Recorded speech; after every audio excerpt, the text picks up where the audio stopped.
The Books Galaxy. Great Expectations. Chapter 1. My father's family name being Pirip, and my Christian name Philip, my infant tongue could make of both names nothing longer or more explicit than Pip. So, I called myself Pip, and came to be called Pip. I give Pirip as my father's family name, on the authority of his tombstone and my sister, Mrs. Joe Gargery, who married the blacksmith. As I never saw my father or my mother, and never saw any likeness of either of them, for their days were long before the days of photographs, my first fancies regarding what they were like were unreasonably derived from their tombstones. The shape of the letters on my father's gave me an odd idea that he was a square, stout, dark man with curly black hair. From the character and turn of the inscription, also Georgiana, wife of the above, I drew a childish conclusion that my mother was freckled and sickly. To 5 little stone lozenges, each about 1.5 feet long, which were arranged in a neat row beside their grave, and were sacred to the memory of 5 little brothers of mine, who gave up trying to get a living. Exceedingly early in that universal struggle, I am indebted for a belief I religiously entertained that they had all been born on their backs with their hands in their trousers pockets, and had never taken them out in this state of existence. Ours was the marsh country, down by the river, within, as the river wound 20 miles of the sea. My first most vivid and broad impression of the identity of things seems to me to have been gained on a memorable raw afternoon towards evening. At such a time I found out for certain that this bleak place overgrown with nettles was the churchyard, and that Philip Pirip, late of this parish, and also Georgiana, wife of the above, were dead and buried, and that Alexander, Bartholomew, Abraham, Tobias, and Roger, infant children of the aforesaid, were also dead and buried, and that the dark flat wilderness beyond the churchyard, intersected with dikes and mounds and gates, with scattered cattle feeding on it, was the marshes, and that the low leaden line beyond was the river, and that the distant savage lair from which the wind was rushing was the sea, and that the small bundle of shivers growing afraid of it all and beginning to cry was Pip. "Hold your noise!" cried a terrible voice, as a man started up from among the graves at the side of the church porch. "Keep still, you little devil, or I'll cut your throat." A fearful man, all in coarse gray, with a great iron on his leg. A man with no hat, and with broken shoes, and with an old rag tied round his head. A man who had been soaked in water, and smothered in mud, and lamed by stones, and cut by flints, and stung by nettles, and torn by briars, who limped, and shivered, and glared, and growled, and whose teeth chattered in his head as he seized me by the chin. "Oh, don't cut my throat, sir," I pleaded in terror. "Pray don't do it, sir." "Tell us your name," said the man. "Quick." "Pip, sir." Once more said the man, staring at me. "Give it mouth." "Pip. Pip, sir." "Show us where you live," said the man. "Pint out the place." I pointed to where our village lay, on the flat inshore among the alder trees and pollards, a mile or more from the church. The man, after looking at me for a moment, turned me upside down and emptied my pockets. There was nothing in them but a piece of bread. When the church came to itself, for he was so sudden and strong that he made it go head over heels before me, and I saw the steeple under my feet. When the church came to itself, I say, I was seated on a high tombstone, trembling while he ate the bread ravenously. "You young dog," said the man, licking his lips, "what fat cheeks you ha got." I believe they were fat, though I was at that time undersized for my years, and not strong. "Darn me if I couldn't eat 'em," said the man with a threatening shake of his head, "and if I han't half a mind to't." I earnestly expressed my hope that he wouldn't, and held tighter to the tombstone on which he had put me, partly to keep myself upon it, partly to keep myself from crying. "Now looky here," said the man. "Where's your mother?" "There, sir," said I. He started, made a short run, and stopped and looked over his shoulder. "There, sir," I timidly explained. "Also Georgiana. That's my mother." "Oh," said he, coming back. "And is that your father alonger your mother?" "Yes, sir," said I, "him too, late of this parish." "Ha," he muttered then, considering. "Who do you live with?" Supposin' you're kindly let to live, which I han't made up my mind about. My sister, sir, Mrs. Joe Gargery, wife of Joe Gargery, the blacksmith, sir. Blacksmith, eh? Said he, and looked down at his leg. After darkly looking at his leg and me several times, he came closer to my tombstone, took me by both arms, and tilted me back as far as he could hold me, so that his eyes looked most powerfully down into mine, and mine looked most helplessly up into his. Now looky here, he said, the question being whether you are to be let to live. You know what a file is? Yes, sir. And you know what whittles is? Yes, sir. After each question he tilted me over a little more, so as to give me a greater sense of helplessness and danger. You get me a file. He tilted me again. And you get me whittles. He tilted me again. You bring 'em both to me. He tilted me again. Or I'll have your heart and liver out. He tilted me again. I was dreadfully frightened, and so giddy that I clung to him with both hands, and said, "If you would kindly please to let me keep upright, sir, perhaps I shouldn't be sick, and perhaps I could attend more." He gave me a most tremendous dip and roll, so that the church jumped over its own weathercock.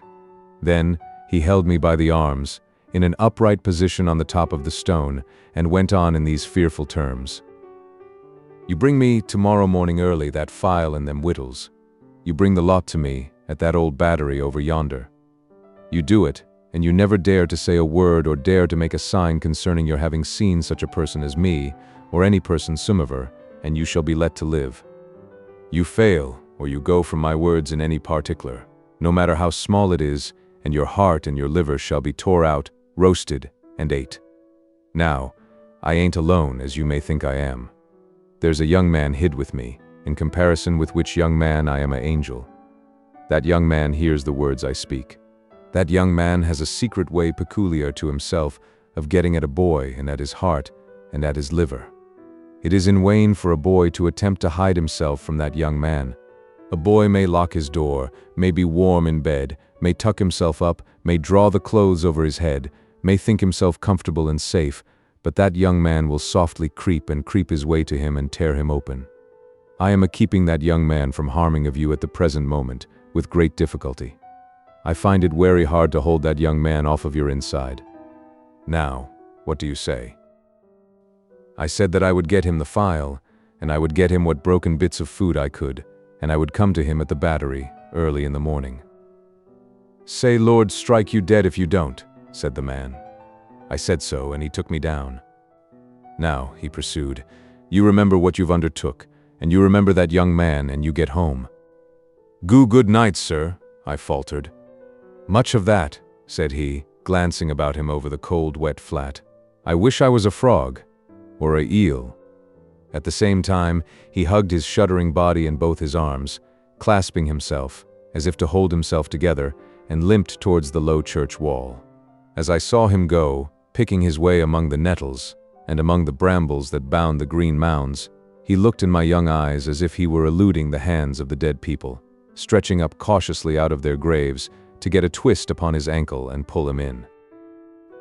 When he came to the low church wall, he got over it, like a man whose legs were numbed and stiff, and then turned round to look for me. When I saw him turning, I set my face towards home and made the best use of my legs. But presently I looked over my shoulder and saw him going on again towards the river, still hugging himself in both arms and picking his way with his sore feet among the great stones dropped into the marshes here and there, for stepping places when the rains were heavy or the tide was in. The marshes were just a long black horizontal line then, as I stopped to look after him, and the river was just another horizontal line, not nearly so broad nor yet so black, and the sky was just a row of long, angry red lines and dense black lines intermixed. On the edge of the river I could faintly make out the only two black things in all the prospect that seemed to be standing upright. One of these was the beacon by which the sailors steered, like an unhooped cask upon a pole, an ugly thing when you were near it. The other, a gibbet, with some chains hanging to it which had once held a pirate. The man was limping on towards this latter, as if he were the pirate come to life, and come down and going back to hook himself up again. It gave me a terrible turn when I thought so, and as I saw the cattle lifting their heads to gaze after him, I wondered whether they thought so too. I looked all round for the horrible young man, and could see no signs of him. But now I was frightened again, and ran home without stopping. Chapter 2. My sister, Mrs. Joe Gargery, was more than 20 years older than I, and had established a great reputation with herself and the neighbors because she had brought me up by hand. Having at that time to find out for myself what the expression meant, and knowing her to have a hard and heavy hand, and to be much in the habit of laying it upon her husband as well as upon me, I suppose that Joe Gargery and I were both brought up by hand. She was not a good-looking woman, my sister, and I had a general impression that she must have made Joe Gargery marry her by hand. Joe was a fair man, with curls of flaxen hair on each side of his smooth face, and with eyes of such a very undecided blue that they seemed to have somehow got mixed with their own whites. He was a mild, good-natured, sweet-tempered, easy-going, foolish, dear fellow, a sort of Hercules in strength and also in weakness. My sister, Mrs. Joe, with black hair and eyes, had such a prevailing redness of skin that I sometimes used to wonder whether it was possible she washed herself with a nutmeg grater instead of soap. She was tall and bony, and almost always wore a coarse apron, fastened over her figure behind with 2 loops, and having a square impregnable bib in front that was stuck full of pins and needles. She made it a powerful merit in herself, and a strong reproach against Joe, that she wore this apron so much, though I really see no reason why she should have worn it at all, or why, if she did wear it at all, she should not have taken it off every day of her life. Joe's forge adjoined our house, which was a wooden house, as many of the dwellings in our country were, most of them at that time. When I ran home from the churchyard, the forge was shut up, and Joe was sitting alone in the kitchen. Joe and I being fellow sufferers and having confidences as such, Joe imparted a confidence to me the moment I raised the latch of the door and peeped in at him opposite to it, sitting in the chimney corner. "Mrs. Joe has been out a dozen times looking for you, Pip, and she's out now, making it a baker's dozen." "Is she?" "Yes, Pip," said Joe, "and what's worse, she's got Tickler with her." At this dismal intelligence I twisted the only button on my waistcoat round and looked in great depression at the fire. Tickler was a wax-ended piece of cane, worn smooth by collision with my tickled frame. "She sot down," said Joe, "and she got up, and she made a grab at Tickler and she rampaged out." "That's what she did," said Joe, slowly clearing the fire between the lower bars with the poker and looking at it. "She rampaged out, Pip." "Has she been gone long, Joe?" I always treated him as a larger species of child, and as no more than my equal. "Well," said Joe, glancing up at the Dutch clock, "she's been on the rampage this last spell, about 5 minutes, Pip. She's a-coming. Get behind the door, old chap, and have the jack-towel betwixt you." I took the advice.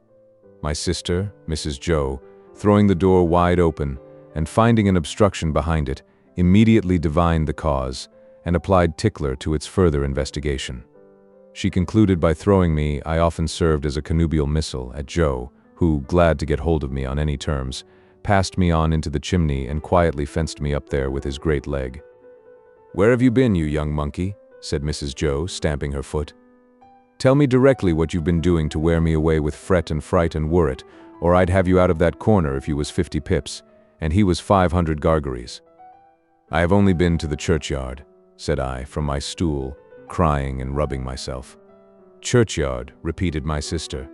"If it weren't for me, you'd have been to the churchyard long ago, and stayed there. Who brought you up by hand?" "You did," said I. "And why did I do it, I should like to know?" exclaimed my sister. I whimpered, "I don't know." "I don't," said my sister. "I'd never do it again. I know that. I may truly say I've never had this apron of mine off since born you were. It's bad enough to be a blacksmith's wife, and him a Gargery, without being your mother." My thoughts strayed from that question as I looked disconsolately at the fire. For the fugitive out on the marshes with the ironed leg, the mysterious young man, the file, the food, and the dreadful pledge I was under to commit a larceny on those sheltering premises, rose before me in the avenging coals. "Ha!" said Mrs. Joe, restoring Tickler to his station. "Churchyard, indeed. You may well say churchyard, you two. One of us, by the by, had not said it at all. You'll drive me to the churchyard betwixt you one of these days, and oh, a precious pair you'd be without me."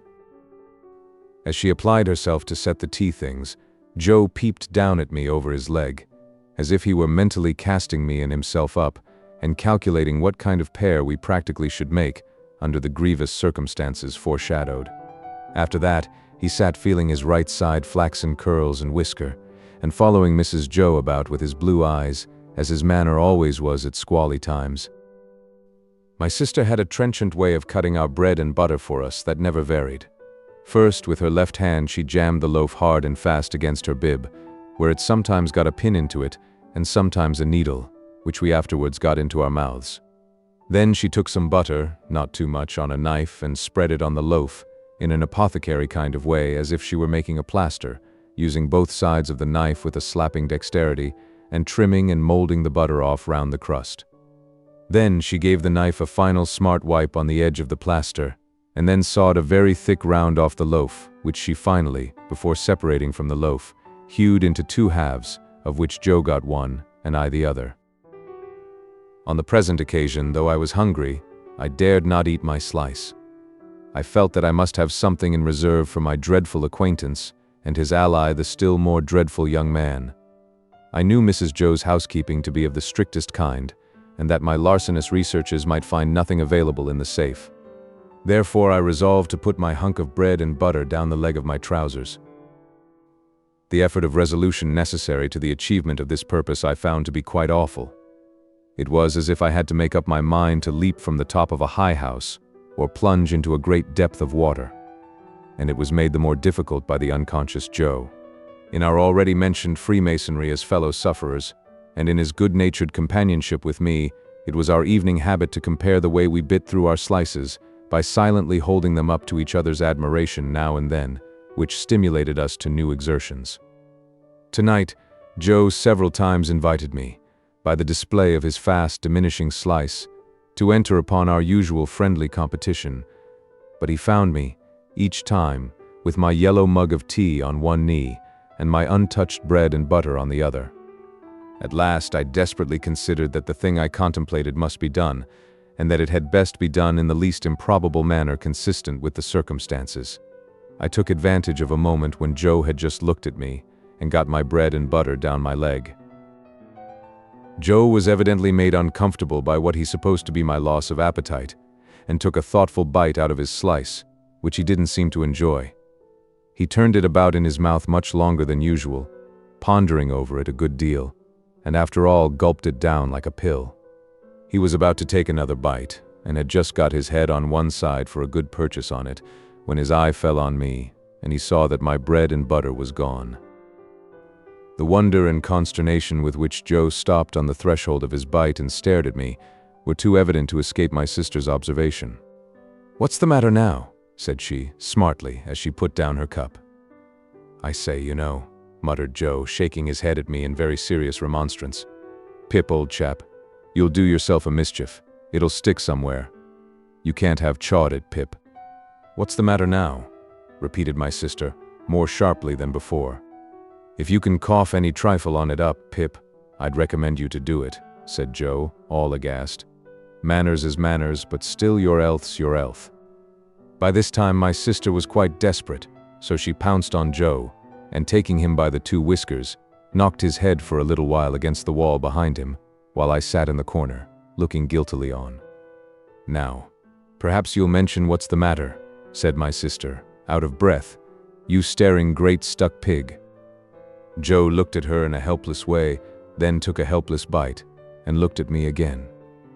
"You know, Pip," said Joe solemnly, with his last bite in his cheek, and speaking in a confidential voice, as if we two were quite alone, "you and me is always friends, and I'd be the last to tell upon you any time. But such a—" he moved his chair and looked about the floor between us, and then again at me, "such a most uncommon bolt as that." "Been bolting his food, has he?" cried my sister. "You know, old chap," said Joe, looking at me, and not at Mrs. Joe with his bite still in his cheek, "I bolted myself when I was your age, frequent, and as a boy I've been among a many bolters, but I never see your bolting equal yet, Pip, and it's a mercy you ain't bolted dead." My sister made a dive at me and fished me up by the hair, saying nothing more than the awful words, You come along and be dosed." Some medical beast had revived tar water in those days as a fine medicine, and Mrs. Joe always kept a supply of it in the cupboard, having a belief in its virtues correspondent to its nastiness. At the best of times, so much of this elixir was administered to me as a choice restorative that I was conscious of going about, smelling like a new fence. On this particular evening, the urgency of my case demanded a pint of this mixture, which was poured down my throat, for my greater comfort, while Mrs. Joe held my head under her arm, as a boot would be held in a bootjack. Joe got off with half a pint, but was made to swallow that, much to his disturbance, as he sat slowly munching and meditating before the fire, because he had had a turn. Judging from myself, I should say he certainly had a turn afterwards, if he had had none before.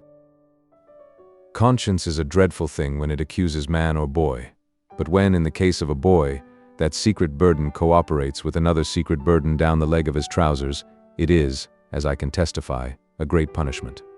The guilty knowledge that I was going to rob Mrs. Joe, I never thought I was going to rob Joe, for I never thought of any of the housekeeping property as his, united to the necessity of always keeping one hand on my bread and butter as I sat, or when I was ordered about the kitchen on any small errand, almost drove me out of my mind. Then, as the marsh winds made the fire glow and flare, I thought I heard the voice outside of the man with the iron on his leg who had sworn me to secrecy, declaring that he couldn't and wouldn't starve until tomorrow, but must be fed now. At other times I thought, what if the young man who was with so much difficulty restrained from imbruing his hands in me should yield to a constitutional impatience, or should mistake the time, and should think himself accredited to my heart and liver tonight, instead of tomorrow? If ever anybody's hair stood on end with terror, mine must have done so then. But perhaps nobody's ever did. It was Christmas Eve, and I had to stir the pudding for next day, with a copper stick, from 7 to 8 by the Dutch clock. I tried it with the load upon my leg, and that made me think afresh of the man with the load on his leg, and found the tendency of exercise to bring the bread and butter out at my ankle quite unmanageable. Happily I slipped away and deposited that part of my conscience in my garret bedroom. "Hark," said I, when I had done my stirring and was taking a final warm in the chimney corner before being sent up to bed. "Was that great guns, Joe?" "Ah," said Joe, "there's another convict off." "What does that mean, Joe?" said I. Mrs. Joe, who always took explanations upon herself, said snappishly, "Escaped. Escaped," administering the definition like tar water. While Mrs. Joe sat with her head bending over her needlework, I put my mouth into the forms of saying to Joe, "What's a convict?" Joe put his mouth into the forms of returning such a highly elaborate answer that I could make out nothing of it but the single word pip. "There was a convict off last night," said Joe aloud after sunset gun, "and they fired warning of him, and now it appears they're firing warning of another." "Who's firing?" said I. "Drat that boy," interposed my sister, frowning at me over her work. "What a questioner he is. Ask no questions, and you'll be told no lies." It was not very polite to herself, I thought, to imply that I should be told lies by her even if I did ask questions, but she never was polite unless there was company. At this point, Joe greatly augmented my curiosity by taking the utmost pains to open his mouth very wide and to put it into the form of a word that looked to me like sulks. Therefore, I naturally pointed to Mrs. Joe and put my mouth into the form of saying, "Her?" But Joe wouldn't hear of that at all, and again opened his mouth very wide and shook the form of a most emphatic word out of it. But I could make nothing of the word. "Mrs. Joe," said I as a last resort, "I should like to know if you wouldn't much mind where the firing comes from?" "Lord bless the boy!" exclaimed my sister, as if she didn't quite mean that, but rather the contrary. "From the hulks." "Oh, hey," said I, looking at Joe. "Hulks." Joe gave a reproachful cough, as much as to say, "Well, I told you so." "And please, what's hulks?" said I. "That's the way with this boy," exclaimed my sister, pointing me out with her needle and thread, and shaking her head at me. "Answer him one question, and he'll ask you a dozen directly. Hulks are prison ships, right cross the meshes. We always use that name for marshes in our country." "I wonder who's put into prison ships, and why they're put there," said I in a general way, and with quiet desperation. It was too much for Mrs. Joe, who immediately rose. "I tell you what, young fellow," said she, "I didn't bring you up by hand to badger people's lives out. It would be blame to me and not praise if I had. People are put in the hulks because they murder, and because they rob, and forge, and do all sorts of bad, and they always begin by asking questions. Now, you get along to bed." I was never allowed a candle to light me to bed, and as I went upstairs in the dark with my head tingling, from Mrs. Joe's thimble having played the tambourine upon it, to accompany her last words, I felt fearfully sensible of the great convenience that the hulks were handy for me. I was clearly on my way there. I had begun by asking questions, and I was going to rob Mrs. Joe. Since that time, which is far enough away now, I have often thought that few people know what secrecy there is in the young under terror, no matter how unreasonable the terror, so that it be terror. I was in mortal terror of the young man who wanted my heart and liver. I was in mortal terror of my interlocutor with the iron leg. I was in mortal terror of myself, from whom an awful promise had been extracted. I had no hope of deliverance through my all-powerful sister, who repulsed me at every turn. I am afraid to think of what I might have done on requirement in the secrecy of my terror. If I slept at all that night, it was only to imagine myself drifting down the river on a strong spring tide, to the hulks, a ghostly pirate calling out to me through a speaking trumpet, as I passed the gibbet station, that I had better come ashore and be hanged there at once, and not put it off. I was afraid to sleep, even if I had been inclined, for I knew that at the first faint dawn of morning I must rob the pantry. There was no doing it in the night, for there was no getting a light by easy friction then. To have got one I must have struck it out of flint and steel, and have made a noise like the very pirate himself rattling his chains. As soon as the great black velvet pall outside my little window was shot with gray, I got up and went downstairs, every board upon the way, and every crack in every board calling after me, "Stop thief," and "Get up, Mrs. Joe." In the pantry, which was far more abundantly supplied than usual, owing to the season, I was very much alarmed by a hare hanging up by the heels, whom I rather thought I caught when my back was half turned, winking. I had no time for verification, no time for selection, no time for anything, for I had no time to spare. I stole some bread, some rind of cheese, about half a jar of mincemeat, which I tied up in my pocket handkerchief with my last night's slice, some brandy from a stone bottle, which I decanted into a glass bottle I had secretly used for making that intoxicating fluid, Spanish licorice water, up in my room, diluting the stone bottle from a jug in the kitchen cupboard, a meat bone with very little on it, and a beautiful round compact pork pie. I was nearly going away without the pie, but I was tempted to mount upon a shelf, to look what it was that was put away so carefully in a covered earthenware dish in a corner, and I found it was the pie, and I took it in the hope that it was not intended for early use, and would not be missed for some time. There was a door in the kitchen communicating with the forge. I unlocked and unbolted that door, and got a file from among Joe's tools. Then I put the fastenings as I had found them, opened the door at which I had entered when I ran home last night, shut it, and ran for the misty marshes. Chapter 3. It was a rimy morning and very damp. I had seen the damp lying on the outside of my little window, as if some goblin had been crying there all night, and using the window for a pocket handkerchief. Now I saw the damp lying on the bare hedges and spare grass, like a coarser sort of spider's webs, hanging itself from twig to twig and blade to blade. On every rail and gate wet lay clammy, and the marsh mist was so thick that the wooden finger on the post directing people to our village, a direction which they never accepted, for they never came there, was invisible to me until I was quite close under it. Then, as I looked up at it, while it dripped, it seemed to my oppressed conscience like a phantom devoting me to the hulks. The mist was heavier yet when I got out upon the marshes, so that instead of my running at everything, everything seemed to run at me. This was very disagreeable to a guilty mind. The gates and dikes and banks came bursting at me through the mist, as if they cried as plainly as could be, a boy with somebody else's pork pie. "Stop him!" The cattle came upon me with like suddenness, staring out of their eyes and steaming out of their nostrils. "Halloa, young thief!" One black ox, with a white cravat on, who even had to my awakened conscience something of a clerical air, fixed me so obstinately with his eyes, and moved his blunt head round in such an accusatory manner as I moved round, that I blubbered out to him, "I couldn't help it, sir. It wasn't for myself, I took it. Upon which he put down his head, blew a cloud of smoke out of his nose, and vanished with a kick-up of his hind legs and a flourish of his tail. All this time I was getting on towards the river, but however fast I went, I couldn't warm my feet, to which the damp cold seemed riveted, as the iron was riveted to the leg of the man I was running to meet. I knew my way to the battery, pretty straight, for I had been down there on a Sunday with Joe, and Joe, sitting on an old gun, had told me that when I was prentice to him, regularly bound, we would have such larks there.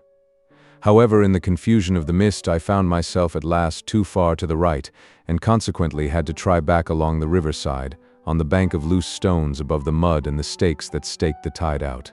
Making my way along here with all dispatch, I had just crossed a ditch which I knew to be very near the battery, and had just scrambled up the mound beyond the ditch, when I saw the man sitting before me.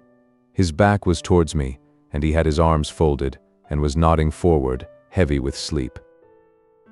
I thought he would be more glad if I came upon him with his breakfast, in that unexpected manner, so I went forward softly and touched him on the shoulder. He instantly jumped up, and it was not the same man, but another man. And yet this man was dressed in coarse gray, too, and had a great iron on his leg, and was lame and hoarse and cold, and was everything that the other man was, except that he had not the same face, and had a flat, broad-brimmed, low-crowned felt hat on. All this I saw in a moment, for I had only a moment to see it in. He swore an oath at me, made a hit at me. It was a round, weak blow that missed me, and almost knocked himself down, for it made him stumble, and then he ran into the mist, stumbling twice as he went, and I lost him. It's the young man, I thought, feeling my heart shoot as I identified him. I dare say I should have felt a pain in my liver, too, if I had known where it was. I was soon at the battery after that, and there was the right man, hugging himself and limping to and fro, as if he had never all night left off hugging and limping, waiting for me. He was awfully cold, to be sure. I half expected to see him drop down before my face and die of deadly cold. His eyes looked so awfully hungry, too, that when I handed him the file and he laid it down on the grass, it occurred to me he would have tried to eat it if he had not seen my bundle.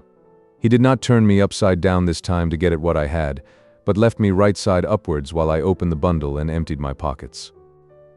"What's in the bottle, boy?" said he. "Brandy," said I. He was already handing mincemeat down his throat in the most curious manner, more like a man who was putting it away somewhere in a violent hurry than a man who was eating it, but he left off to take some of the liquor. He shivered all the while so violently that it was quite as much as he could do to keep the neck of the bottle between his teeth without biting it off.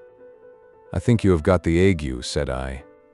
"I am much of your opinion, boy," said he. "It's bad about here," I told him. "You've been lying out on the meshes and they're dreadful aguish. Rheumatic, too." "I'll eat my breakfast afore they're the death of me," said he.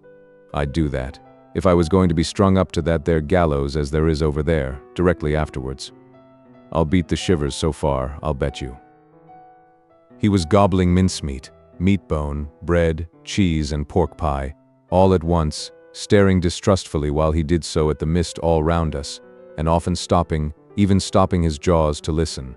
Some real or fancied sound, some clink upon the river or breathing of beast upon the marsh, now gave him a start, and he said, suddenly, "You're not a deceiving imp? You brought no one with you?" "No, sir. No." "Nor give no one the office to follow you?" "No." "Well," said he, "I believe you. You'd be but a fierce young hound indeed, if at your time of life you could help to hunt a wretched warmint hunted as near death and dunghill as this poor wretched warmint is." Something clicked in his throat, as if he had works in him like a clock, and was going to strike, and he smeared his ragged rough sleeve over his eyes. Pitying his desolation, and watching him as he gradually settled down upon the pie, I made bold to say, "I am glad you enjoy it." "Did you speak?" "I said I was glad you enjoyed it." "Thank ye, my boy. I do." I had often watched a large dog of ours eating his food, and I now noticed a decided similarity between the dog's way of eating and the man's. The man took strong, sharp, sudden bites, just like the dog. He swallowed, or rather snapped up, every mouthful too soon and too fast, and he looked sideways here and there while he ate, as if he thought there was danger in every direction of somebody's coming to take the pie away. He was altogether too unsettled in his mind over it, to appreciate it comfortably, I thought, or to have anybody to dine with him, without making a chop with his jaws at the visitor. In all of which particulars he was very like the dog.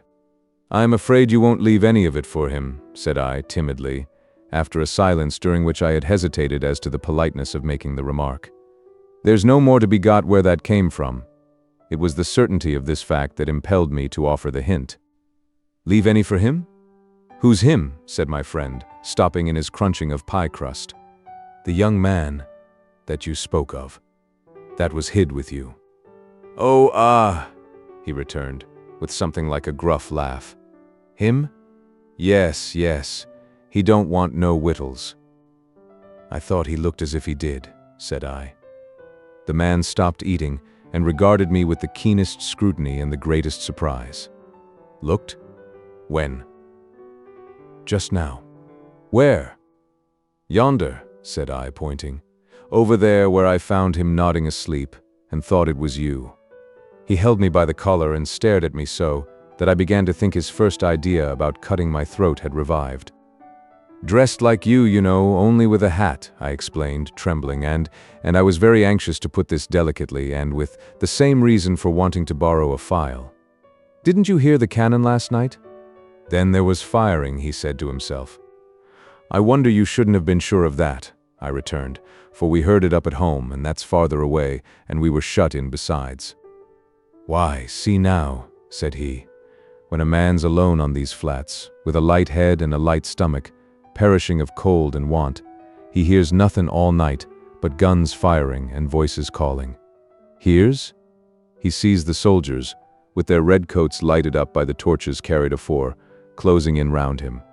Hears his number called, hears himself challenged, hears the rattle of the muskets, hears the orders make ready.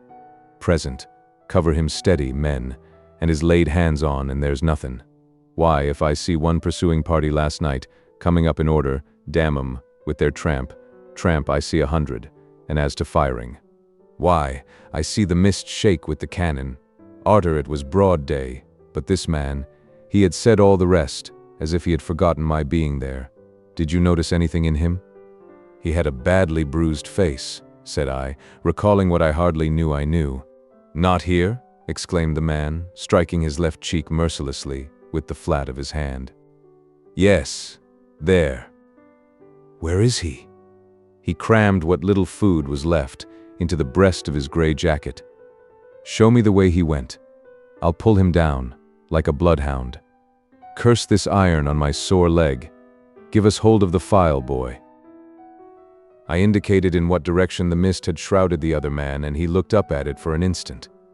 But he was down on the rank wet grass, filing at his iron like a madman, and not minding me or minding his own leg, which had an old chafe upon it and was bloody, but which he handled as roughly as if it had no more feeling in it than the file. I was very much afraid of him again, now that he had worked himself into this fierce hurry, and I was likewise very much afraid of keeping away from home any longer. I told him I must go, but he took no notice, so I thought the best thing I could do was to slip off. The last I saw of him, his head was bent over his knee and he was working hard at his fetter, muttering impatient imprecations at it and at his leg. The last I heard of him, I stopped in the mist to listen, and the file was still going. Chapter 4. I fully expected to find a constable in the kitchen, waiting to take me up. But not only was there no constable there, but no discovery had yet been made of the robbery. Mrs. Joe was prodigiously busy in getting the house ready for the festivities of the day, and Joe had been put upon the kitchen doorstep to keep him out of the dustpan, an article into which his destiny always led him, sooner or later, when my sister was vigorously reaping the floors of her establishment. "And where the deuce ha' you been?" was Mrs. Joe's Christmas salutation when I and my conscience showed ourselves. I said I had been down to hear the carols. "Ah, well," observed Mrs. Joe, "you might ha' done worse. Not a doubt of that, I thought. Perhaps if I warn't a blacksmith's wife, and, what's the same thing, a slave with her apron never off, I should have been to hear the carols," said Mrs. Joe. I'm rather partial to carols, myself, and that's the best of reasons for my never hearing any." Joe, who had ventured into the kitchen after me as the dustpan had retired before us, drew the back of his hand across his nose with a conciliatory air, when Mrs. Joe darted a look at him, and, when her eyes were withdrawn, secretly crossed his 2 forefingers and exhibited them to me as our token that Mrs. Joe was in a cross temper. This was so much her normal state that Joe and I would often, for weeks together, be, as to our fingers, like monumental crusaders as to their legs. We were to have a superb dinner, consisting of a leg of pickled pork and greens and a pair of roast stuffed fowls. A handsome mince pea had been made yesterday morning, which accounted for the mincemeat not being missed, and the pudding was already on the boil. These extensive arrangements occasioned us to be cut off unceremoniously in respect of breakfast. "For I ain't," said Mrs. Joe, "I ain't a-going to have no formal cramming and busting and washing up now, with what I've got before me, I promise you." So, we had our slices served out, as if we were 2,000 troops on a forced march instead of a man and boy at home, and we took gulps of milk and water, with apologetic countenances, from a jug on the dresser. In the meantime, Mrs. Joe put clean white curtains up and tacked a new flowered flounce across the wide chimney to replace the old one, and uncovered the little state parlor across the passage, which was never uncovered at any other time, but passed the rest of the year in a cool haze of silver paper, which even extended to the 4 little white crockery poodles on the mantel shelf, each with a black nose and a basket of flowers in his mouth, and each the counterpart of the other. Mrs. Joe was a very clean housekeeper, but had an exquisite art of making her cleanliness more uncomfortable and unacceptable than dirt itself. Cleanliness is next to godliness, and some people do the same by their religion. My sister, having so much to do, was going to church vicariously. That is to say, Joe and I were going. In his working clothes, Joe was a well-knit, characteristic-looking blacksmith. In his holiday clothes, he was more like a scarecrow in good circumstances than anything else. Nothing that he wore then fitted him or seemed to belong to him, and everything that he wore then grazed him. On the present festive occasion he emerged from his room, when the blithe bells were going, the picture of misery, in a full suit of Sunday penitentials. As to me, I think my sister must have had some general idea that I was a young offender whom an accoucheur policeman had taken up, on my birthday, and delivered over to her, to be dealt with according to the outraged majesty of the law. I was always treated as if I had insisted on being born in opposition to the dictates of reason, religion, and morality, and against the dissuading arguments of my best friends. Even when I was taken to have a new suit of clothes, the tailor had orders to make them like a kind of reformatory, and on no account to let me have the free use of my limbs. Joe and I going to church, therefore, must have been a moving spectacle for compassionate minds, yet what I suffered outside was nothing to what I underwent within. The terrors that had assailed me whenever Mrs. Joe had gone near the pantry, or out of the room, were only to be equaled by the remorse with which my mind dwelt on what my hands had done.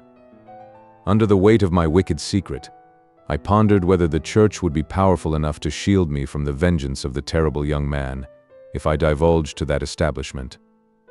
I conceived the idea that the time when the banns were read, and when the clergyman said, "Ye are now to declare it," would be the time for me to rise and propose a private conference in the vestry. I am far from being sure that I might not have astonished our small congregation by resorting to this extreme measure, but for its being Christmas Day and no Sunday. Mr. Wopsle, the clerk at church, was to dine with us, and Mr. Hubble the wheelwright and Mrs. Hubble, and Uncle Pumblechook, Joe's uncle, but Mrs. Joe appropriated him, who was a well-to-do corn chandler in the nearest town, and drove his own chaise cart. The dinner hour was 1:30. When Joe and I got home, we found the table laid, and Mrs. Joe dressed, and the dinner dressing, and the front door unlocked.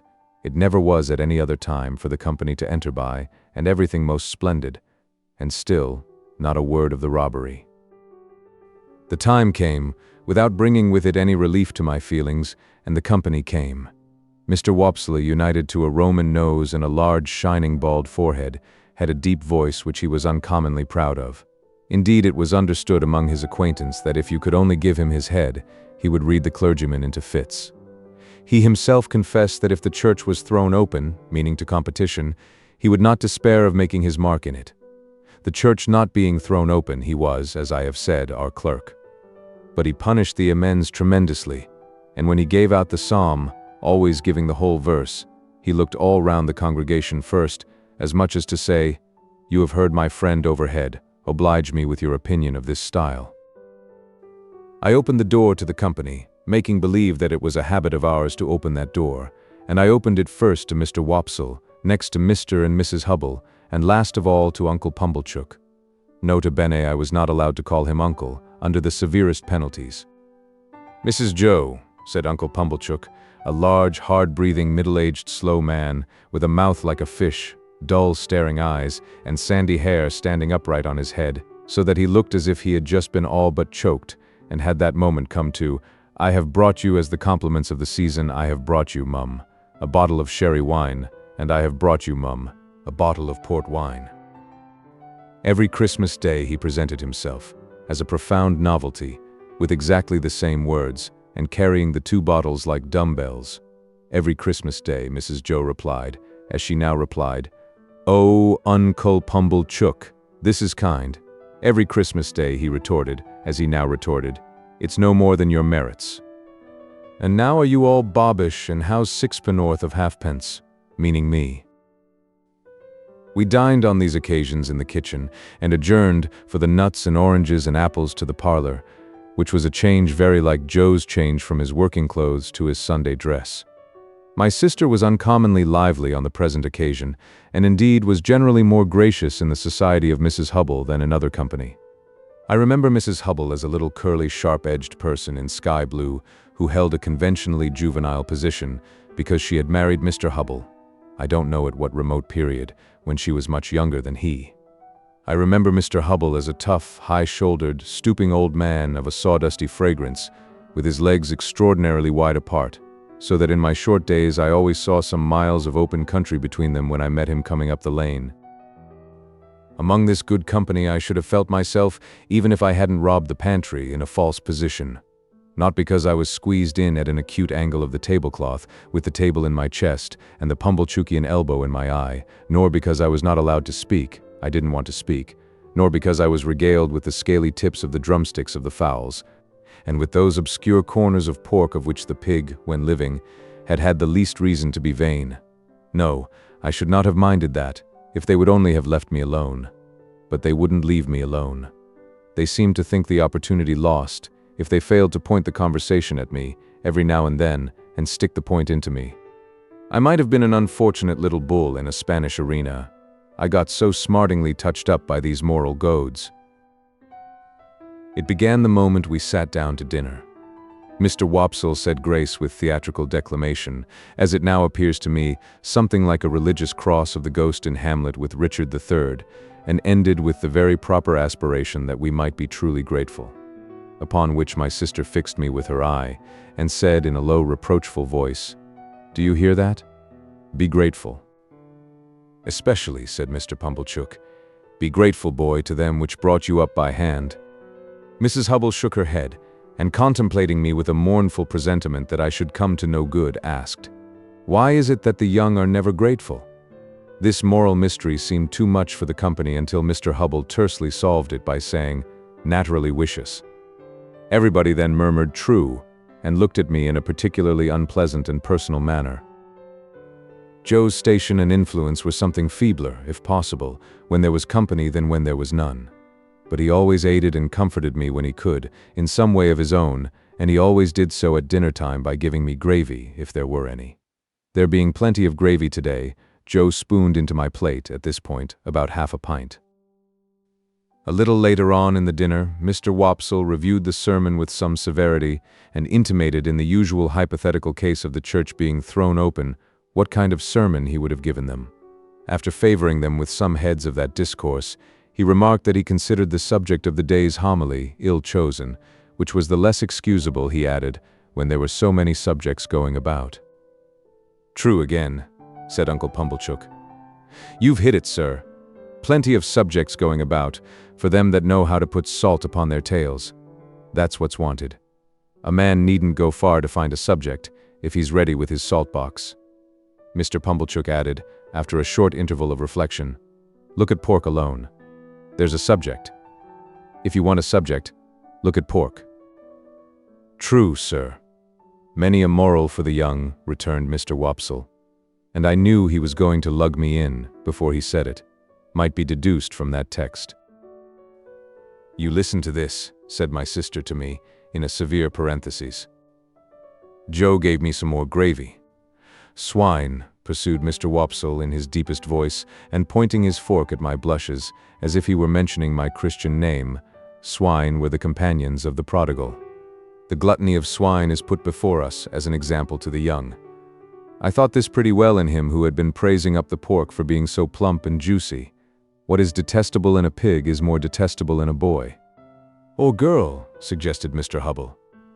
"Of course, or girl, Mr. Hubble," assented Mr. Wopsle, rather irritably, "but there is no girl present. Besides," said Mr. Pumblechook, turning sharp on me, "think what you've got to be grateful for. If you'd been born a squeaker." "He was, if ever a child was," said my sister, most emphatically. Joe gave me some more gravy. "Well, but I mean a four-footed squeaker," said Mr. Pumblechook. "If you had been born such, would you have been here now? Not you." "Unless in that form," said Mr. Wopsle, nodding towards the dish.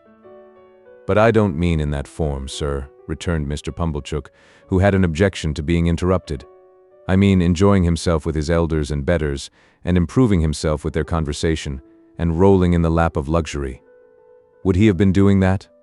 No, he wouldn't. And what would have been your destination?" Turning on me again. "You would have been disposed of for so many shillings according to the market price of the article, and Dunstable the butcher would have come up to you as you lay in your straw, and he would have whipped you under his left arm, and with his right he would have tucked up his frock to get a penknife from out of his waistcoat pocket, and he would have shed your blood and had your life. No bringing up by hand then. Not a bit of it." Joe offered me more gravy, which I was afraid to take. "He was a world of trouble to you, ma'am," said Mrs. Hubble, commiserating my sister. "Trouble?" echoed my sister. "Trouble?" And then entered on a fearful catalogue of all the illnesses I had been guilty of, and all the acts of sleeplessness I had committed, and all the high places I had tumbled from, and all the low places I had tumbled into, and all the injuries I had done myself, and all the times she had wished me in my grave, and I had contumaciously refused to go there. I think the Romans must have aggravated one another very much with their noses. Perhaps they became the restless people they were in consequence. Anyhow, Mr. Wopsle's Roman nose so aggravated me, during the recital of my misdemeanors, that I should have liked to pull it until he howled. But all I had endured up to this time was nothing in comparison with the awful feelings that took possession of me when the pause was broken which ensued upon my sister's recital, and in which pause everybody had looked at me, as I felt painfully conscious, with indignation and abhorrence. "Yet," said Mr. Pumblechook, leading the company gently back to the theme from which they had strayed, "pork, regarded as biled, is rich too, ain't it?" "Have a little brandy, uncle," said my sister. Oh heavens, it had come at last. He would find it was weak. He would say it was weak, and I was lost. I held tight to the leg of the table under the cloth, with both hands, and awaited my fate. My sister went for the stone bottle, came back with the stone bottle, and poured his brandy out, no one else taking any. The wretched man trifled with his glass, took it up, looked at it through the light, put it down, prolonged my misery. All this time Mrs. Joe and Joe were briskly clearing the table for the pie and pudding. I couldn't keep my eyes off him. Always holding tight by the leg of the table with my hands and feet, I saw the miserable creature finger his glass playfully, take it up, smile, throw his head back, and drink the brandy off. Instantly afterwards the company were seized with unspeakable consternation, owing to his springing to his feet, turning round several times in an appalling spasmodic whooping cough dance, and rushing out at the door. He then became visible through the window, violently plunging and expectorating, making the most hideous faces, and apparently out of his mind. I held on tight, while Mrs. Joe and Joe ran to him.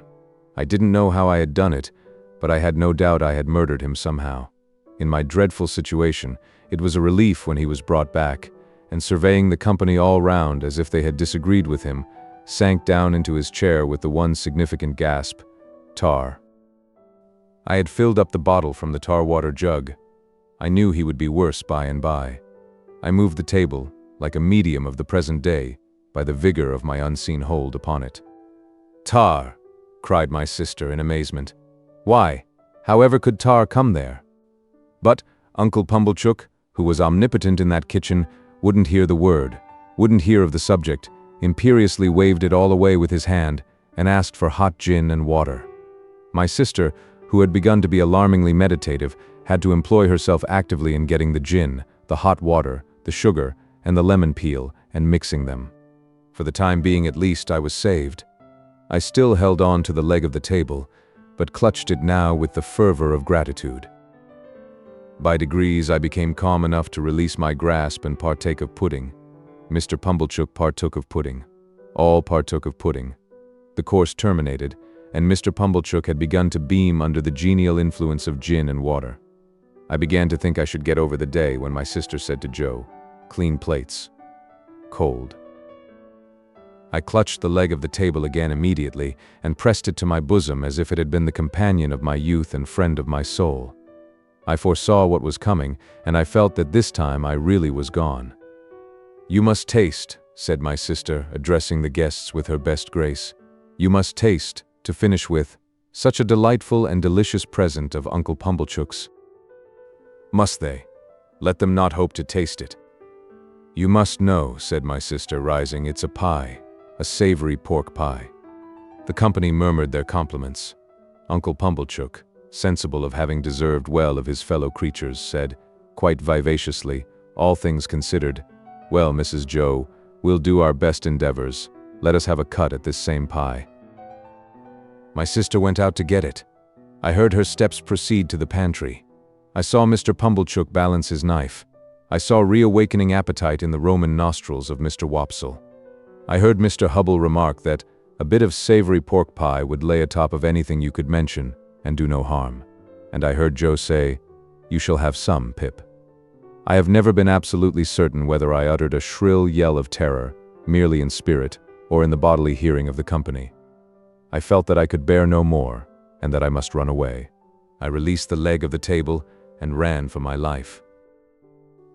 But I ran no farther than the house door, for there I ran head foremost into a party of soldiers with their muskets, one of whom held out a pair of handcuffs to me, saying, "Here you are, look sharp, come on." Chapter 5. The apparition of a file of soldiers ringing down the butt ends of their loaded muskets on our doorstep caused the dinner party to rise from table in confusion, and caused Mrs. Joe, re-entering the kitchen empty-handed, to stop short and stare, in her wondering lament of "Gracious goodness, gracious me, what's gone with the pie?" The sergeant and I were in the kitchen when Mrs. Joe stood staring, at which crisis I partially recovered the use of my senses. It was the sergeant who had spoken to me, and he was now looking round at the company, with his handcuffs invitingly extended towards them in his right hand, and his left on my shoulder. "Excuse me, ladies and gentlemen," said the sergeant, "but as I have mentioned at the door to this smart young shaver," which he hadn't, "I am on a chase in the name of the king, and I want the blacksmith." "And pray what might you want with him?" retorted my sister, quick to resent his being wanted at all. "Mrs.," returned the gallant sergeant, "speaking for myself, I should reply, the honor and pleasure of his fine wife's acquaintance. Speaking for the king, I answer, a little job done." This was received as rather neat in the sergeant, insomuch that Mr. Pumblechook cried audibly, "Good again." "You see, blacksmith," said the sergeant, who had by this time picked out Joe with his eye, "we have had an accident with these, and I find the lock of one of 'em goes wrong, and the coupling don't act pretty. As they are wanted for immediate service, will you throw your eye over them?" Joe threw his eye over them, and pronounced that the job would necessitate the lighting of his forge fire, and would take nearer 2 hours than 1. "Will it? Then will you set about it at once, blacksmith," said the offhand sergeant, "as it's on His Majesty's service. And if my men can bear a hand anywhere, they'll make themselves useful." With that, he called to his men, who came trooping into the kitchen one after another, and piled their arms in a corner. And then they stood about, as soldiers do, now with their hands loosely clasped before them, now resting a knee or a shoulder, now easing a belt or a pouch, now opening the door to spit stiffly over their high stocks, out into the yard. All these things I saw without then knowing that I saw them, for I was in an agony of apprehension. But beginning to perceive that the handcuffs were not for me, and that the military had so far got the better of the pie as to put it in the background, I collected a little more of my scattered wits. "Would you give me the time?" said the sergeant, addressing himself to Mr. Pumblechook, as to a man whose appreciative powers justified the inference that he was equal to the time. "It's just gone 2:30. "That's not so bad," said the sergeant, reflecting. "Even if I was forced to halt here nigh 2 hours, that'll do. How far might you call yourselves from the marshes? Hereabouts. Not above a mile, I reckon?" "Just a mile," said Mrs. Joe. "That'll do. We begin to close in upon 'em about dusk. A little before dusk, my orders are." "That'll do." "Convicts, Sergeant?" asked Mr. Wopsle in a matter-of-course way. "Aye," returned the sergeant. "2. They're pretty well known to be out on the marshes still, and they won't try to get clear of 'em before dusk. Anybody here seen anything of any such game?" Everybody, myself excepted, said no, with confidence. Nobody thought of me. "Well," said the sergeant, "they'll find themselves trapped in a circle, I expect, sooner than they count on. Now, blacksmith, if you are ready, His Majesty the King is." Joe had got his coat and waistcoat and cravat off and his leather apron on and passed into the forge. One of the soldiers opened its wooden windows, another lighted the fire, another turned to at the bellows. The rest stood round the blaze, which was soon roaring. Then Joe began to hammer and clink, and we all looked on. The interest of the impending pursuit not only absorbed the general attention, but even made my sister liberal. She drew a pitcher of beer from the cask for the soldiers, and invited the sergeant to take a glass of brandy. But Mr. Pumblechook said sharply, "Give him wine, Mum." "I'll engage there's no tar in that." So the sergeant thanked him and said that as he preferred his drink without tar, he would take wine, if it was equally convenient. When it was given him, he drank His Majesty's health and compliments of the season, and took it all at a mouthful and smacked his lips. "Good stuff, eh, Sergeant?" said Mr. Pumblechook. "I'll tell you something," returned the sergeant. "I suspect that stuff's of your providing." Mr. Pumblechook, with a fat sort of laugh, said, "Aye, aye, why?" "Because," returned the sergeant, clapping him on the shoulder, "you're a man that knows what's what." "Do ye think so?" said Mr. Pumblechook with his former laugh. "Have another glass." "With you?" "Hob and nob," returned the sergeant. "The top of mine to the foot of yours, the foot of yours to the top of mine. Ring once, ring twice. The best tune on the musical glasses. Your health. May you live 1,000 years and never be a worse judge of the right sort than you are at the present moment of your life." The sergeant tossed off his glass again and seemed quite ready for another glass. I noticed that Mr. Pumblechook in his hospitality appeared to forget that he had made a present of the wine, but took the bottle from Mrs. Joe and had all the credit of handing it about in a gush of joviality. Even I got some, and he was so very free of the wine that he even called for the other bottle, and handed that about with the same liberality, when the first was gone. As I watched them while they all stood clustering about the forge, enjoying themselves so much, I thought what terrible good sauce for a dinner my fugitive friend on the marshes was. They had not enjoyed themselves a quarter so much, before the entertainment was brightened with the excitement he furnished. And now, when they were all in lively anticipation of the 2 villains being taken, and when the bellows seemed to roar for the fugitives, the fire to flare for them, the smoke to hurry away in pursuit of them, Joe to hammer and clink for them, and all the murky shadows on the wall to shake at them in menace as the blaze rose and sank, and the red-hot sparks dropped and died. The pale afternoon outside almost seemed in my pitying young fancy to have turned pale on their account, poor wretches. At last, Joe's job was done, and the ringing and roaring stopped. As Joe got on his coat, he mustered courage to propose that some of us should go down with the soldiers and see what came of the hunt. Mr. Pumblechook and Mr. Hubble declined, on the plea of a pipe and ladies' society, but Mr. Wopsle said he would go if Joe would. Joe said he was agreeable and would take me if Mrs. Joe approved. We never should have got leave to go, I am sure, but for Mrs. Joe's curiosity to know all about it and how it ended. As it was, she merely stipulated, "If you bring the boy back with his head blown to bits by a musket, Don't look to me to put it together again." The sergeant took a polite leave of the ladies and parted from Mr. Pumblechook as from a comrade, though I doubt if he were quite as fully sensible of that gentleman's merits under arid conditions as when something moist was going. His men resumed their muskets and fell in. Mr. Wopsle, Joe, and I received strict charge to keep in the rear and to speak no word after we reached the marshes. When we were all out in the raw air and were steadily moving towards our business, I treasonably whispered to Joe, "I hope, Joe, we shan't find them." And Joe whispered to me, "I'd give a shilling if they had cut and run, Pip." We were joined by no stragglers from the village, for the weather was cold and threatening, the way dreary, the footing bad, darkness coming on, and the people had good fires indoors and were keeping the day. A few faces hurried to glowing windows and looked after us, but none came out. We passed the finger-post and held straight on to the churchyard. There we were stopped a few minutes by a signal from the sergeant's hand, while 2 or 3 of his men dispersed themselves among the graves and also examined the porch. They came in again without finding anything, and then we struck out on the open marshes, through the gate at the side of the churchyard. A bitter sleet came rattling against us here on the east wind, and Joe took me on his back.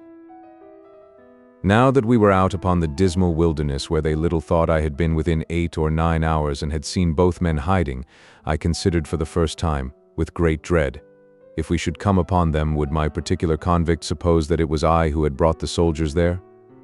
He had asked me if I was a deceiving imp, and he had said I should be a fierce young hound if I joined the hunt against him. Would he believe that I was both imp and hound in treacherous earnest, and had betrayed him? It was of no use asking myself this question now.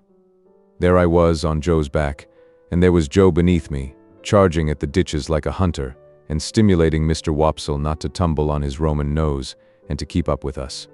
The soldiers were in front of us, extending into a pretty wide line with an interval between man and man. We were taking the course I had begun with, and from which I had diverged in the mist. Either the mist was not out again yet, or the wind had dispelled it.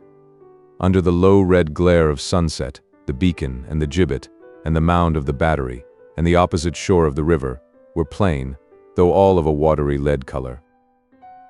With my heart thumping like a blacksmith at Joe's broad shoulder, I looked all about for any sign of the convicts. I could see none. I could hear none.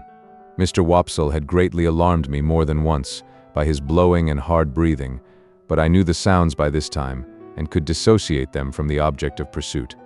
I got a dreadful start when I thought I heard the file still going, but it was only a sheep bell. The sheep stopped in their eating and looked timidly at us, and the cattle, their heads turned from the wind and sleet, stared angrily as if they held us responsible for both annoyances, but, except these things, and the shudder of the dying day in every blade of grass, there was no break in the bleak stillness of the marshes. The soldiers were moving on in the direction of the old battery, and we were moving on a little way behind them, when, all of a sudden, we all stopped. For there had reached us on the wings of the wind and rain a long shout. It was repeated. It was at a distance towards the east, but it was long and loud. Nay, there seemed to be 2 or more shouts raised together, if one might judge from a confusion in the sound. To this effect the sergeant and the nearest men were speaking under their breath when Joe and I came up. After another moment's listening, Joe, who was a good judge, agreed, and Mr. Wopsle, who was a bad judge, agreed. The sergeant, a decisive man, ordered that the sound should not be answered, but that the course should be changed, and that his men should make towards it at the double. So we slanted to the right, where the east was, and Joe pounded away so wonderfully that I had to hold on tight to keep my seat. It was a run indeed now, and what Joe called, in the only 2 words he spoke all the time, a winder. Down banks and up banks, and over gates, and splashing into dikes, and breaking among coarse rushes, no man cared where he went. As we came nearer to the shouting, it became more and more apparent that it was made by more than one voice. Sometimes it seemed to stop altogether, and then the soldiers stopped. When it broke out again, the soldiers made for it at a greater rate than ever, and we after them. After a while, we had so run it down that we could hear one voice calling murder, and another voice, convicts, runaways, guard. This way for the runaway convicts. Then both voices would seem to be stifled in a struggle, and then would break out again. And when it had come to this, the soldiers ran like deer, and Joe too. The sergeant ran in first when we had run the noise quite down, and 2 of his men ran in close upon him. Their pieces were cocked and leveled when we all ran in. "Here are both men," panted the sergeant, struggling at the bottom of a ditch. "Surrender, you 2, and confound you for 2 wild beasts. Come asunder." Water was splashing, and mud was flying, and oaths were being sworn, and blows were being struck, when some more men went down into the ditch to help the sergeant, and dragged out, separately, my convict and the other one. Both were bleeding and panting and execrating and struggling, but of course I knew them both directly. "Mind," said my convict, wiping blood from his face with his ragged sleeves and shaking torn hair from his fingers. "I took him. I give him up to you. Mind that." "It's not much to be particular about," said the sergeant. "It'll do you small good, my man, being in the same plight yourself. Handcuffs there." "I don't expect it to do me any good. I don't want it to do me more good than it does now," said my convict with a greedy laugh. "I took him. He knows it. That's enough for me." The other convict was livid to look at, and, in addition to the old bruised left side of his face, seemed to be bruised and torn all over. He could not so much as get his breath to speak until they were both separately handcuffed, but leaned upon a soldier to keep himself from falling. "Take notice, guard.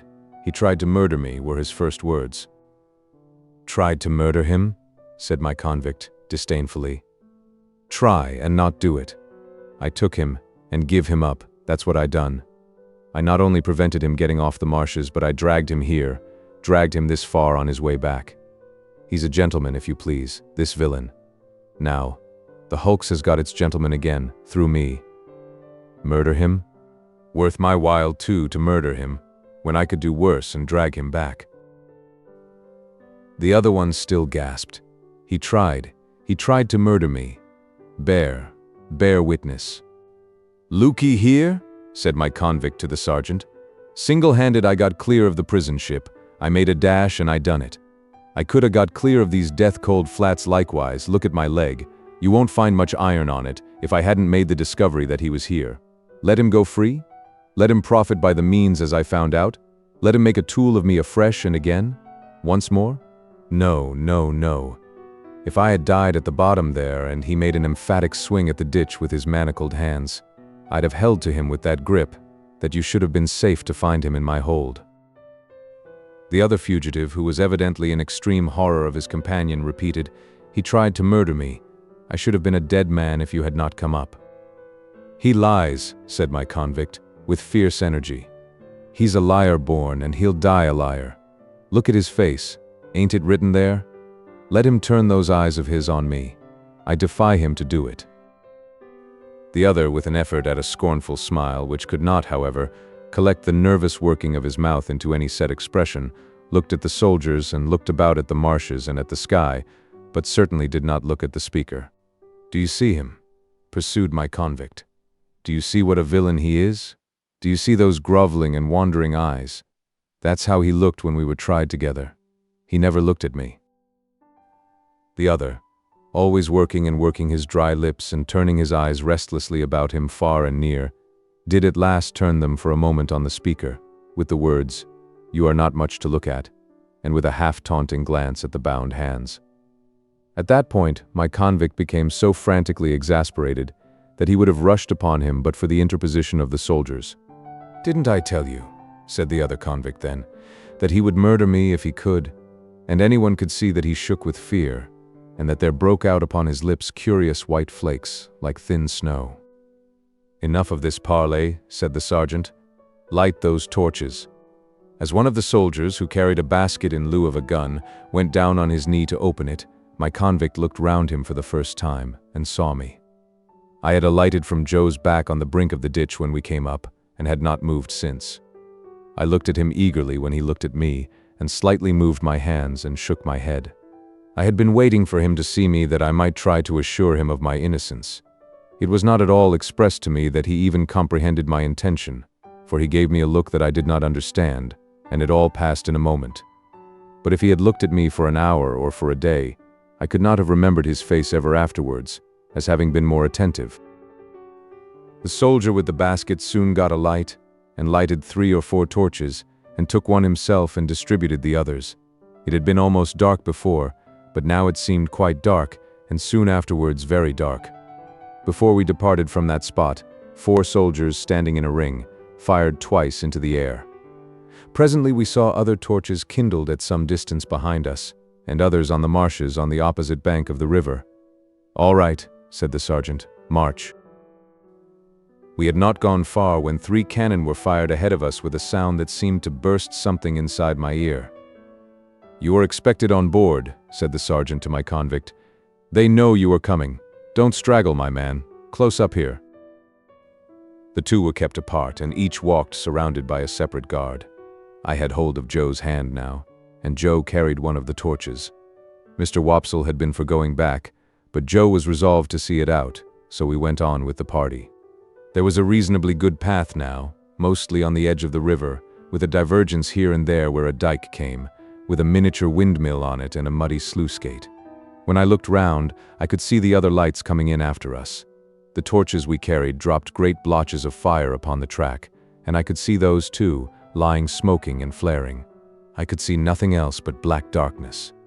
Our lights warmed the air about us with their pitchy blaze, and the 2 prisoners seemed rather to like that, as they limped along in the midst of the muskets. We could not go fast, because of their lameness, and they were so spent that 2 or 3 times we had to halt while they rested. After an hour or so of this traveling, we came to a rough wooden hut and a landing place. There was a guard in the hut, and they challenged, and the sergeant answered. Then we went into the hut, where there was a smell of tobacco and whitewash, and a bright fire, and a lamp, and a stand of muskets, and a drum, and a low wooden bedstead, like an overgrown mangle without the machinery, capable of holding about a dozen soldiers all at once. 3 or 4 soldiers who lay upon it in their greatcoats were not much interested in us, but just lifted their heads and took a sleepy stare, and then lay down again. The sergeant made some kind of report, and some entry in a book, and then the convict whom I call the other convict was drafted off with his guard to go on board first. My convict never looked at me, except that once. While we stood in the hut, he stood before the fire looking thoughtfully at it, or putting up his feet by turns upon the hob, and looking thoughtfully at them as if he pitied them for their recent adventures. Suddenly, he turned to the sergeant and remarked, "I wish to say something respecting this escape. It may prevent some persons laying under suspicion along me." "You can say what you like," returned the sergeant, standing coolly looking at him with his arms folded, "but you have no call to say it here. You'll have opportunity enough to say about it and hear about it before it's done with, you know." "I know, but this is another pint, a separate matter. A man can't starve, at least I can't. I took some victuals up at the village over yonder, where the church stands amost out on the marshes." "You mean stole," said the sergeant, "and I'll tell you where from. From the blacksmith's." "Halloa," said the sergeant, staring at Joe. "Halloa, Pip," said Joe, staring at me. "It was some broken victuals, that's what it was, and a dram of liquor and a pie." "Have you happened to miss such an article as a pie, blacksmith?" asked the sergeant confidentially. "My wife did at the very moment when you came in. Don't you know, Pip?" "So," said my convict, turning his eyes on Joe in a moody manner, and without the least glance at me. "So you're the blacksmith, are you? Then I am sorry to say, I've eat your pie." "God knows you're welcome to it, so far as it was ever mine," returned Joe with a saving remembrance of Mrs. Joe. "We don't know what you have done, but we wouldn't have you starve to death for it. Poor miserable fellow creature, would us, Pip?" The something that I had noticed before clicked in the man's throat again, and he turned his back.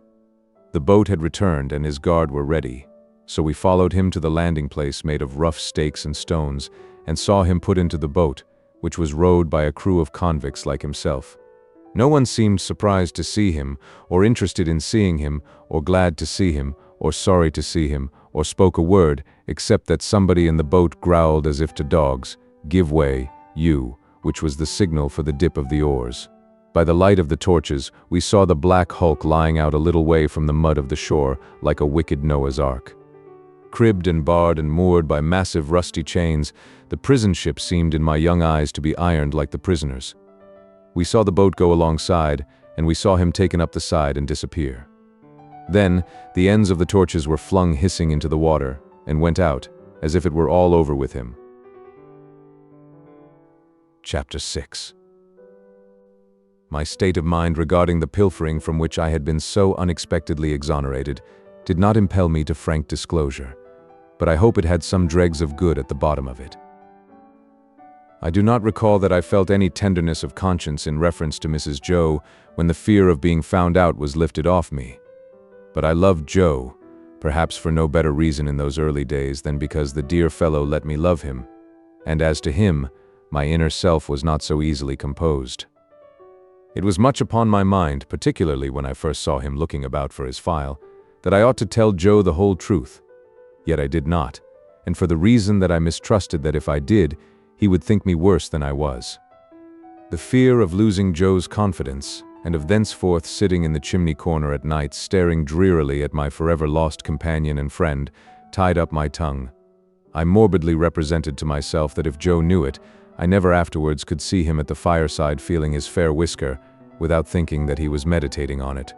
That if Joe knew it, I never afterwards could see him glance, however casually, at yesterday's meat or pudding when it came on today's table, without thinking that he was debating whether I had been in the pantry. That if Joe knew it, and at any subsequent period of our joint domestic life remarked that his beer was flat or thick, the conviction that he suspected tar in it would bring a rush of blood to my face. In a word, I was too cowardly to do what I knew to be right, as I had been too cowardly to avoid doing what I knew to be wrong. I had had no intercourse with the world at that time, and I imitated none of its many inhabitants who act in this manner. Quite an untaught genius, I made the discovery of the line of action for myself.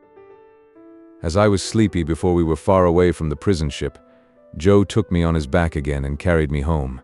He must have had a tiresome journey of it, for Mr. Wopsle, being knocked up, was in such a very bad temper that if the church had been thrown open, he would probably have excommunicated the whole expedition, beginning with Joe and myself. In his lay capacity, he persisted in sitting down in the damp to such an insane extent that when his coat was taken off to be dried at the kitchen fire, the circumstantial evidence on his trousers would have hanged him if it had been a capital offense. By that time I was staggering on the kitchen floor like a little drunkard, through having been newly set upon my feet, and through having been fast asleep, and through waking in the heat and lights and noise of tongues. As I came to myself, with the aid of a heavy thump between the shoulders and the restorative exclamation, "Yah! Was there ever such a boy as this?" from my sister, I found Joe telling them about the convict's confession, and all the visitors suggesting different ways by which he had got into the pantry. Mr. Pumblechook made out, after carefully surveying the premises, that he had first got upon the roof of the forge, and had then got upon the roof of the house, and had then let himself down the kitchen chimney by a rope made of his bedding cut into strips. And as Mr. Pumblechook was very positive, and drove his own chaise cart over everybody, it was agreed that it must be so. Mr. Wopsle, indeed, wildly cried out, "No," with the feeble malice of a tired man, but, as he had no theory and no coat on, he was unanimously set at naught, not to mention his smoking hard behind, as he stood with his back to the kitchen fire to draw the damp out, which was not calculated to inspire confidence. This was all I heard that night before my sister clutched me, as a slumberous offense to the company's eyesight, and assisted me up to bed with such a strong hand that I seemed to have 50 boots on, and to be dangling them all against the edges of the stairs. My state of mind, as I have described it, began before I was up in the morning, and lasted long after the subject had died out, and had ceased to be mentioned saving on exceptional occasions. Chapter 7. At the time when I stood in the churchyard reading the family tombstones, I had just enough learning to be able to spell them out. My construction even of their simple meaning was not very correct, for I read "wife of the above" as a complimentary reference to my father's exaltation to a better world, and if any one of my deceased relations had been referred to as below, I have no doubt I should have formed the worst opinions of that member of the family. Neither were my notions of the theological positions to which my catechism bound me at all accurate, for I have a lively remembrance that I supposed my declaration that I was to walk in the same all the days of my life laid me under an obligation always to go through the village from our house in one particular direction, and never to vary it by turning down by the wheelwrights or up by the mill. When I was old enough, I was to be apprenticed to Joe, and until I could assume that dignity I was not to be what Mrs. Joe called pompied, or, as I render it, pampered. Therefore, I was not only odd boy about the forge, but if any neighbor happened to want an extra boy to frighten birds or pick up stones or do any such job, I was favored with the employment. In order, however, that our superior position might not be compromised thereby, a money box was kept on the kitchen mantel shelf, into which it was publicly made known that all my earnings were dropped. I have an impression that they were to be contributed eventually towards the liquidation of the national debt, but I know I had no hope of any personal participation in the treasure. Mr. Wopsle's great-aunt kept an evening school in the village, that is to say, she was a ridiculous old woman of limited means and unlimited infirmity, who used to go to sleep from 6 to 7 every evening in the society of youth who paid 2 pence per week each for the improving opportunity of seeing her do it. She rented a small cottage, and Mr. Wopsle had the room upstairs, where we students used to overhear him reading aloud in a most dignified and terrific manner, and occasionally bumping on the ceiling. There was a fiction that Mr. Wopsle examined the scholars once a quarter. What he did on those occasions was to turn up his cuffs, stick up his hair, and give us Mark Antony's oration over the body of Caesar. This was always followed by Collins's Ode on the Passions, wherein I particularly venerated Mr. Wopsle as revenge, throwing his blood-stained sword in thunder down, and taking the war-denouncing trumpet with a withering look. It was not with me then, as it was in later life when I fell into the society of the passions and compared them with Collins and Wopsle, rather to the disadvantage of both gentlemen. Mr. Wopsle's great-aunt, besides keeping this educational institution, kept in the same room a little general shop.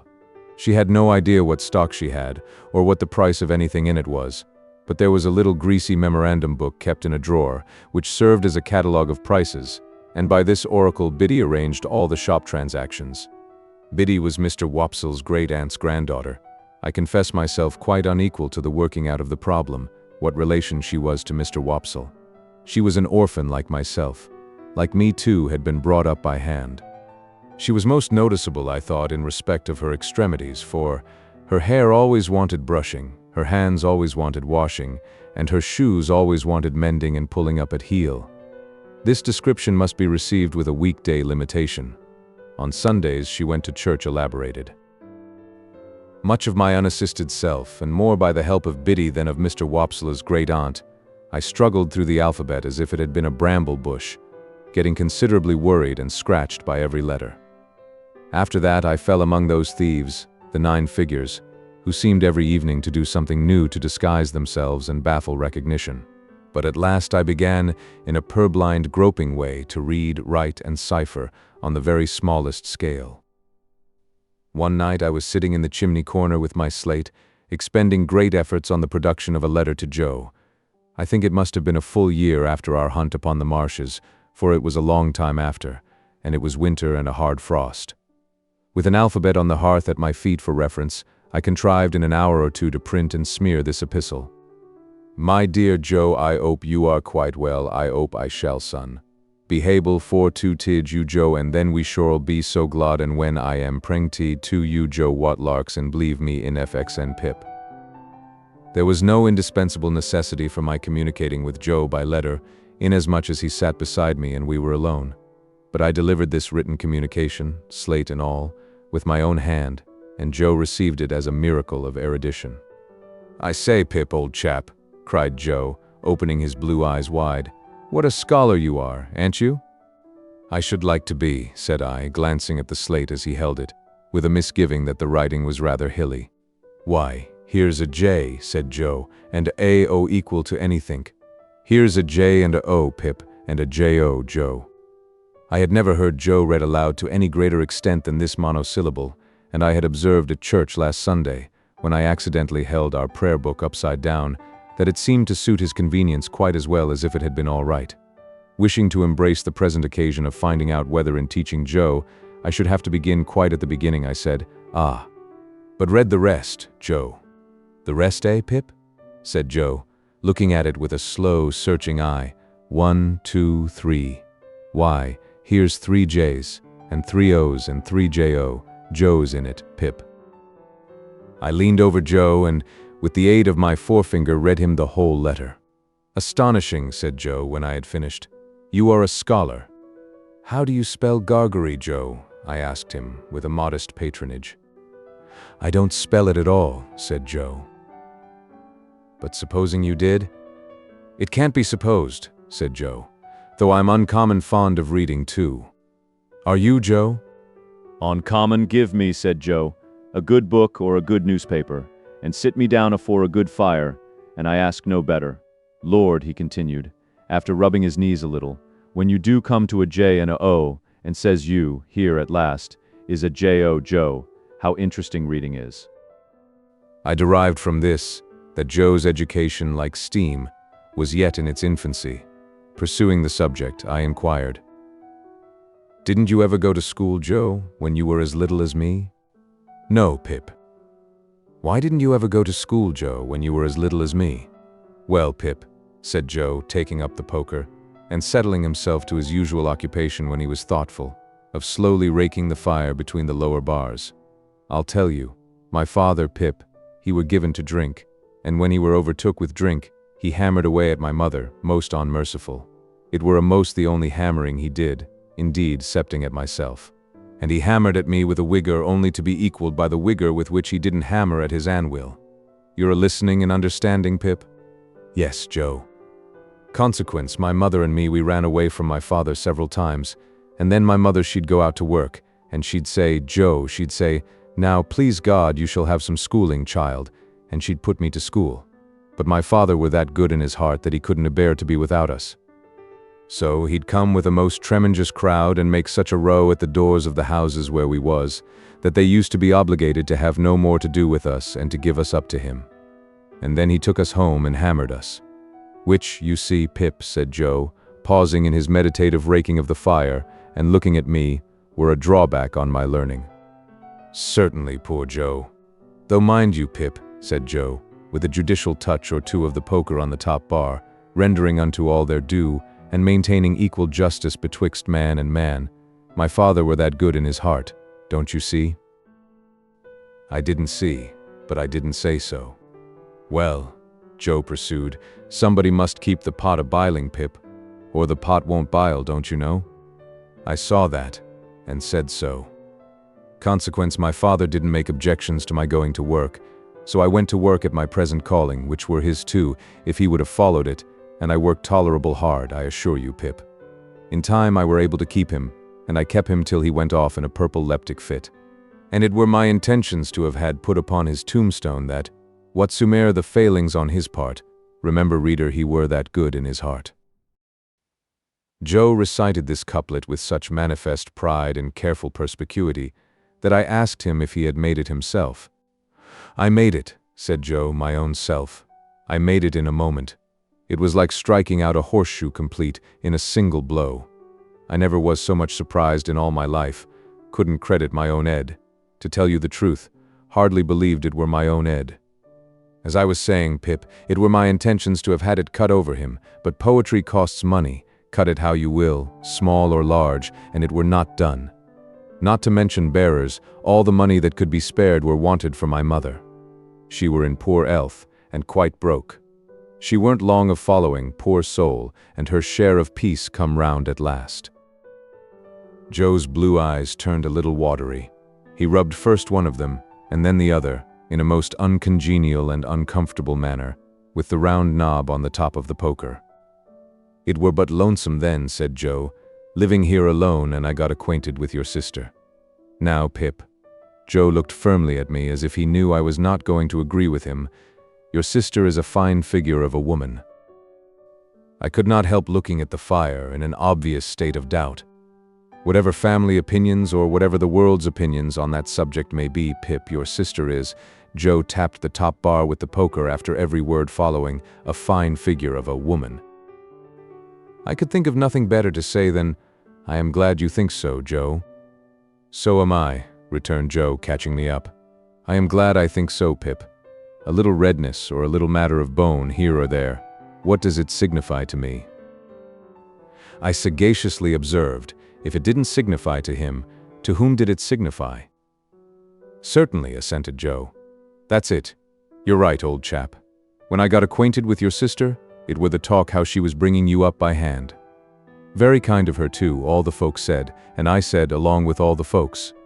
As to you, Joe pursued with a countenance expressive of seeing something very nasty indeed, if you could have been aware how small and flabby and mean you was, dear me, you'd have formed the most contemptible opinion of yourself. Not exactly relishing this, I said, never mind me, Joe. But I did mind you, Pip, he returned with tender simplicity. When I offered to your sister to keep company, and to be asked in church at such times as she was willing and ready to come to the forge, I said to her, and bring the poor little child. God bless the poor little child, I said to your sister. There's room for him at the forge.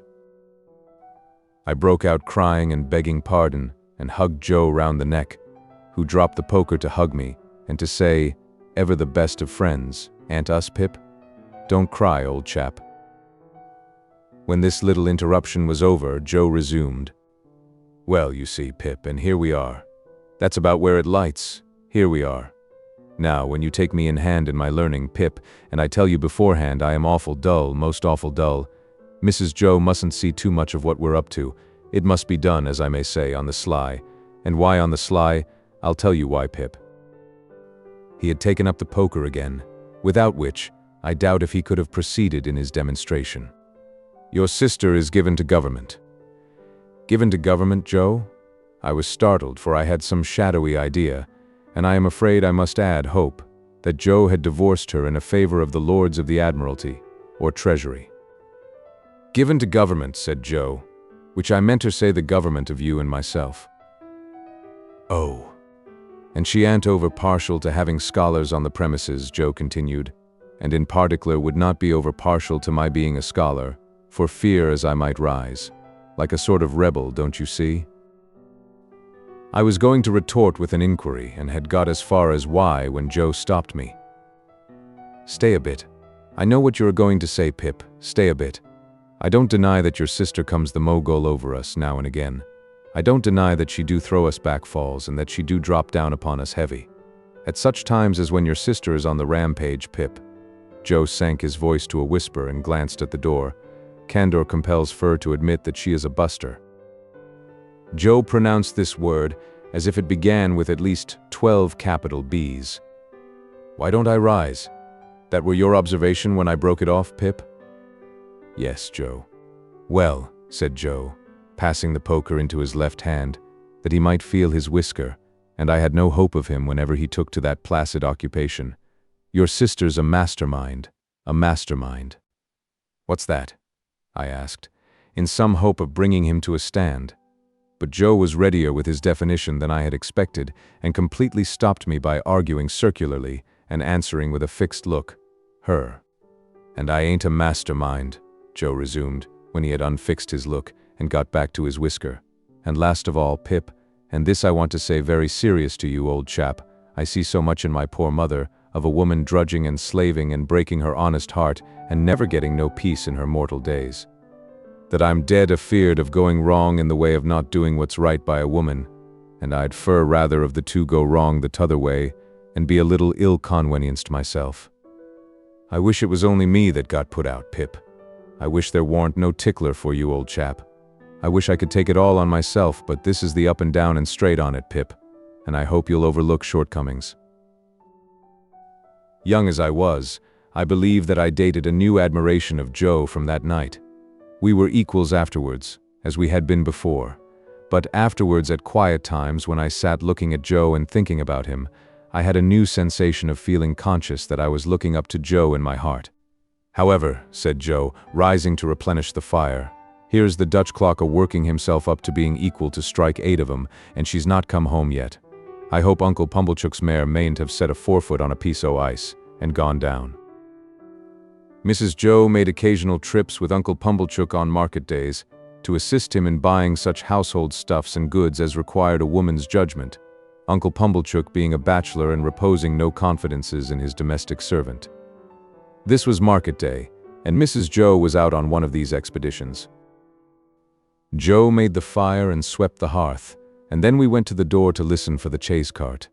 It was a dry, cold night, and the wind blew keenly, and the frost was white and hard. A man would die tonight of lying out on the marshes, I thought.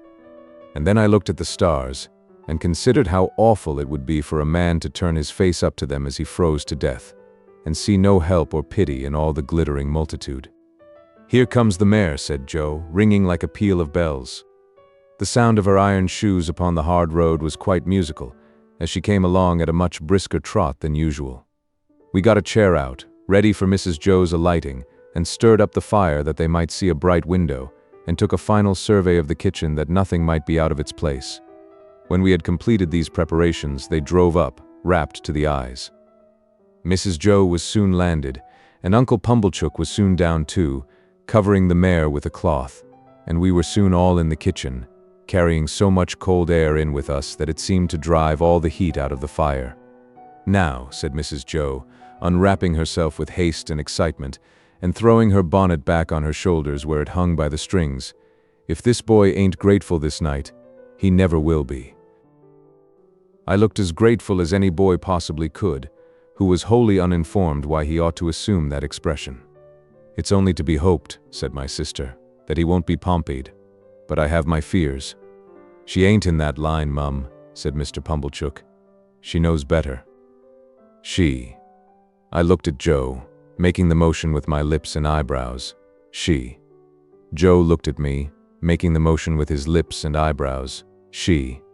My sister catching him in the act, he drew the back of his hand across his nose with his usual conciliatory air on such occasions, and looked at her. "Well," said my sister, in her snappish way, "what are you staring at? Is the house afire?" Which some individual, Joe politely hinted, mentioned she. "And she is a she, I suppose?" said my sister. "Unless you call Miss Havisham a he, and I doubt if even you'll go so far as that." "Miss Havisham? Uptown?" said Joe. "Is there any Miss Havisham downtown?" returned my sister. "She wants this boy to go and play there. And of course he's going. And he had better play there," said my sister, shaking her head at me as an encouragement to be extremely light and sportive, "or I'll work him." I had heard of Miss Havisham uptown. Everybody for miles round had heard of Miss Havisham uptown as an immensely rich and grim lady who lived in a large and dismal house barricaded against robbers, and who led a life of seclusion.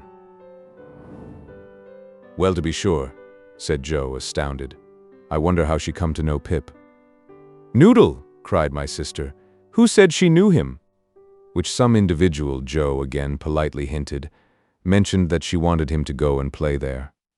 And couldn't she ask Uncle Pumblechook if he knew of a boy to go and play there? Isn't it just barely possible that Uncle Pumblechook may be a tenant of hers, and that he may sometimes, we won't say quarterly or half-yearly, for that would be requiring too much of you, but sometimes go there to pay his rent? And couldn't she then ask Uncle Pumblechook if he knew of a boy to go and play there? And couldn't Uncle Pumblechook, being always considerate and thoughtful for us, though you may not think it, Joseph, in a tone of the deepest reproach, as if he were the most callous of nephews, then mention this boy standing prancing here, which I solemnly declare I was not doing, that I have forever been a willing slave to? "Good again," cried Uncle Pumblechook. "Well put," prettily pointed. "Good indeed. Now, Joseph, you know the case." "No, Joseph," said my sister, still in a reproachful manner, while Joe apologetically drew the back of his hand across and across his nose, "you do not yet, though you may not think it, know the case. You may consider that you do, but you do not, Joseph. For you do not know that Uncle Pumblechook, being sensible that for anything we can tell, this boy's fortune may be made by his going to Miss Havisham's, has offered to take him into town tonight in his own chaise cart, and to keep him tonight, and to take him with his own hands to Miss Havisham's tomorrow morning." "And Laura mussy me," cried my sister, casting off her bonnet in sudden desperation. "Here I stand talking to mere mooncalves, with Uncle Pumblechook waiting, and the mare catching cold at the door, and the boy grimed with crock and dirt from the hair of his head to the sole of his foot." With that, she pounced upon me, like an eagle on a lamb, and my face was squeezed into wooden bowls in sinks, and my head was put under taps of water butts, and I was soaped, and kneaded, and toweled, and thumped, and harrowed, and rasped, until I really was quite beside myself. I may here remark that I suppose myself to be better acquainted than any living authority with the ridgy effect of a wedding ring passing unsympathetically over the human countenance. When my ablutions were completed, I was put into clean linen of the stiffest character, like a young penitent into sackcloth, and was trussed up in my tightest and fearfulest suit. I was then delivered over to Mr. Pumblechook, who formally received me as if he were the sheriff, and who let off upon me the speech that I knew he had been dying to make all along. Boy, be forever grateful to all friends, but especially unto them which brought you up by hand. Goodbye, Joe. God bless you, Pip, old chap. I had never parted from him before, and what with my feelings and what with soapsuds, I could at first see no stars from the chaise cart. But they twinkled out one by one, without throwing any light on the questions why on earth I was going to play at Miss Havisham's, and what on earth I was expected to play at. Chapter 8. Mr. Pumblechook's premises in the high street of the market town were of a peppercorny and farinaceous character, as the premises of a corn chandler and seedsman should be. It appeared to me that he must be a very happy man indeed to have so many little drawers in his shop, and I wondered when I peeped into one or two on the lower tiers and saw the tied-up brown paper packets inside, whether the flower seeds and bulbs ever wanted of a fine day to break out of those jails and bloom. It was in the early morning after my arrival that I entertained this speculation. On the previous night I had been sent straight to bed in an attic with a sloping roof, which was so low in the corner where the bedstead was, that I calculated the tiles as being within a foot of my eyebrows. In the same early morning I discovered a singular affinity between seeds and corduroys.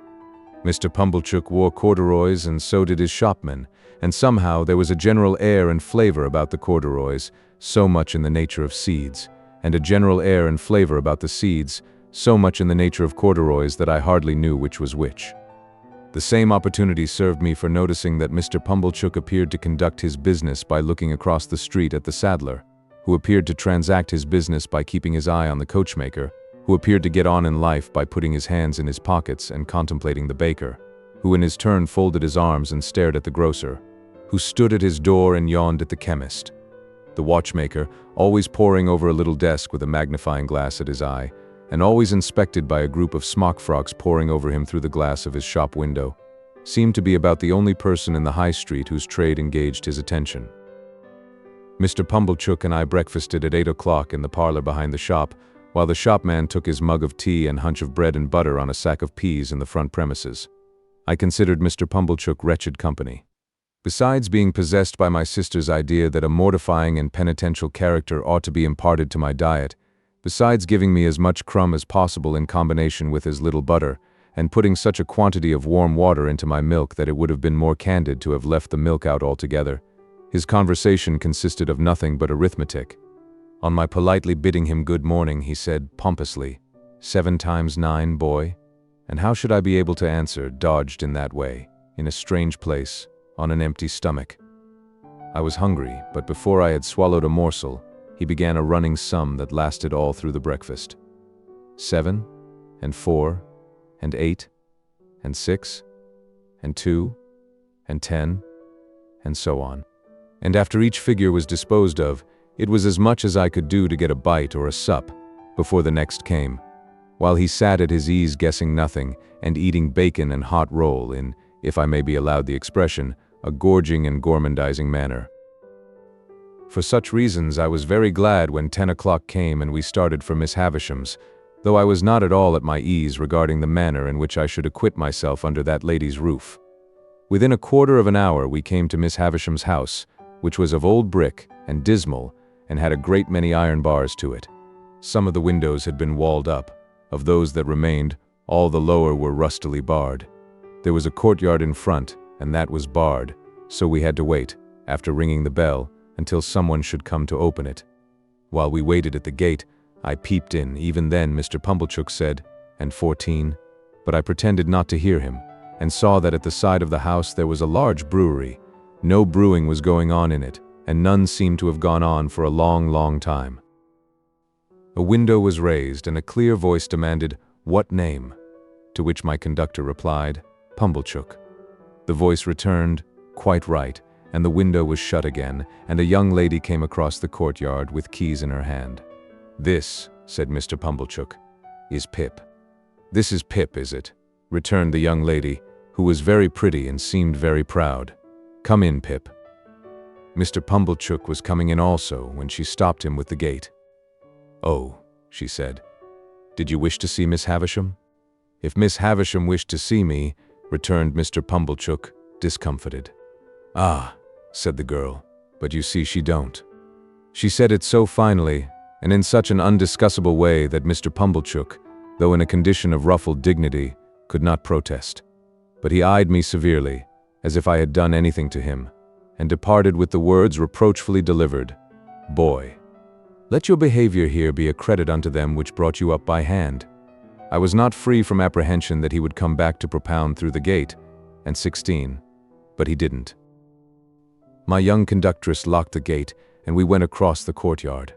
It was paved and clean, but grass was growing in every crevice.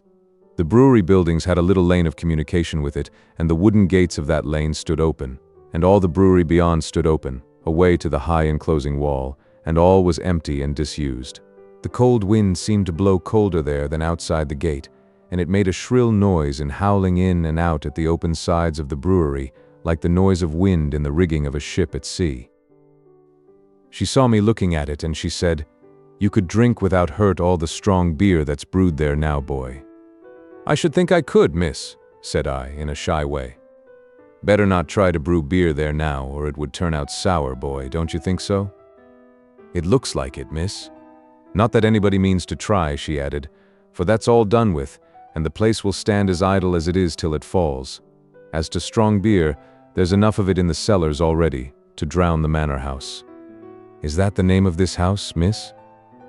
"One of its names, boy." "It has more than one, then, miss?" "One more. Its other name was Satis, which is Greek, or Latin, or Hebrew, or all three, or all one to me for enough." "Enough House," said I. "That's a curious name, miss." "Yes," she replied. "But it meant more than it said. It meant, when it was given, that whoever had this house could want nothing else. They must have been easily satisfied in those days, I should think. But don't loiter, boy." Though she called me boy so often, and with a carelessness that was far from complimentary, she was of about my own age. She seemed much older than I, of course, being a girl, and beautiful and self-possessed, and she was as scornful of me as if she had been 21 and a queen. We went into the house by a side door. The great front entrance had 2 chains across it outside, and the first thing I noticed was that the passages were all dark, and that she had left a candle burning there. She took it up, and we went through more passages and up a staircase, and still it was all dark, and only the candle lighted us. At last we came to the door of a room, and she said, "Go in." I answered, more in shyness than politeness, "After you, miss." To this she returned, "Don't be ridiculous, boy. I am not going in," and scornfully walked away, and what was worse, took the candle with her. This was very uncomfortable, and I was half afraid. However, the only thing to be done being to knock at the door, I knocked, and was told from within to enter. I entered, therefore, and found myself in a pretty large room, well lighted with wax candles. No glimpse of daylight was to be seen in it.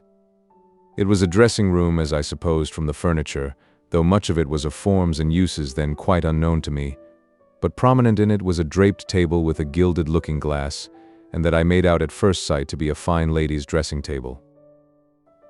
Whether I should have made out this object so soon if there had been no fine lady sitting at it, I cannot say. In an armchair, with an elbow resting on the table and her head leaning on that hand, sat the strangest lady I have ever seen, or shall ever see. She was dressed in rich materials, satins and lace and silks, all of white. Her shoes were white, and she had a long white veil dependent from her hair, and she had bridal flowers in her hair, but her hair was white. Some bright jewels sparkled on her neck and on her hands, and some other jewels lay sparkling on the table. Dresses, less splendid than the dress she wore, and half-packed trunks were scattered about. She had not quite finished dressing, for she had but one shoe on, the other was on the table near her hand. Her veil was but half arranged, her watch and chain were not put on, and some lace for her bosom lay with those trinkets, and with her handkerchief, and gloves, and some flowers, and a prayer book all confusedly heaped about the looking-glass. It was not in the first few moments that I saw all these things, though I saw more of them in the first moments than might be supposed, but I saw that everything within my view which ought to be white had been white long ago, and had lost its luster and was faded and yellow. I saw that the bride within the bridal dress had withered like the dress, and like the flowers, and had no brightness left but the brightness of her sunken eyes. I saw that the dress had been put upon the rounded figure of a young woman, and that the figure upon which it now hung loose had shrunk to skin and bone. Once, I had been taken to see some ghastly waxwork at the fair, representing I know not what impossible personage lying in state. Once, I had been taken to one of our old marsh churches to see a skeleton in the ashes of a rich dress that had been dug out of a vault under the church pavement. Now, waxwork and skeleton seemed to have dark eyes that moved and looked at me. I should have cried out if I could. "Who is it?" said the lady at the table. "Pip, ma'am." "Pip?" "Mr. Pumblechook's boy, ma'am. Come to play." "Come nearer. Let me look at you." "Come close." It was when I stood before her, avoiding her eyes, that I took note of the surrounding objects in detail, and saw that her watch had stopped at 20 minutes to 9, and that a clock in the room had stopped at 20 minutes to 9. "Look at me," said Miss Havisham. "You are not afraid of a woman who has never seen the sun since you were born." I regret to state that I was not afraid of telling the enormous lie comprehended in the answer no. "Do you know what I touch here?" she said, laying her hands, one upon the other, on her left side. "Yes, ma'am." It made me think of the young man. "What do I touch?" "Your heart. Broken." She uttered the word with an eager look, and with strong emphasis, and with a weird smile that had a kind of boast in it. Afterwards, she kept her hands there for a little while, and slowly took them away as if they were heavy. "I am tired," said Miss Havisham. "I want diversion, and I have done with men and women play." I think it will be conceded by my most disputatious reader that she could hardly have directed an unfortunate boy to do anything in the wide world more difficult to be done under the circumstances. "I sometimes have sick fancies," she went on, "and I have a sick fancy that I want to see some play. There, with an impatient movement of the fingers of her right hand, play, play, play." For a moment, with the fear of my sisters working me before my eyes, I had a desperate idea of starting round the room in the assumed character of Mr. Pumblechook's chaise cart. But I felt myself so unequal to the performance that I gave it up and stood looking at Miss Havisham in what I suppose she took for a dogged manner, inasmuch as she said, when we had taken a good look at each other, "Are you sullen and obstinate?" "No, ma'am, I am very sorry for you, and very sorry I can't play just now. If you complain of me, I shall get into trouble with my sister, so I would do it if I could, but it's so new here, and so strange, and so fine, and melancholy." I stopped, fearing I might say too much, or had already said it, and we took another look at each other. Before she spoke again, she turned her eyes from me, and looked at the dress she wore, and at the dressing table, and finally at herself in the looking-glass. "So new to him," she muttered. "So old to me, so familiar to me, so melancholy to both of us. Call Estella." As she was still looking at the reflection of herself, I thought she was still talking to herself, and kept quiet. "Call Estella," she repeated, flashing a look at me. "You can do that. Call Estella. At the door." To stand in the dark in a mysterious passage of an unknown house, bawling Estella to a scornful young lady neither visible nor responsive, and feeling it a dreadful liberty so to roar out her name, was almost as bad as playing to order. But she answered at last, and her light came along the dark passage like a star. Miss Havisham beckoned her to come close, and took up a jewel from the table, and tried its effect upon her fair young bosom and against her pretty brown hair. "Your own one day, my dear, and you will use it well. Let me see you play cards with this boy." "With this boy? Why, he is a common laboring boy." I thought I overheard Miss Havisham answer, only it seemed so unlikely. "Well, you can break his heart." "What do you play, boy?" asked Estella of myself, with the greatest disdain. "Nothing but beggar my neighbor, miss." "Beggar him," said Miss Havisham to Estella, so we sat down to cards. It was then I began to understand that everything in the room had stopped, like the watch and the clock, a long time ago. I noticed that Miss Havisham put down the jewel exactly on the spot from which she had taken it up. As Estella dealt the cards, I glanced at the dressing table again, and saw that the shoe upon it, once white, now yellow, had never been worn. I glanced down at the foot from which the shoe was absent, and saw that the silk stocking on it, once white, now yellow, had been trodden ragged. Without this arrest of everything, this standing still of all the pale decayed objects, not even the withered bridal dress on the collapsed form could have looked so like grave clothes, or the long veil so like a shroud. So she sat, corpse-like, as we played at cards, the frillings and trimmings on her bridal dress looking like earthy paper. I knew nothing then of the discoveries that are occasionally made of bodies buried in ancient times, which fall to powder in the moment of being distinctly seen, but I have often thought since that she must have looked as if the admission of the natural light of day would have struck her to dust. "He calls the knaves jacks, this boy," said Estella with disdain, before our first game was out. "And what coarse hands he has, and what thick boots." I had never thought of being ashamed of my hands before, but I began to consider them a very indifferent pair. Her contempt for me was so strong that it became infectious, and I caught it. She won the game, and I dealt. I misdealt, as was only natural, when I knew she was lying in wait for me to do wrong, and she denounced me for a stupid, clumsy, laboring boy. "You say nothing of her," remarked Miss Havisham to me as she looked on. "She says many hard things of you, but you say nothing of her. What do you think of her?" "I don't like to say," I stammered. "Tell me in my ear," said Miss Havisham, bending down. "I think she is very proud," I replied in a whisper. "Anything else?" "I think she is very pretty." "Anything else?" "I think she is very insulting." She was looking at me then with a look of supreme aversion. "Anything else?" "I think I should like to go home, and never see her again, though she is so pretty.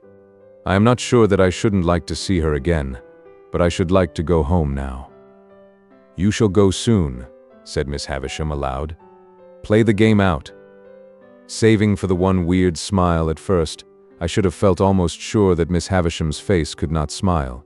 It had dropped into a watchful and brooding expression, most likely when all the things about her had become transfixed, and it looked as if nothing could ever lift it up again.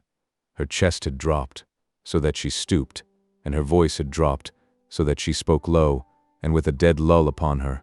Altogether, she had the appearance of having dropped body and soul, within and without, under the weight of a crushing blow. I played the game to an end with Estella, and she beggared me. She threw the cards down on the table when she had won them all, as if she despised them for having been won of me. "When shall I have you here again?" said Miss Havisham. "Let me think." I was beginning to remind her that today was Wednesday, when she checked me with her former impatient movement of the fingers of her right hand. There. I know nothing of days of the week. I know nothing of weeks of the year. Come again after 6 days. You hear?" "Yes, ma'am." "Estella, take him down. Let him have something to eat, and let him roam and look about him while he eats. Go, Pip." I followed the candle down, as I had followed the candle up, and she stood it in the place where we had found it. Until she opened the side entrance, I had fancied, without thinking about it, that it must necessarily be night-time. The rush of the daylight quite confounded me, and made me feel as if I had been in the candlelight of the strange room many hours. "You are to wait here, you boy," said Estella, and disappeared and closed the door. I took the opportunity of being alone in the courtyard to look at my coarse hands and my common boots. My opinion of those accessories was not favorable. They had never troubled me before, but they troubled me now, as vulgar appendages. I determined to ask Joe why he had ever taught me to call those picture cards jacks, which ought to be called knaves. I wish Joe had been rather more genteelly brought up, and then I should have been so too. She came back, with some bread and meat and a little mug of beer. She put the mug down on the stones of the yard, and gave me the bread and meat without looking at me, as insolently as if I were a dog in disgrace. I was so humiliated, hurt, spurned, offended, angry, sorry. I cannot hit upon the right name for the smart, God knows what its name was, that tears started to my eyes. The moment they sprang there, the girl looked at me with a quick delight in having been the cause of them. This gave me power to keep them back and to look at her. So, she gave a contemptuous toss, but with a sense, I thought, of having made too sure that I was so wounded and left me. But when she was gone, I looked about me for a place to hide my face in and got behind one of the gates in the brewery lane and leaned my sleeve against the wall there, and leaned my forehead on it and cried. As I cried, I kicked the wall, and took a hard twist at my hair. So bitter were my feelings, and so sharp was the smart without a name, that needed counteraction. My sister's bringing up had made me sensitive. In the little world in which children have their existence, whosoever brings them up, there is nothing so finely perceived and so finely felt as injustice. It may be only small injustice that the child can be exposed to, but the child is small, and its world is small, and its rocking horse stands as many hands high, according to scale, as a big-boned Irish hunter. Within myself I had sustained, from my babyhood, a perpetual conflict with injustice. I had known, from the time when I could speak, that my sister, in her capricious and violent coercion, was unjust to me. I had cherished a profound conviction that her bringing me up by hand gave her no right to bring me up by jerks. Through all my punishments, disgraces, fasts, and vigils, and other penitential performances, I had nursed this assurance, and to my communing so much with it, in a solitary and unprotected way, I in great part refer the fact that I was morally timid and very sensitive. I got rid of my injured feelings for the time by kicking them into the brewery wall, and twisting them out of my hair, and then I smoothed my face with my sleeve, and came from behind the gate. The bread and meat were acceptable, and the beer was warming and tingling, and I was soon in spirits to look about me. To be sure, it was a deserted place, down to the pigeon house in the brewery yard, which had been blown crooked on its pole by some high wind, and would have made the pigeons think themselves at sea, if there had been any pigeons there to be rocked by it. But there were no pigeons in the dovecot, no horses in the stable, no pigs in the sty, no malt in the storehouse, no smells of grains and beer in the copper or the vat. All the uses and scents of the brewery might have evaporated with its last reek of smoke. In a by-yard there was a wilderness of empty casks, which had a certain sour remembrance of better days lingering about them, but it was too sour to be accepted as a sample of the beer that was gone, and in this respect I remember those recluses as being like most others. Behind the furthest end of the brewery was a rank garden with an old wall, not so high but that I could struggle up and hold on long enough to look over it and see that the rank garden was the garden of the house, and that it was overgrown with tangled weeds, but that there was a track upon the green and yellow paths, as if someone sometimes walked there, and that Estella was walking away from me even then. But she seemed to be everywhere, for when I yielded to the temptation presented by the casks, and began to walk on them, I saw her walking on them at the end of the yard of casks. She had her back towards me, and held her pretty brown hair spread out in her two hands, and never looked round, and passed out of my view directly. So, in the brewery itself, by which I mean the large paved lofty place in which they used to make the beer, and where the brewing utensils still were. When I first went into it, and, rather oppressed by its gloom, stood near the door looking about me, I saw her pass among the extinguished fires, and ascend some light iron stairs, and go out by a gallery high overhead, as if she were going out into the sky.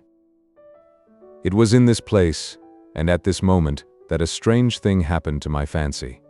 I thought it a strange thing then, and I thought it a stranger thing long afterwards.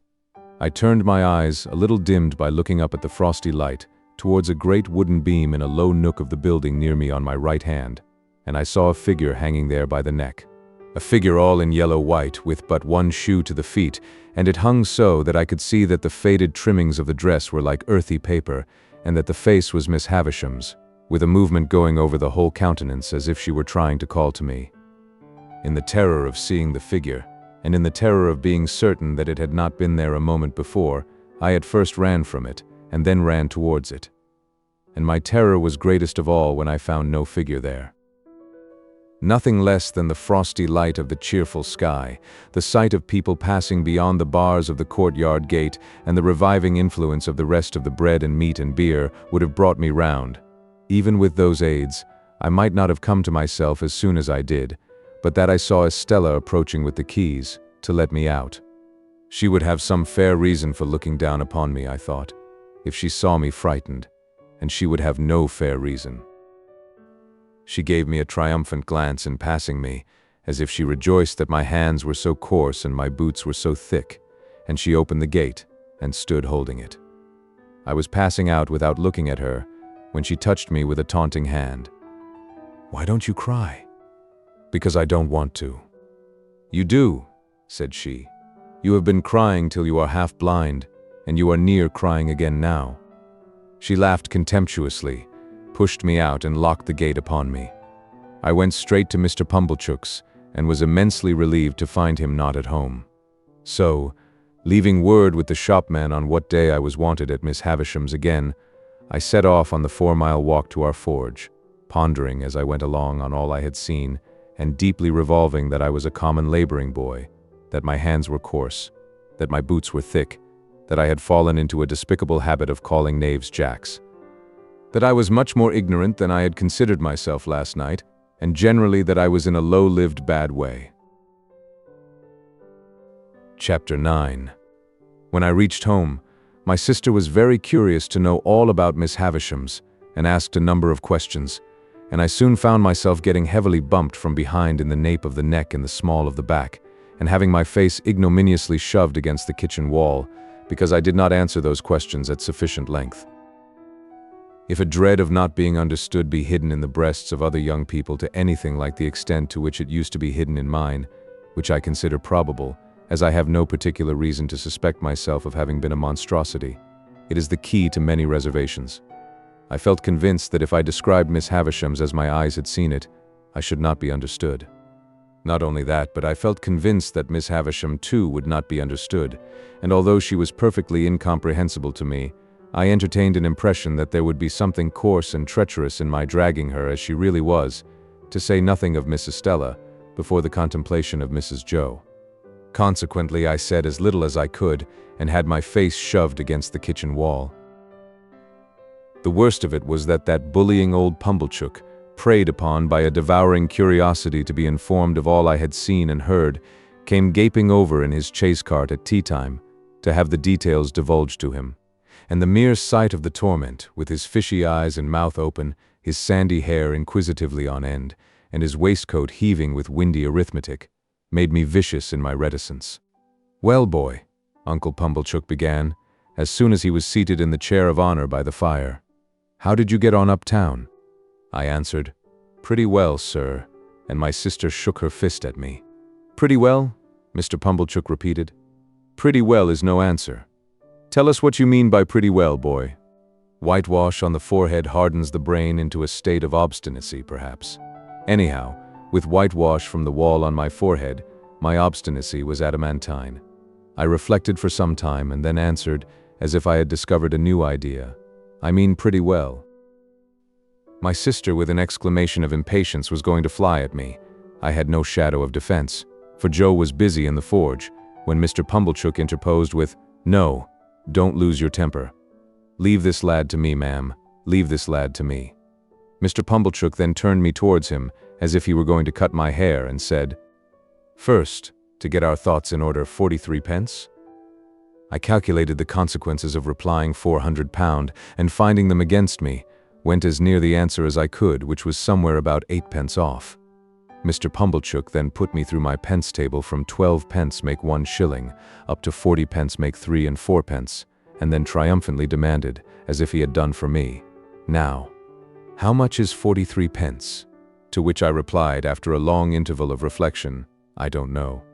And I was so aggravated that I almost doubt if I did know. Mr. Pumblechook worked his head like a screw to screw it out of me, and said, "Is 43 pence 7 and 6 pence 3 fardens, for instance?" "Yes," said I, and although my sister instantly boxed my ears, it was highly gratifying to me to see that the answer spoilt his joke and brought him to a dead stop. "Boy, what like is Miss Havisham?" Mr. Pumblechook began again when he had recovered, folding his arms tight on his chest and applying the screw. "Very tall and dark," I told him. "Is she, uncle?" asked my sister. Mr. Pumblechook winked assent, from which I at once inferred that he had never seen Miss Havisham, for she was nothing of the kind. "Good," said Mr. Pumblechook conceitedly. "This is the way to have him. We are beginning to hold our own, I think, Mum." "I am sure, uncle," returned Mrs. Joe. "I wish you had him always. You know so well how to deal with him." "Now, boy, what was she a-doing of when you went in today?" asked Mr. Pumblechook. "She was sitting," I answered, "in a black velvet coach." Mr. Pumblechook and Mrs. Joe stared at one another as they well might, and both repeated, "In a black velvet coach." "Yes," said I, and Miss Estella, that's her niece, I think handed her in cake and wine at the coach window on a gold plate. And we all had cake and wine on gold plates. And I got up behind the coach to eat mine, because she told me to. "Was anybody else there?" asked Mr. Pumblechook. "4 dogs," said I. "Large or small?" "Immense," said I, "and they fought for veal cutlets out of a silver basket." Mr. Pumblechook and Mrs. Joe stared at one another again. In utter amazement, I was perfectly frantic, a reckless witness under the torture, and would have told them anything. "Where was this coach in the name of gracious?" asked my sister. "In Miss Havisham's room." They stared again. But there weren't any horses to it. I added this saving clause in the moment of rejecting 4 richly caparisoned coursers which I had had wild thoughts of harnessing. "Can this be possible, Uncle?" asked Mrs. Joe. "What can the boy mean?" "I'll tell you, Mum," said Mr. Pumblechook. "My opinion is it's a sedan chair. She's flighty, you know, very flighty. Quite flighty enough to pass her days in a sedan chair." "Did you ever see her in it, Uncle?" asked Mrs. Joe. "How could I?" he returned, forced to the admission, "when I never see her in my life, never clapped eyes upon her." "Goodness, Uncle! And yet you have spoken to her?" "Why, don't you know," said Mr. Pumblechook testily, "that when I have been there I have been took up to the outside of her door, and the door has stood ajar, and she has spoke to me that way. Don't say you don't know that, Mum. Hows'ever, the boy went there to play." "What did you play at, boy?" "We played with flags," I said. I beg to observe that I think of myself with amazement when I recall the lies I told on this occasion. "Flags," echoed my sister. "Yes," said I. Estella waved a blue flag, and I waved a red one, and Miss Havisham waved one sprinkled all over with little gold stars, out at the coach window, and then we all waved our swords and hurrahed.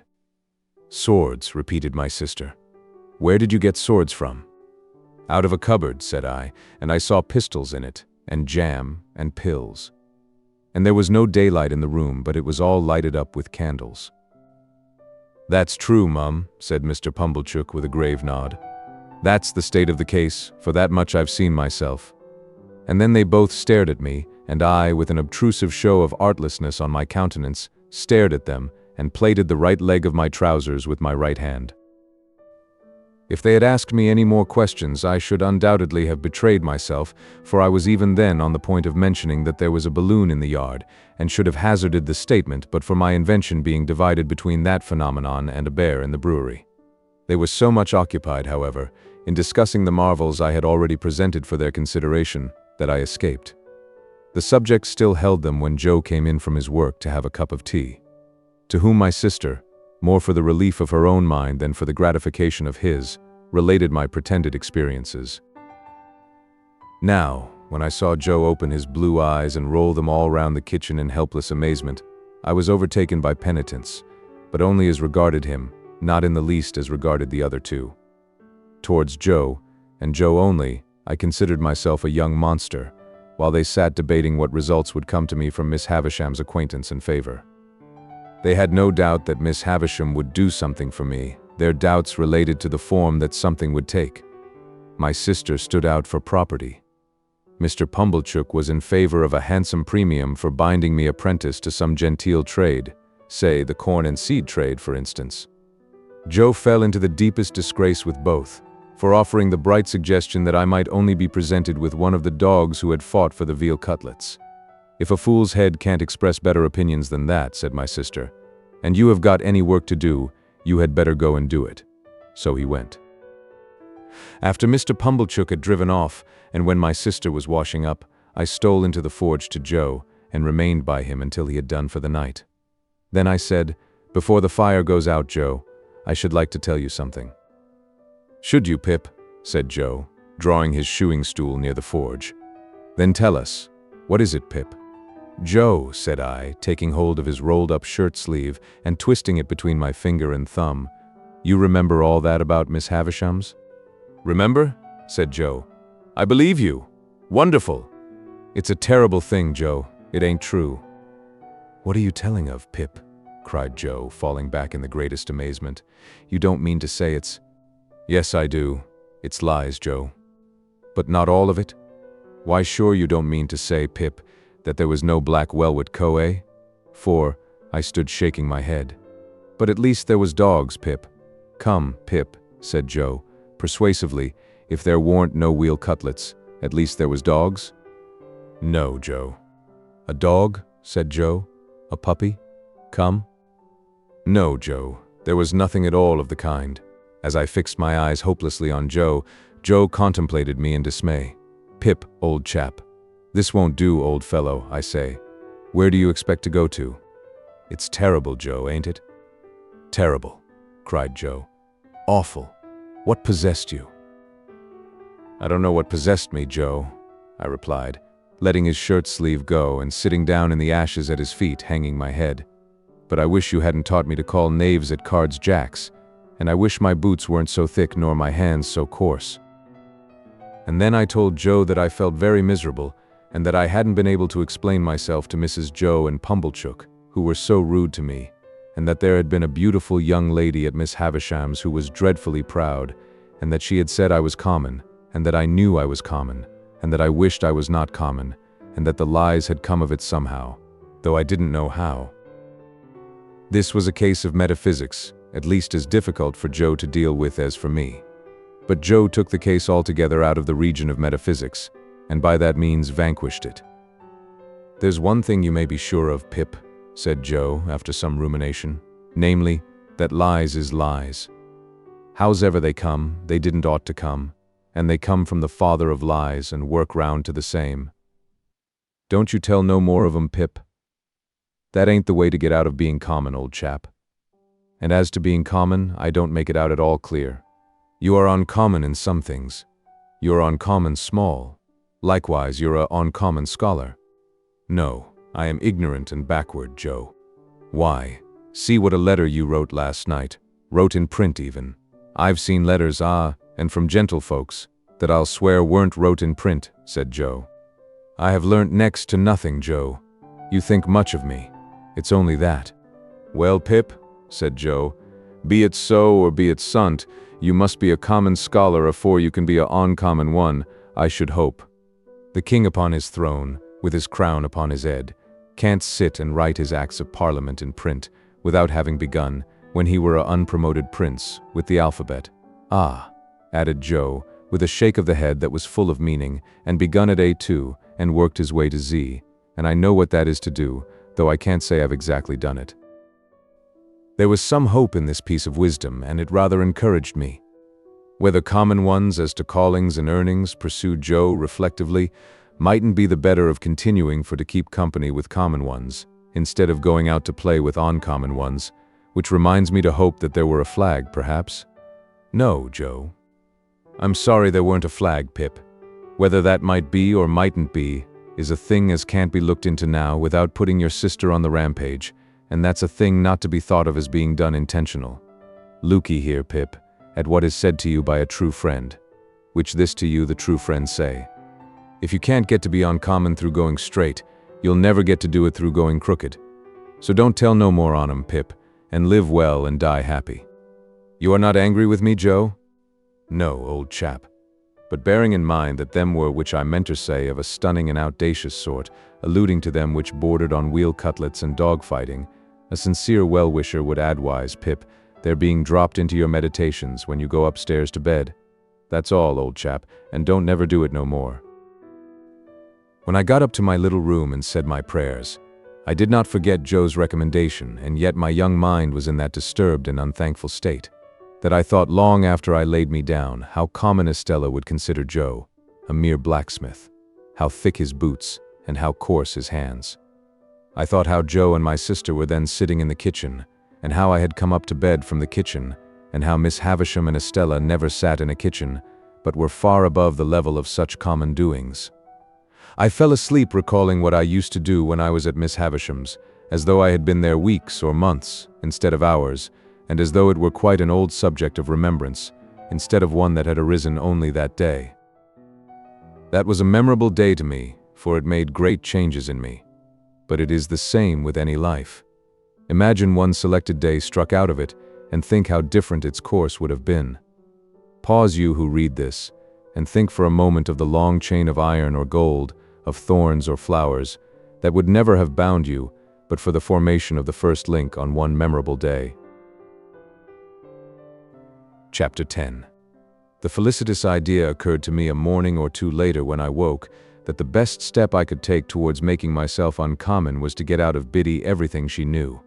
In pursuance of this luminous conception, I mentioned to Biddy when I went to Mr. Wopsle's great-aunt's at night, that I had a particular reason for wishing to get on in life, and that I should feel very much obliged to her if she would impart all her learning to me.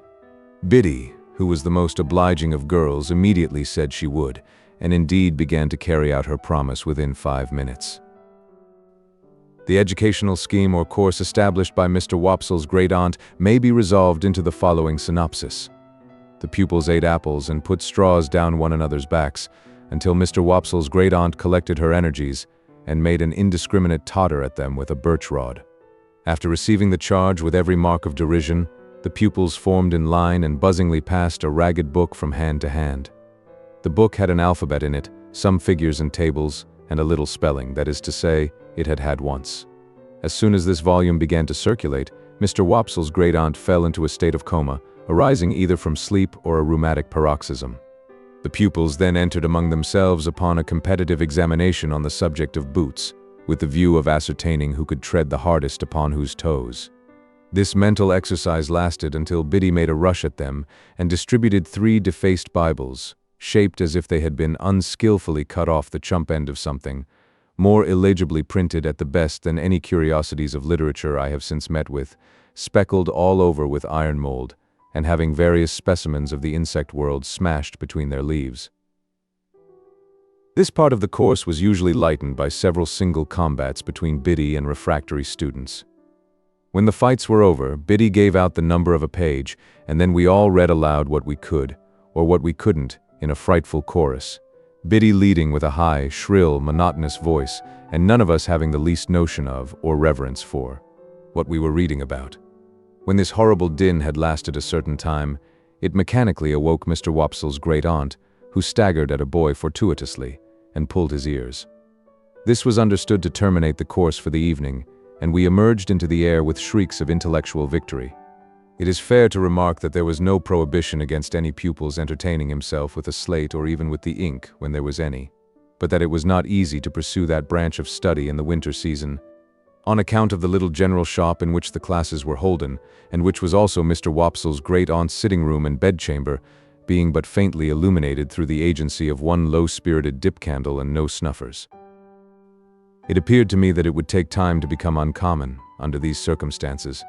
Nevertheless, I resolved to try it, and that very evening Biddy entered on our special agreement by imparting some information from her little catalogue of prices, under the head of moist sugar, and lending me, to copy at home, a large old English D which she had imitated from the heading of some newspaper, and which I supposed, until she told me what it was, to be a design for a buckle. Of course there was a public house in the village, and of course Joe liked sometimes to smoke his pipe there. I had received strict orders from my sister to call for him at the Three Jolly Bargemen that evening, on my way from school, and bring him home at my peril. To the Three Jolly Bargemen, therefore, I directed my steps. There was a bar at the Jolly Bargemen, with some alarmingly long chalk scores in it on the wall at the side of the door, which seemed to me to be never paid off. They had been there ever since I could remember, and had grown more than I had. But there was a quantity of chalk about our country, and perhaps the people neglected no opportunity of turning it to account. It being Saturday night, I found the landlord looking rather grimly at these records, but as my business was with Joe and not with him, I merely wished him good evening, and passed into the common room at the end of the passage, where there was a bright large kitchen fire, and where Joe was smoking his pipe in company with Mr. Wopsle and a stranger. Joe greeted me as usual with, "Halloa, Pip, old chap," and the moment he said that, the stranger turned his head and looked at me. He was a secret-looking man whom I had never seen before. His head was all on one side, and one of his eyes was half shut up, as if he were taking aim at something with an invisible gun. He had a pipe in his mouth, and he took it out, and after slowly blowing all his smoke away and looking hard at me all the time, nodded. So I nodded, and then he nodded again, and made room on the settle beside him that I might sit down there. But as I was used to sit beside Joe whenever I entered that place of resort, I said, "No, thank you, sir," and fell into the space Joe made for me on the opposite settle. The strange man, after glancing at Joe, and seeing that his attention was otherwise engaged, nodded to me again when I had taken my seat, and then rubbed his leg, in a very odd way, as it struck me. "You was saying," said the strange man, turning to Joe, "that you was a blacksmith." "Yes, I said it, you know," said Joe. "What'll you drink, mister?" "You didn't mention your name, by the by." Joe mentioned it now, and the strange man called him by it. "What'll you drink, Mr. Gargery? At my expense? To top up with?" "Well," said Joe, "to tell you the truth, I ain't much in the habit of drinking at anybody's expense but my own." "Habit? No," returned the stranger, "but once and away, and on a Saturday night, too. Come, put a name to it, Mr. Gargery." "I wouldn't wish to be stiff company," said Joe. "Rum." "Rum," repeated the stranger. "And will the other gentleman originate a sentiment?" "Rum," said Mr. Wopsle. "3 rums," cried the stranger, calling to the landlord. "Glasses round." "This other gentleman," observed Joe by way of introducing Mr. Wopsle, "is a gentleman that you would like to hear give it out. Our clerk at church." "Aha!" said the stranger quickly and cocking his eye at me. "The lonely church, right out on the marshes, with graves round it." "That's it," said Joe. The stranger, with a comfortable kind of grunt over his pipe, put his legs up on the settle that he had to himself. He wore a flapping, broad-brimmed traveler's hat, and under it a handkerchief tied over his head in the manner of a cap, so that he showed no hair. As he looked at the fire, I thought I saw a cunning expression, followed by a half-laugh, come into his face. "I am not acquainted with this country, gentlemen, but it seems a solitary country towards the river." "Most marshes is solitary," said Joe. "No doubt, no doubt. Do you find any gypsies, now, or tramps, or vagrants of any sort out there?" "No," said Joe, "none but a runaway convict now and then, and we don't find them easy. Eh, Mr. Wopsle?" Mr. Wopsle, with a majestic remembrance of old discomfiture, assented, but not warmly. "Seems you have been out after such?" asked the stranger. "Once," returned Joe. "Not that we wanted to take them, you understand. We went out as lookers-on, me and Mr. Wopsle and Pip. Didn't us, Pip?" "Yes, Joe." The stranger looked at me again, still cocking his eye as if he were expressly taking aim at me with his invisible gun, and said, "He's a likely young parcel of bones that— what is it you call him?" "Pip," said Joe. "Christened Pip?" "No, not christened Pip." "Surname Pip?" "No," said Joe. "It's a kind of family name what he gave himself when a infant, and is called by." "Son of yours?" "Well," said Joe, meditatively, not, of course, that it could be in any wise necessary to consider about it, but because it was the way at the Jolly Bargeman to seem to consider deeply about everything that was discussed over pipes. "Well, no, he ain't." "Nevy?" said the strange man. "Well," said Joe, with the same appearance of profound cogitation, "he is not— no, not to deceive you, he is not my nevy." "What the blue blazes is he?" asked the stranger. Which appeared to me to be an inquiry of unnecessary strength.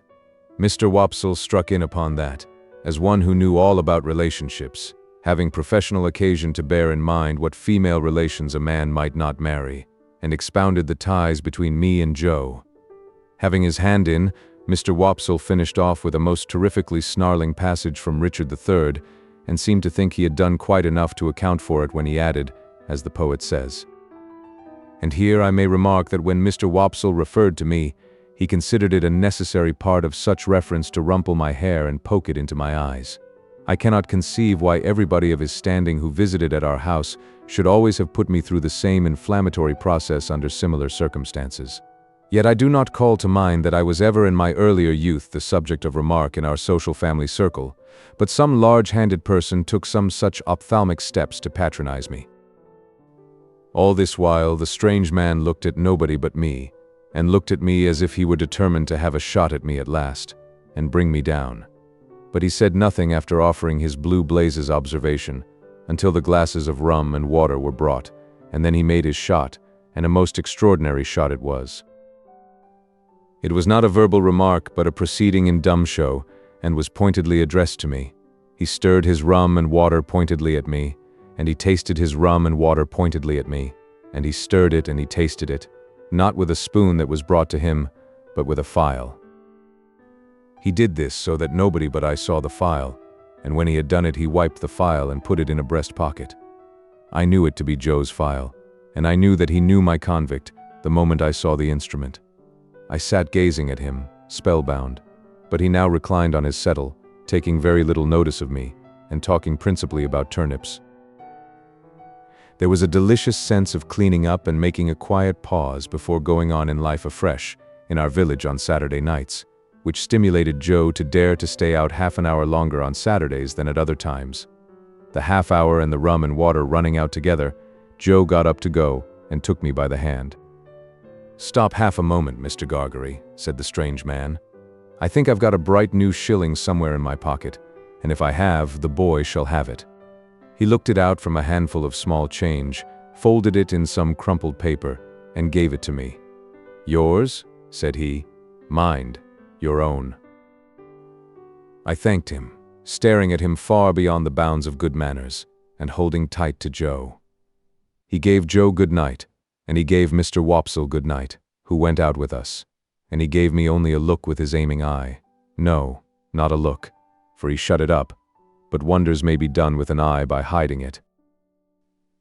On the way home, if I had been in a humor for talking, the talk must have been all on my side, for Mr. Wopsle parted from us at the door of the Jolly Bargeman, and Joe went all the way home with his mouth wide open to rinse the rum out with as much air as possible. But I was in a manner stupefied by this turning up of my old misdeed and old acquaintance, and could think of nothing else. My sister was not in a very bad temper when we presented ourselves in the kitchen, and Joe was encouraged by that unusual circumstance to tell her about the bright shilling. "A bad un, I'll be bound," said Mrs. Joe triumphantly, "or he wouldn't have given it to the boy. Let's look at it." I took it out of the paper, and it proved to be a good one. "But what's this?" said Mrs. Joe, throwing down the shilling and catching up the paper. "2 one-pound notes?" Nothing less than 2 fat, sweltering 1-pound notes that seemed to have been on terms of the warmest intimacy with all the cattle markets in the county. Joe caught up his hat again and ran with them to the Jolly Bargeman to restore them to their owner. While he was gone, I sat down on my usual stool and looked vacantly at my sister, feeling pretty sure that the man would not be there. Presently, Joe came back, saying that the man was gone, but that he, Joe, had left word at the 3 Jolly Bargemen concerning the notes.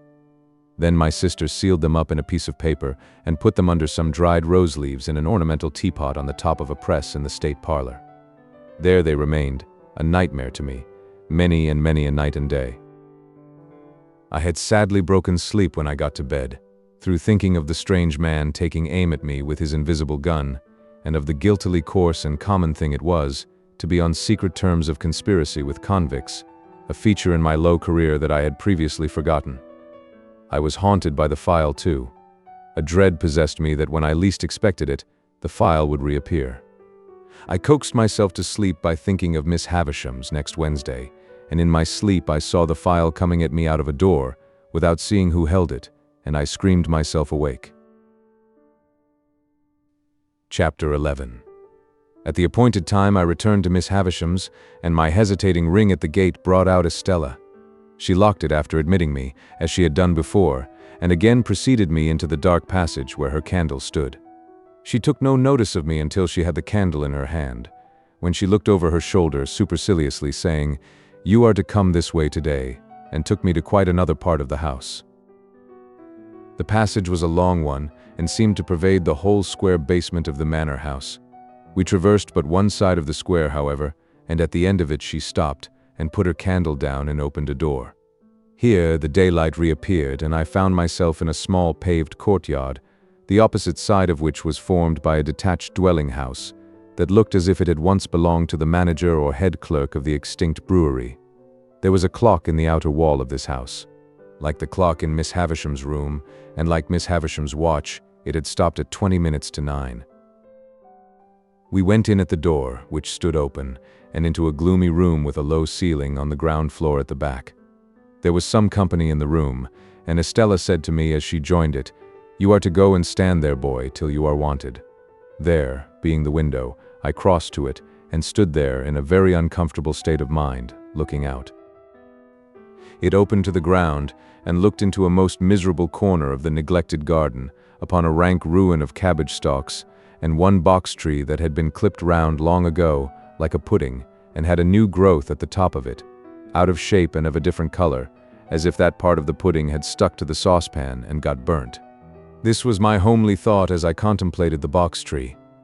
There had been some light snow overnight, and it lay nowhere else to my knowledge, but it had not quite melted from the cold shadow of this bit of garden, and the wind caught it up in little eddies and threw it at the window, as if it pelted me for coming there.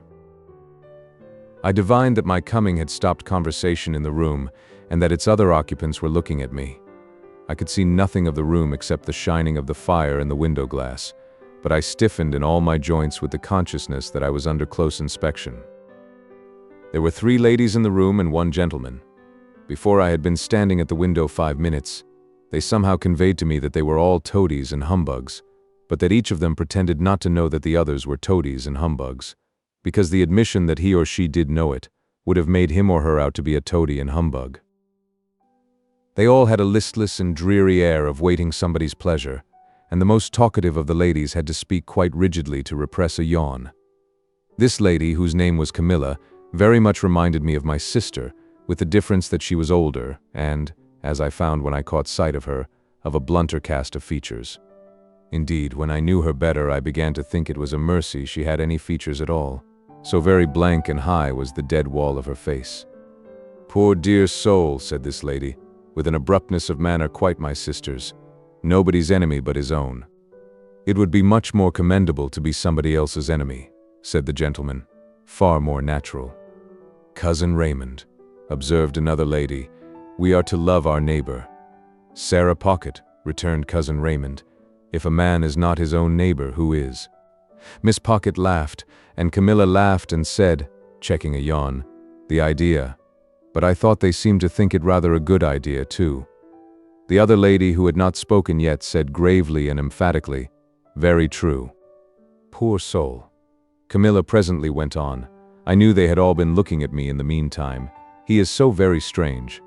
Would anyone believe that when Tom's wife died, he actually could not be induced to see the importance of the children's having the deepest of trimmings to their mourning? 'Good Lord,' says he, 'Camilla, what can it signify so long as the poor bereaved little things are in black? So like Matthew. The idea.'" "Good points in him, said Cousin Raymond. "Heaven forbid I should deny good points in him, but he never had, and he never will have, any sense of the proprieties." "You know, I was obliged," said Camilla. "I was obliged to be firm. I said, it will not do for the credit of the family. I told him that, without deep trimmings, the family was disgraced. I cried about it from breakfast till dinner. I injured my digestion. And at last he flung out in his violent way and said, with a D, 'Then do as you like.' Thank goodness it will always be a consolation to me to know that I instantly went out in a pouring rain and bought the things." "He paid for them, did he not?" asked Estella. "It's not the question, my dear child, who paid for them," returned Camilla. "I bought them, and I shall often think of that with peace when I wake up in the night." The ringing of a distant bell, combined with the echoing of some cry or call along the passage by which I had come, interrupted the conversation and caused Estella to say to me, "Now, boy." On my turning round, they all looked at me with the utmost contempt, and as I went out, I heard Sarah Pocket say, "Well, I am sure, what next?" And Camilla add, with indignation, "Was there ever such a fancy?" "The idea!" As we were going with our candle along the dark passage, Estella stopped all of a sudden, and facing round said in her taunting manner, with her face quite close to mine, "Well? Well, miss?" I answered, almost falling over her and checking myself. She stood looking at me, and, of course, I stood looking at her. "Am I pretty?" "Yes, I think you are very pretty." "Am I insulting?" "Not so much so as you were last time," said I. "Not so much so?" No. She fired when she asked the last question, and she slapped my face with such force as she had when I answered it. "Now?" said she. "You little coarse monster, what do you think of me now?" "I shall not tell you." "Because you are going to tell upstairs. Is that it?" "No," said I. "That's not it." "Why don't you cry again, you little wretch?" "Because I'll never cry for you again," said I, which was, I suppose, as false a declaration as ever was made, for I was inwardly crying for her then, and I know what I know of the pain she cost me afterwards. We went on our way upstairs after this episode, and, as we were going up, we met a gentleman groping his way down. "Whom have we here?" asked the gentleman, stopping and looking at me. "A boy," said Estella. He was a burly man of an exceedingly dark complexion, with an exceedingly large head and a corresponding large hand. He took my chin in his large hand and turned up my face to have a look at me by the light of the candle. He was prematurely bald on the top of his head and had bushy black eyebrows that wouldn't lie down but stood up bristling. His eyes were set very deep in his head and were disagreeably sharp and suspicious. He had a large watch chain and strong black dots where his beard and whiskers would have been if he had let them. He was nothing to me, and I could have had no foresight then that he ever would be anything to me. But it happened that I had this opportunity of observing him well. "Boy of the neighborhood? Hey," said he. "Yes, sir," said I. "How do you come here?" "Miss Havisham sent for me, sir," I explained. "Well, behave yourself. I have a pretty large experience of boys, and you're a bad set of fellows. Now mind," said he, biting the side of his great forefinger as he frowned at me, "you behave yourself." With those words he released me, which I was glad of, for his hand smelt of scented soap, and went his way downstairs. I wondered whether he could be a doctor, but no, I thought, he couldn't be a doctor, or he would have a quieter and more persuasive manner. There was not much time to consider the subject, for we were soon in Miss Havisham's room, where she and everything else were just as I had left them. Estella left me standing near the door, and I stood there until Miss Havisham cast her eyes upon me from the dressing table. "So," she said without being startled or surprised, "the days have worn away, have they?" "Yes, ma'am. Today is—" There, with the impatient movement of her fingers. "I don't want to know. Are you ready to play?" I was obliged to answer in some confusion. "I don't think I am, ma'am." "Not at cards again?" she demanded, with a searching look. "Yes, ma'am, I could do that if I was wanted." "Since this house strikes you old and grave, boy," said Miss Havisham impatiently, "and you are unwilling to play, are you willing to work?" I could answer this inquiry with a better heart than I had been able to find for the other question, and I said I was quite willing. "Then go into that opposite room," said she, pointing at the door behind me with her withered hand, "and wait there till I come." I crossed the staircase landing and entered the room she indicated. From that room, too, the daylight was completely excluded, and it had an airless smell that was oppressive. A fire had been lately kindled in the damp old-fashioned grate, and it was more disposed to go out than to burn up, and the reluctant smoke which hung in the room seemed colder than the clearer air, like our own marsh mist. Certain wintry branches of candles on the high chimney-piece faintly lighted the chamber, or it would be more expressive to say, faintly troubled its darkness. It was spacious, and I dare say had once been handsome, but every discernible thing in it was covered with dust and mold, and dropping to pieces. The most prominent object was a long table with a tablecloth spread on it, as if a feast had been in preparation when the house and the clocks all stopped together. An epergne or centerpiece of some kind was in the middle of this cloth. It was so heavily overhung with cobwebs that its form was quite undistinguishable, and as I looked along the yellow expanse out of which I remember its seeming to grow, like a black fungus, I saw speckle-legged spiders with blotchy bodies running home to it, and running out from it, as if some circumstances of the greatest public importance had just transpired in the spider community. I heard the mice, too, rattling behind the panels, as if the same occurrence were important to their interests.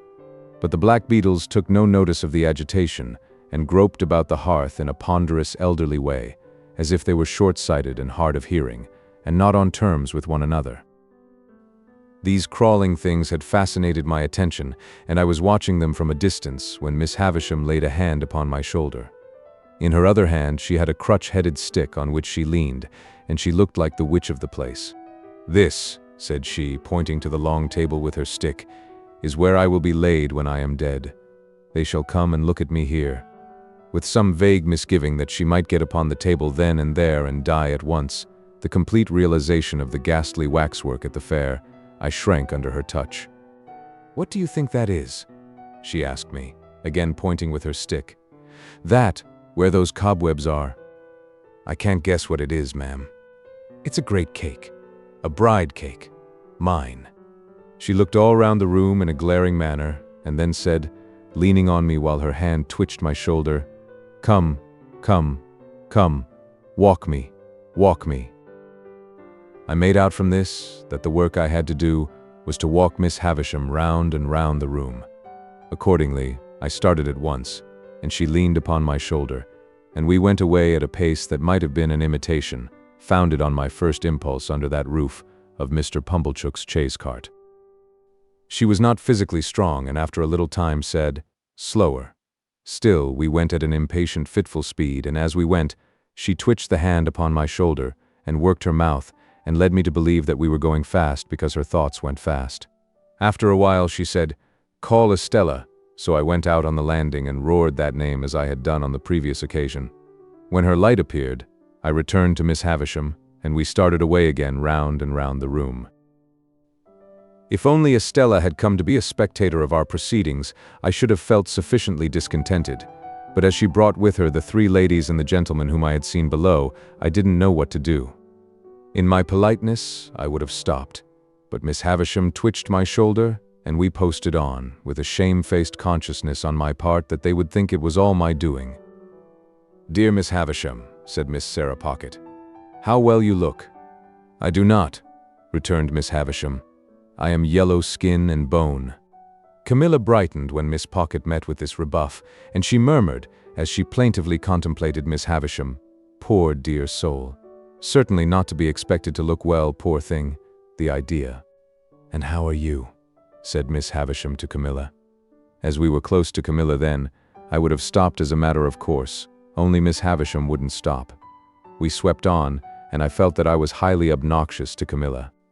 "Thank you, Miss Havisham," she returned. "I am as well as can be expected." "Why, what's the matter with you?" asked Miss Havisham with exceeding sharpness. "Nothing worth mentioning," replied Camilla. "I don't wish to make a display of my feelings, but I have habitually thought of you more in the night than I am quite equal to." "Then don't think of me," retorted Miss Havisham.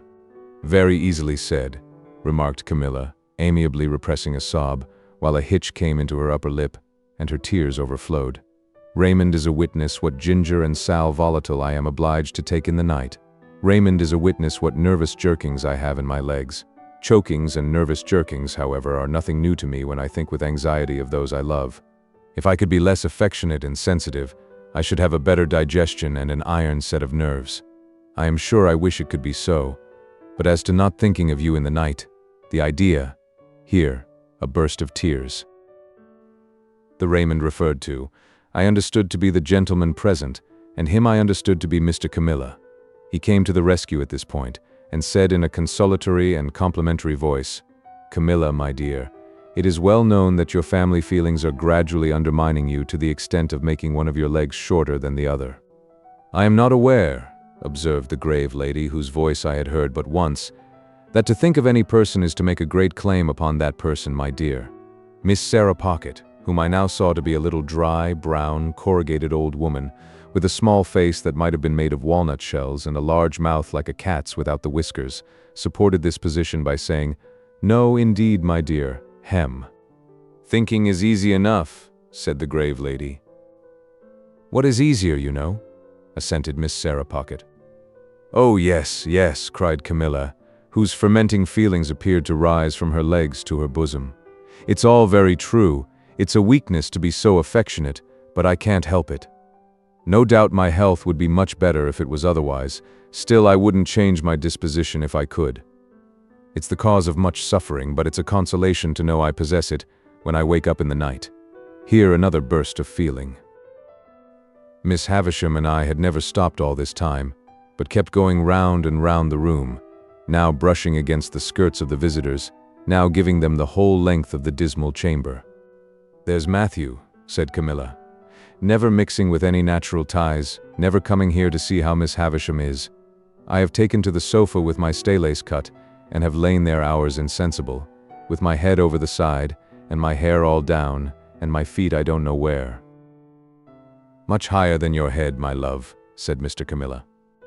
"I have gone off into that state, hours and hours, on account of Matthew's strange and inexplicable conduct, and nobody has thanked me." "Really, I must say I should think not," interposed the grave lady. "You see, my dear," added Miss Sarah Pocket, a blandly vicious personage, "the question to put to yourself is, who did you expect to thank you, my love?"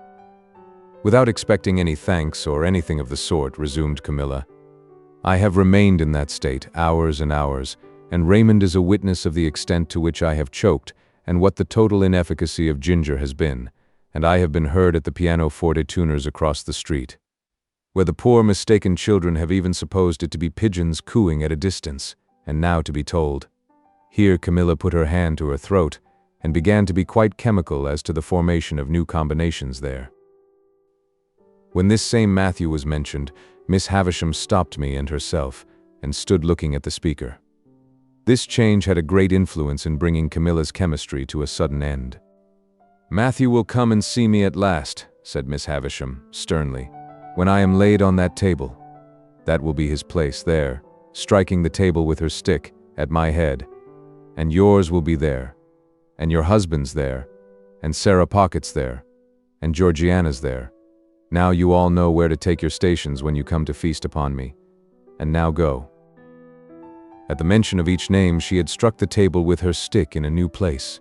She now said, walk me," and we went on again. "I suppose there's nothing to be done," exclaimed Camilla, "but comply and depart. It's something to have seen the object of one's love and duty for even so short a time. I shall think of it with a melancholy satisfaction when I wake up in the night. I wish Matthew could have that comfort, but he sets it at defiance. I am determined not to make a display of my feelings, but it's very hard to be told one wants to feast on one's relations, as if one was a giant, and to be told to go. The bare idea." Mr. Camilla interposing as Mrs. Camilla laid her hand upon her heaving bosom, that lady assumed an unnatural fortitude of manner which I suppose to be expressive of an intention to drop and choke when out of view, and kissing her hand to Miss Havisham, was escorted forth. Sarah Pocket and Georgiana contended who should remain last, but Sarah was too knowing to be outdone, and ambled round Georgiana with that artful slipperiness that the latter was obliged to take precedence.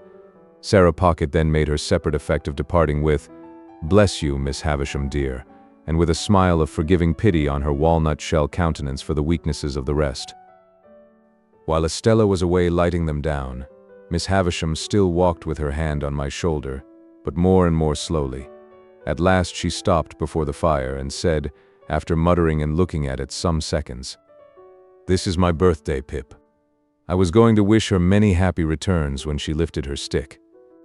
"I don't suffer it to be spoken of. I don't suffer those who were here just now, or anyone to speak of it. They come here on the day, but they dare not refer to it. Of course I made no further effort to refer to it. On this day of the year, long before you were born, this heap of decay, stabbing with her crutched stick at the pile of cobwebs on the table, but not touching it, was brought here. It and I have worn away together. The mice have gnawed at it, and sharper teeth than teeth of mice have gnawed at me." She held the head of her stick against her heart as she stood looking at the table. She in her once white dress, all yellow and withered. The once white cloth all yellow and withered. Everything around in a state to crumble under a touch. "When the ruin is complete," said she, with a ghastly look, "and when they lay me dead, in my bride's dress on the bride's table, which shall be done, and which will be the finished curse upon him, so much the better if it is done on this day." She stood looking at the table as if she stood looking at her own figure lying there. I remained quiet. Estella returned, and she too remained quiet. It seemed to me that we continued thus for a long time. In the heavy air of the room, and the heavy darkness that brooded in its remoter corners, I even had an alarming fancy that Estella and I might presently begin to decay. At length, not coming out of her distraught state by degrees, but in an instant Miss Havisham said, "Let me see you two play cards. Why have you not begun?" With that, we returned to her room, and sat down as before. I was beggared, as before, and again, as before, Miss Havisham watched us all the time, directed my attention to Estella's beauty, and made me notice it the more by trying her jewels on Estella's breast and hair. Estella, for her part, likewise treated me as before, except that she did not condescend to speak. When we had played some half-dozen games, a day was appointed for my return, and I was taken down into the yard to be fed in the former dog-like manner. There, too, I was again left to wander about as I liked. It is not much to the purpose whether a gate in that garden wall which I had scrambled up to peep over on the last occasion was, on that last occasion, open or shut. Enough that I saw no gate then, and that I saw one now. As it stood open, and as I knew that Estella had let the visitors out, for she had returned with the keys in her hand, I strolled into the garden and strolled all over it. It was quite a wilderness, and there were old melon frames and cucumber frames in it, which seemed in their decline to have produced a spontaneous growth of weak attempts at pieces of old hats and boots, with now and then a weedy offshoot into the likeness of a battered saucepan. When I had exhausted the garden and a greenhouse with nothing in it but a fallen-down grapevine and some bottles, I found myself in the dismal corner upon which I had looked out of the window. Never questioning for a moment that the house was now empty, I looked in at another window and found myself, to my great surprise, exchanging a broad stare with a pale young gentleman with red eyelids and light hair. This pale young gentleman quickly disappeared and reappeared beside me. He had been at his books when I had found myself staring at him, and I now saw that he was inky. "Halloa," said he, "young fellow." Halloa being a general observation which I had usually observed to be best answered by itself, I said, "Halloa," politely omitting young fellow. "Who let you in?" said he. "Miss Estella." "Who gave you leave to prowl about?" "Miss Estella." "Come and fight," said the pale young gentleman. What could I do but follow him? I have often asked myself the question since, but what else could I do?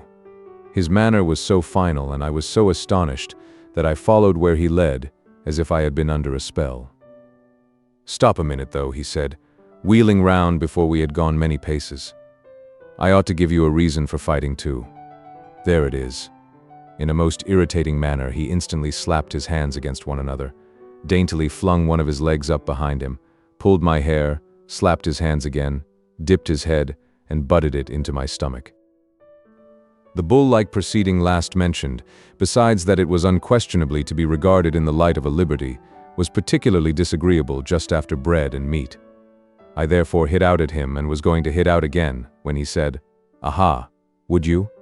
and began dancing backwards and forwards in a manner quite unparalleled within my limited experience. "Laws of the game," said he. Here he skipped from his left leg onto his right. Regular rules, here. He skipped from his right leg onto his left. Come to the ground and go through the preliminaries. Here, he dodged backwards and forwards and did all sorts of things while I looked helplessly at him. I was secretly afraid of him when I saw him so dexterous, but I felt morally and physically convinced that his light head of hair could have had no business in the pit of my stomach, and that I had a right to consider it irrelevant when so obtruded on my attention. Therefore, I followed him without a word to a retired nook of the garden, formed by the junction of two walls and screened by some rubbish. On his asking me if I was satisfied with the ground, and on my replying yes, he begged my leave to absent himself for a moment, and quickly returned with a bottle of water and a sponge dipped in vinegar. "Available for both," he said, placing these against the wall, and then fell to pulling off, not only his jacket and waistcoat, but his shirt too, in a manner at once light-hearted, businesslike, and bloodthirsty. Although he did not look very healthy, having pimples on his face and a breaking out at his mouth, these dreadful preparations quite appalled me. I judged him to be about my own age, but he was much taller, and he had a way of spinning himself about that was full of appearance. For the rest, he was a young gentleman in a grey suit, when not denuded for battle, with his elbows, knees, wrists, and heels considerably in advance of the rest of him as to development. My heart failed me when I saw him squaring at me with every demonstration of mechanical nicety, and eyeing my anatomy as if he were minutely choosing his bone. I never have been so surprised in my life, as I was when I let out the first blow and saw him lying on his back, looking up at me with a bloody nose and his face exceedingly foreshortened.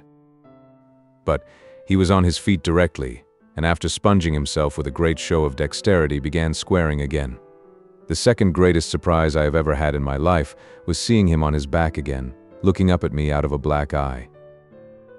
His spirit inspired me with great respect. He seemed to have no strength, and he never once hit me hard, and he was always knocked down, but he would be up again in a moment, sponging himself or drinking out of the water bottle, with the greatest satisfaction in seconding himself according to form, and then came at me with an air and a show that made me believe he really was going to do for me at last. He got heavily bruised, for I am sorry to record that the more I hit him, the harder I hit him. But he came up again and again and again, until at last he got a bad fall with the back of his head against the wall. Even after that crisis in our affairs, he got up and turned round and round confusedly a few times, not knowing where I was, but finally went on his knees to his sponge and threw it up, at the same time panting out, "That means you have won." He seemed so brave and innocent that although I had not proposed the contest, I felt but a gloomy satisfaction in my victory. Indeed, I go so far as to hope that I regarded myself while dressing as a species of savage young wolf or other wild beast. However, I got dressed, darkly wiping my sanguinary face at intervals, and I said, "Can I help you?" And he said, "No, thanky." And I said, "Good afternoon," and he said, "Same to you." When I got into the courtyard, I found Estella waiting with the keys, but she neither asked me where I had been, nor why I had kept her waiting, and there was a bright flush upon her face, as though something had happened to delight her. Instead of going straight to the gate, too, she stepped back into the passage and beckoned me. "Come here. You may kiss me if you like." I kissed her cheek as she turned it to me. I think I would have gone through a great deal to kiss her cheek, but I felt that the kiss was given to the coarse common boy as a piece of money might have been, and that it was worth nothing. What with the birthday visitors, and what with the cards, and what with the fight, my stay had lasted so long that when I neared home the light on the spit of sand off the point on the marshes was gleaming against a black night sky, and Joe's furnace was flinging a path of fire across the road. Chapter 12. My mind grew very uneasy on the subject of the pale young gentleman. The more I thought of the fight, and recalled the pale young gentleman on his back in various stages of puffy and encrimsoned countenance, the more certain it appeared that something would be done to me. I felt that the pale young gentleman's blood was on my head, and that the law would avenge it. Without having any definite idea of the penalties I had incurred, it was clear to me that village boys could not go stalking about the country, ravaging the houses of gentlefolks and pitching into the studious youth of England, without laying themselves open to severe punishment. For some days I even kept close at home, and looked out at the kitchen door with the greatest caution and trepidation before going on an errand, lest the officers of the county jail should pounce upon me. The pale young gentleman's nose had stained my trousers, and I tried to wash out that evidence of my guilt in the dead of night. I had cut my knuckles against the pale young gentleman's teeth, and I twisted my imagination into 1,000 tangles, as I devised incredible ways of accounting for that damnatory circumstance when I should be haled before the judges. When the day came round for my return to the scene of the deed of violence, my terrors reached their height. Whether myrmidons of justice, especially sent down from London, would be lying in ambush behind the gate, whether Miss Havisham, preferring to take personal vengeance for an outrage done to her house, might rise in those grave clothes of hers, draw a pistol, and shoot me dead, whether suborned boys, a numerous band of mercenaries, might be engaged to fall upon me in the brewery and cuff me until I was no more. It was high testimony to my confidence in the spirit of the pale young gentleman that I never imagined him accessory to these retaliations. They always came into my mind as the acts of injudicious relatives of his, goaded on by the state of his visage and an indignant sympathy with the family features. However, go to Miss Havisham's I must, and go I did, and behold, nothing came of the late struggle. It was not alluded to in any way, and no pale young gentleman was to be discovered on the premises. I found the same gate open, and I explored the garden, and even looked in at the windows of the detached house. But my view was suddenly stopped by the closed shutters within, and all was lifeless. Only in the corner where the combat had taken place could I detect any evidence of the young gentleman's existence. There were traces of his gore in that spot, and I covered them with garden mold from the eye of man. On the broad landing between Miss Havisham's own room and that other room in which the long table was laid out, I saw a garden chair, a light chair on wheels that you pushed from behind. It had been placed there since my last visit, and I entered, that same day, on a regular occupation of pushing Miss Havisham in this chair when she was tired of walking with her hand upon my shoulder, round her own room, and across the landing, and round the other room. Over and over and over again, we would make these journeys, and sometimes they would last as long as 3 hours at a stretch. I insensibly fall into a general mention of these journeys as numerous, because it was at once settled that I should return every alternate day at noon for these purposes, and because I am now going to sum up a period of at least 8 or 10 months. As we began to be more used to one another, Miss Havisham talked more to me, and asked me such questions as what had I learnt and what was I going to be. I told her I was going to be apprenticed to Joe, I believed, and I enlarged upon my knowing nothing and wanting to know everything, in the hope that she might offer some help towards that desirable end. But she did not. On the contrary, she seemed to prefer my being ignorant. Neither did she ever give me any money, or anything but my daily dinner, nor ever stipulate that I should be paid for my services. Estella was always about, and always let me in and out, but never told me I might kiss her again. Sometimes she would coldly tolerate me, sometimes she would condescend to me, sometimes she would be quite familiar with me, sometimes she would tell me energetically that she hated me. Miss Havisham would often ask me in a whisper, or when we were alone, "Does she grow prettier and prettier, Pip?" And when I said yes, for indeed she did, would seem to enjoy it greedily. Also, when we played at cards, Miss Havisham would look on, with a miserly relish of Estella's moods, whatever they were. And sometimes, when her moods were so many and so contradictory of one another that I was puzzled what to say or do, Miss Havisham would embrace her with lavish fondness, murmuring something in her ear that sounded like, "Break their hearts, my pride and hope. Break their hearts and have no mercy." There was a song Joe used to hum fragments of at the forge, of which the burden was Old Clem. This was not a very ceremonious way of rendering homage to a patron saint, but I believe Old Clem stood in that relation towards smiths. It was a song that imitated the measure of beating upon iron, and was a mere lyrical excuse for the introduction of Old Clem's respected name. Thus, you were to hammer boys round Old Clem, with a thump and a sound, Old Clem. Beat it out, Old Clem, with a clink for the stout, Old Clem. Blow the fire, Old Clem, roaring drier, soaring higher, Old Clem. One day soon after the appearance of the chair, Miss Havisham suddenly saying to me, with the impatient movement of her fingers, there, sing. I was surprised into crooning this ditty as I pushed her over the floor. It happened so to catch her fancy that she took it up in a low brooding voice, as if she were singing in her sleep. After that, it became customary with us to have it as we moved about, and Estella would often join in, though the whole strain was so subdued, even when there were 3 of us, that it made less noise in the grim old house than the lightest breath of wind. What could I become with these surroundings? How could my character fail to be influenced by them? Is it to be wondered at if my thoughts were dazed, as my eyes were, when I came out into the natural light from the misty yellow rooms? Perhaps I might have told Joe about the pale young gentleman, if I had not previously been betrayed into those enormous inventions to which I had confessed. Under the circumstances, I felt that Joe could hardly fail to discern in the pale young gentleman an appropriate passenger to be put into the black velvet coach. Therefore, I said nothing of him. Besides, that shrinking from having Miss Havisham and Estella discussed, which had come upon me in the beginning, grew much more potent as time went on. I reposed complete confidence in no one but Biddy, but I told poor Biddy everything, why it came natural to me to do so, and why Biddy had a deep concern in everything I told her. I did not know then, though I think I know now. Meanwhile, councils went on in the kitchen at home, fraught with almost insupportable aggravation to my exasperated spirit. That ass, Pumblechook, used often to come over of a night for the purpose of discussing my prospects with my sister, and I really do believe to this hour with less penitence than I ought to feel, that if these hands could have taken a linchpin out of his chaise cart, they would have done it.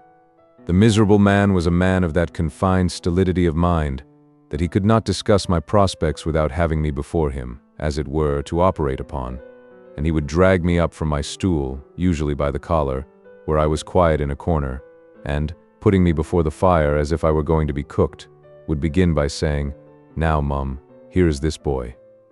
Here is this boy which you brought up by hand. Hold up your head, boy, and be forever grateful unto them which so did do. Now, Mum, with respections to this boy."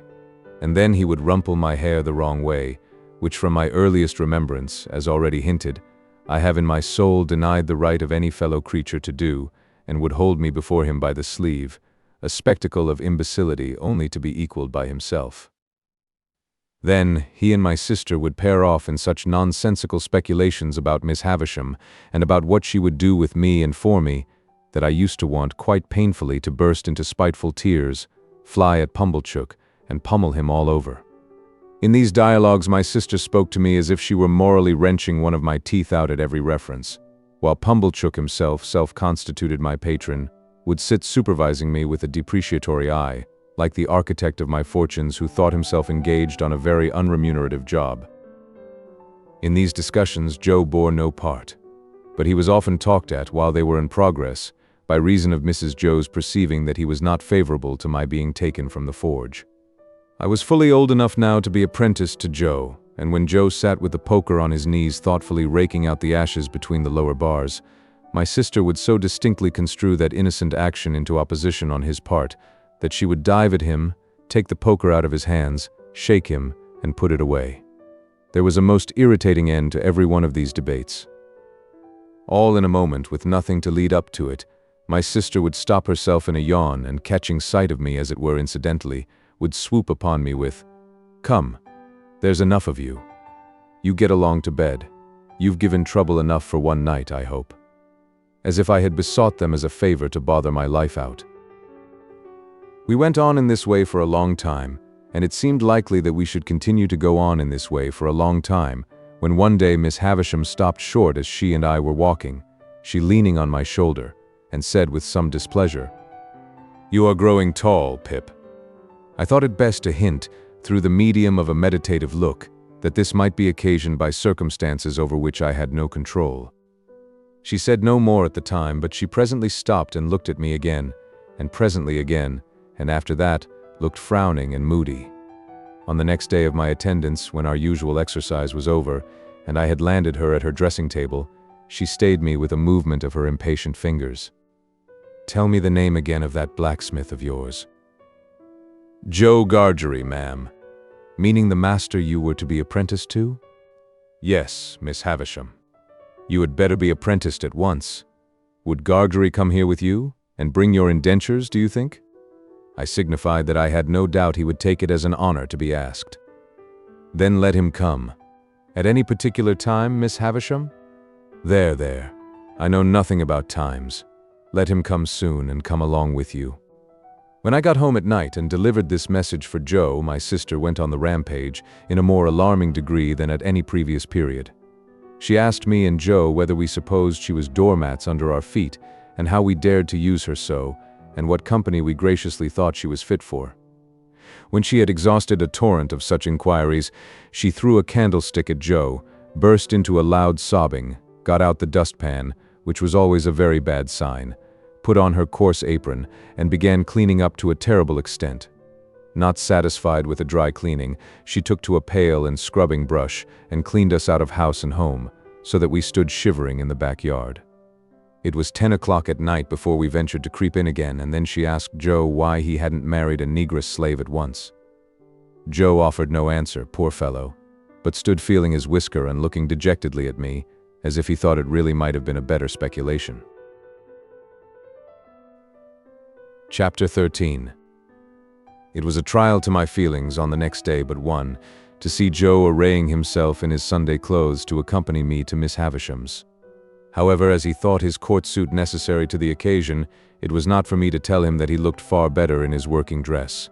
The rather because I knew he made himself so dreadfully uncomfortable, entirely on my account, and that it was for me he pulled up his shirt collar so very high behind, that it made the hair on the crown of his head stand up like a tuft of feathers.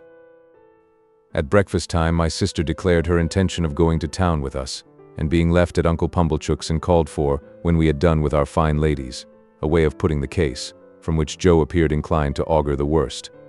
The forge was shut up for the day, and Joe inscribed in chalk upon the door, as it was his custom to do on the very rare occasions when he was not at work, the monosyllable hout, accompanied by a sketch of an arrow supposed to be flying in the direction he had taken. We walked to town, my sister leading the way in a very large beaver bonnet, and carrying a basket like the Great Seal of England in plaited straw, a pair of pattens, a spare shawl, and an umbrella, though it was a fine bright day. I am not quite clear whether these articles were carried penitentially or ostentatiously, but I rather think they were displayed as articles of property, much as Cleopatra or any other sovereign lady on the rampage might exhibit her wealth in a pageant or procession. When we came to Pumblechook's, my sister bounced in and left us. As it was almost noon, Joe and I held straight on to Miss Havisham's house. Estella opened the gate as usual, and, the moment she appeared, Joe took his hat off and stood weighing it by the brim in both his hands, as if he had some urgent reason in his mind for being particular to half a quarter of an ounce. Estella took no notice of either of us, but led us the way that I knew so well. I followed next to her, and Joe came last. When I looked back at Joe in the long passage, he was still weighing his hat with the greatest care, and was coming after us in long strides on the tips of his toes. Estella told me we were both to go in, so I took Joe by the coat cuff and conducted him into Miss Havisham's presence. She was seated at her dressing table, and looked round at us immediately. "Oh," said she to Joe, "you are the husband of the sister of this boy?" I could hardly have imagined dear old Joe looking so unlike himself or so like some extraordinary bird, standing as he did speechless, with his tuft of feathers ruffled, and his mouth open as if he wanted a worm. "You are the husband," repeated Miss Havisham, "of the sister of this boy?" It was very aggravating, but throughout the interview Joe persisted in addressing me instead of Miss Havisham. Which I meant to say, Pip. Joe now observed in a manner that was at once expressive of forcible argumentation, strict confidence, and great politeness, "as I hup and married your sister, and I were at the time what you might call, if you was anyways inclined, a single man." "Well," said Miss Havisham, "and you have reared the boy with the intention of taking him for your apprentice. Is that so, Mr. Gargery?" "You know, Pip," replied Joe, "as you and me were ever friends, and it were looked forward to betwixt us, as being calculated to lead to larks. Not but what, Pip, if you had ever made objections to the business, such as its being open to black and suit, or such like, not but what they would have been attended to, don't you see?" "Has the boy," said Miss Havisham, "ever made any objection? Does he like the trade?" "Which it is well beknown to yourself, Pip," returned Joe, strengthening his former mixture of argumentation, confidence, and politeness, "that it were the wish of your own heart." I saw the idea suddenly break upon him that he would adapt his epitaph to the occasion, before he went on to say, "And there weren't no objection on your part, and Pip, it were the great wish of your heart." It was quite in vain for me to endeavor to make him sensible that he ought to speak to Miss Havisham. The more I made faces and gestures to him to do it, the more confidential, argumentative, and polite he persisted in being to me. "Have you brought his indentures with you?" asked Miss Havisham. "Well, Pip, you know," replied Joe, as if that were a little unreasonable, "you yourself see me put 'em in my 'at, and therefore you know as they are here," with which he took them out and gave them, not to Miss Havisham, but to me. I am afraid I was ashamed of the dear good fellow, I know I was ashamed of him, when I saw that Estella stood at the back of Miss Havisham's chair, and that her eyes laughed mischievously. I took the indentures out of his hand and gave them to Miss Havisham. "You expected," said Miss Havisham as she looked them over, "no premium with the boy?" "Joe," I remonstrated, for he made no reply at all. "Why don't you answer?" "Pip," returned Joe, cutting me short as if he were hurt, which I meant to say that were not a question requiring an answer betwixt yourself and me, and which you know the answer to be full well no. You know it to be no, Pip, and wherefore should I say it? Miss Havisham glanced at him as if she understood what he really was better than I had thought possible, seeing what he was there, and took up a little bag from the table beside her. "Pip has earned a premium here," she said, "and here it is. There are 25 guineas in this bag. Give it to your master, Pip." as if he were absolutely out of his mind with the wonder awakened in him by her strange figure and the strange room. Joe, even at this pass, persisted in addressing me. "This is very liberal on your part, Pip," said Joe, "and it is as such received and grateful welcome, though never looked for, far nor near, nor nowheres. And now, old chap," said Joe, conveying to me a sensation, first of burning and then of freezing, for I felt as if that familiar expression were applied to Miss Havisham. "And now, old chap, may we do our duty. May you and me do our duty, both on us, by one and another, and by them which your liberal present have Conway to be, for the satisfaction of mind of them as never." Here Joe showed that he felt he had fallen into frightful difficulties, until he triumphantly rescued himself with the words, "And from myself far be it." These words had such a round and convincing sound for him that he said them twice. "Goodbye, Pip," said Miss Havisham. "Let them out, Estella." "Am I to come again, Miss Havisham?" I asked. "No. Gargery is your master now. Gargery. One word." Thus calling him back as I went out of the door, I heard her say to Joe in a distinct, emphatic voice, "The boy has been a good boy here, and that is his reward. Of course, as an honest man, you will expect no other and no more." How Joe got out of the room I have never been able to determine, but I know that when he did get out he was steadily proceeding upstairs instead of coming down, and was deaf to all remonstrances until I went after him and laid hold of him. In another minute we were outside the gate, and it was locked, and Estella was gone. When we stood in the daylight alone again, Joe backed up against a wall and said to me, "Astonishing," and there he remained so long saying, "Astonishing" at intervals, so often, that I began to think his senses were never coming back. At length he prolonged his remark into Pip, "I do assure you this is as tonishing," and so by degrees became conversational and able to walk away. I have reason to think that Joe's intellects were brightened by the encounter they had passed through, and that on our way to Pumblechook's he invented a subtle and deep design. My reason is to be found in what took place in Mr. Pumblechook's parlor, where, on our presenting ourselves, my sister sat in conference with that detested seedsman. "Well," cried my sister, addressing us both at once, "and what's happened to you? I wonder you condescend to come back to such poor society as this. I am sure I do." "Miss Havisham," said Joe, with a fixed look at me, like an effort of remembrance, "made it very particular that we should give her, were it compliments or respects, Pip?" "Compliments," I said. "Which that were my own belief," answered Joe. "Her compliments to Mrs. J. Gargery." "Much good they'll do me," observed my sister, "but rather gratified too. And wishing," pursued Joe, with another fixed look at me, like another effort of remembrance, "that the state of Miss Havisham's health were sich as would have allowed, were it, Pip." "Of her having the pleasure," I added. "Of ladies' company," said Joe, and drew a long breath. "Well," cried my sister, with a mollified glance at Mr. Pumblechook, "she might have had the politeness to send that message at first, but it's better late than never. And what did she give young Rantipole here?" "She give him," said Joe, "nothing." Mrs. Joe was going to break out, but Joe went on. "What she give?" said Joe. "She give to his friends."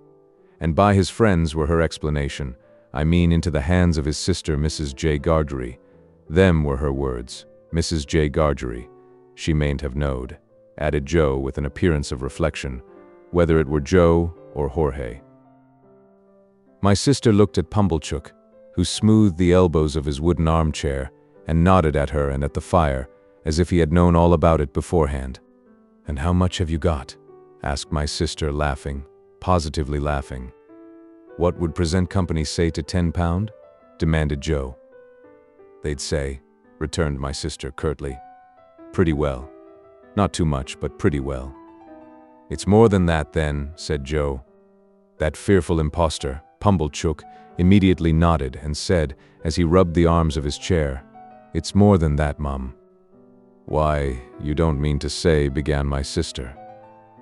"Yes, I do, Mum," said Pumblechook. "But wait a bit. Go on, Joseph. Good in you. Go on." "What would present company say," proceeded Joe, "to £20? "Handsome would be the word," returned my sister. "Well then," said Joe, "it's more than £20. That abject hypocrite, Pumblechook, nodded again, and said with a patronizing laugh, "It's more than that, Mum. Good again. Follow her up, Joseph." "Then to make an end of it," said Joe, delightedly handing the bag to my sister, "it's £25." "It's £25, Mum," echoed that basest of swindlers, Pumblechook, rising to shake hands with her. "And it's no more than your merits, as I said when my opinion was asked, and I wish you joy of the money." If the villain had stopped here, his case would have been sufficiently awful, but he blackened his guilt by proceeding to take me into custody, with a right of patronage that left all his former criminality far behind. "Now you see, Joseph and wife," said Pumblechook, as he took me by the arm above the elbow, "I am one of them that always go right through with what they've begun. This boy must be bound out of hand. That's my way, bound out of hand." "Goodness knows, Uncle Pumblechook," said my sister, grasping the money, "we're deeply beholden to you." "Never mind me, Mum," returned that diabolical corn chandler. "A pleasure's a pleasure all the world over, but this boy, you know, we must have him bound. I said I'd see to it, to tell you the truth." The justices were sitting in the town hall near at hand, and we at once went over to have me bound apprentice to Joe in the magisterial presence. I say we went over, but I was pushed over by Pumblechook, exactly as if I had that moment picked a pocket or fired a rick. Indeed, it was the general impression in court that I had been taken red-handed, for, as Pumblechook shoved me before him through the crowd, I heard some people say, "What's he done?" and others, "He's a young un, too, but looks bad. Don't he?" One person of mild and benevolent aspect even gave me a tract ornamented with a woodcut of a malevolent young man fitted up with a perfect sausage shop of fetters, and entitled to be read in my cell. The hall was a queer place, I thought, with higher pews in it than a church, and with people hanging over the pews looking on, and with mighty justices, one with a powdered head, leaning back in chairs with folded arms, or taking snuff, or going to sleep, or writing, or reading the newspapers, and with some shining black portraits on the walls, which my unartistic eye regarded as a composition of hardbake and sticking plaster. Here, in a corner, my indentures were duly signed and attested, and I was bound, Mr. Pumblechook holding me all the while as if we had looked in on our way to the scaffold, to have those little preliminaries disposed of. When we had come out again, and had got rid of the boys who had been put into great spirits by the expectation of seeing me publicly tortured, and who were much disappointed to find that my friends were merely rallying round me, we went back to Pumblechook's. And there my sister became so excited by the 25 guineas that nothing would serve her but we must have a dinner out of that windfall at the Blue Boar, and that Pumblechook must go over in his chaise cart and bring the Hubbles and Mr. Wopsle. It was agreed to be done, and a most melancholy day I passed. For it inscrutably appeared to stand to reason, in the minds of the whole company, that I was an excrescence on the entertainment. And to make it worse, they all asked me from time to time, in short, whenever they had nothing else to do, why I didn't enjoy myself. And what could I possibly do then but say I was enjoying myself when I wasn't? However, they were grown up and had their own way, and they made the most of it. That swindling Pumblechook, exalted into the beneficent contriver of the whole occasion, actually took the top of the table, and when he addressed them on the subject of my being bound, and had fiendishly congratulated them on my being liable to imprisonment if I played at cards, drank strong liquors, kept late hours or bad company, or indulged in other vagaries which the form of my indentures appeared to contemplate as next to inevitable, he placed me standing on a chair beside him to illustrate his remarks. My only other remembrances of the great festival are that they wouldn't let me go to sleep, but whenever they saw me dropping off, woke me up and told me to enjoy myself. That, rather late in the evening, Mr. Wopsle gave us Collins's Ode, and threw his blood-stained sword in thunder down, with such effect that a waiter came in and said, the commercials underneath sent up their compliments, and it wasn't the Tumbler's Arms.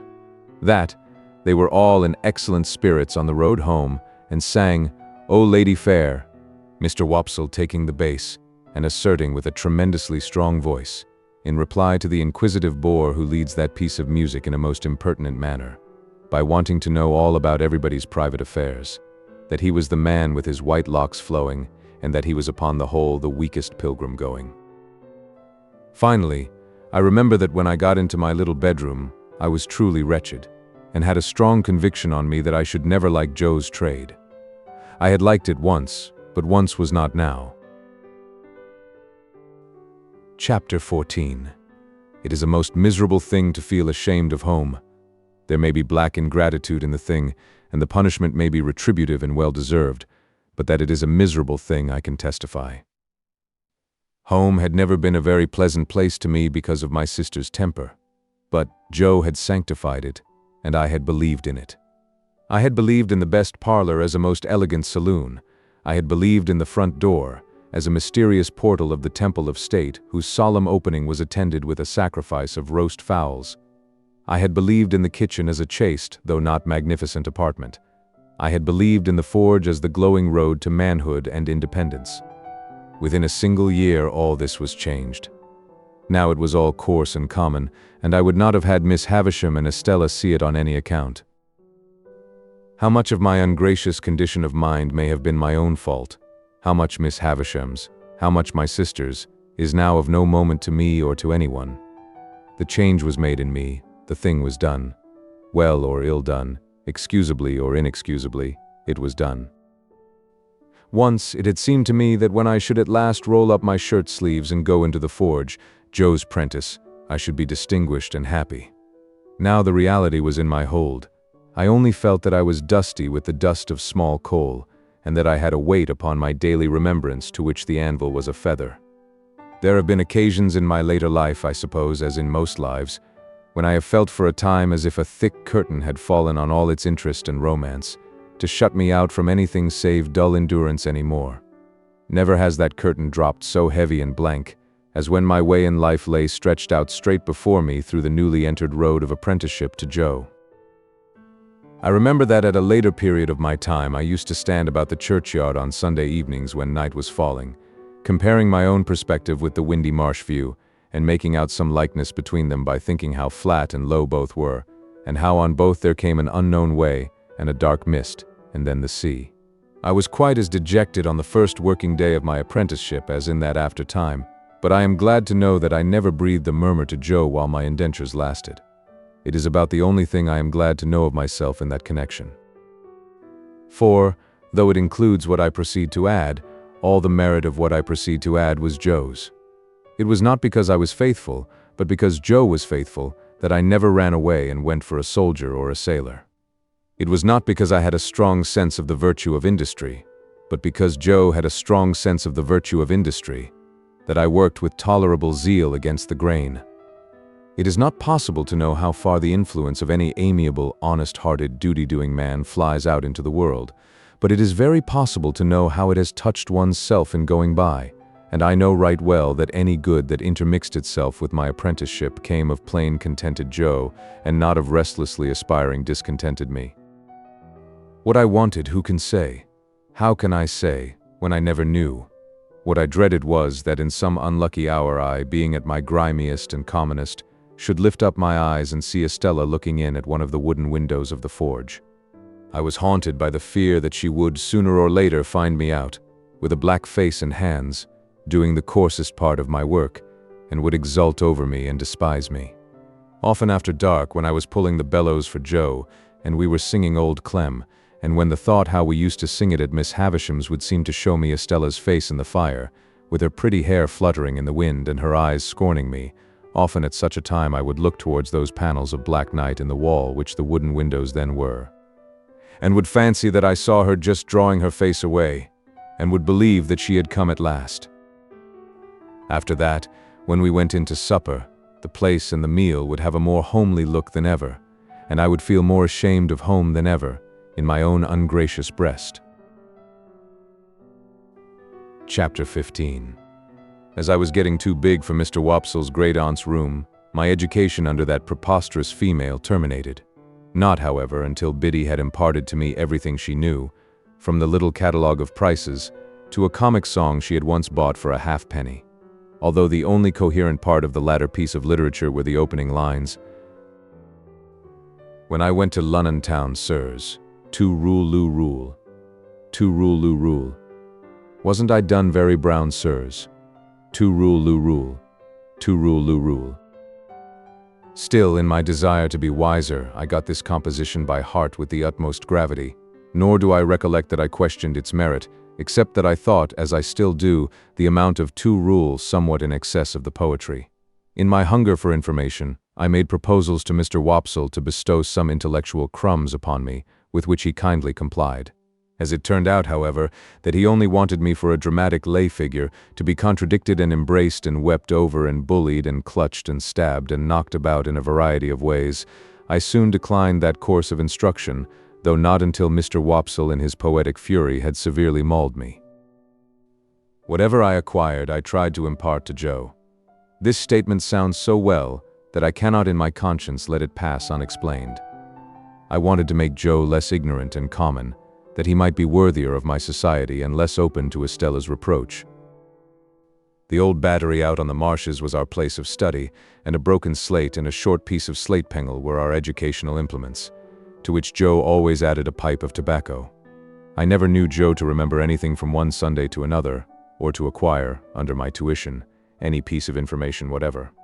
Yet he would smoke his pipe at the battery with a far more sagacious air than anywhere else, even with a learned air, as if he considered himself to be advancing immensely.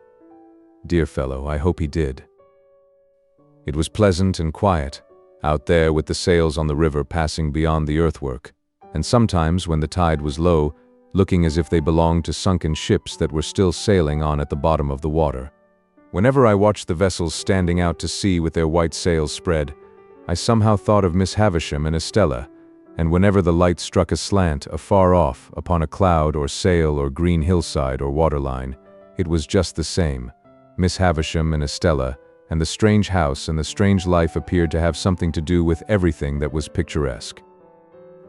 One Sunday when Joe, greatly enjoying his pipe, had so plumed himself on being most awful dull that I had given him up for the day, I lay on the earthwork for some time with my chin on my hand, descrying traces of Miss Havisham and Estella all over the prospect, in the sky and in the water, until at last I resolved to mention a thought concerning them that had been much in my head. "Joe," said I, "don't you think I ought to make Miss Havisham a visit?" "Well, Pip," returned Joe, slowly considering. "What for?" "What for, Joe? What is any visit made for?" "There is some visits p'raps," said Joe, "as forever remains open to the question, Pip.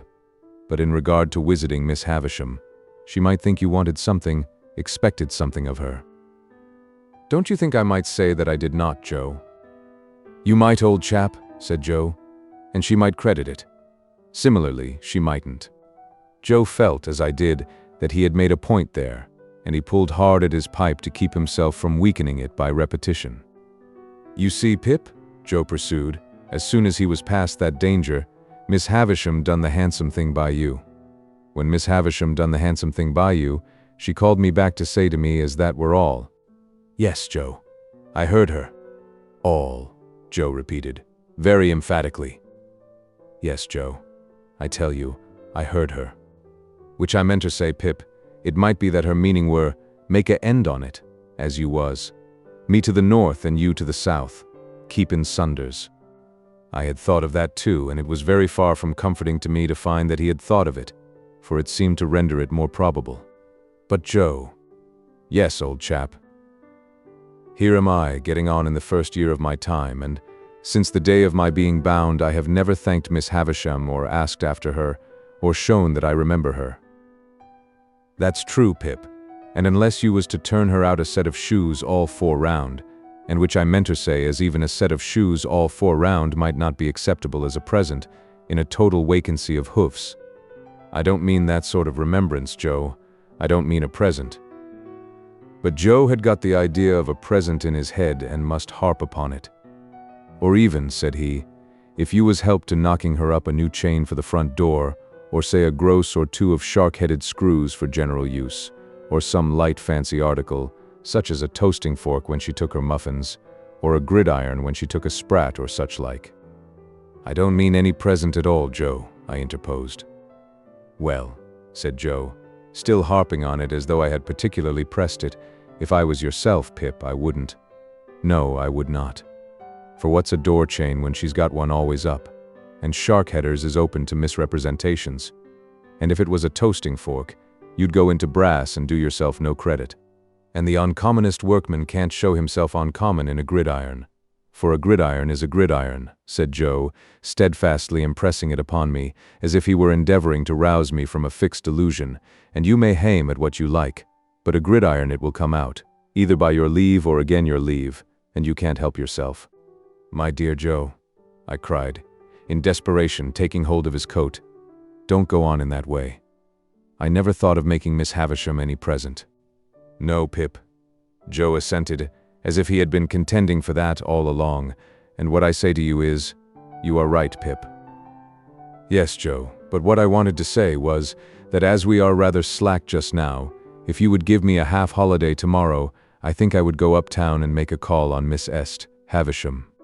Which her name, said Joe gravely, ain't Estavisham, Pip, unless she have been rechristened. I know, Joe, I know. It was a slip of mine. What do you think of it, Joe? In brief, Joe thought that if I thought well of it, he thought well of it. But he was particular in stipulating that if I were not received with cordiality, or if I were not encouraged to repeat my visit as a visit which had no ulterior object but was simply one of gratitude for a favor received, then this experimental trip should have no successor. By these conditions I promised to abide. Now, Joe kept a journeyman at weekly wages whose name was Orlick. He pretended that his Christian name was Dolgy, a clear impossibility. But he was a fellow of that obstinate disposition that I believe him to have been the prey of no delusion in this particular, but willfully to have imposed that name upon the village as an affront to its understanding. He was a broad-shouldered, loose-limbed, swarthy fellow of great strength, never in a hurry, and always slouching. He never even seemed to come to his work on purpose, but would slouch in as if by mere accident, and when he went to the Jolly Bargeman to eat his dinner, or went away at night, he would slouch out, like Cain or the Wandering Jew, as if he had no idea where he was going and no intention of ever coming back. He lodged at a sluice-keeper's out on the marshes, and on working days would come slouching from his hermitage, with his hands in his pockets and his dinner loosely tied in a bundle round his neck and dangling on his back. On Sundays he mostly lay all day on the sluice gates, or stood against ricks and barns. He always slouched locomotively, with his eyes on the ground, and, when accosted or otherwise required to raise them, he looked up in a half-resentful, half-puzzled way, as though the only thought he ever had was that it was rather an odd and injurious fact that he should never be thinking. This morose journeyman had no liking for me. When I was very small and timid, he gave me to understand that the devil lived in a black corner of the forge, and that he knew the fiend very well, also that it was necessary to make up the fire, once in 7 years, with a live boy, and that I might consider myself fuel. When I became Joe's prentice, Orlick was perhaps confirmed in some suspicion that I should displace him. Howbeit, he liked me still less. Not that he ever said anything, or did anything, openly importing hostility. I only noticed that he always beat his sparks in my direction, and that whenever I sang Old Clem, he came in out of time. Dolge Orlick was at work and present next day, when I reminded Joe of my half-holiday. He said nothing at the moment, for he and Joe had just got a piece of hot iron between them, and I was at the bellows. But by and by he said, leaning on his hammer, "Now, master, sure you're not a-going to favor only one of us. If young Pip has a half-holiday, do as much for old Orlick." I suppose he was about 25, but he usually spoke of himself as an ancient person. "Why, what'll you do with a half-holiday if you get it?" said Joe. "What'll I do with it? What'll he do with it? I'll do as much with it as him," said Orlick. "As to Pip, he's going uptown," said Joe. "Well then, as to old Orlick, he's a-going uptown," retorted that worthy. "Two can go uptown. 'Tain't only one what can go uptown." "Don't lose your temper," said Joe. "Shall if I like," growled Orlick. "Some and they're uptowning. Now, master, come, no favoring in this shop. Be a man."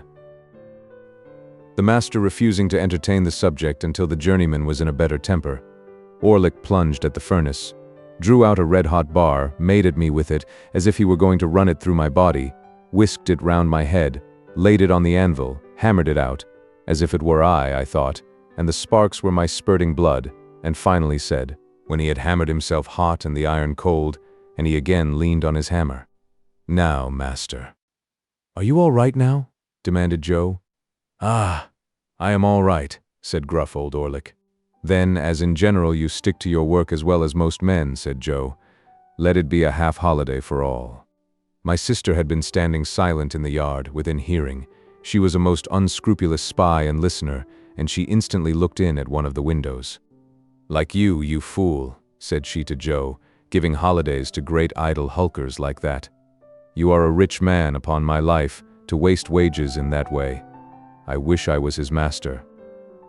"You'd be everybody's master, if you durst," retorted Orlick, with an ill-favored grin. "Let her alone," said Joe. "I'd be a match for all noodles and all rogues," returned my sister, beginning to work herself into a mighty rage. "And I couldn't be a match for the noodles without being a match for your master, who's the dunder-headed king of the noodles. And I couldn't be a match for the rogues without being a match for you, who are the blackest-looking and the worst rogue between this and France. Now, you're a foul shrew, Mother Gargery," growled the journeyman. "If that makes a judge of rogues, you ought to be a good un." "Let her alone, will you?" said Joe. "What did you say?" cried my sister, beginning to scream. "What did you say? What did that fellow Orlick say to me, Pip? What did he call me, with my husband standing by? Oh, oh, oh." Each of these exclamations was a shriek, and I must remark of my sister, what is equally true of all the violent women I have ever seen, that passion was no excuse for her, because it is undeniable that instead of lapsing into passion, she consciously and deliberately took extraordinary pains to force herself into it, and became blindly furious by regular stages. What was the name he gave me before the base man who swore to defend me? "Oh, hold me. Oh, aha," growled the journeyman between his teeth. "I'd hold you if you was my wife. I'd hold you under the pump and choke it out of you." "I tell you, let her alone," said Joe. "Oh, to hear him," cried my sister, with a clap of her hands and a scream together, which was her next stage. "To hear the names he's giving me, that Orlick, in my own house. Me, a married woman, with my husband standing by. Oh, oh." Here my sister, after a fit of clappings and screamings, beat her hands upon her bosom and upon her knees, and threw her cap off, and pulled her hair down, which were the last stages on her road to frenzy. Being by this time a perfect fury and a complete success, she made a dash at the door which I had fortunately locked. What could the wretched Joe do now after his disregarded parenthetical interruptions, but stand up to his journeyman and ask him what he meant by interfering betwixt himself and Mrs. Joe, and further whether he was man enough to come on. Old Orlick felt that the situation admitted of nothing less than coming on, and was on his defense straightway. So, without so much as pulling off their singed and burnt aprons, they went at one another, like two giants. But if any man in that neighborhood could stand up long against Joe, I never saw the man. Orlick, as if he had been of no more account than the pale young gentleman, was very soon among the coal dust, and in no hurry to come out of it. Then Joe unlocked the door and picked up my sister, who had dropped insensible at the window, but who had seen the fight first, I think, and who was carried into the house and laid down, and who was recommended to revive, and would do nothing but struggle and clench her hands in Joe's hair. Then came that singular calm and silence which succeed all uproars, and then, with the vague sensation which I have always connected with such a lull, namely that it was Sunday, and somebody was dead, I went upstairs to dress myself. When I came down again, I found Joe and Orlick sweeping up, without any other traces of discomposure than a slit in one of Orlick's nostrils, which was neither expressive nor ornamental. A pot of beer had appeared from the Jolly Bargemen, and they were sharing it by turns in a peaceable manner. The lull had a sedative and philosophical influence on Joe, who followed me out into the road to say, as a parting observation that might do me good, "On the rampage, Pip, and off the rampage, Pip. Such is life." With what absurd emotions, for we think the feelings that are very serious in a man quite comical in a boy, I found myself again going to Miss Havisham's, matters little here. Nor, how I passed and repassed the gate many times before I could make up my mind to ring. Nor, how I debated whether I should go away without ringing. Nor, how I should undoubtedly have gone if my time had been my own to come back. Miss Sarah Pocket came to the gate. No Estella. How then? You here again? Said Miss Pocket. What do you want? When I said that I only came to see how Miss Havisham was, Sarah evidently deliberated whether or no she should send me about my business. But unwilling to hazard the responsibility, she let me in, and presently brought the sharp message that I was to come up. Everything was unchanged, and Miss Havisham was alone. Well, said she, fixing her eyes upon me, I hope you want nothing? You'll get nothing. No indeed, Miss Havisham. I only wanted you to know that I am doing very well in my apprenticeship, and am always much obliged to you. There, with the old restless fingers. Come now and then, come on your birthday. She cried suddenly, turning herself in her chair towards me. You are looking round for Estella? Hey? I had been looking round, in fact, for Estella, and I hoped she was well. Abroad, said Miss Havisham, educating for a lady, far out of reach, prettier than ever, admired by all who see her. Do you feel that you have lost her? There was such a malignant enjoyment in her utterance of the last words, and she broke into such a disagreeable laugh, that I was at a loss what to say. She spared me the trouble of considering, by dismissing me. When the gate was closed upon me by Sarah of the walnut-shell countenance, I felt more than ever dissatisfied with my home and with my trade and with everything, and that was all I took by that motion. As I was loitering along the high street, looking in disconsolately at the shop windows, and thinking what I would buy if I were a gentleman, who should come out of the bookshop but Mr. Wopsle. Mr. Wopsle had in his hand the affecting tragedy of George Barnwell, in which he had that moment invested sixpence, with the view of heaping every word of it on the head of Pumblechook, with whom he was going to drink tea. No sooner did he see me, than he appeared to consider that a special providence had put a prentice in his way to be read at, and he laid hold of me, and insisted on my accompanying him to the Pumblechookian parlor. As I knew it would be miserable at home, and as the nights were dark and the way was dreary, and almost any companionship on the road was better than none, I made no great resistance. Consequently, we turned into Pumblechook's just as the street and the shops were lighting up. As I never assisted at any other representation of George Barnwell, I don't know how long it may usually take, but I know very well that it took until 9:30 that night, and that when Mr. Wopsle got into Newgate, I thought he never would go to the scaffold. He became so much slower than at any former period of his disgraceful career. I thought it a little too much that he should complain of being cut short in his flower after all, as if he had not been running to seed, leaf after leaf, ever since his course began. This, however, was a mere question of length and wearisomeness. What stung me was the identification of the whole affair with my unoffending self. When Barnwell began to go wrong, I declare that I felt positively apologetic. Pumblechook's indignant stare so taxed me with it. Wopsle, too, took pains to present me in the worst light. At once ferocious and maudlin, I was made to murder my uncle with no extenuating circumstances whatever. Millwood put me down in argument on every occasion. It became sheer monomania in my master's daughter to care a button for me, and all I can say for my gasping and procrastinating conduct on the fatal morning is that it was worthy of the general feebleness of my character. Even after I was happily hanged and Wopsle had closed the book, Pumblechook sat staring at me and shaking his head and saying, "Take warning, boy, take warning," as if it were a well-known fact that I contemplated murdering a near relation, provided I could only induce one to have the weakness to become my benefactor. It was a very dark night when it was all over, and when I set out with Mr. Wopsle on the walk home. Beyond town, we found a heavy mist out, and it fell wet and thick. The turnpike lamp was a blur, quite out of the lamp's usual place apparently, and its rays looked solid substance on the fog. We were noticing this, and saying how that the mist rose with a change of wind from a certain quarter of our marshes, when we came upon a man, slouching under the lee of the turnpike house. "Halloa," we said, stopping. "Orlick there?" "Ah," he answered, slouching out. "I was standing by a minute, on the chance of company." "You are late," I remarked.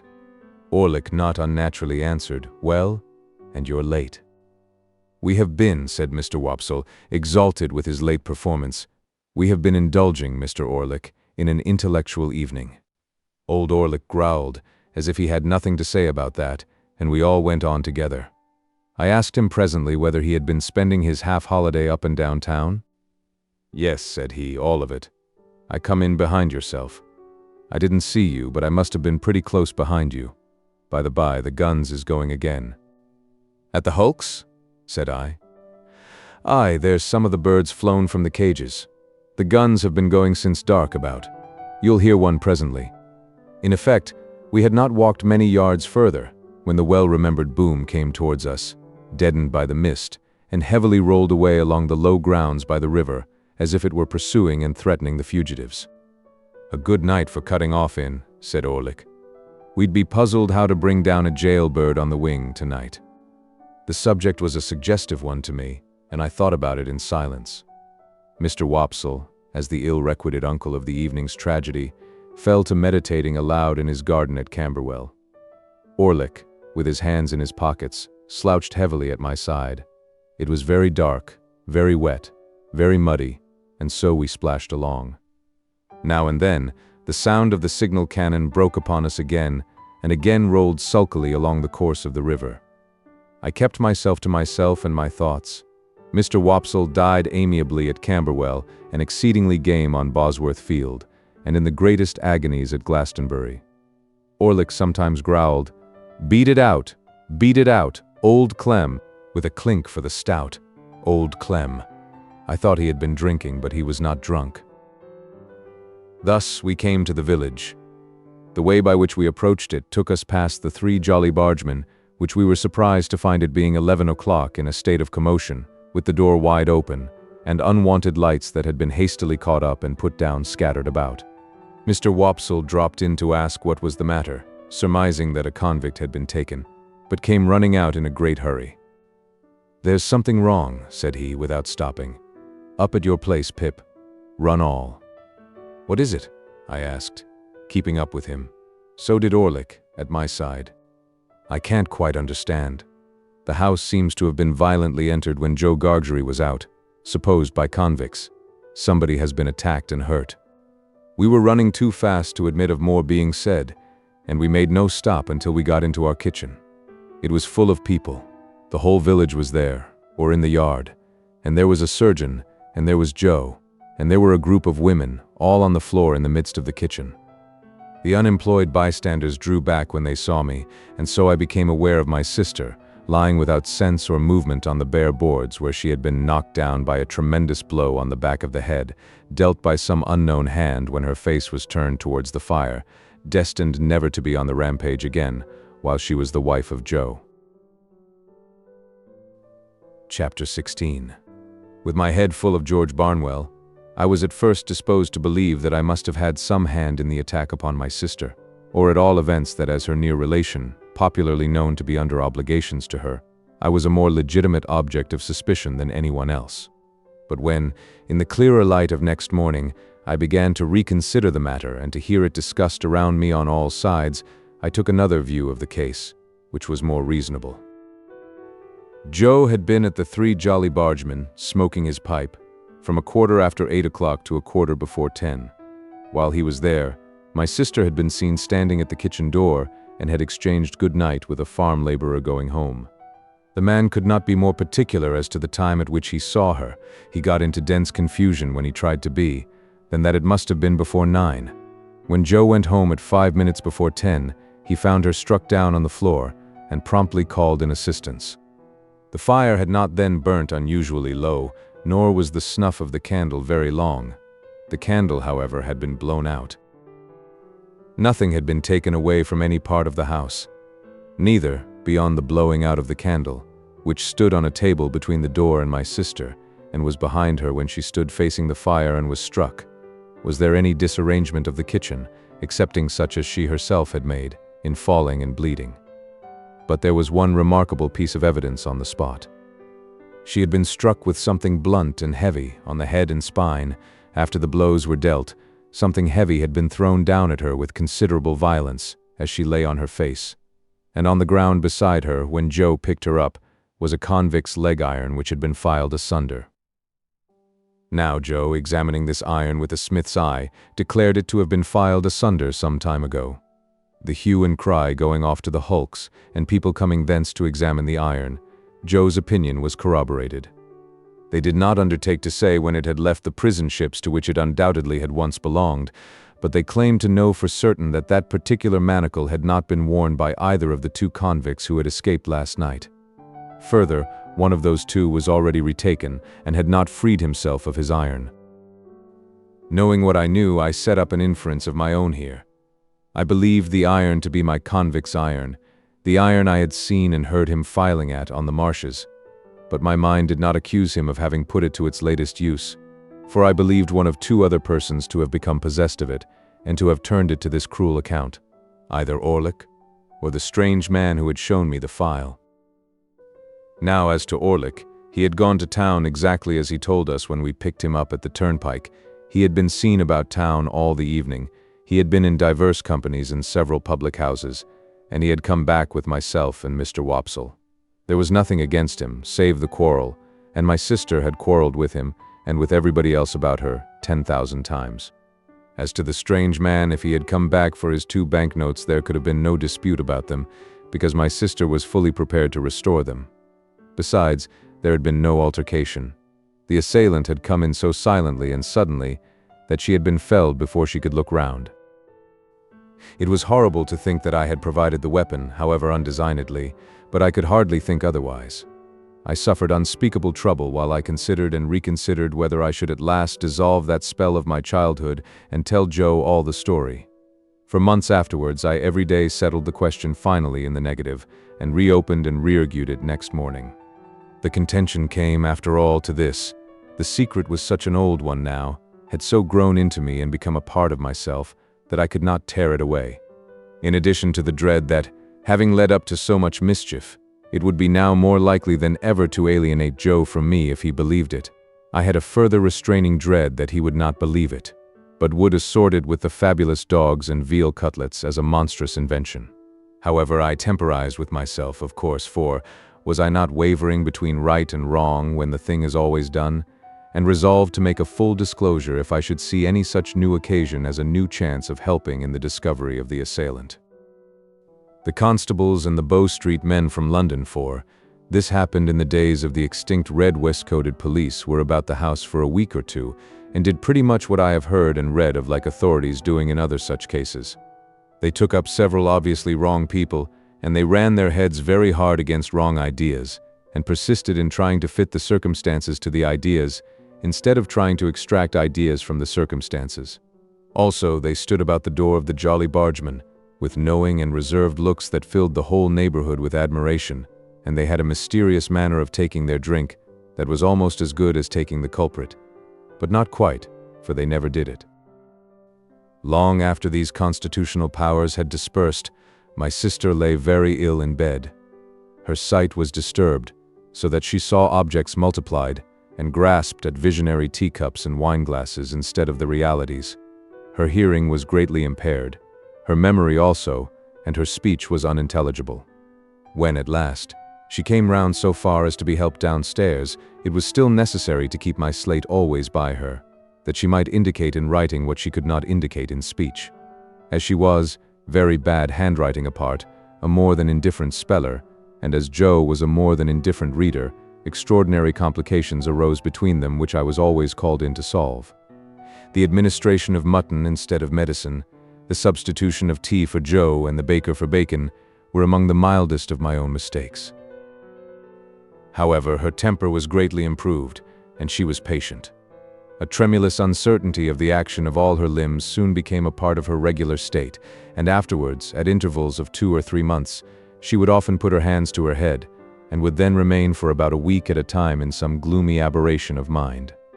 We were at a loss to find a suitable attendant for her, until a circumstance happened conveniently to relieve us. Mr. Wopsle's great-aunt conquered a confirmed habit of living into which she had fallen, and Biddy became a part of our establishment. It may have been about a month after my sister's reappearance in the kitchen, when Biddy came to us with a small speckled box containing the whole of her worldly effects, and became a blessing to the household. Above all, she was a blessing to Joe, for the dear old fellow was sadly cut up by the constant contemplation of the wreck of his wife, and had been accustomed, while attending on her of an evening, to turn to me every now and then and say, with his blue eyes moistened, "Such a fine figure of a woman as she once were." Pip. Biddy instantly taking the cleverest charge of her as though she had studied her from infancy. Joe became able in some sort to appreciate the greater quiet of his life, and to get down to the Jolly Bargeman now and then for a change that did him good. It was characteristic of the police people that they had all more or less suspected poor Joe, though he never knew it, and that they had to a man concurred in regarding him as one of the deepest spirits they had ever encountered. Biddy's first triumph in her new office was to solve a difficulty that had completely vanquished me. I had tried hard at it, but had made nothing of it. Thus it was. Again and again and again, my sister had traced upon the slate a character that looked like a curious T, and then with the utmost eagerness had called our attention to it as something she particularly wanted. I had in vain tried everything producible that began with a T, from tar to toast and tub. At length it had come into my head that the sign looked like a hammer, and on my lustily calling that word in my sister's ear, she had begun to hammer on the table and had expressed a qualified assent. Thereupon, I had brought in all our hammers, one after another, but without avail. Then I bethought me of a crutch, the shape being much the same, and I borrowed one in the village, and displayed it to my sister with considerable confidence. But she shook her head to that extent when she was shown it, that we were terrified lest in her weak and shattered state she should dislocate her neck. When my sister found that Biddy was very quick to understand her, this mysterious sign reappeared on the slate. Biddy looked thoughtfully at it, heard my explanation, looked thoughtfully at my sister, looked thoughtfully at Joe, who was always represented on the slate by his initial letter, and ran into the forge, followed by Joe and me. "Why, of course," cried Biddy, with an exultant face. "Don't you see? It's him. Orlick, without a doubt. She had lost his name, and could only signify him by his hammer. We told him why we wanted him to come into the kitchen, and he slowly laid down his hammer, wiped his brow with his arm, took another wipe at it with his apron, and came slouching out, with a curious loose vagabond bend in the knees that strongly distinguished him. I confess that I expected to see my sister denounce him and that I was disappointed by the different result. She manifested the greatest anxiety to be on good terms with him, was evidently much pleased by his being at length produced, and motioned that she would have him given something to drink. She watched his countenance as if she were particularly wishful to be assured that he took kindly to his reception. She showed every possible desire to conciliate him, and there was an air of humble propitiation in all she did, such as I have seen pervade the bearing of a child towards a hard master. After that day, a day rarely passed without her drawing the hammer on her slate, and without Orlick slouching in and standing doggedly before her, as if he knew no more than I did what to make of it. Chapter 17. I now fell into a regular routine of apprenticeship life, which was varied beyond the limits of the village and the marshes, by no more remarkable circumstance than the arrival of my birthday and my paying another visit to Miss Havisham. I found Miss Sarah Pocket still on duty at the gate. I found Miss Havisham just as I had left her, and she spoke of Estella in the very same way, if not in the very same words. The interview lasted but a few minutes, and she gave me a guinea when I was going, and told me to come again on my next birthday. I may mention at once that this became an annual custom. I tried to decline taking the guinea on the first occasion, but with no better effect than causing her to ask me very angrily if I expected more. Then, and after that, I took it. So unchanging was the dull old house, the yellow light in the darkened room, the faded spectre in the chair by the dressing-table glass, that I felt as if the stopping of the clocks had stopped time in that mysterious place, and, while I and everything else outside it grew older, it stood still. Daylight never entered the house as to my thoughts and remembrances of it, any more than as to the actual fact. It bewildered me, and under its influence I continued at heart to hate my trade and to be ashamed of home. Imperceptibly I became conscious of a change in Biddy, however. Her shoes came up at the heel, her hair grew bright and neat, her hands were always clean. She was not beautiful, she was common, and could not be like Estella, but she was pleasant and wholesome and sweet-tempered. She had not been with us more than a year. I remember her being newly out of mourning at the time it struck me, when I observed to myself one evening that she had curiously thoughtful and attentive eyes that were very pretty and very good.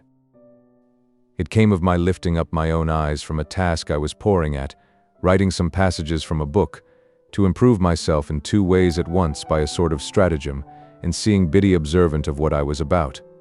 I laid down my pen, and Biddy stopped in her needlework without laying it down. "Biddy," said I, "how do you manage it? Either I am very stupid or you are very clever. What is it that I manage?" "I don't know," returned Biddy, smiling. She managed our whole domestic life, and wonderfully too, but I did not mean that, though that made what I did mean more surprising. "How do you manage, Biddy?" said I, "to learn everything that I learn and always to keep up with me?" I was beginning to be rather vain of my knowledge, for I spent my birthday guineas on it, and set aside the greater part of my pocket money for similar investment, though I have no doubt, now, that the little I knew was extremely dear at the price. "I might as well ask you," said Biddy, "how you manage." "No, because when I come in from the forge of a night, anyone can see me turning to at it. But you never turn to at it, Biddy." "I suppose I must catch it like a cough," said Biddy, quietly, and went on with her sewing. Pursuing my idea as I leaned back in my wooden chair and looked at Biddy sewing away with her head on one side, I began to think her rather an extraordinary girl. For I called to mind now that she was equally accomplished in the terms of our trade, and the names of our different sorts of work, and our various tools. In short, whatever I knew, Biddy knew.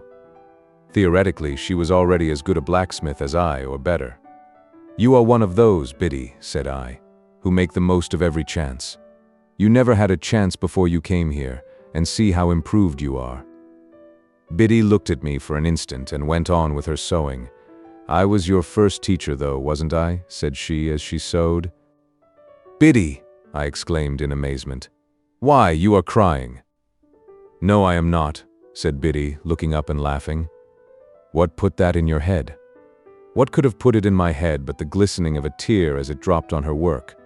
I sat silent, recalling what a drudge she had been until Mr. Wopsle's great-aunt successfully overcame that bad habit of living, so highly desirable to be got rid of by some people. I recalled the hopeless circumstances by which she had been surrounded in the miserable little shop and the miserable little noisy evening school, with that miserable old bundle of incompetence always to be dragged and shouldered. I reflected that even in those untoward times there must have been latent in Biddy what was now developing, for, in my first uneasiness and discontent, I had turned to her for help, as a matter of course. Biddy sat quietly sewing, shedding no more tears, and while I looked at her and thought about it all, it occurred to me that perhaps I had not been sufficiently grateful to Biddy. I might have been too reserved and should have patronized her more, though I did not use that precise word in my meditations with my confidence. "Yes, Biddy," I observed when I had done turning it over, "you were my first teacher, and that at a time when we little thought of ever being together like this, in this kitchen." "Ah, poor thing," replied Biddy. It was like her self-forgetfulness to transfer the remark to my sister, and to get up and be busy about her, making her more comfortable. "That's sadly true." "Well," said I, "we must talk together a little more as we used to do, and I must consult you a little more as I used to do. Let us have a quiet walk on the marshes next Sunday, Biddy, and a long chat." My sister was never left alone now, but Joe more than readily undertook the care of her on that Sunday afternoon, and Biddy and I went out together. It was summertime, and lovely weather. When we had passed the village and the church and the churchyard, and were out on the marshes and began to see the sails of the ships as they sailed on, I began to combine Miss Havisham and Estella with the prospect, in my usual way. When we came to the riverside and sat down on the bank, with the water rippling at our feet, making it all more quiet than it would have been without that sound, I resolved that it was a good time and place for the admission of Biddy into my inner confidence. "Biddy," said I, after binding her to secrecy, "I want to be a gentleman." "Oh, I wouldn't if I was you," she returned. "I don't think it would answer." "Biddy," said I, with some severity, "I have particular reasons for wanting to be a gentleman." "You know best, Pip, but don't you think you are happier as you are?" "Biddy," I exclaimed impatiently, "I am not at all happy as I am. I am disgusted with my calling and with my life. I have never taken to either since I was bound. Don't be absurd." "Was I absurd?" said Biddy, quietly raising her eyebrows. "I am sorry for that. I didn't mean to be. I only want you to do well, and to be comfortable." "Well, then, understand once for all that I never shall or can be comfortable or anything but miserable there, Biddy, unless I can lead a very different sort of life from the life I lead now." "That's a pity," said Biddy, shaking her head with a sorrowful air. Now, I too had so often thought it a pity that, in the singular kind of quarrel with myself which I was always carrying on, I was half inclined to shed tears of vexation and distress when Biddy gave utterance to her sentiment and my own. I told her she was right, and I knew it was much to be regretted, but still it was not to be helped.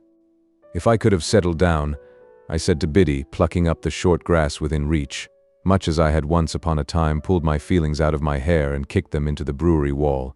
If I could have settled down and been but half as fond of the forge as I was when I was little, I know it would have been much better for me. You and I and Joe would have wanted nothing then, and Joe and I would perhaps have gone partners when I was out of my time, and I might even have grown up to keep company with you, and we might have sat on this very bank on a fine Sunday, quite different people. I should have been good enough for you, shouldn't I, Biddy? Biddy sighed as she looked at the ships sailing on, and returned for answer, "Yes, I am not over particular."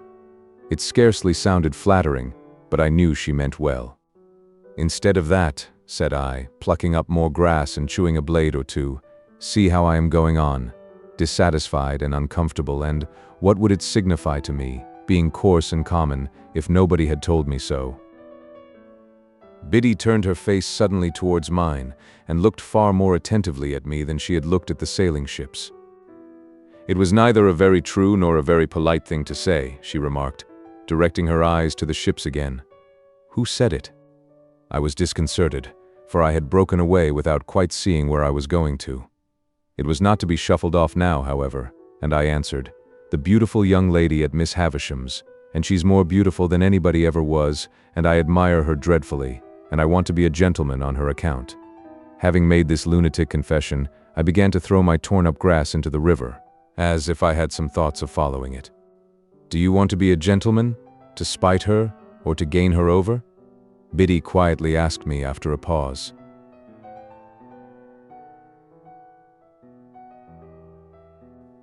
"I don't know," I moodily answered. "Because, if it is to spite her," Biddy pursued, "I should think, but you know best, that might be better and more independently done by caring nothing for her words. And if it is to gain her over, I should think, but you know best, she was not worth gaining over." Exactly what I myself had thought many times. Exactly what was perfectly manifest to me at the moment. But how could I, a poor dazed village lad, avoid that wonderful inconsistency into which the best and wisest of men fall every day? "It may be all quite true," said I to Biddy, "but I admire her dreadfully." In short, I turned over on my face when I came to that, and got a good grasp on the hair on each side of my head, and wrenched it well. All the while knowing the madness of my heart to be so very mad and misplaced, that I was quite conscious it would have served my face right if I had lifted it up by my hair and knocked it against the pebbles as a punishment for belonging to such an idiot. Biddy was the wisest of girls, and she tried to reason no more with me. She put her hand, which was a comfortable hand though roughened by work, upon my hands one after another, and gently took them out of my hair. Then she softly patted my shoulder in a soothing way, while with my face upon my sleeve I cried a little, exactly as I had done in the brewery yard, and felt vaguely convinced that I was very much ill-used by somebody, or by everybody, I can't say which. "I am glad of one thing," said Biddy, "and that is, that you have felt you could give me your confidence, Pip. And I am glad of another thing, and that is, that of course you know you may depend upon my keeping it and always so far deserving it. If your first teacher, dear, such a poor one, and so much in need of being taught herself, had been your teacher at the present time, she thinks she knows what lesson she would set. But it would be a hard one to learn, and you have got beyond her, and it's of no use now." So, with a quiet sigh for me, Biddy rose from the bank, and said, with a fresh and pleasant change of voice, "Shall we walk a little farther, or go home?" "Biddy," I cried, getting up, putting my arm round her neck and giving her a kiss, "I shall always tell you everything." "Till you're a gentleman," said Biddy. "You know I never shall be, so that's always. Not that I have any occasion to tell you anything, for you know everything I know, as I told you at home the other night." "Ah," said Biddy, quite in a whisper, as she looked away at the ships, and then repeated, with her former pleasant change, "Shall we walk a little farther, or go home?" I said to Biddy we would walk a little farther, and we did so, and the summer afternoon toned down into the summer evening, and it was very beautiful. I began to consider whether I was not more naturally and wholesomely situated, after all, in these circumstances, than playing beggar my neighbor by candlelight in the room with the stopped clocks, and being despised by Estella. I thought it would be very good for me if I could get her out of my head, with all the rest of those remembrances and fancies, and could go to work determined to relish what I had to do, and stick to it, and make the best of it. I asked myself the question whether I did not surely know that if Estella were beside me at that moment instead of Biddy, she would make me miserable. I was obliged to admit that I did know it for a certainty, and I said to myself, "Pip, what a fool you are." We talked a good deal as we walked, and all that Biddy said seemed right. Biddy was never insulting or capricious, or Biddy today and somebody else tomorrow. She would have derived only pain, and no pleasure, from giving me pain. She would far rather have wounded her own breast than mine. How could it be, then, that I did not like her much the better of the two? "Biddy," said I, when we were walking homeward, "I wish you could put me right." "I wish I could," said Biddy. "If I could only get myself to fall in love with you. You don't mind my speaking so openly to such an old acquaintance?" "Oh dear, not at all," said Biddy. "Don't mind me. If I could only get myself to do it, that would be the thing for me." "But you never will, you see," said Biddy. It did not appear quite so unlikely to me that evening as it would have done if we had discussed it a few hours before. I therefore observed I was not quite sure of that. But Biddy said she was, and she said it decisively. In my heart I believed her to be right, and yet I took it rather ill, too, that she should be so positive on the point. When we came near the churchyard, we had to cross an embankment and get over a stile near a sluice gate. There started up, from the gate, or from the rushes, or from the ooze, which was quite in his stagnant way, old Orlick. "Halloa," he growled. "Where are you two going?" "Where should we be going but home?" "Well then," said he, "I'm jiggered if I don't see you home." This penalty of being jiggered was a favorite supposititious case of his. He attached no definite meaning to the word that I am aware of, but used it, like his own pretended Christian name, to affront mankind, and convey an idea of something savagely damaging. When I was younger, I had had a general belief that if he had jiggered me personally, he would have done it with a sharp and twisted hook. Biddy was much against his going with us, and said to me in a whisper, "Don't let him come. I don't like him." As I did not like him either, I took the liberty of saying that we thanked him, but we didn't want seeing home. He received that piece of information with a yell of laughter, and dropped back, but came slouching after us at a little distance. Curious to know whether Biddy suspected him of having had a hand in that murderous attack of which my sister had never been able to give any account, I asked her why she did not like him. "Oh," she replied, glancing over her shoulder as he slouched after us, "because I am afraid he likes me." "Did he ever tell you he liked you?" I asked indignantly. "No," said Biddy, glancing over her shoulder again. "He never told me so, but he dances at me, whenever he can catch my eye." However novel and peculiar this testimony of attachment, I did not doubt the accuracy of the interpretation. I was very hot indeed upon old Orlick's daring to admire her, as hot as if it were an outrage on myself. "But it makes no difference to you, you know," said Biddy, calmly. "No, Biddy. It makes no difference to me, only I don't like it. I don't approve of it." "Nor I neither," said Biddy, "though that makes no difference to you." "Exactly," said I, "but I must tell you I should have no opinion of you, Biddy, if he danced at you with your own consent." I kept an eye on Orlick after that night, and whenever circumstances were favorable to his dancing at Biddy, got before him to obscure that demonstration. He had struck root in Joe's establishment by reason of my sister's sudden fancy for him, or I should have tried to get him dismissed. He quite understood and reciprocated my good intentions, as I had reason to know thereafter. And now, because my mind was not confused enough before, I complicated its confusion 50,000-fold by having states and seasons when I was clear that Biddy was immeasurably better than Estella, and that the plain honest working life to which I was born had nothing in it to be ashamed of, but offered me sufficient means of self-respect and happiness.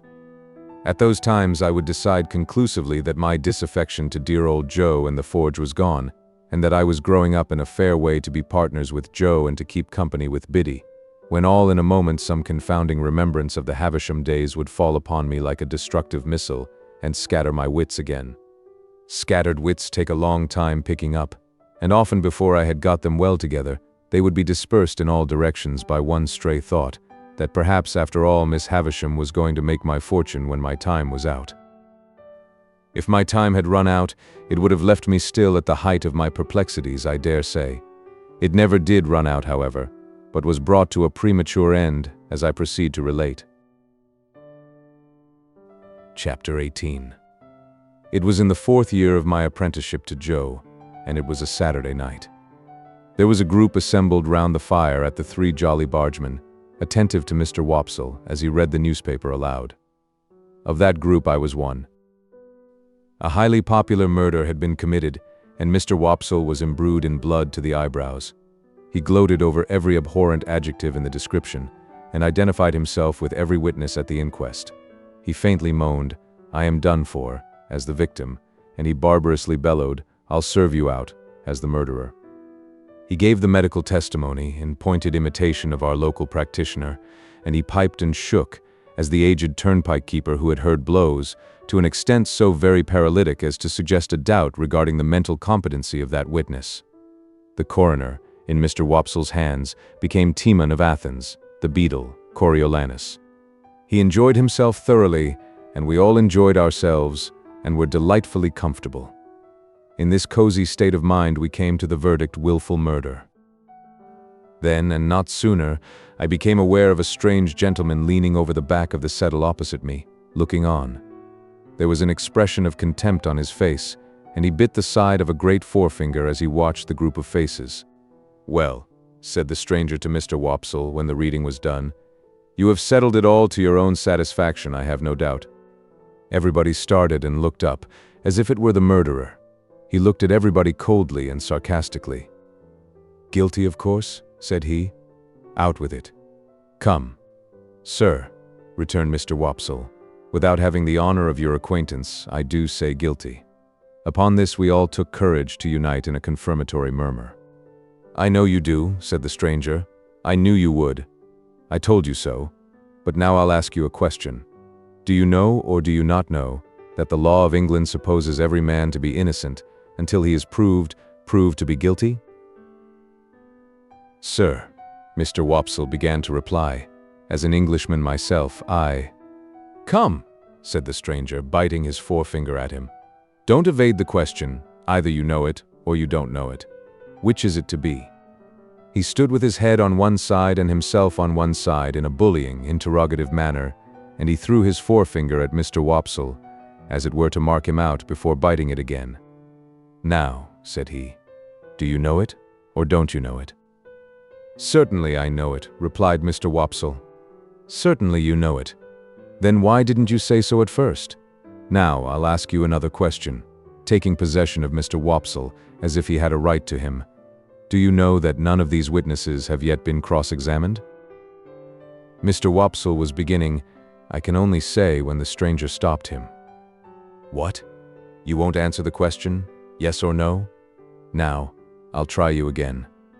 Throwing his finger at him again. "Attend to me. Are you aware, or are you not aware, that none of these witnesses have yet been cross-examined? Come, I only want one word from you. Yes or no?" Mr. Wopsle hesitated, and we all began to conceive rather a poor opinion of him. "Come," said the stranger, "I'll help you. You don't deserve help, but I'll help you. Look at that paper you hold in your hand. What is it?" "What is it?" repeated Mr. Wopsle, eyeing it, much at a loss. "Is it," pursued the stranger in his most sarcastic and suspicious manner, "the printed paper you have just been reading from?" "Undoubtedly." "Undoubtedly. Now turn to that paper, and tell me whether it distinctly states that the prisoner expressly said that his legal advisers instructed him altogether to reserve his defense?" "I read that just now," Mr. Wopsle pleaded. "Never mind what you read just now, sir. I don't ask you what you read just now. You may read the Lord's Prayer backwards if you like, and perhaps have done it before today. Turn to the paper. No, my friend, Not to the top of the column. You know better than that. To the bottom. To the bottom. We all began to think Mr. Wopsle full of subterfuge. Well, have you found it? Here it is, said Mr. Wopsle. Now, follow that passage with your eye, and tell me whether it distinctly states that the prisoner expressly said that he was instructed by his legal advisers wholly to reserve his defense? Come, do you make that of it? Mr. Wopsle answered, "Those are not the exact words." Not the exact words, repeated the gentleman bitterly. Is that the exact substance? Yes, said Mr. Wopsle. Yes, repeated the stranger, looking round at the rest of the company with his right hand extended towards the witness, Wopsle. And now I ask you what you say to the conscience of that man who, with that passage before his eyes, can lay his head upon his pillow after having pronounced a fellow creature guilty, unheard. We all began to suspect that Mr. Wopsle was not the man we had thought him, and that he was beginning to be found out. And that same man, remember, pursued the gentleman, throwing his finger at Mr. Wopsle heavily. That same man might be summoned as a juryman upon this very trial, and having thus deeply committed himself, might return to the bosom of his family and lay his head upon his pillow, after deliberately swearing that he would well and truly try the issue joined between our sovereign lord the king and the prisoner at the bar, and would a true verdict give according to the evidence, so help him God. We were all deeply persuaded that the unfortunate Wopsle had gone too far, and had better stop in his reckless career while there was yet time. The strange gentleman, with an air of authority not to be disputed, and with a manner expressive of knowing something secret about every one of us that would effectually do for each individual if he chose to disclose it, left the back of the settle and came into the space between the two settles, in front of the fire, where he remained standing, his left hand in his pocket, and he biting the forefinger of his right. "From information I have received," said he, looking round at us as we all quailed before him, "I have reason to believe there is a blacksmith among you, by name Joseph or Joe Gargery. Which is the man?" "Here is the man," said Joe. The strange gentleman beckoned him out of his place, and Joe went. "You have an apprentice," pursued the stranger, "commonly known as Pip. Is he here?" "I am here," I cried. The stranger did not recognize me, but I recognized him as the gentleman I had met on the stairs, on the occasion of my second visit to Miss Havisham. I had known him the moment I saw him looking over the settle, and now that I stood confronting him with his hand upon my shoulder, I checked off again in detail his large head, his dark complexion, his deep-set eyes, his bushy black eyebrows, his large watch chain, his strong black dots of beard and whisker, and even the smell of scented soap on his great hand. "I wish to have a private conference with you two," said he, when he had surveyed me at his leisure. "It will take a little time. Perhaps we had better go to your place of residence. I prefer not to anticipate my communication here. You will impart as much or as little of it as you please to your friends afterwards. I have nothing to do with that." Amidst a wondering silence, we three walked out of the Jolly Bargeman, and in a wondering silence walked home. While going along, the strange gentleman occasionally looked at me, and occasionally bit the side of his finger.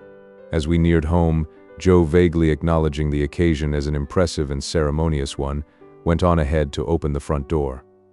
Our conference was held in the state parlor, which was feebly lighted by one candle.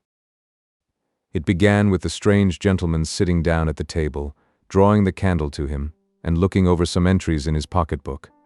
He then put up the pocketbook and set the candle a little aside, after peering round it into the darkness at Joe and me, to ascertain which was which. "My name," he said, "is Jaggers, and I am a lawyer in London. I am pretty well known. I have unusual business to transact with you, and I commence by explaining that it is not of my originating. If my advice had been asked, I should not have been here. It was not asked, and you see me here. What I have to do as the confidential agent of another, I do. No less, no more." Finding that he could not see us very well from where he sat, he got up and threw one leg over the back of a chair and leaned upon it, thus having one foot on the seat of the chair and one foot on the ground. "Now, Joseph Gargery, I am the bearer of an offer to relieve you of this young fellow your apprentice. You would not object to cancel his indentures at his request and for his good. You would want nothing for so doing. "Lord forbid that I should want anything for not standing in Pip's way," said Joe, staring. "Lord forbidding is pious, but not to the purpose," returned Mr. Jaggers. "The question is, would you want anything? Do you want anything?" "The answer is," returned Joe sternly, "no." I thought Mr. Jaggers glanced at Joe as if he considered him a fool for his disinterestedness. But I was too much bewildered between breathless curiosity and surprise to be sure of it. "Very well," said Mr. Jaggers. "Recollect the admission you have made, and don't try to go from it presently." "Who's a-going to try?" retorted Joe. "I don't say anybody is. Do you keep a dog?" "Yes, I do keep a dog." "Bear in mind, then, that Bragg is a good dog, but Holdfast is a better. Bear that in mind, will you?" repeated Mr. Jaggers, shutting his eyes and nodding his head at Joe as if he were forgiving him something. "Now, I return to this young fellow, and the communication I have got to make is that he has great expectations." Joe and I gasped and looked at one another. "I am instructed to communicate to him," said Mr. Jaggers, throwing his finger at me sideways, "that he will come into a handsome property. Further, that it is the desire of the present possessor of that property that he be immediately removed from his present sphere of life and from this place, and be brought up as a gentleman, in a word, as a young fellow of great expectations." My dream was out, my wild fancy was surpassed by sober reality. Miss Havisham was going to make my fortune on a grand scale.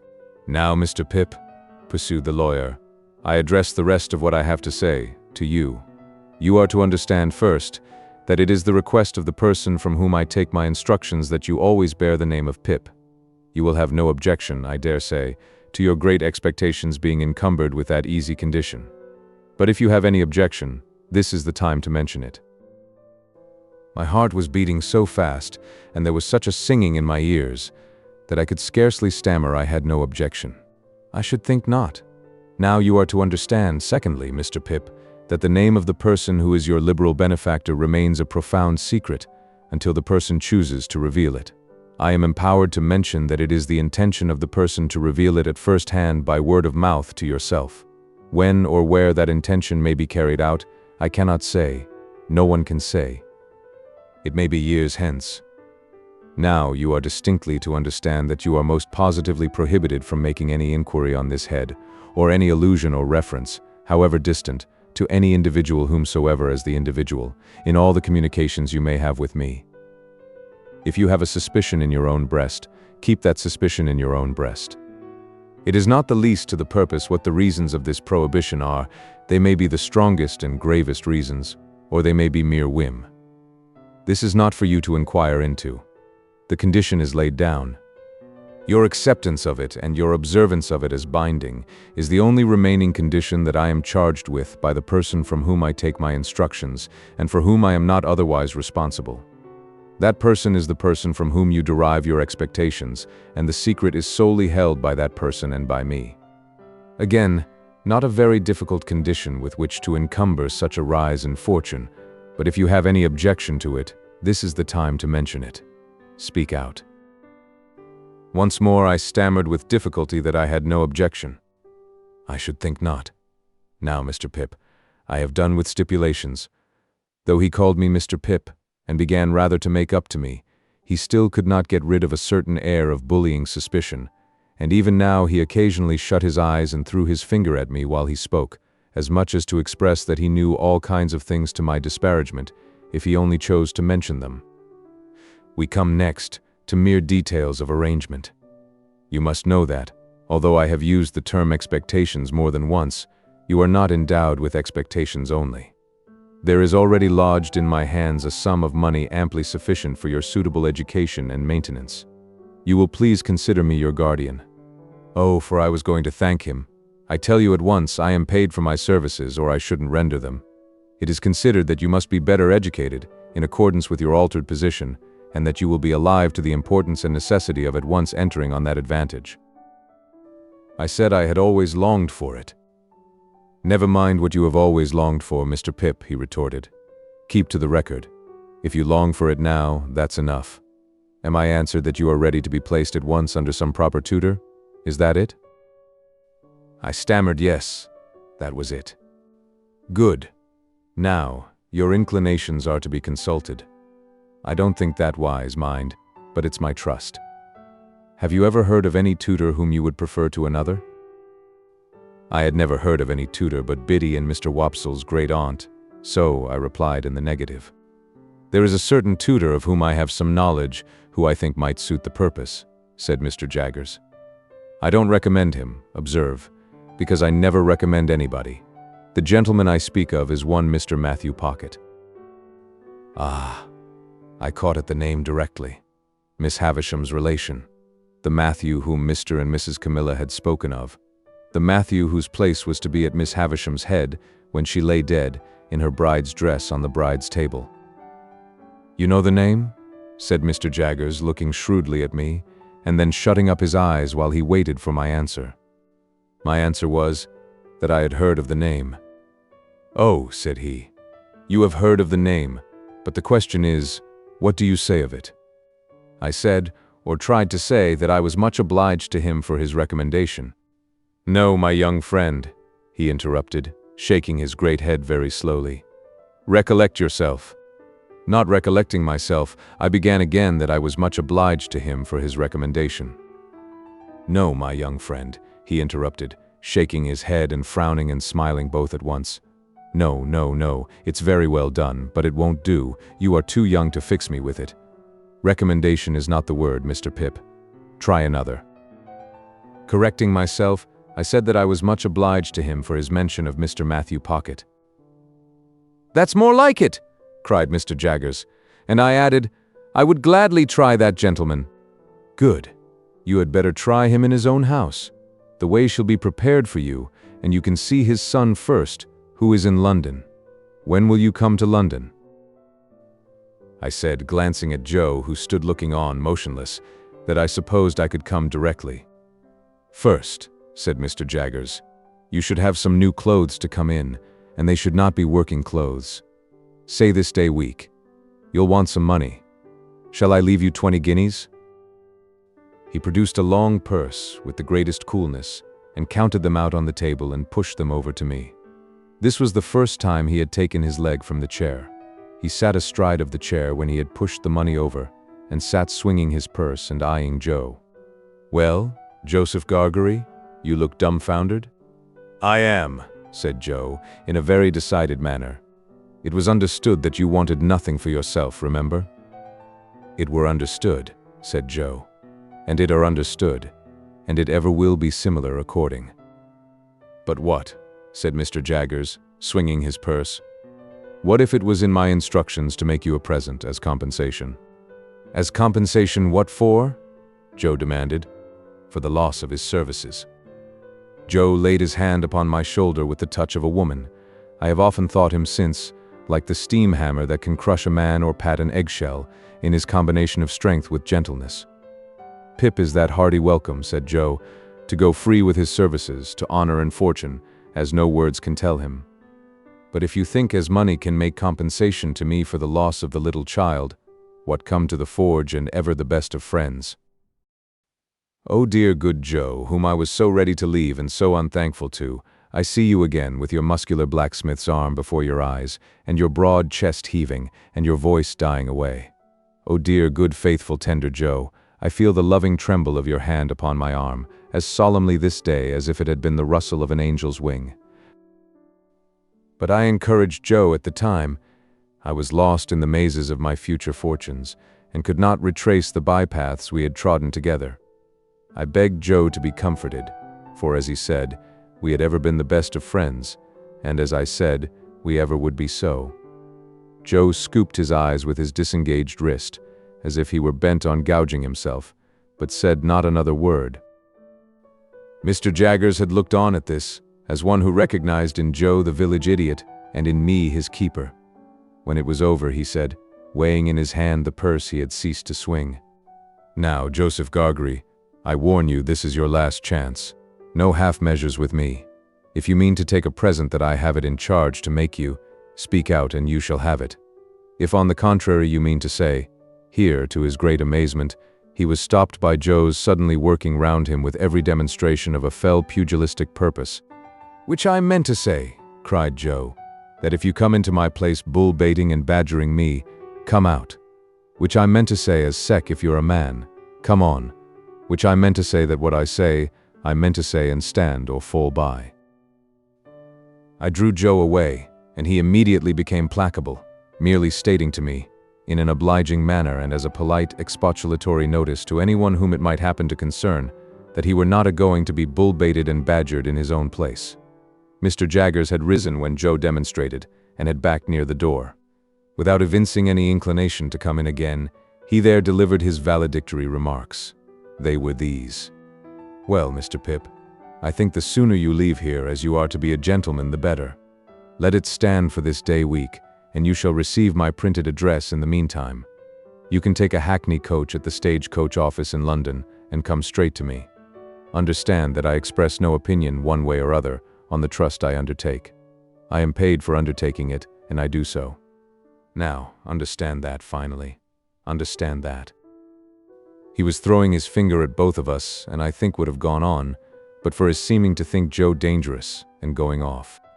Something came into my head which induced me to run after him, as he was going down to the Jolly Bargeman, where he had left a hired carriage. I beg your pardon, Mr. Jaggers. Halloa, said he, facing round. What's the matter?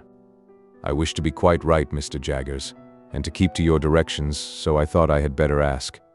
Would there be any objection to my taking leave of anyone I know about here before I go away? No, said he, looking as if he hardly understood me. I don't mean in the village only, but uptown? No, said he. No objection. I thanked him and ran home again, and there I found that Joe had already locked the front door and vacated the state parlor, and was seated by the kitchen fire with a hand on each knee, gazing intently at the burning coals. I too sat down before the fire and gazed at the coals, and nothing was said for a long time. My sister was in her cushioned chair in her corner, and Biddy sat at her needlework before the fire, and Joe sat next Biddy, and I sat next Joe in the corner opposite my sister. The more I looked into the glowing coals, the more incapable I became of looking at Joe. The longer the silence lasted, the more unable I felt to speak. At length I got out, Joe, have you told Biddy? No, Pip, returned Joe, still looking at the fire, and holding his knees tight, as if he had private information that they intended to make off somewhere, which I left it to yourself, Pip. I would rather you told, Joe. Pip's a gentleman of fortune then, said Joe, and God bless him in it. Biddy dropped her work and looked at me. Joe held his knees and looked at me. I looked at both of them. After a pause, they both heartily congratulated me, but there was a certain touch of sadness in their congratulations that I rather resented. I took it upon myself to impress Biddy, and through Biddy Joe, with the grave obligation I considered my friends under, to know nothing and say nothing about the maker of my fortune. It would all come out in good time, I observed, and in the meanwhile nothing was to be said, save that I had come into great expectations from a mysterious patron. Biddy nodded her head thoughtfully at the fire as she took up her work again, and said she would be very particular, and Joe, still detaining his knees, said, Aye, I'll be eckervally particular, Pip, and then they congratulated me again, and went on to express so much wonder at the notion of my being a gentleman that I didn't half like it. Infinite pains were then taken by Biddy to convey to my sister some idea of what had happened. To the best of my belief, those efforts entirely failed. She laughed and nodded her head a great many times, and even repeated after Biddy the words Pip and property. But I doubt if they had more meaning in them than an election cry, and I cannot suggest a darker picture of her state of mind. I never could have believed it without experience, but as Joe and Biddy became more at their cheerful ease again, I became quite gloomy. Dissatisfied with my fortune, of course I could not be, but it is possible that I may have been, without quite knowing it, dissatisfied with myself. Anyhow, I sat with my elbow on my knee and my face upon my hand, looking into the fire, as those two talked about my going away, and about what they should do without me, and all that. And whenever I caught one of them looking at me, though never so pleasantly, and they often looked at me, particularly Biddy, I felt offended, as if they were expressing some mistrust of me, though heaven knows they never did by word or sign. At those times I would get up and look out at the door, for our kitchen door opened at once upon the night, and stood open on summer evenings to air the room. The very stars to which I then raised my eyes, I am afraid I took to be but poor and humble stars for glittering on the rustic objects among which I had passed my life. "Saturday night," said I, when we sat at our supper of bread and cheese and beer. "5 more days, and then the day before the day. They'll soon go." "Yes, Pip," observed Joe, whose voice sounded hollow in his beer mug. "They'll soon go." Soon go," said Biddy. "I have been thinking, Joe, that when I go downtown on Monday and order my new clothes, I shall tell the tailor that I'll come and put them on there, or that I'll have them sent to Mr. Pumblechook's. It would be very disagreeable to be stared at by all the people here.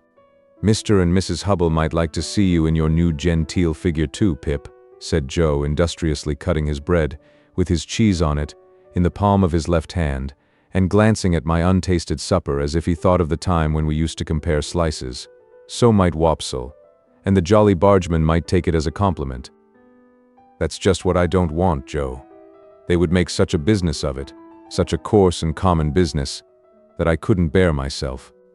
"Ah, that indeed, Pip," said Joe, "if you couldn't bear yourself." Biddy asked me here as she sat holding my sister's plate, "Have you thought about when you'll show yourself to Mr. Gargery, and your sister and me? You will show yourself to us, won't you?" "Biddy," I returned with some resentment, "you are so exceedingly quick that it's difficult to keep up with you." "She always were quick," observed Joe. "If you had waited another moment, Biddy, you would have heard me say that I shall bring my clothes here in a bundle one evening, most likely on the evening before I go away." Biddy said no more. Handsomely forgiving her, I soon exchanged an affectionate good night with her and Joe and went up to bed. When I got into my little room, I sat down and took a long look at it, as a mean little room that I should soon be parted from and raised above, forever. It was furnished with fresh young remembrances too, and even at the same moment I fell into much the same confused division of mind between it and the better rooms to which I was going, as I had been in so often between the Forge and Miss Havisham's, and Biddy and Estella. The sun had been shining brightly all day on the roof of my attic, and the room was warm. As I put the window open and stood looking out, I saw Joe come slowly forth at the dark door below and take a turn or two in the air, and then I saw Biddy come and bring him a pipe and light it for him. He never smoked so late, and it seemed to hint to me that he wanted comforting for some reason or other. He presently stood at the door immediately beneath me, smoking his pipe, and Biddy stood there too, quietly talking to him, and I knew that they talked of me, for I heard my name mentioned in an endearing tone by both of them more than once.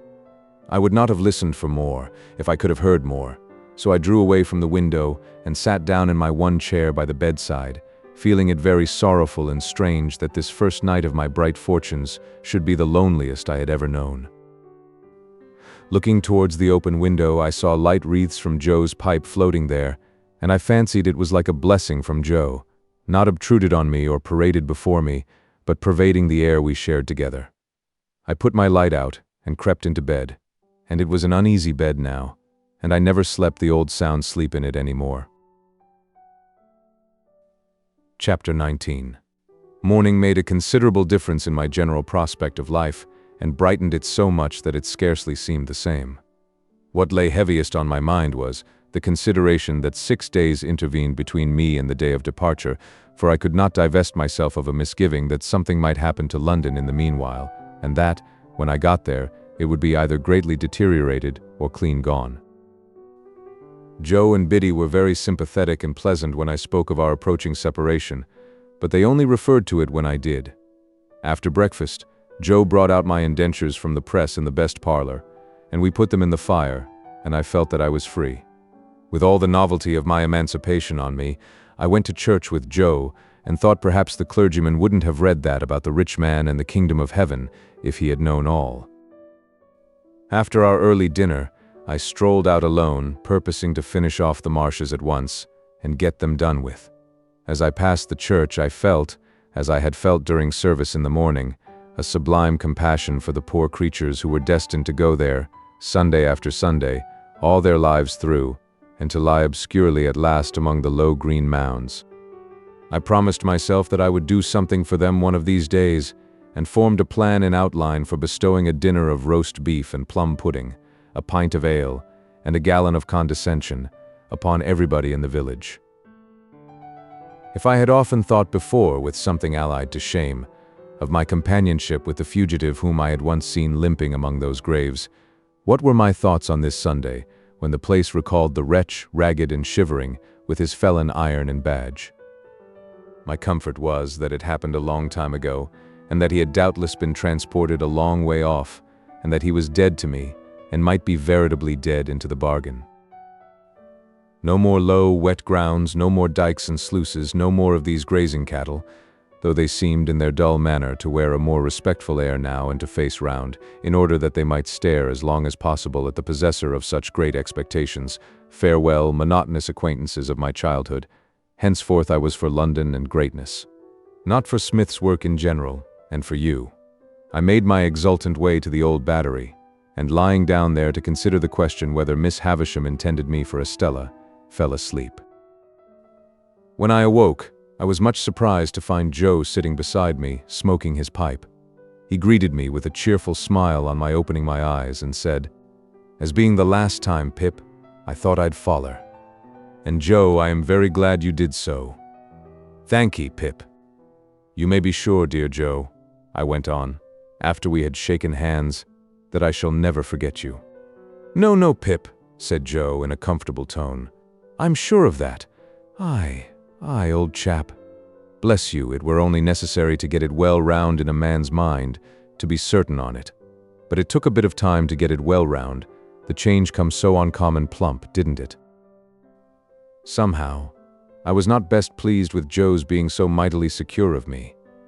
I should have liked him to have betrayed emotion, or to have said, "It does you credit, Pip," or something of that sort.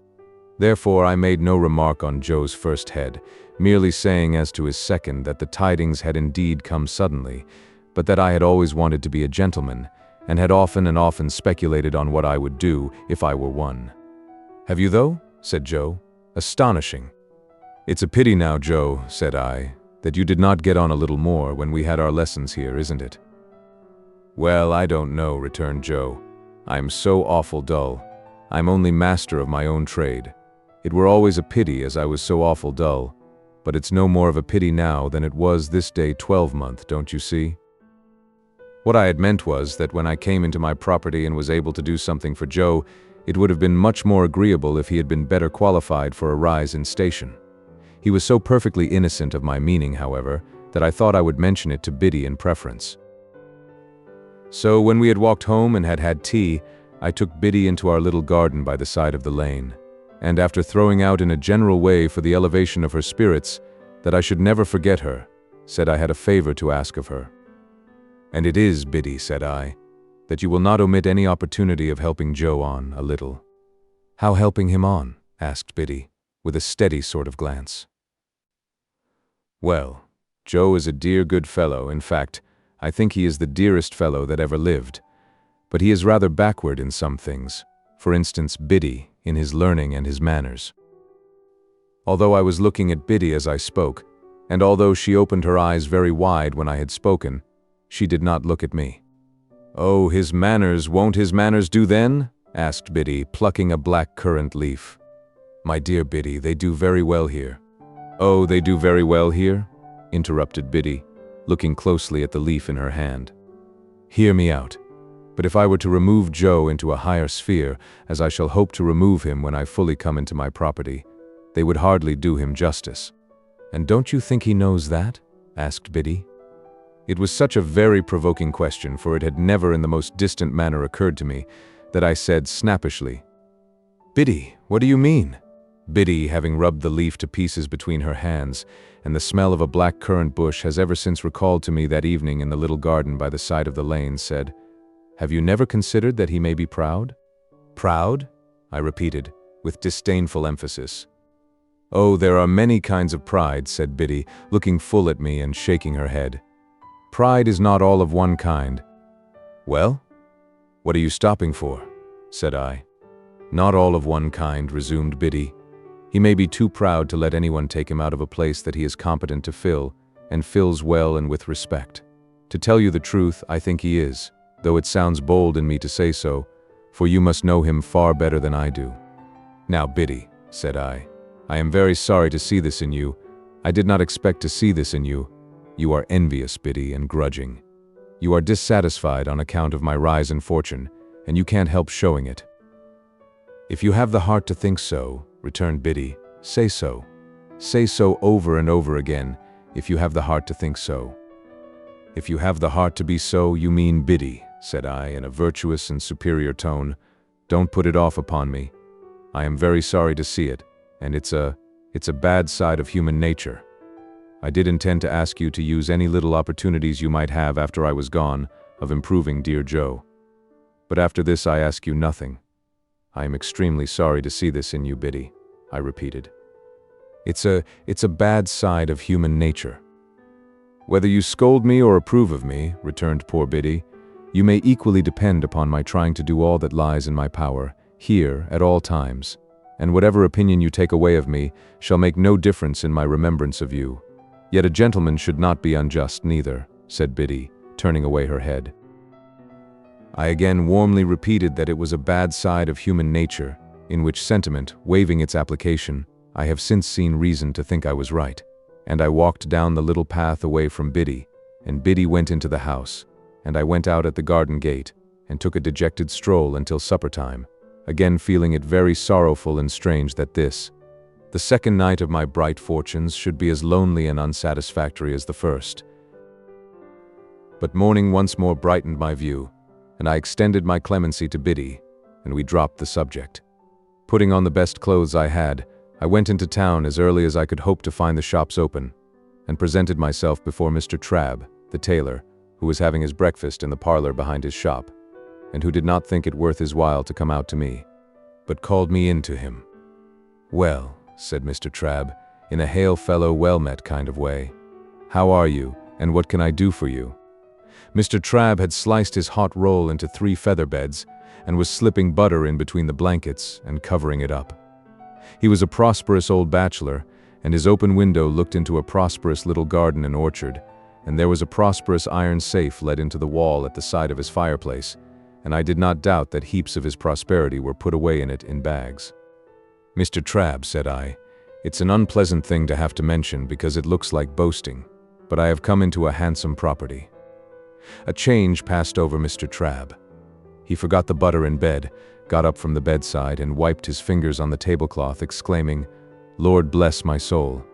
I am going up to my guardian in London," said I, casually drawing some guineas out of my pocket and looking at them, "and I want a fashionable suit of clothes to go in. I wish to pay for them," I added, otherwise I thought he might only pretend to make them with ready money. "My dear sir," said Mr. Trabb, as he respectfully bent his body, opened his arms, and took the liberty of touching me on the outside of each elbow, "don't hurt me by mentioning that. May I venture to congratulate you? Would you do me the favor of stepping into the shop?" Mr. Trabb's boy was the most audacious boy in all that countryside. When I had entered, he was sweeping the shop, and he had sweetened his labors by sweeping over me. He was still sweeping when I came out into the shop with Mr. Trabb, and he knocked the broom against all possible corners and obstacles, to express, as I understood it, equality with any blacksmith, alive or dead. "Hold that noise," said Mr. Trabb with the greatest sternness, "or I'll knock your head off. Do me the favor to be seated, sir." "Now this," said Mr. Trabb, taking down a roll of cloth and tiding it out in a flowing manner over the counter, preparatory to getting his hand under it to show the gloss, "is a very sweet article. I can recommend it for your purpose, sir, because it really is extra super. But you shall see some others. Give me number 4, you," to the boy, and with a dreadfully severe stare, foreseeing the danger of that miscreant's brushing me with it, or making some other sign of familiarity. Mr. Trabb never removed his stern eye from the boy until he had deposited number 4 on the counter and was at a safe distance again. Then he commanded him to bring number 5 and number 8.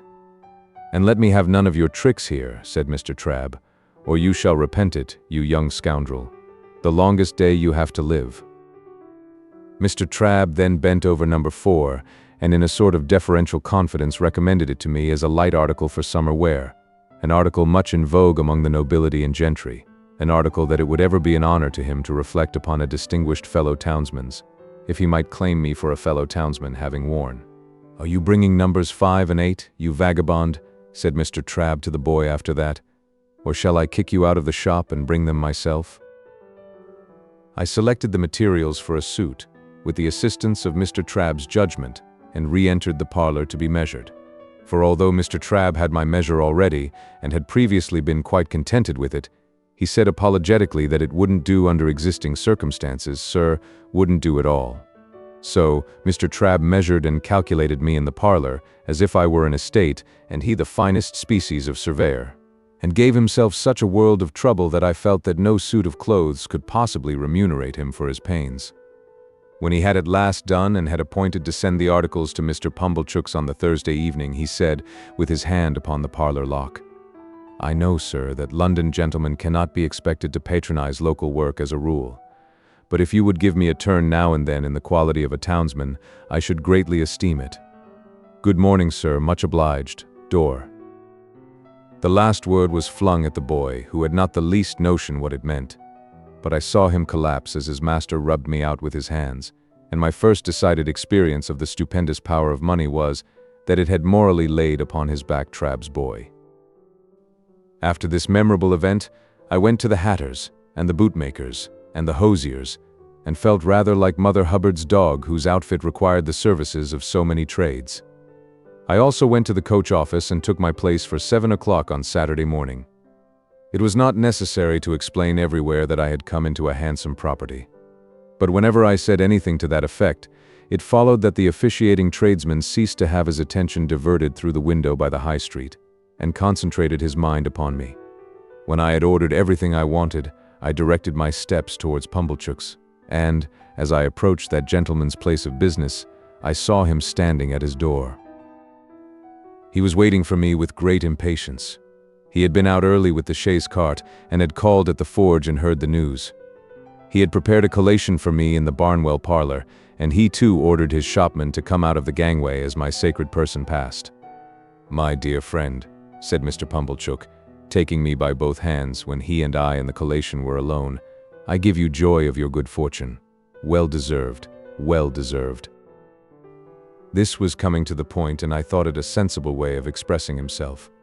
"To think," said Mr. Pumblechook, after snorting admiration at me for some moments, "that I should have been the humble instrument of leading up to this, is a proud reward." I begged Mr. Pumblechook to remember that nothing was to be ever said or hinted on that point. "My dear young friend," said Mr. Pumblechook, "if you will allow me to call you so." I murmured certainly, and Mr. Pumblechook took me by both hands again and communicated a movement to his waistcoat, which had an emotional appearance, though it was rather low down. "My dear young friend, rely upon my doing my little all in your absence, by keeping the fact before the mind of Joseph." "Joseph," said Mr. Pumblechook, in the way of a compassionate adjuration. "Joseph. Joseph." Thereupon he shook his head and tapped it, expressing his sense of deficiency in Joseph. "But my dear young friend," said Mr. Pumblechook, "you must be hungry, you must be exhausted. Be seated. Here is a chicken head round from the boar. Here is a tongue head round from the boar. Here is 1 or 2 little things head round from the boar, that I hope you may not despise." "But do I," said Mr. Pumblechook, getting up again the moment after he had sat down, "see afore me him as I ever sported with in his times of happy infancy? And may I? This "may I" meant might he shake hands? I consented, and he was fervent, and then sat down again. "Here is wine," said Mr. Pumblechook. "Let us drink, thanks to fortune, and may she ever pick out her favorites with equal judgment." "And yet I cannot," said Mr. Pumblechook, getting up again. "See afore me one, and likewise drink to one, without again expressing, may I? I said he might, and he shook hands with me again, and emptied his glass and turned it upside down. I did the same, and if I had turned myself upside down before drinking, the wine could not have gone more direct to my head.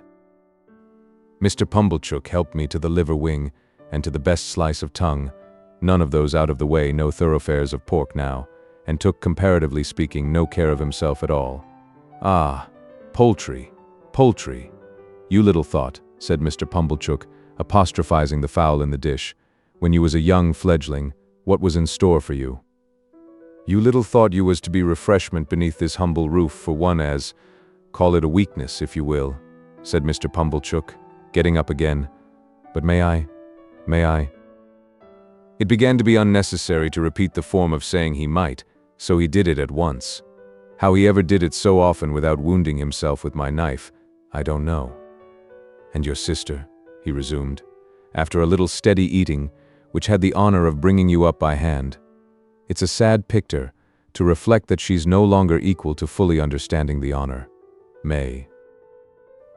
I saw he was about to come at me again, and I stopped him. We'll drink her health, said I. Ah, cried Mr. Pumblechook, leaning back in his chair, quite flaccid with admiration. That's the way you know him, sir. I don't know who sir was, but he certainly was not I, and there was no third person present. That's the way you know the noble-minded, sir, ever forgiving and ever affable. It might, said the servile Pumblechook, putting down his untasted glass in a hurry and getting up again, to a common person, have the appearance of repeating, but may I? When he had done it, he resumed his seat and drank to my sister. Let us never be blind, said Mr. Pumblechook, to her faults of temper, but it is to be hoped she meant well. At about this time I began to observe that he was getting flushed in the face. As to myself, I felt all face, steeped in wine and smarting. I mentioned to Mr. Pumblechook that I wished to have my new clothes sent to his house, and he was ecstatic on my so distinguishing him. I mentioned my reason for desiring to avoid observation in the village, and he lauded it to the skies.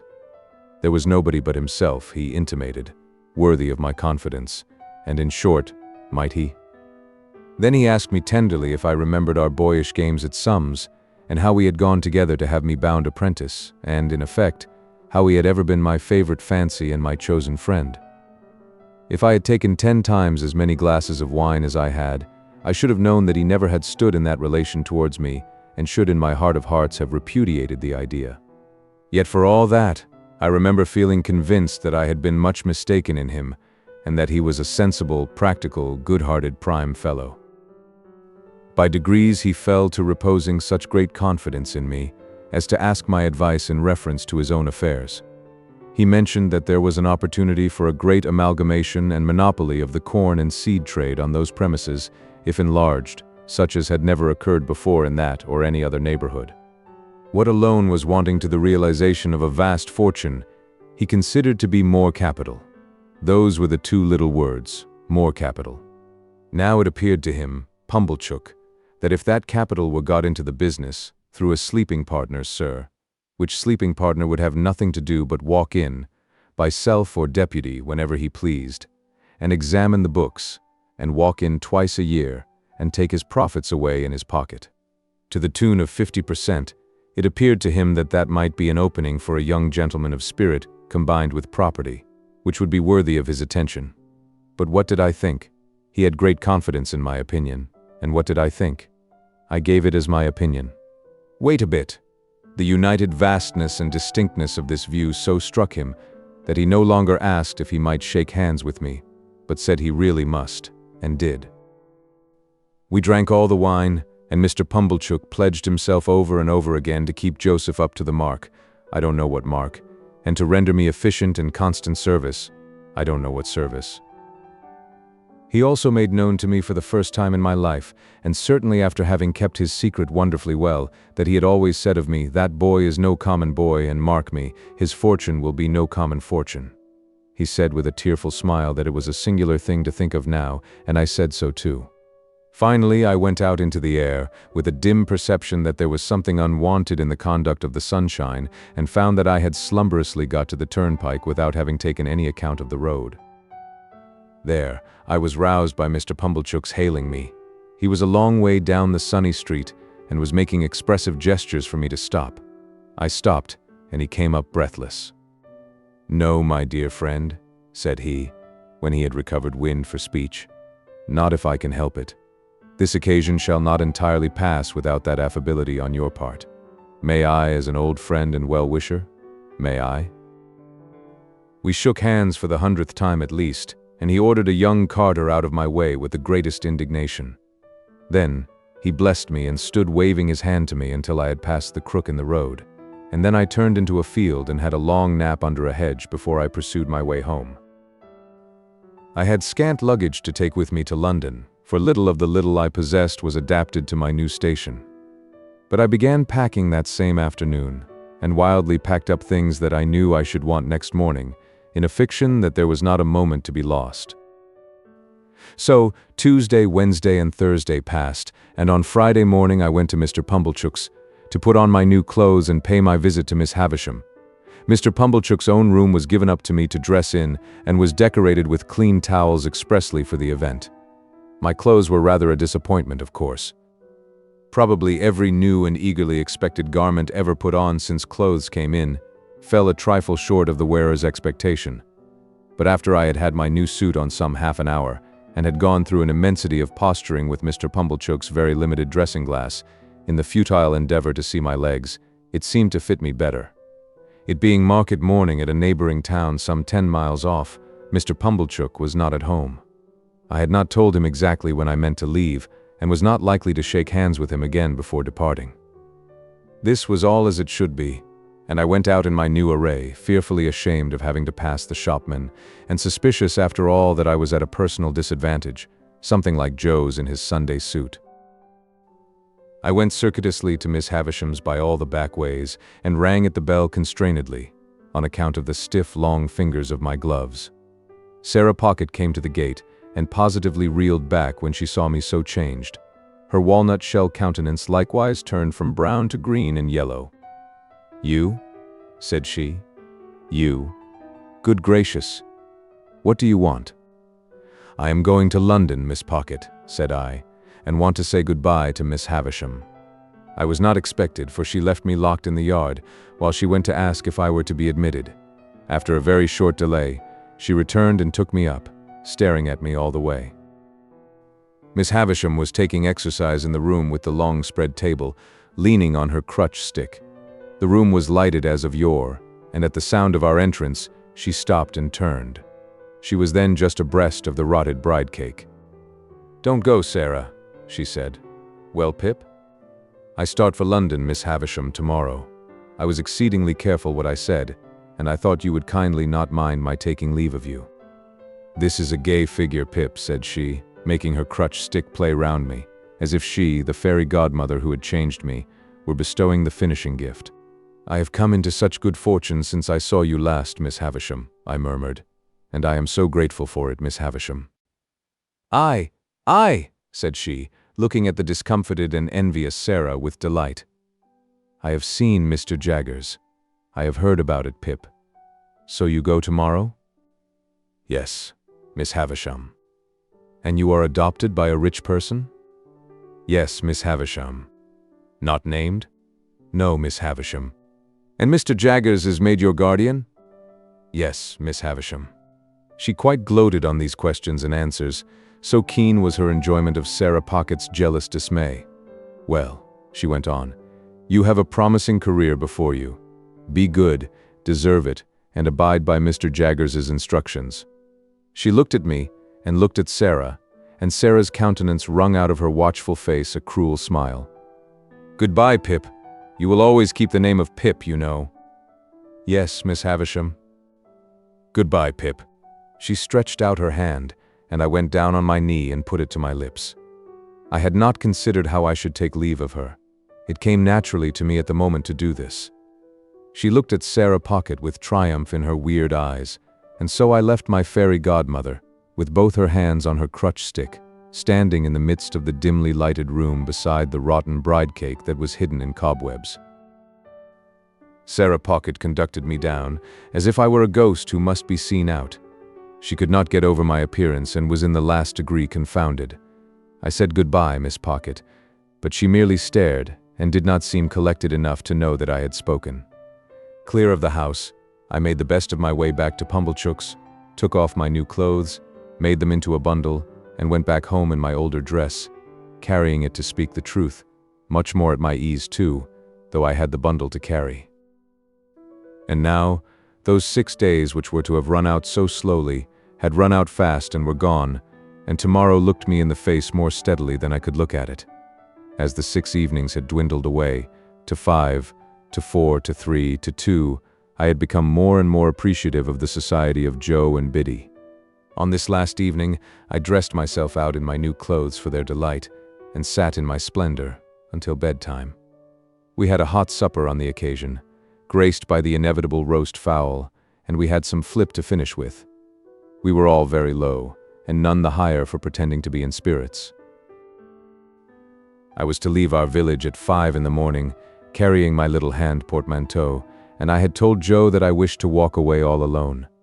I am afraid, sore afraid, that this purpose originated in my sense of the contrast there would be between me and Joe if we went to the coach together.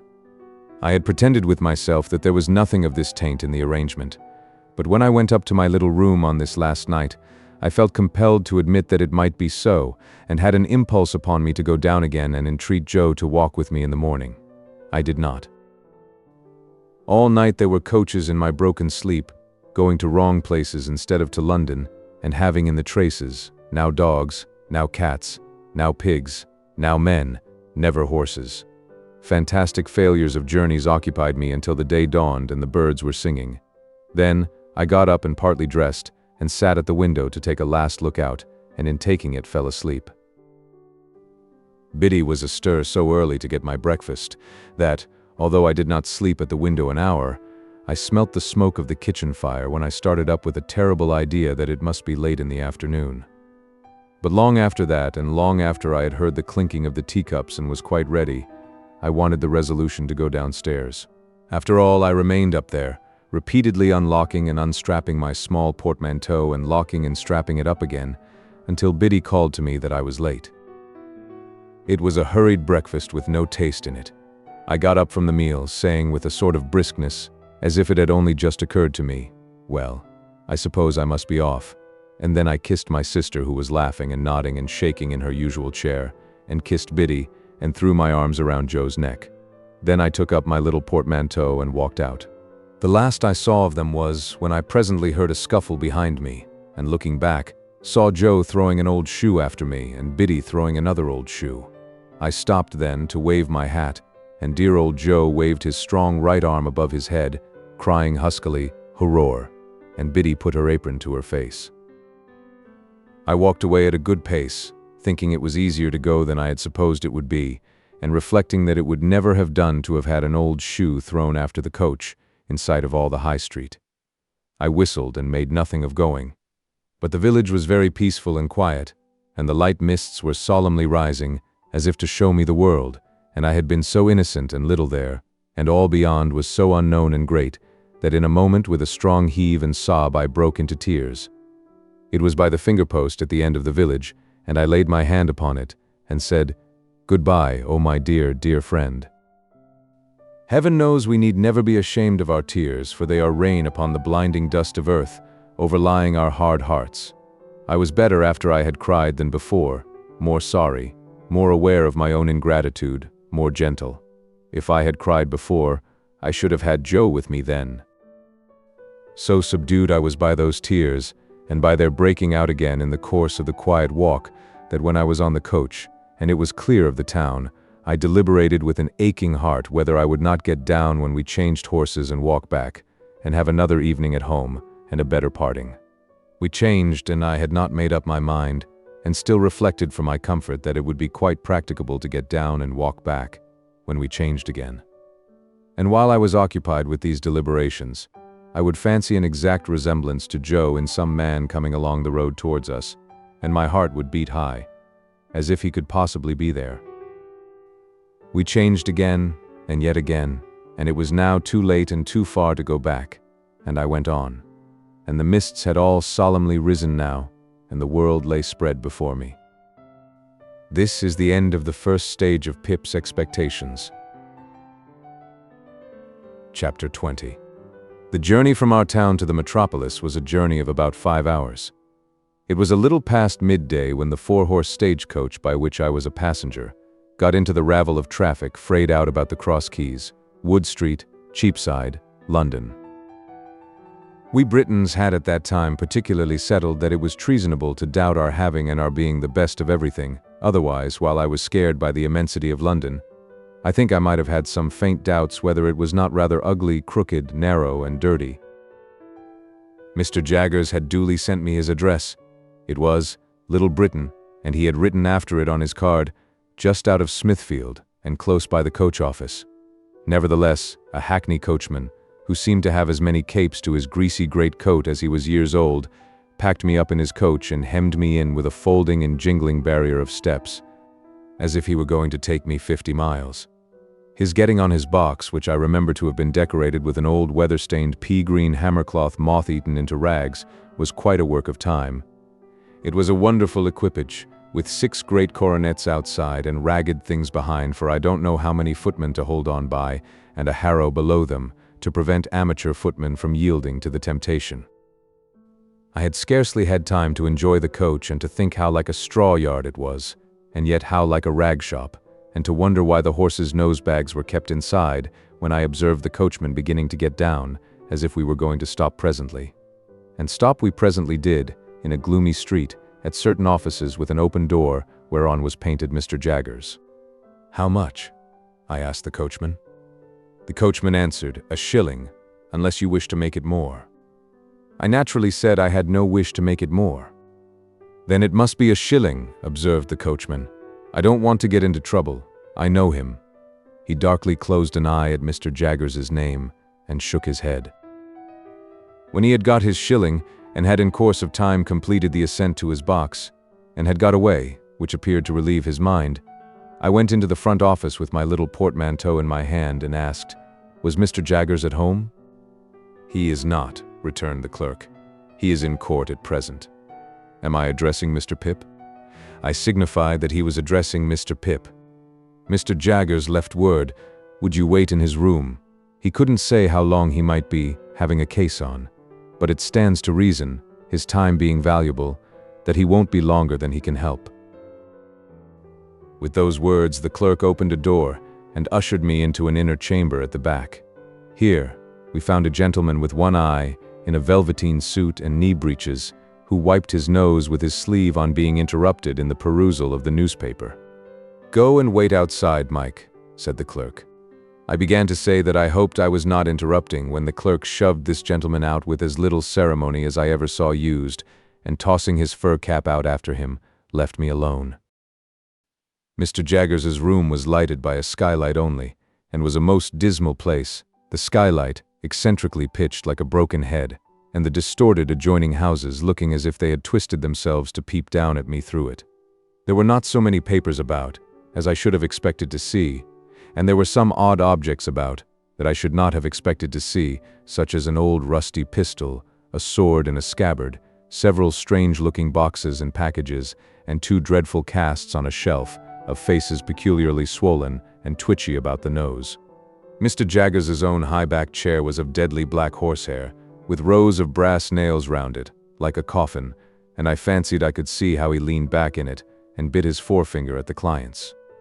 The room was but small, and the clients seemed to have had a habit of backing up against the wall, especially opposite to Mr. Jaggers's chair, being greasy with shoulders. I recalled, too, that the one-eyed gentleman had shuffled forth against the wall when I was the innocent cause of his being turned out. I sat down in the clantal chair placed over against Mr. Jaggers's chair, and became fascinated by the dismal atmosphere of the place. I called to mind that the clerk had the same air of knowing something to everybody else's disadvantage, as his master had. I wondered how many other clerks there were upstairs, and whether they all claimed to have the same detrimental mastery of their fellow creatures. I wondered what was the history of all the odd litter about the room, and how it came there. I wondered whether the 2 swollen faces were of Mr. Jaggers's family, and, if he were so unfortunate as to have had a pair of such ill-looking relations, why he stuck them on that dusty perch for the blacks and flies to settle on, instead of giving them a place at home. Of course I had no experience of a London summer day, and my spirits may have been oppressed by the hot, exhausted air and by the dust and grit that lay thick on everything.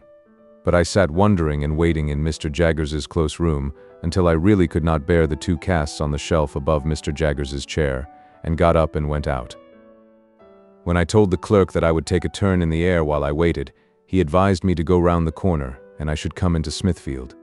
So I came into Smithfield, and the shameful place, being all asmear with filth and fat and blood and foam, seemed to stick to me. So, I rubbed it off with all possible speed by turning into a street where I saw the great black dome of St. Paul's bulging at me from behind a grim stone building which a bystander said was Newgate Prison. Following the wall of the jail, I found the roadway covered with straw to deaden the noise of passing vehicles. And from this, and from the quantity of people standing about smelling strongly of spirits and beer, I inferred that the trials were on.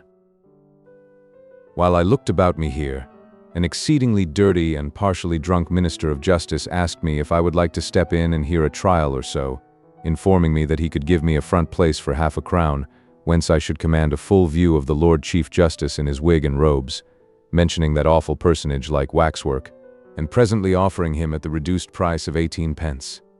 As I declined the proposal on the plea of an appointment, he was so good as to take me into a yard and show me where the gallows was kept, and also where people were publicly whipped, and then he showed me the debtor's door, out of which culprits came to be hanged, heightening the interest of that dreadful portal by giving me to understand that 4 on 'em would come out at that door the day after tomorrow at 8 in the morning, to be killed in a row.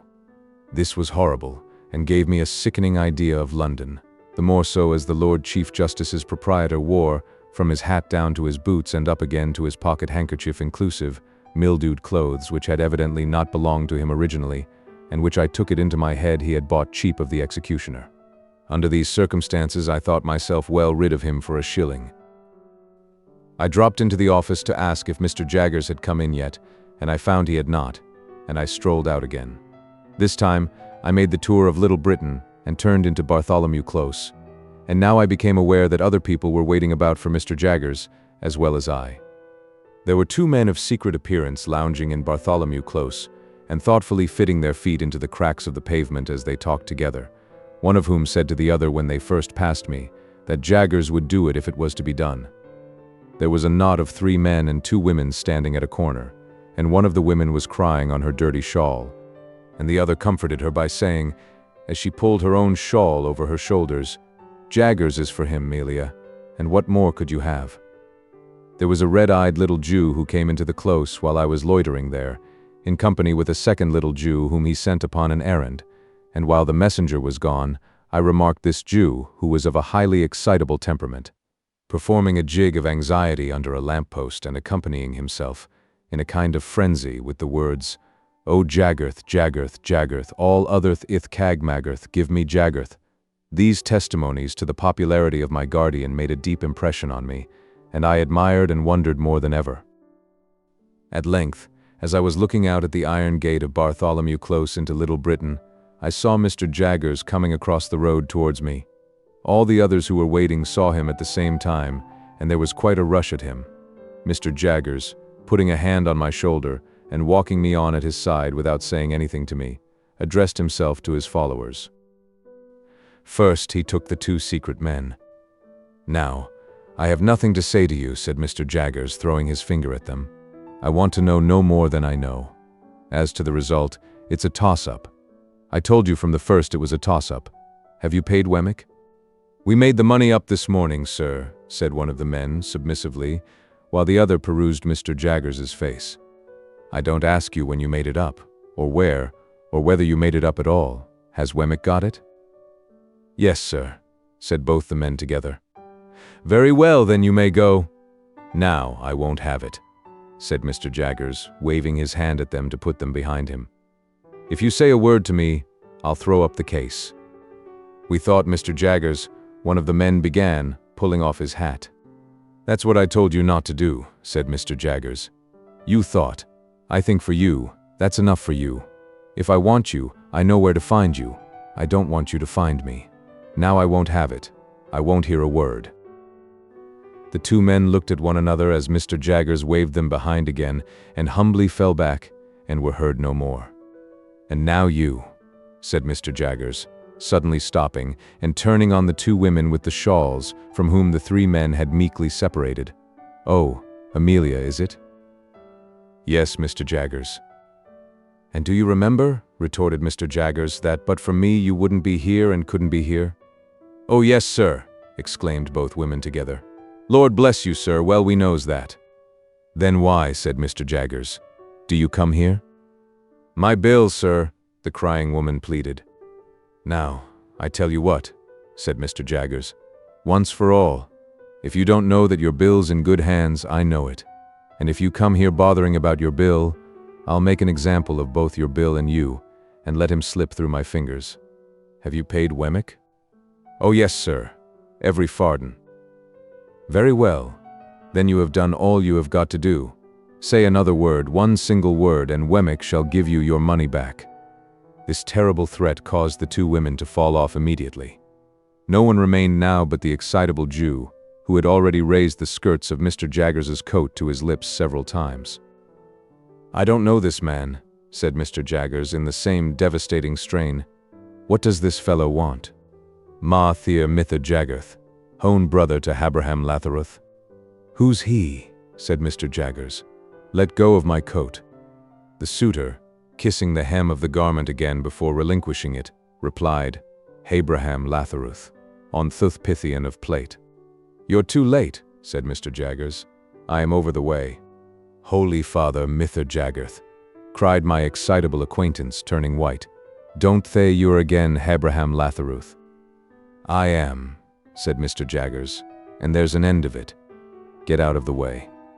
Mither Jaggerth. Half a moment. My hound Coothant gone to Mither Wemmick at Thith Prithent minute, to hoffer him Hanny Termth. Mither Jaggerth.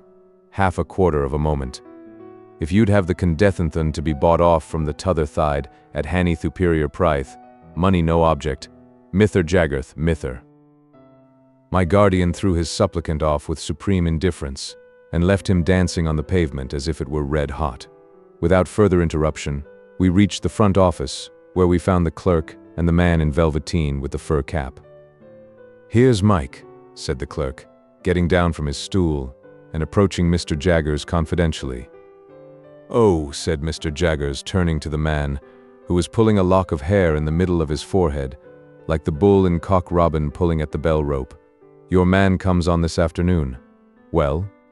Well, Massa Jaggers, returned Mike, in the voice of a sufferer from a constitutional cold. Arter a deal o' trouble, I've found one, sir, as might do. What is he prepared to swear? Well, Massa Jaggers, said Mike, wiping his nose on his fur cap this time. In a general way, anythink. Mr. Jaggers suddenly became most irate. Now, I warned you before, said he, throwing his forefinger at the terrified client, that if you ever presumed to talk in that way here, I'd make an example of you. You infernal scoundrel, how dare you tell me that? The client looked scared, but bewildered too, as if he were unconscious what he had done. Spoony, said the clerk, in a low voice, giving him a stir with his elbow. Soft head. Need you say it face to face? Now, I ask you, you blundering booby, said my guardian very sternly, once more and for the last time, what the man you have brought here is prepared to swear. Mike looked hard at my guardian as if he were trying to learn a lesson from his face, and slowly replied, either to character, or to having been in his company and never left him all the night in question. Now, be careful. In what station of life is this man? Mike looked at his cap, and looked at the floor, and looked at the ceiling, and looked at the clerk, and even looked at me, before beginning to reply in a nervous manner.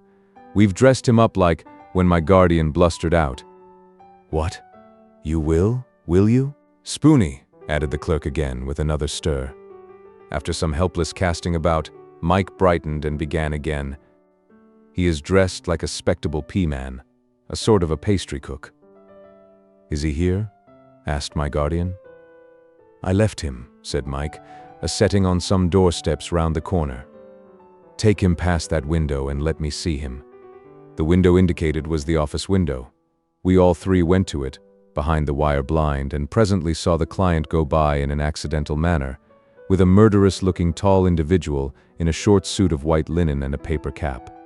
This guileless confectioner was not by any means sober, and had a black eye in the green stage of recovery, which was painted over. Tell him to take his witness away directly, said my guardian to the clerk, in extreme disgust, and ask him what he means by bringing such a fellow as that. My guardian then took me into his own room, and while he lunched, standing, from a sandwich box and a pocket flask of sherry, he seemed to bully his very sandwich as he ate it, informed me what arrangements he had made for me. I was to go to Barnard's Inn, to young Mr. Pocket's rooms, where a bed had been sent in for my accommodation. I was to remain with young Mr. Pocket until Monday. On Monday I was to go with him to his father's house on a visit, that I might try how I liked it. Also, I was told what my allowance was to be. It was a very liberal one, and had handed to me from one of my guardian's drawers the cards of certain tradesmen with whom I was to deal for all kinds of clothes, and such other things as I could in reason want. "You will find your credit good, Mr. Pip," said my guardian, whose flask of sherry smelt like a whole caskful, as he hastily refreshed himself. "But I shall by this means be able to check your bills, and to pull you up if I find you outrunning the constable. Of course you'll go wrong somehow, but that's no fault of mine." After I had pondered a little over this encouraging sentiment, I asked Mr. Jaggers if I could send for a coach. He said it was not worthwhile. I was so near my destination. Wemmick should walk round with me, if I pleased. I then found that Wemmick was the clerk in the next room. Another clerk was rung down from upstairs to take his place while he was out, and I accompanied him into the street, after shaking hands with my guardian. We found a new set of people lingering outside, but Wemmick made a way among them by saying coolly yet decisively, "I tell you it's no use. He won't have a word to say to one of you," and we soon got clear of them and went on side by side.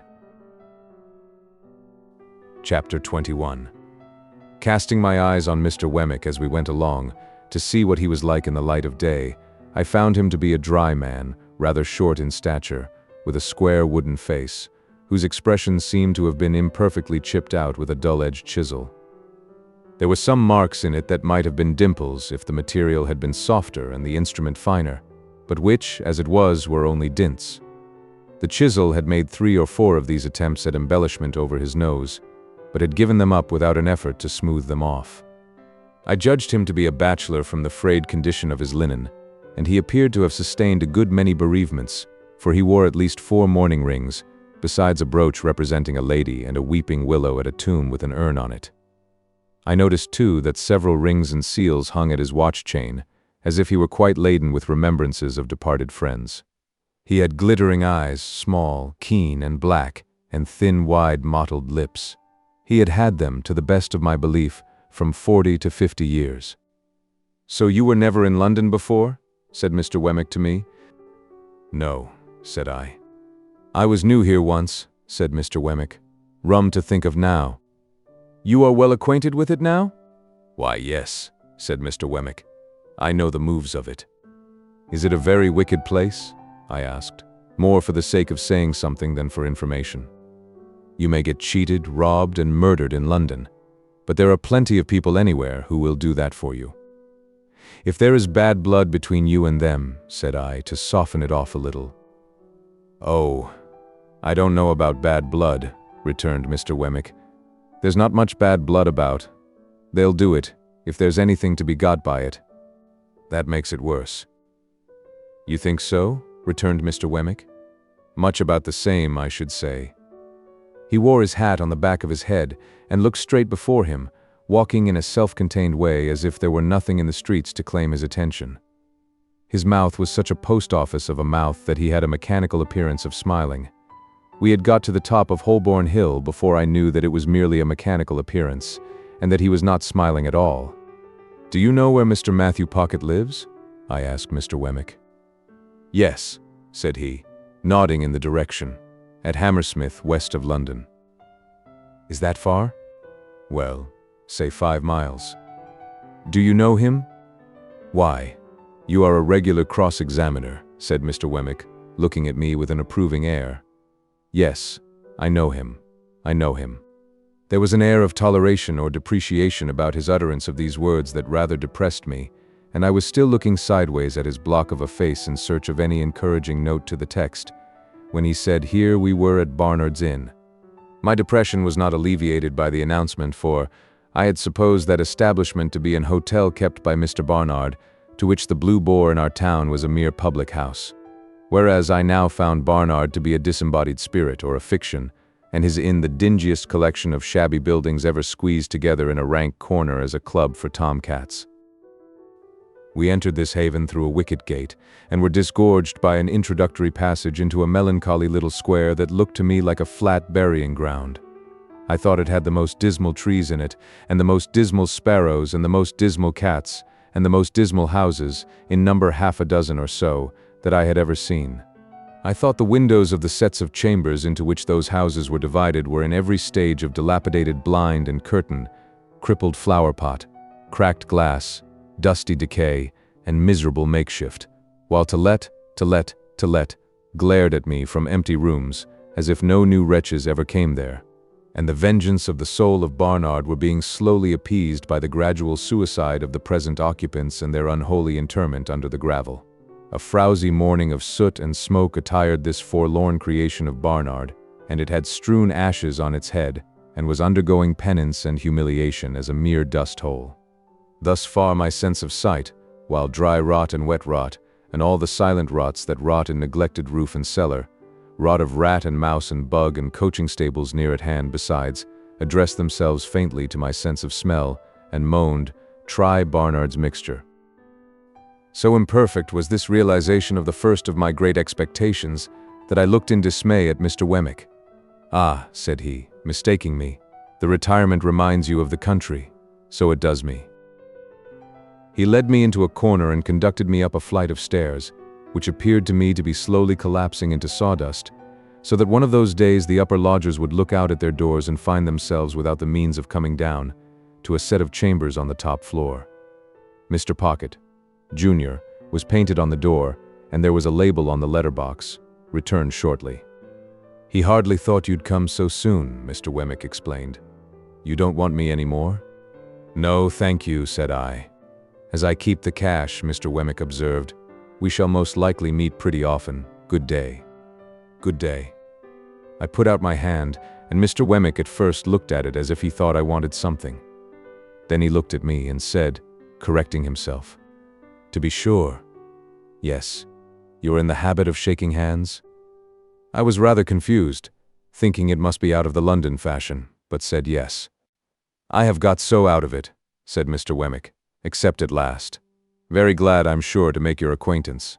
Good day." When we had shaken hands and he was gone, I opened the staircase window and had nearly beheaded myself, for the lines had rotted away, and it came down like the guillotine. Happily it was so quick that I had not put my head out. After this escape, I was content to take a foggy view of the inn through the windows encrusting dirt, and to stand dolefully looking out, saying to myself that London was decidedly overrated. Mr. Pocket, Jr.'s idea of shortly was not mine, for I had nearly maddened myself with looking out for half an hour, and had written my name with my finger several times in the dirt of every pane in the window, before I heard footsteps on the stairs. Gradually there arose before me the hat, head, neckcloth, waistcoat, trousers, boots, of a member of society of about my own standing. He had a paper bag under each arm and a pottle of strawberries in one hand, and was out of breath. "Mr. Pip?" said he. "Mr. Pocket?" said I. "Dear me," he exclaimed. "I am extremely sorry, but I knew there was a coach from your part of the country at midday, and I thought you would come by that one. The fact is, I have been out on your account.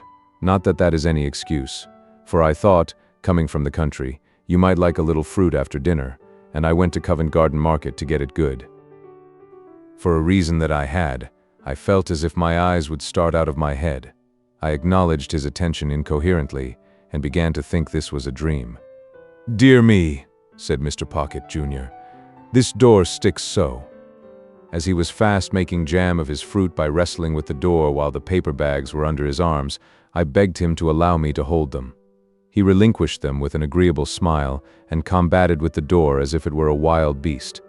It yielded so suddenly at last that he staggered back upon me, and I staggered back upon the opposite door, and we both laughed. But still I felt as if my eyes must start out of my head, and as if this must be a dream. "Pray come in," said Mr. Pocket, Jr. "Allow me to lead the way. I am rather bare here, but I hope you'll be able to make out tolerably well till Monday. My father thought you would get on more agreeably through tomorrow with me than with him, and might like to take a walk about London. I am sure I shall be very happy to show London to you. As to our table, you won't find that bad, I hope, for it will be supplied from our coffee house here, and it is only right, I should add, at your expense, such being Mr. Jaggers's directions. As to our lodging, it's not by any means splendid, because I have my own bread to earn, and my father hasn't anything to give me, and I shouldn't be willing to take it if he had. This is our sitting room, just such chairs and tables and carpet and so forth, you see, as they could spare from home. You mustn't give me credit for the tablecloth and spoons and casters, because they come for you from the coffee house. This is my little bedroom, rather musty, but Barnard's is musty. This is your bedroom. The furniture's hired for the occasion, but I trust it will answer the purpose. If you should want anything, I'll go and fetch it. The chambers are retired, and we shall be alone together, but we shan't fight, I dare say. But dear me, I beg your pardon, you're holding the fruit all this time. Pray let me take these bags from you. I am quite ashamed. As I stood opposite to Mr. Pocket, Jr., delivering him the bags, 1, 2, I saw the starting appearance come into his own eyes that I knew to be in mine, and he said, falling back, "Lord bless me, you're the prowling boy." "And you," said I, "are the pale young gentleman." Chapter 22. The pale young gentleman and I stood contemplating one another in Barnard's Inn, until we both burst out laughing. "The idea of its being you," said he. "The idea of its being you," said I.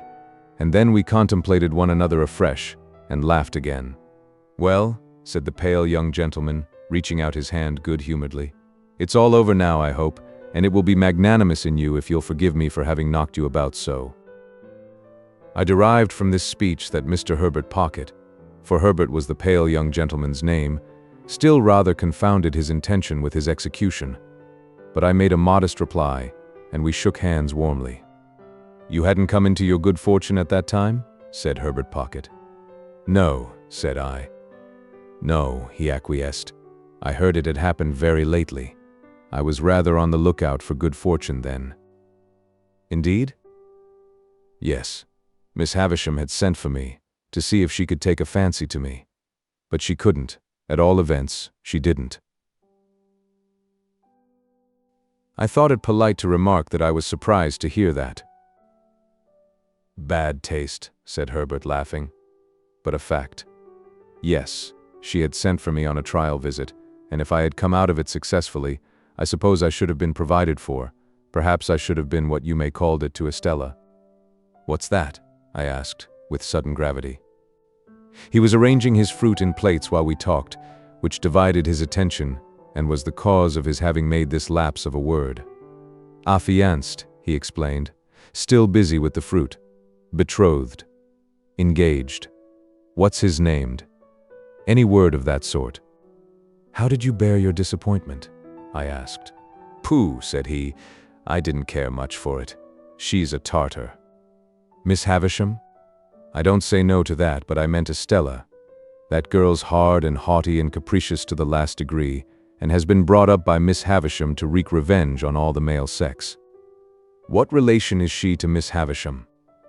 "None," said he, "only adopted." "Why should she wreak revenge on all the male sex?" "What revenge?" "Lord, Mr. Pip," said he. "Don't you know?" "No," said I. "Dear me, it's quite a story, and shall be saved till dinner time. And now let me take the liberty of asking you a question.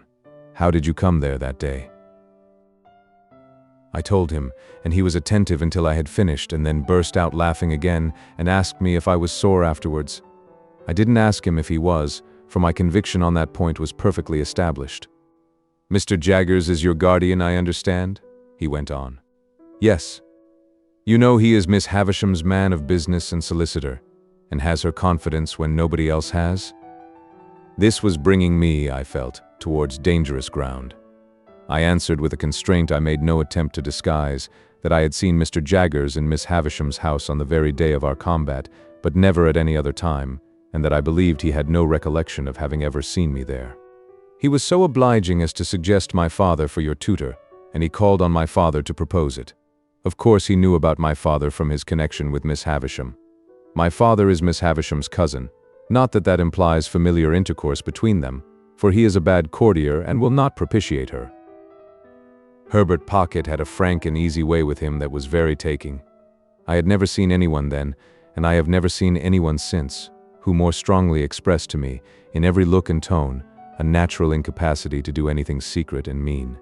There was something wonderfully hopeful about his general air, and something that at the same time whispered to me he would never be very successful or rich. I don't know how this was. I became imbued with the notion on that first occasion before we sat down to dinner, but I cannot define by what means. He was still a pale young gentleman, and had a certain conquered languor about him in the midst of his spirits and briskness that did not seem indicative of natural strength. He had not a handsome face, but it was better than handsome, being extremely amiable and cheerful. His figure was a little ungainly, as in the days when my knuckles had taken such liberties with it, but it looked as if it would always be light and young. Whether Mr. Trabb's local work would have sat more gracefully on him than on me may be a question, but I am conscious that he carried off his rather old clothes much better than I carried off my new suit. As he was so communicative, I felt that reserve on my part would be a bad return unsuited to our years. I therefore told him my small story and laid stress on my being forbidden to inquire who my benefactor was. I further mentioned that as I had been brought up a blacksmith in a country place and knew very little of the ways of politeness, I would take it as a great kindness in him if he would give me a hint whenever he saw me at a loss or going wrong. "With pleasure," said he, "though I venture to prophesy that you'll want very few hints. I dare say we shall be often together, and I should like to banish any needless restraint between us. Will you do me the favor to begin at once to call me by my Christian name, Herbert?" I thanked him and said I would. I informed him in exchange that my Christian name was Philip. "I don't take to Philip," said he, smiling, "for it sounds like a moral boy out of the spelling book who was so lazy that he fell into a pond, or so fat that he couldn't see out of his eyes, or so avaricious that he locked up his cake till the mice ate it, or so determined to go a bird's nesting that he got himself eaten by bears who lived handy in the neighborhood. I tell you what I should like. We are so harmonious, and you have been a blacksmith. Would you mind it?" "I shouldn't mind anything that you propose," I answered, "but I don't understand you. Would you mind Handel for a familiar name? There's a charming piece of music by Handel called The Harmonious Blacksmith. I should like it very much." "Then, my dear Handel," said he, turning round as the door opened, "here is the dinner, and I must beg of you to take the top of the table, because the dinner is of your providing." This I would not hear of, so he took the top, and I faced him. It was a nice little dinner, seemed to me then a very Lord Mayor's feast, and it acquired additional relish from being eaten under those independent circumstances, with no old people by, and with London all around us. This again was heightened by a certain gypsy character that set the banquet off, for while the table was, as Mr. Pumblechook might have said, the lap of luxury, being entirely furnished forth from the coffee-house, the circumjacent region of sitting-room was of a comparatively pastureless and shifty character, imposing on the waiter the wandering habits of putting the covers on the floor, where he fell over them, the melted butter in the armchair, the bread on the bookshelves, the cheese in the coal scuttle, and the boiled fowl into my bed in the next room, where I found much of its parsley and butter in a state of congelation when I retired for the night. All this made the feast delightful, and when the waiter was not there to watch me, my pleasure was without alloy. We had made some progress in the dinner, when I reminded Herbert of his promise to tell me about Miss Havisham. "True," he replied. "I'll redeem it at once. Let me introduce the topic, Handel, by mentioning that in London it is not the custom to put the knife in the mouth, for fear of accidents, and that while the fork is reserved for that use, it is not put further in than necessary. It is scarcely worth mentioning, only it's as well to do as other people do. Also, the spoon is not generally used overhand, but under. This has two advantages. You get at your mouth better, which after all is the object, and you save a good deal of the attitude of opening oysters on the part of the right elbow." He offered these friendly suggestions in such a lively way that we both laughed and I scarcely blushed. "Now," he pursued, "concerning Miss Havisham. Miss Havisham, you must know, was a spoilt child. Her mother died when she was a baby, and her father denied her nothing. Her father was a country gentleman down in your part of the world and was a brewer. I don't know why it should be a crack thing to be a brewer, but it is indisputable that while you cannot possibly be genteel and bake, you may be as genteel as never was and brew. You see it every day. Yet a gentleman may not keep a public house, may he?" said I. "Not on any account," returned Herbert, "but a public house may keep a gentleman. Well, Mr. Havisham was very rich and very proud. So was his daughter. Miss Havisham was an only child, I hazarded. Stop a moment. I am coming to that. No, she was not an only child. She had a half-brother. Her father privately married again, his cook, I rather think. I thought he was proud, said I. My good handle, so he was.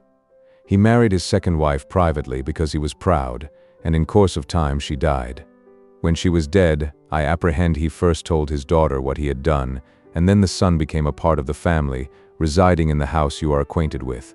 As the son grew a young man, he turned out riotous, extravagant, undutiful, altogether bad. At last his father disinherited him, but he softened when he was dying, and left him well off, though not nearly so well off as Miss Havisham. Take another glass of wine, and excuse my mentioning that society as a body does not expect one to be so strictly conscientious in emptying one's glass as to turn it bottom upwards with the rim on one's nose. I had been doing this in an excess of attention to his recital. I thanked him and apologized. He said, "Not at all," and resumed. Miss Havisham was now an heiress, and you may suppose was looked after as a great match. Her half-brother had now ample means again, but what with debts and what with new madness wasted them most fearfully again. There were stronger differences between him and her than there had been between him and his father, and it is suspected that he cherished a deep and mortal grudge against her as having influenced the father's anger. Now, I come to the cruel part of the story, merely breaking off my dear handle, to remark that a dinner napkin will not go into a tumbler. Why I was trying to pack mine into my tumbler, I am wholly unable to say. I only know that I found myself, with a perseverance worthy of a much better cause, making the most strenuous exertions to compress it within those limits. Again I thanked him and apologized, and again he said in the cheerfulest manner, "Not at all, I am sure," and resumed. There appeared upon the scene, say at the races, or the public balls, or anywhere else you like, a certain man who made love to Miss Havisham. I never saw him, for this happened 25 years ago, before you and I were Handel, but I have heard my father mention that he was a showy man, and the kind of man for the purpose. But that he was not to be, without ignorance or prejudice, mistaken for a gentleman, my father most strongly asseverates, because it is a principle of his that no man who was not a true gentleman at heart ever was, since the world began, a true gentleman in manner.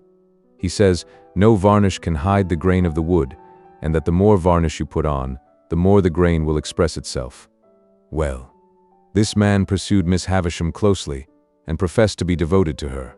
I believe she had not shown much susceptibility up to that time, but all the susceptibility she possessed certainly came out then, and she passionately loved him. There is no doubt that she perfectly idolized him.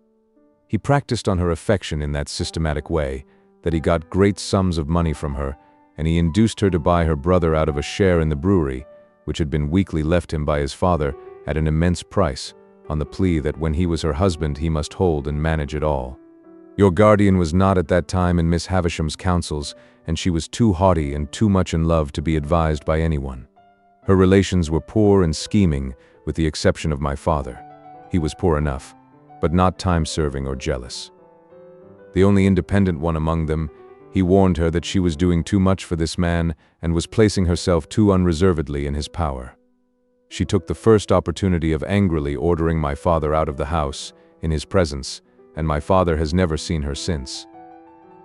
I thought of her having said, "Matthew will come and see me at last when I am laid dead upon that table," and I asked Herbert whether his father was so inveterate against her. "It's not that," said he, but she charged him, in the presence of her intended husband, with being disappointed in the hope of fawning upon her for his own advancement, and if he were to go to her now, it would look true even to him and even to her. To return to the man and make an end of him. The marriage day was fixed, the wedding dresses were bought, the wedding tour was planned out, the wedding guests were invited. The day came, but not the bridegroom. He wrote her a letter, which she received, I struck in, when she was dressing for her marriage, at 9:20. "At the hour and minute," said Herbert, nodding, at which she afterwards stopped all the clocks. What was in it, further than that it most heartlessly broke the marriage off, I can't tell you, because I don't know. When she recovered from a bad illness that she had, she laid the whole place waste, as you have seen it, and she has never since looked upon the light of day. Is that all the story? I asked, after considering it. All I know of it, and indeed I only know so much through piecing it out for myself, for my father always avoids it, and even when Miss Havisham invited me to go there, told me no more of it than it was absolutely requisite I should understand. But I have forgotten one thing. It has been supposed that the man to whom she gave her misplaced confidence acted throughout in concert with her half-brother, that it was a conspiracy between them, and that they shared the profits. I wonder he didn't marry her and get all the property, said I. He may have been married already, and her cruel mortification may have been a part of her half-brother's scheme, said Herbert. Mind, I don't know that. What became of the two men? I asked, after again considering the subject.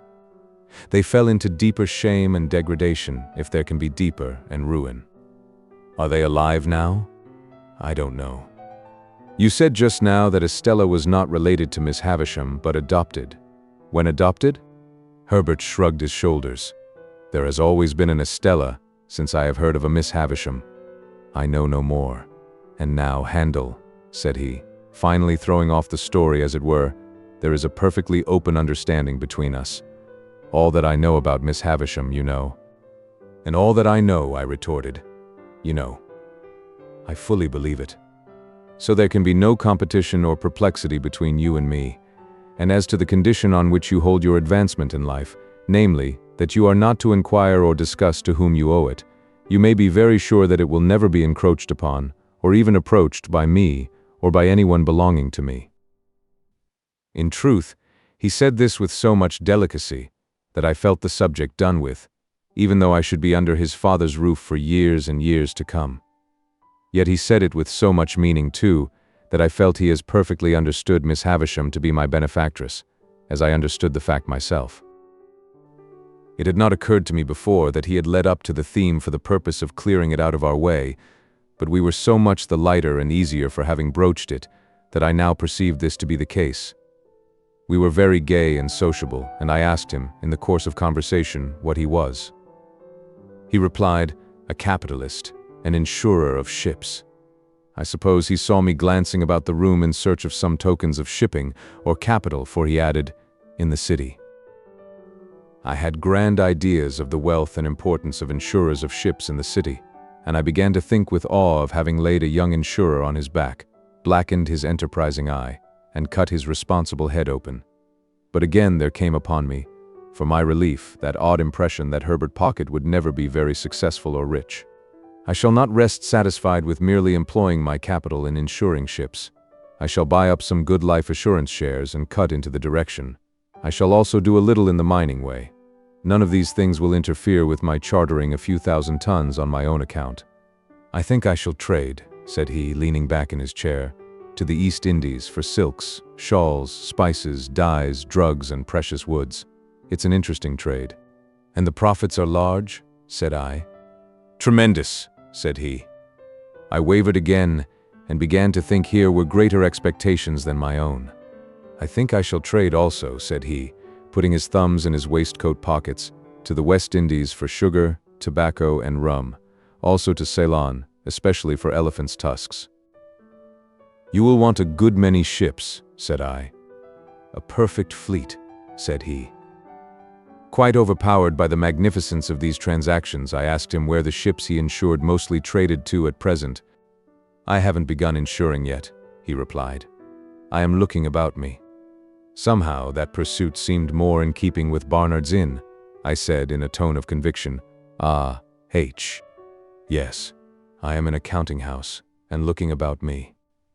Is a counting house profitable? I asked.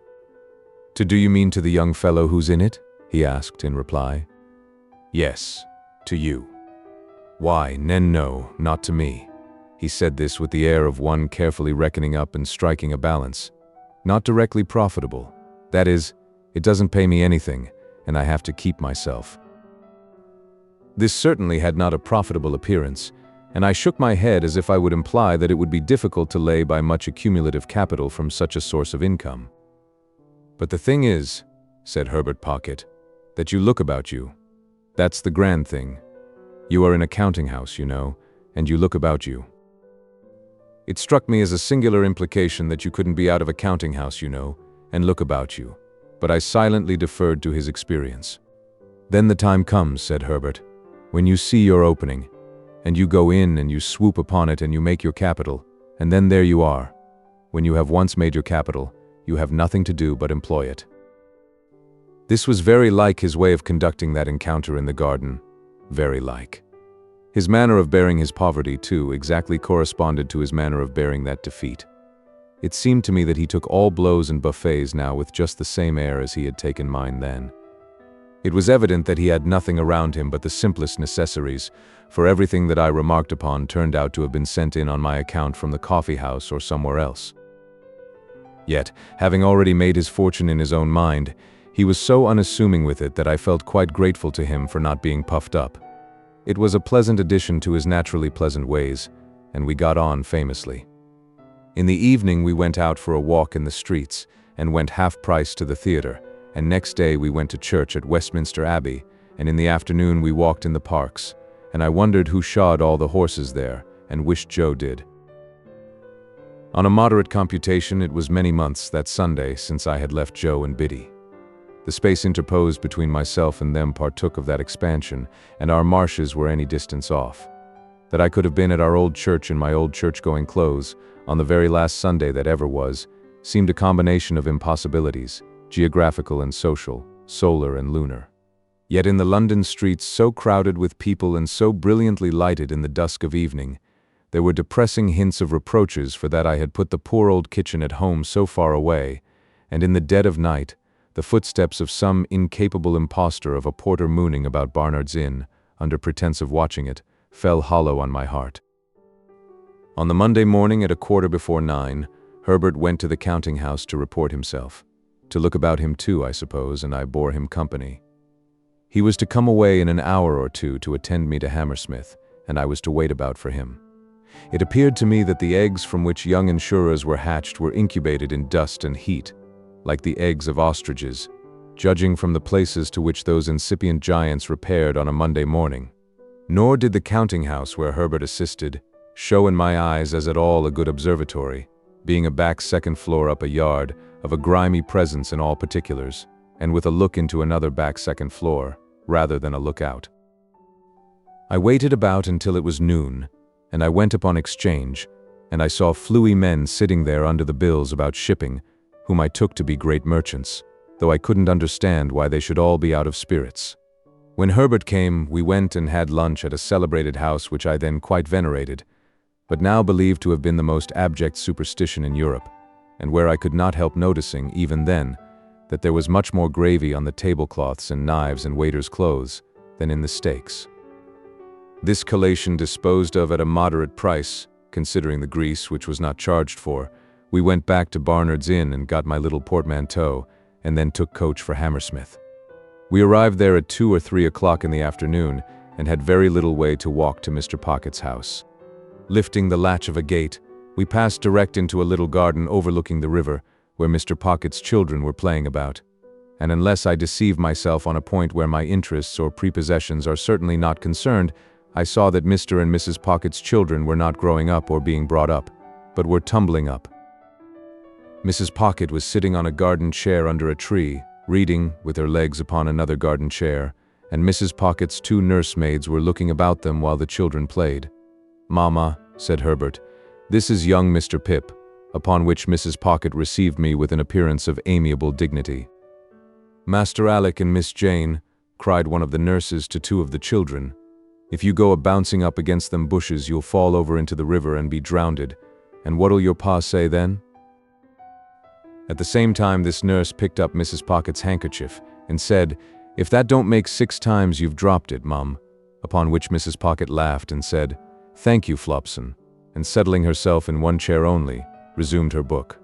Her countenance immediately assumed a knitted and intent expression as if she had been reading for a week, but before she could have read half a dozen lines, she fixed her eyes upon me, and said, "I hope your mamma is quite well?"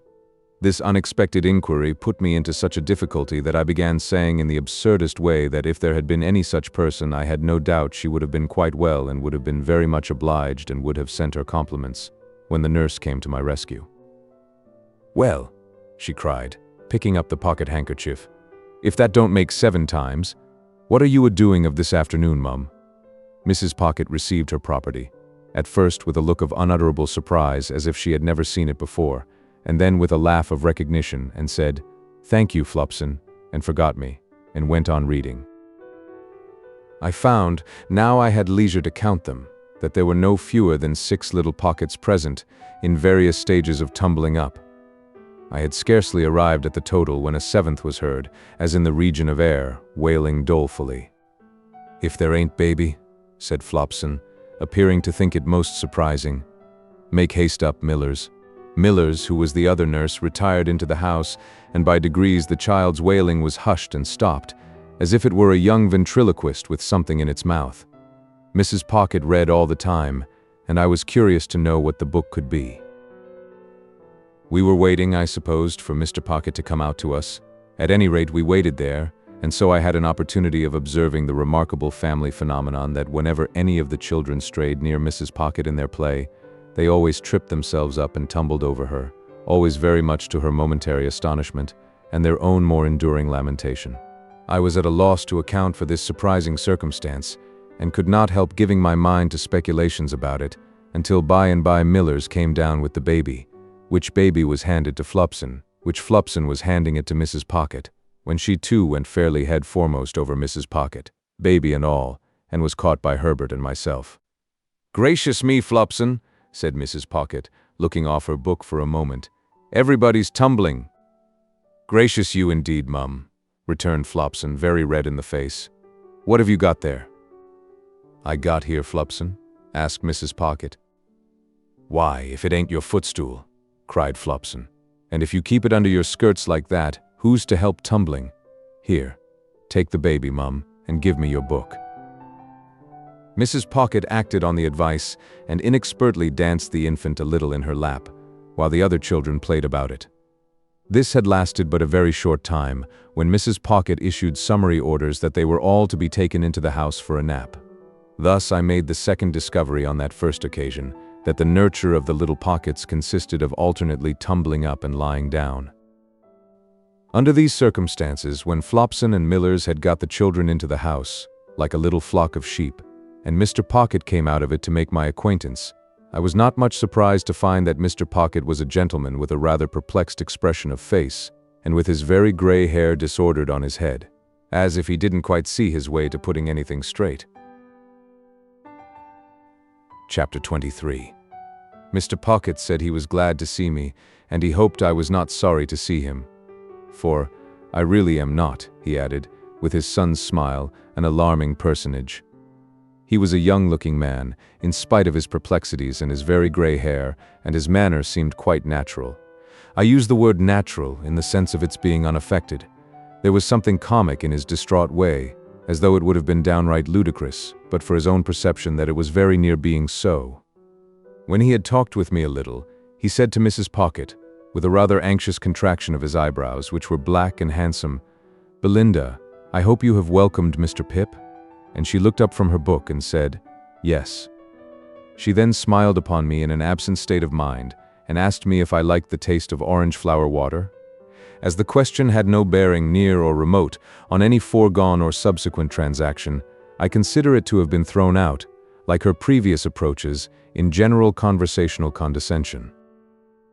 I found out within a few hours, and may mention at once, that Mrs. Pocket was the only daughter of a certain quite accidental deceased knight, who had invented for himself a conviction that his deceased father would have been made a baronet but for somebody's determined opposition arising out of entirely personal motives. I forget whose, if I ever knew. The sovereigns, the prime ministers, the Lord Chancellors, the Archbishop of Canterbury's, anybody's, and had tacked himself on to the nobles of the earth in right of this quite supposititious fact. I believe he had been knighted himself for storming the English grammar at the point of the pen, in a desperate address engrossed on vellum, on the occasion of the laying of the first stone of some building or other, and for handing some royal personage either the trowel or the mortar. Be that as it may, he had directed Mrs. Pocket to be brought up from her cradle as one who in the nature of things must marry a title, and who was to be guarded from the acquisition of plebeian domestic knowledge.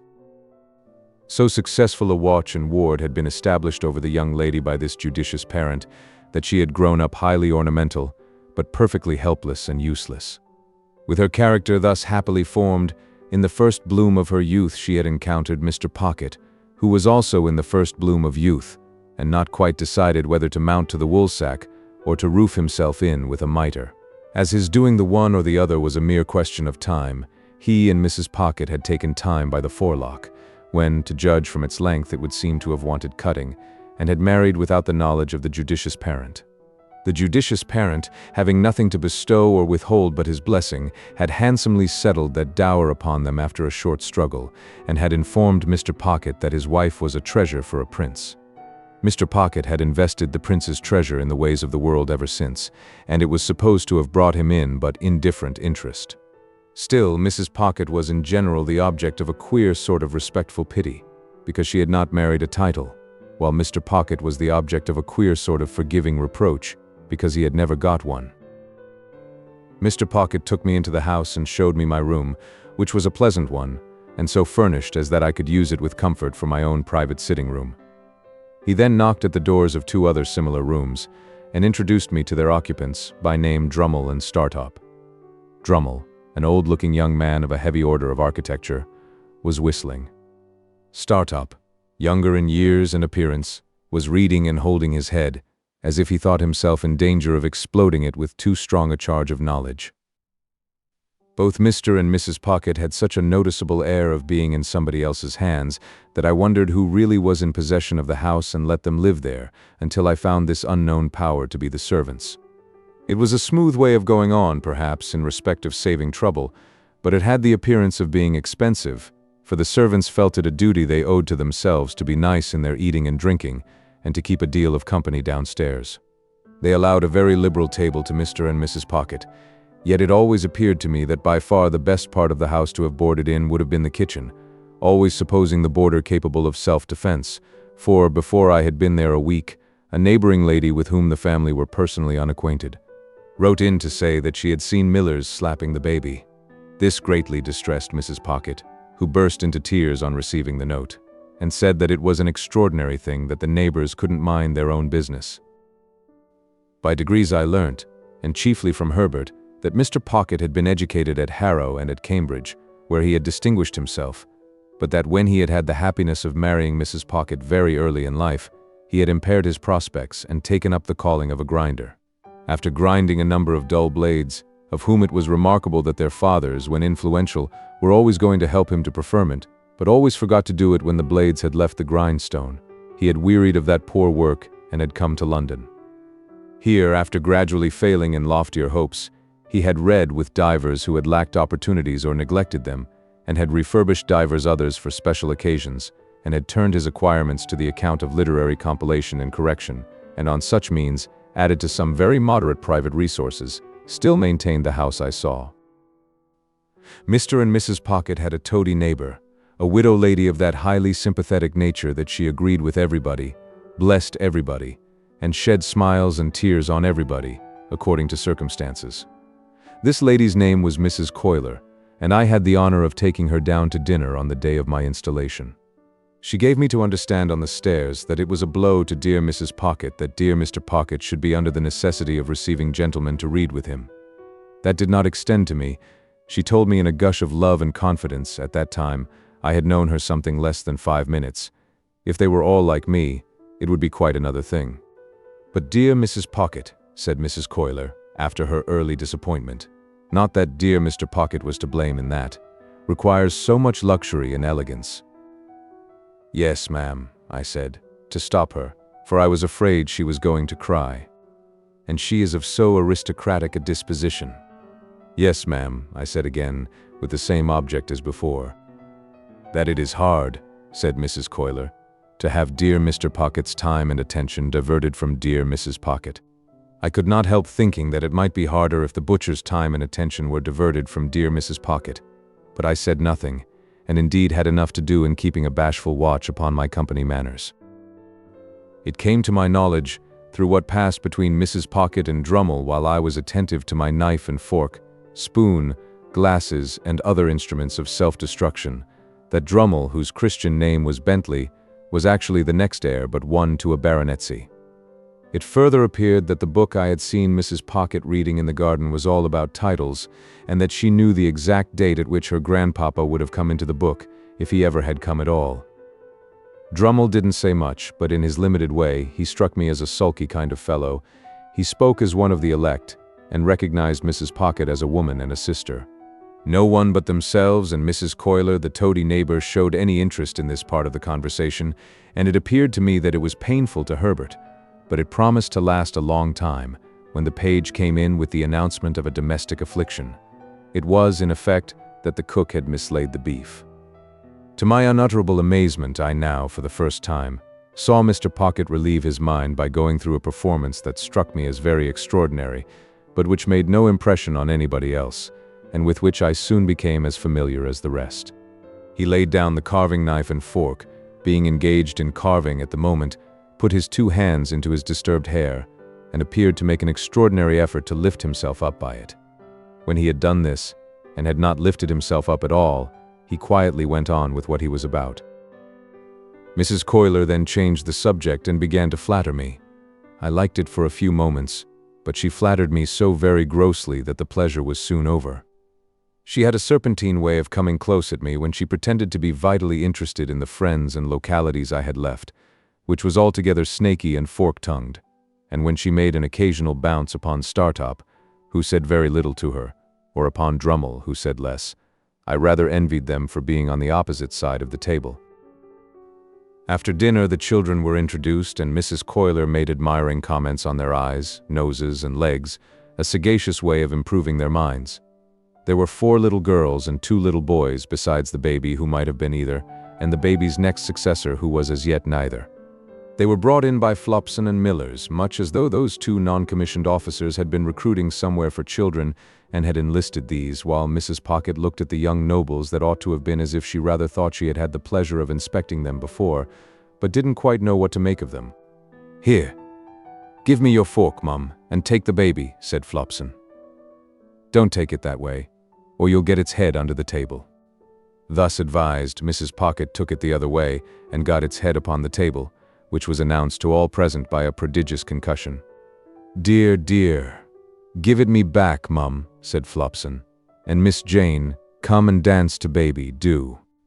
One of the little girls, a mere mite who seemed to have prematurely taken upon herself some charge of the others, stepped out of her place by me and danced to and from the baby until it left off crying and laughed. Then all the children laughed, and Mr. Pocket, who in the meantime had twice endeavored to lift himself up by the hair, laughed, and we all laughed and were glad. Flopson, by dint of doubling the baby at the joints like a Dutch doll, then got it safely into Mrs. Pocket's lap, and gave it the nutcrackers to play with, at the same time recommending Mrs. Pocket to take notice that the handles of that instrument were not likely to agree with its eyes, and sharply charging Miss Jane to look after the same. Then the 2 nurses left the room, and had a lively scuffle on the staircase with a dissipated page who had waited at dinner, and who had clearly lost half his buttons at the gaming table. I was made very uneasy in my mind by Mrs. Pocket's falling into a discussion with Drummle respecting 2 baronetties, while she ate a sliced orange steeped in sugar and wine, and, forgetting all about the baby on her lap, who did most appalling things with the nutcrackers. At length little Jane, perceiving its young brains to be imperiled, softly left her place, and with many small artifices coaxed the dangerous weapon away. Mrs. Pocket, finishing her orange at about the same time, and not approving of this, said to Jane, "You naughty child, how dare you? Go and sit down this instant." "Mamma dear," lisped the little girl, "baby ood have put hith ieth out." "How dare you tell me so?" retorted Mrs. Pocket. "Go and sit down in your chair this moment." Mrs. Pocket's dignity was so crushing that I felt quite abashed, as if I myself had done something to rouse it. "Belinda," remonstrated Mr. Pocket from the other end of the table, "how can you be so unreasonable? Jane only interfered for the protection of baby." "I will not allow anybody to interfere," said Mrs. Pocket. "I am surprised, Matthew, that you should expose me to the affront of interference." "Good God!" cried Mr. Pocket, in an outbreak of desolate desperation. "Are infants to be nutcrackered into their tombs, and is nobody to save them?" "I will not be interfered with by Jane," said Mrs. Pocket, with a majestic glance at that innocent little offender. I hope I know my poor grandpapa's position. Jane, indeed. Mr. Pocket got his hands in his hair again, and this time really did lift himself some inches out of his chair. "Hear this," he helplessly exclaimed to the elements. "Babies are to be nutcrackered dead for people's poor grandpapa's positions." Then he let himself down again and became silent. We all looked awkwardly at the tablecloth while this was going on. A pause succeeded, during which the honest and irrepressible baby made a series of leaps and crows at little Jane, who appeared to me to be the only member of the family, irrespective of servants, with whom it had any decided acquaintance. "Mr. Drummle," said Mrs. Pocket, "will you ring for Flupson? Jane, you undutiful little thing, go and lie down. Now, baby darling, come with Ma." The baby was the soul of honor, and protested with all its might. It doubled itself up the wrong way over Mrs. Pocket's arm, exhibited a pair of knitted shoes and dimpled ankles to the company in lieu of its soft face, and was carried out in the highest state of mutiny. And it gained its point after all, for I saw it through the window within a few minutes, being nursed by little Jane. It happened that the other 5 children were left behind at the dinner table, through Flopson's having some private engagement, and there not being anybody else's business. I thus became aware of the mutual relations between them and Mr. Pocket, which were exemplified in the following manner. Mr. Pocket, with the normal perplexity of his face heightened and his hair rumpled, looked at them for some minutes, as if he couldn't make out how they came to be boarding and lodging in that establishment, and why they hadn't been billeted by nature on somebody else. Then, in a distant missionary way, he asked them certain questions, as why little Joe had that hole in his frill, who said, "Pa, Flupson was going to mend it when she had time," and how little Fanny came by that Whitlow, who said, "Pa, Millers was going to poultice it when she didn't forget." Then he melted into parental tenderness and gave them a shilling apiece and told them to go and play. And then as they went out, with one very strong effort to lift himself up by the hair, he dismissed the hopeless subject. In the evening there was rowing on the river. As Drummle and Startop had each a boat, I resolved to set up mine, and to cut them both out. I was pretty good at most exercises in which country boys are adepts, but as I was conscious of wanting elegance of style for the Thames, not to say for other waters, I at once engaged to place myself under the tuition of the winner of a prize wherry who plied at our stairs, and to whom I was introduced by my new allies. This practical authority confused me very much by saying I had the arm of a blacksmith. If he could have known how nearly the compliment lost him his pupil, I doubt if he would have paid it. There was a supper tray after we got home at night, and I think we should all have enjoyed ourselves, but for a rather disagreeable domestic occurrence. Mr. Pocket was in good spirits, when a housemaid came in and said, "If you please, sir, I should wish to speak to you." "Speak to your master?" said Mrs. Pocket, whose dignity was roused again. "How can you think of such a thing? Go and speak to Flupson, or speak to me at some other time." "Begging your pardon, ma'am," returned the housemaid, "I should wish to speak at once, and to speak to master." Hereupon, Mr. Pocket went out of the room, and we made the best of ourselves until he came back. "This is a pretty thing, Belinda," said Mr. Pocket, returning with a countenance expressive of grief and despair. "Here's the cook lying insensibly drunk on the kitchen floor, with a large bundle of fresh butter made up in the cupboard ready to sell for grease." Mrs. Pocket instantly showed much amiable emotion, and said, "This is that odious Sophia's doing." "What do you mean, Belinda?" demanded Mr. Pocket. "Sophia has told you," said Mrs. Pocket. "Did I not see her with my own eyes and hear her with my own ears, come into the room just now and ask to speak to you? But has she not taken me downstairs, Belinda?" returned Mr. Pocket, "and shown me the woman, and the bundle too?" "And do you defend her, Matthew," said Mrs. Pocket, "for making mischief?" Mr. Pocket uttered a dismal groan. "Am I, grandpapa's granddaughter, to be nothing in the house?" said Mrs. Pocket. "Besides, the cook has always been a very nice, respectful woman, and said in the most natural manner when she came to look after the situation that she felt I was born to be a duchess." There was a sofa where Mr. Pocket stood, and he dropped upon it in the attitude of the dying gladiator. Still in that attitude, he said, with a hollow voice, "Good night, Mr. Pip," when I deemed it advisable to go to bed and leave him. Chapter 24. After 2 or 3 days, when I had established myself in my room and had gone backwards and forwards to London several times, and had ordered all I wanted of my tradesmen, Mr. Pocket and I had a long talk together.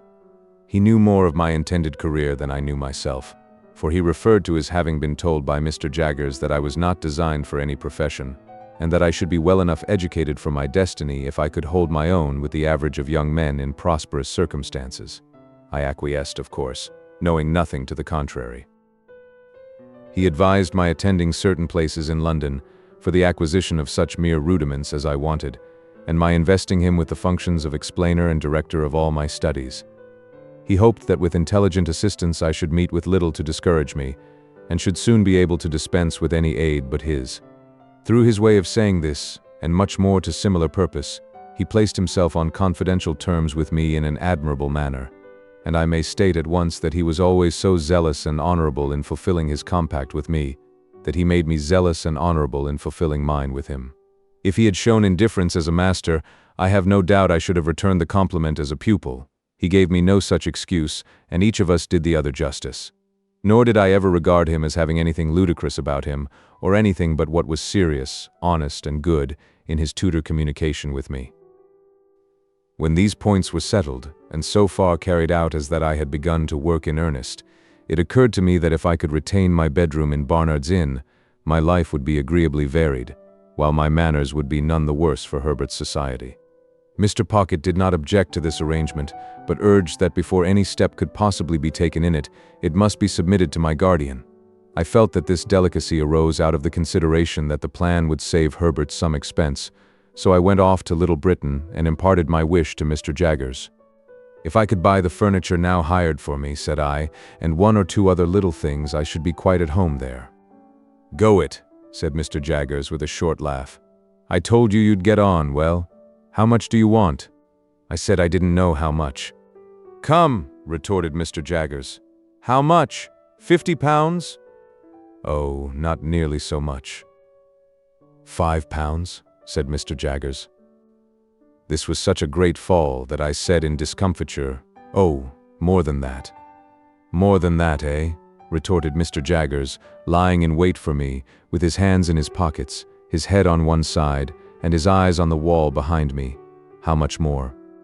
It is so difficult to fix a sum, said I, hesitating. Come, said Mr. Jaggers. Let's get at it. 2 × 5, will that do? 3 × 5, will that do? 4 × 5, will that do? I said I thought that would do handsomely. 4 × 5 will do handsomely, will it? Said Mr. Jaggers, knitting his brows. Now, what do you make of 4 × 5? What do I make of it? Ah, said Mr. Jaggers. How much? I suppose you make it £20, said I, smiling. Never mind what I make it, my friend, observed Mr. Jaggers, with a knowing and contradictory toss of his head. I want to know what you make it. £20, of course. Wemmick, said Mr. Jaggers, opening his office door. Take Mr. Pip's written order and pay him £20. This strongly marked way of doing business made a strongly marked impression on me, and that not of an agreeable kind. Mr. Jaggers never laughed, but he wore great bright creaking boots, and in poising himself on these boots, with his large head bent down and his eyebrows joined together, awaiting an answer, he sometimes caused the boots to creak, as if they laughed in a dry and suspicious way.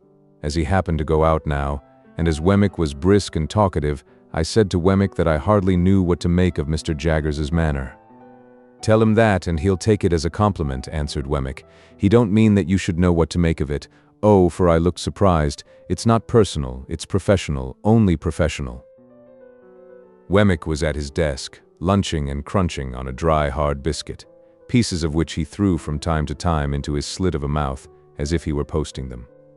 Always seems to me, said Wemmick, as if he had set a man-trap and was watching it. Suddenly, click, you're caught. Without remarking that man-traps were not among the amenities of life, I said I supposed he was very skillful.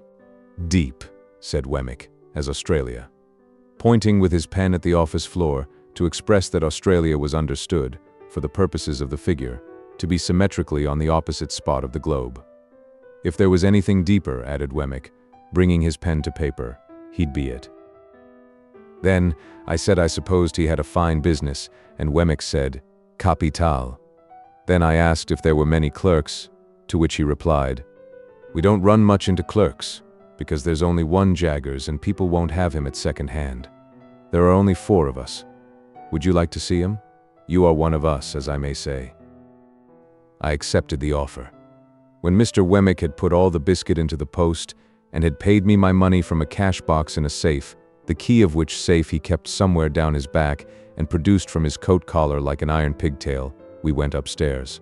The house was dark and shabby, and the greasy shoulders that had left their mark in Mr. Jaggers's room seemed to have been shuffling up and down the staircase for years. In the front first floor, a clerk who looked something between a publican and a rat-catcher, a large, pale, puffed, swollen man, was attentively engaged with 3 or 4 people of shabby appearance, whom he treated as unceremoniously as everybody seemed to be treated who contributed to Mr. Jaggers's coffers. "Getting evidence together," said Mr. Wemmick as we came out, "for the Bailey." In the room over that, a little flabby terrier of a clerk with dangling hair, his cropping seemed to have been forgotten when he was a puppy, was similarly engaged with a man with weak eyes, whom Mr. Wemmick presented to me as a smelter who kept his pot always boiling, and who would melt me anything I pleased, and who was in an excessive white perspiration, as if he had been trying his art on himself. In a back room, a high-shouldered man with a face-ache tied up in dirty flannel, who was dressed in old black clothes that bore the appearance of having been waxed, was stooping over his work of making fair copies of the notes of the other 2 gentlemen, for Mr. Jaggers's own use. This was all the establishment. When we went downstairs again, Wemmick led me into my guardian's room and said, "This you've seen already." "Pray," said I, as the 2 odious casts with the twitchy leer upon them caught my sight again, "whose likenesses are those?"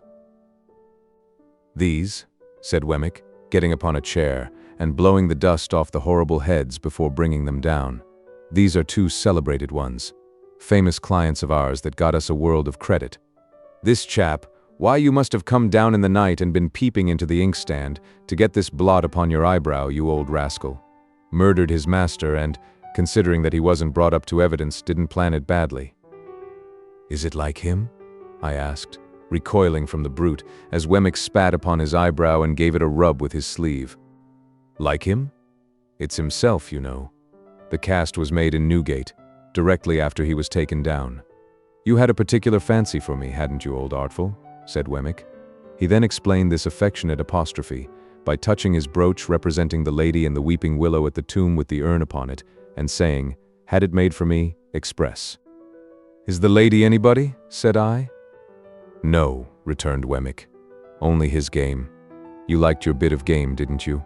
No, deuce a bit of a lady in the case, Mr. Pip, except one, and she wasn't of this slender ladylike sort, and you wouldn't have caught her looking after this urn, unless there was something to drink in it."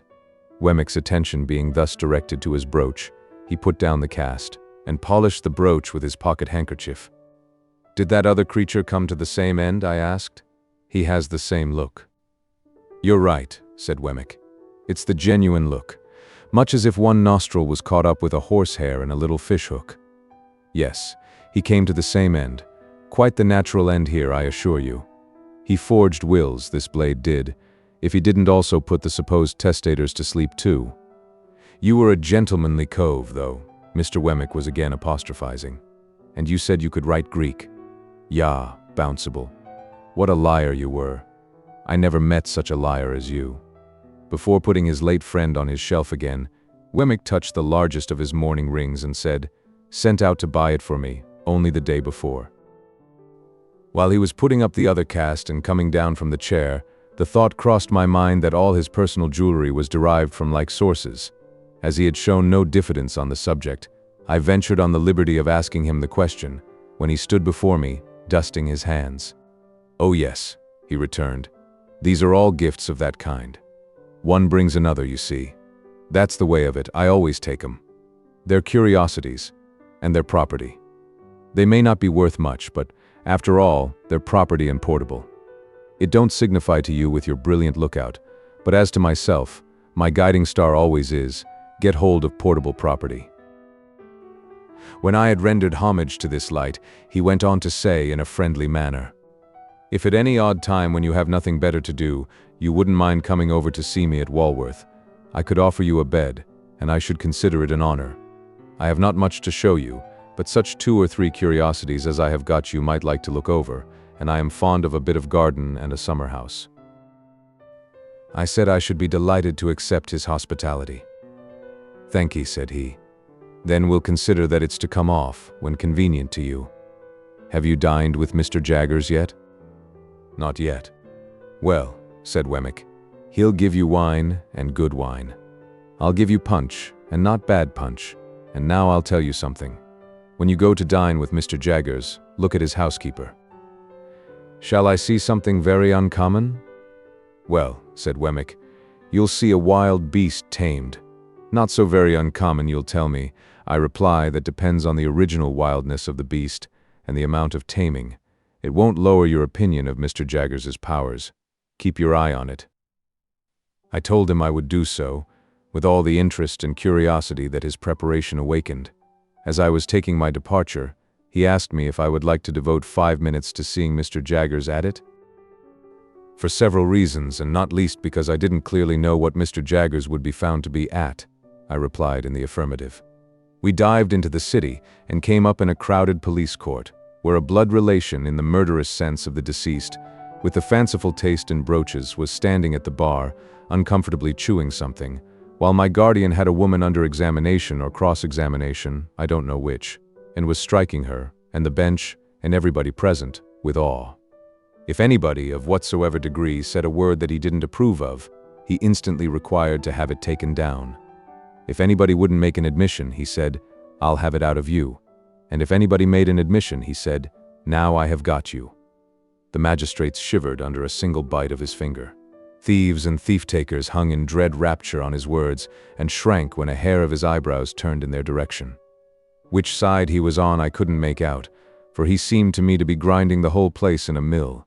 I only know that when I stole out on tiptoe, he was not on the side of the bench, for he was making the legs of the old gentleman who presided quite convulsive under the table, by his denunciations of his conduct as the representative of British law and justice in that chair that day. Chapter 25. Bentley Drummle, who was so sulky a fellow that he even took up a book as if its writer had done him an injury, did not take up an acquaintance in a more agreeable spirit. Heavy in figure, movement, and comprehension, in the sluggish complexion of his face, and in the large, awkward tongue that seemed to loll about in his mouth as he himself lolled about in a room, he was idle, proud, niggardly, reserved, and suspicious. He came of rich people down in Somersetshire, who had nursed this combination of qualities until they made the discovery that it was just of age and a blockhead. Thus, Bentley Drummle had come to Mr. Pocket when he was a head taller than that gentleman, and half a dozen heads thicker than most gentlemen.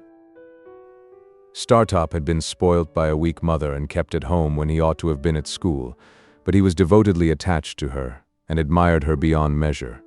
He had a woman's delicacy of feature, and was, as you may see, though you never saw her, said Herbert to me, exactly like his mother. It was but natural that I should take to him much more kindly than to Drummle, and that, even in the earliest evenings of our boating, he and I should pull homeward abreast of one another, conversing from boat to boat, while Bentley Drummle came up in our wake alone, under the overhanging banks and among the rushes. He would always creep inshore like some uncomfortable amphibious creature, even when the tide would have sent him fast upon his way, and I always think of him as coming after us in the dark or by the backwater, when our own 2 boats were breaking the sunset or the moonlight in midstream. Herbert was my intimate companion and friend. I presented him with a half-share in my boat, which was the occasion of his often coming down to Hammersmith, and my possession of a half-share in his chambers often took me up to London. We used to walk between the 2 places at all hours. I have an affection for the road yet, though it is not so pleasant a road as it was then, formed in the impressibility of untried youth and hope. When I had been in Mr. Pocket's family a month or 2, Mr. and Mrs. Camilla turned up. Camilla was Mr. Pocket's sister. Georgiana, whom I had seen at Miss Havisham's on the same occasion, also turned up. She was a cousin, an indigestive single woman, who called her rigidity religion and her liver love. These people hated me with the hatred of cupidity and disappointment. As a matter of course, They fawned upon me and my prosperity with the basest meanness. Towards Mr. Pocket, as a grown-up infant with no notion of his own interests, they showed the complacent forbearance I had heard them express. Mrs. Pocket they held in contempt, but they allowed the poor soul to have been heavily disappointed in life, because that shed a feeble reflected light upon themselves. These were the surroundings among which I settled down and applied myself to my education. I soon contracted expensive habits and began to spend an amount of money that within a few short months I should have thought almost fabulous, but through good and evil I stuck to my books. There was no other merit in this than my having sense enough to feel my deficiencies. Between Mr. Pocket and Herbert I got on fast, and with one or the other always at my elbow to give me the start I wanted, and clear obstructions out of my road, I must have been as great a dolt as Drummle if I had done less.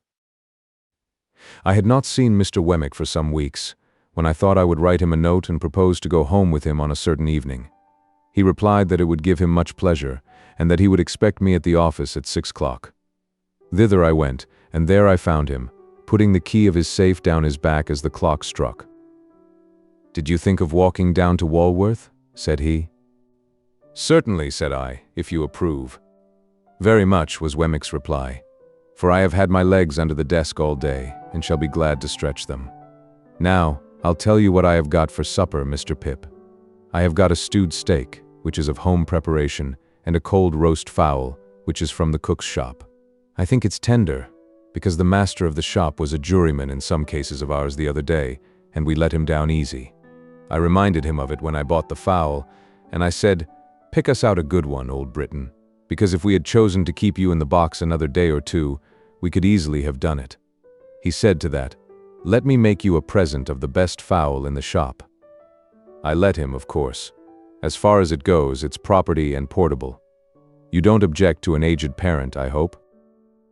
I really thought he was still speaking of the fowl, until he added, "Because I have got an aged parent at my place."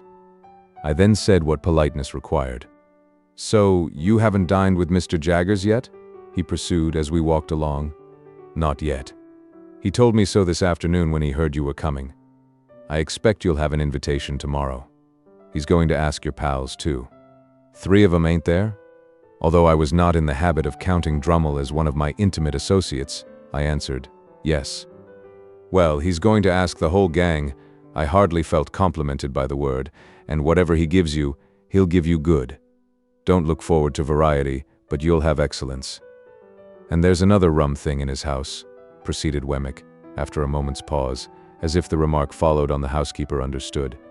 "He never lets a door or window be fastened at night." "Is he never robbed?" "That's it," returned Wemmick. "He says and gives it out publicly, 'I want to see the man who'll rob me.' Lord bless you, I have heard him 100 times. If I have heard him once, say to regular cracksmen in our front office, 'You know where I live. Now, no bolt is ever drawn there. Why don't you do a stroke of business with me?' Come, can't I tempt you? Not a man of them, sir, would be bold enough to try it on, for love or money." "They dread him so much?" said I. "Dread him," said Wemmick. "I believe you they dread him. Not but what he's artful, even in his defiance of them. No silver, sir. Britannia metal, every spoon.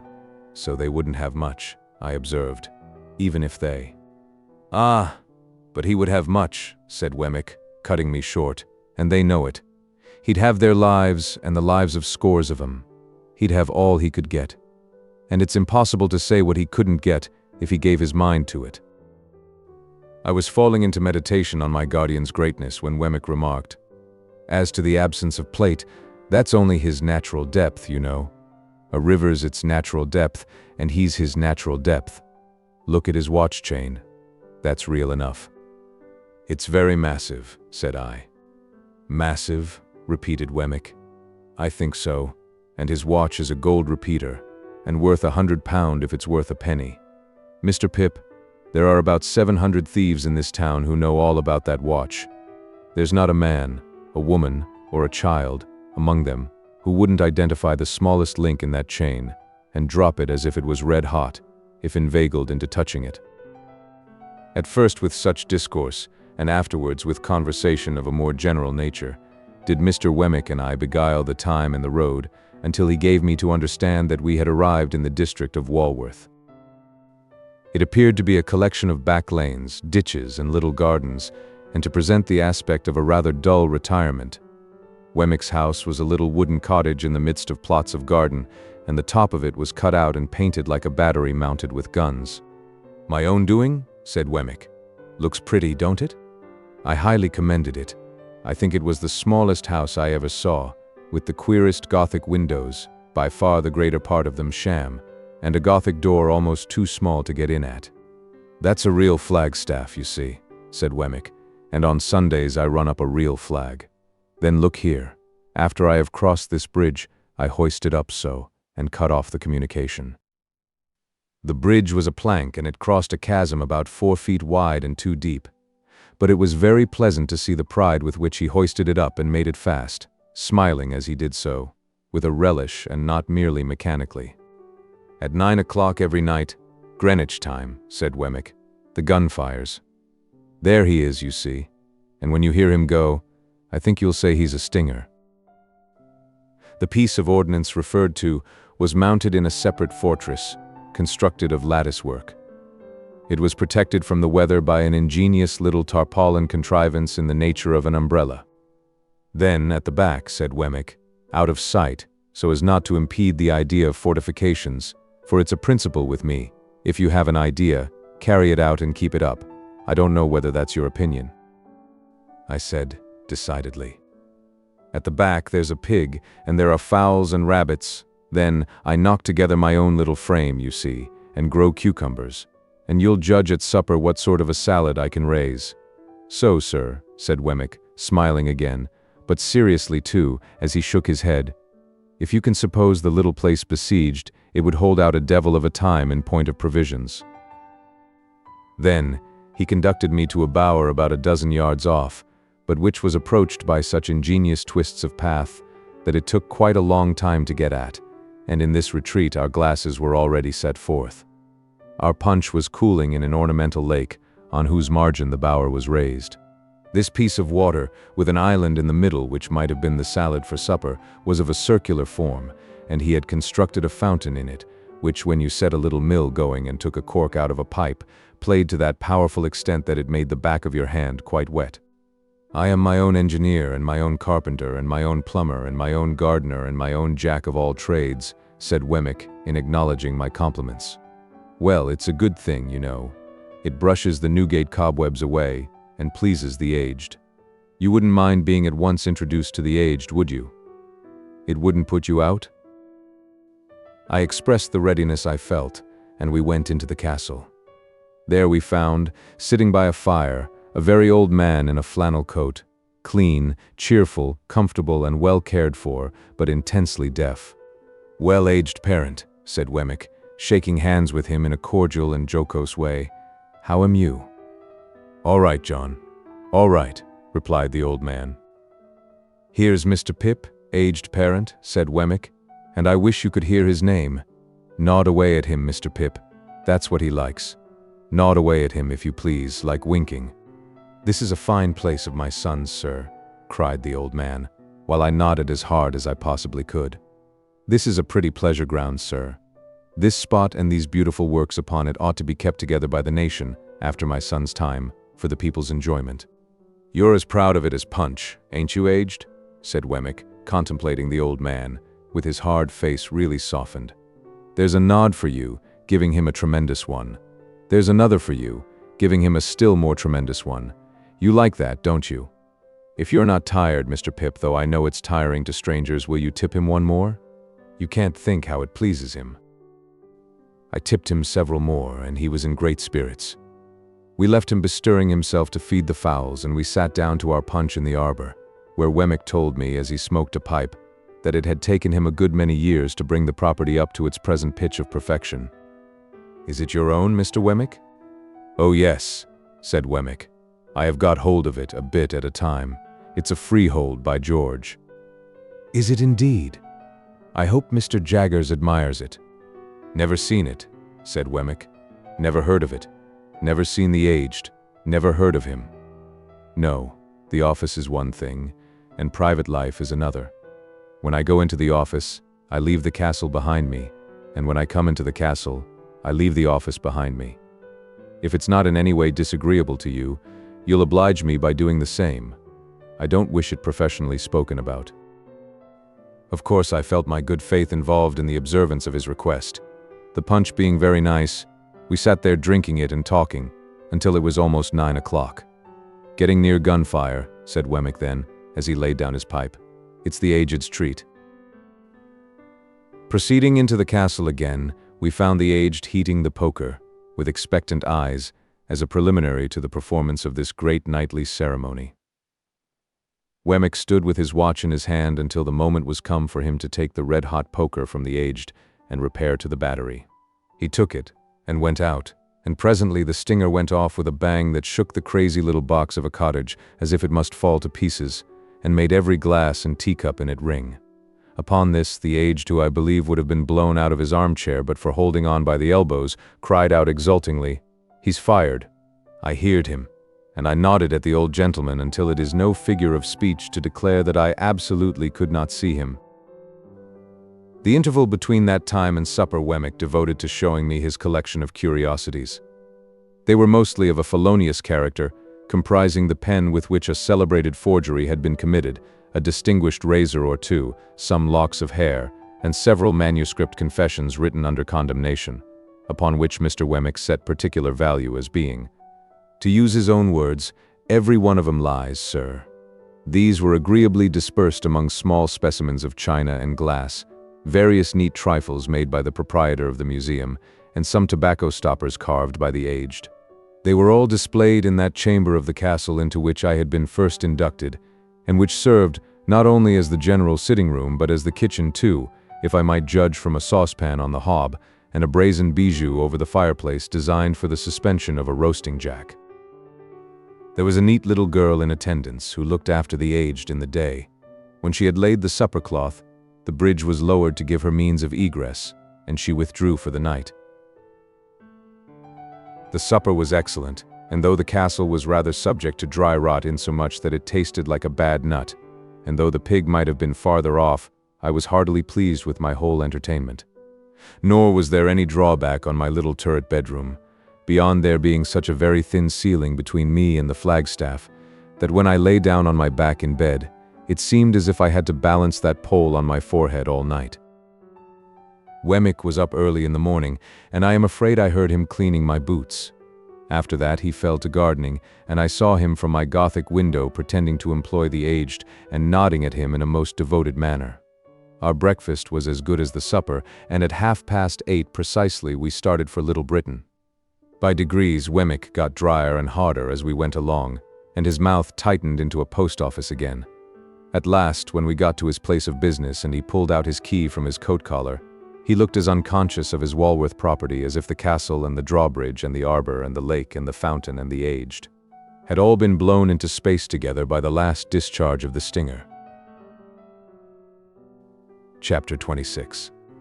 It fell out as Wemmick had told me it would, that I had an early opportunity of comparing my guardian's establishment with that of his cashier and clerk.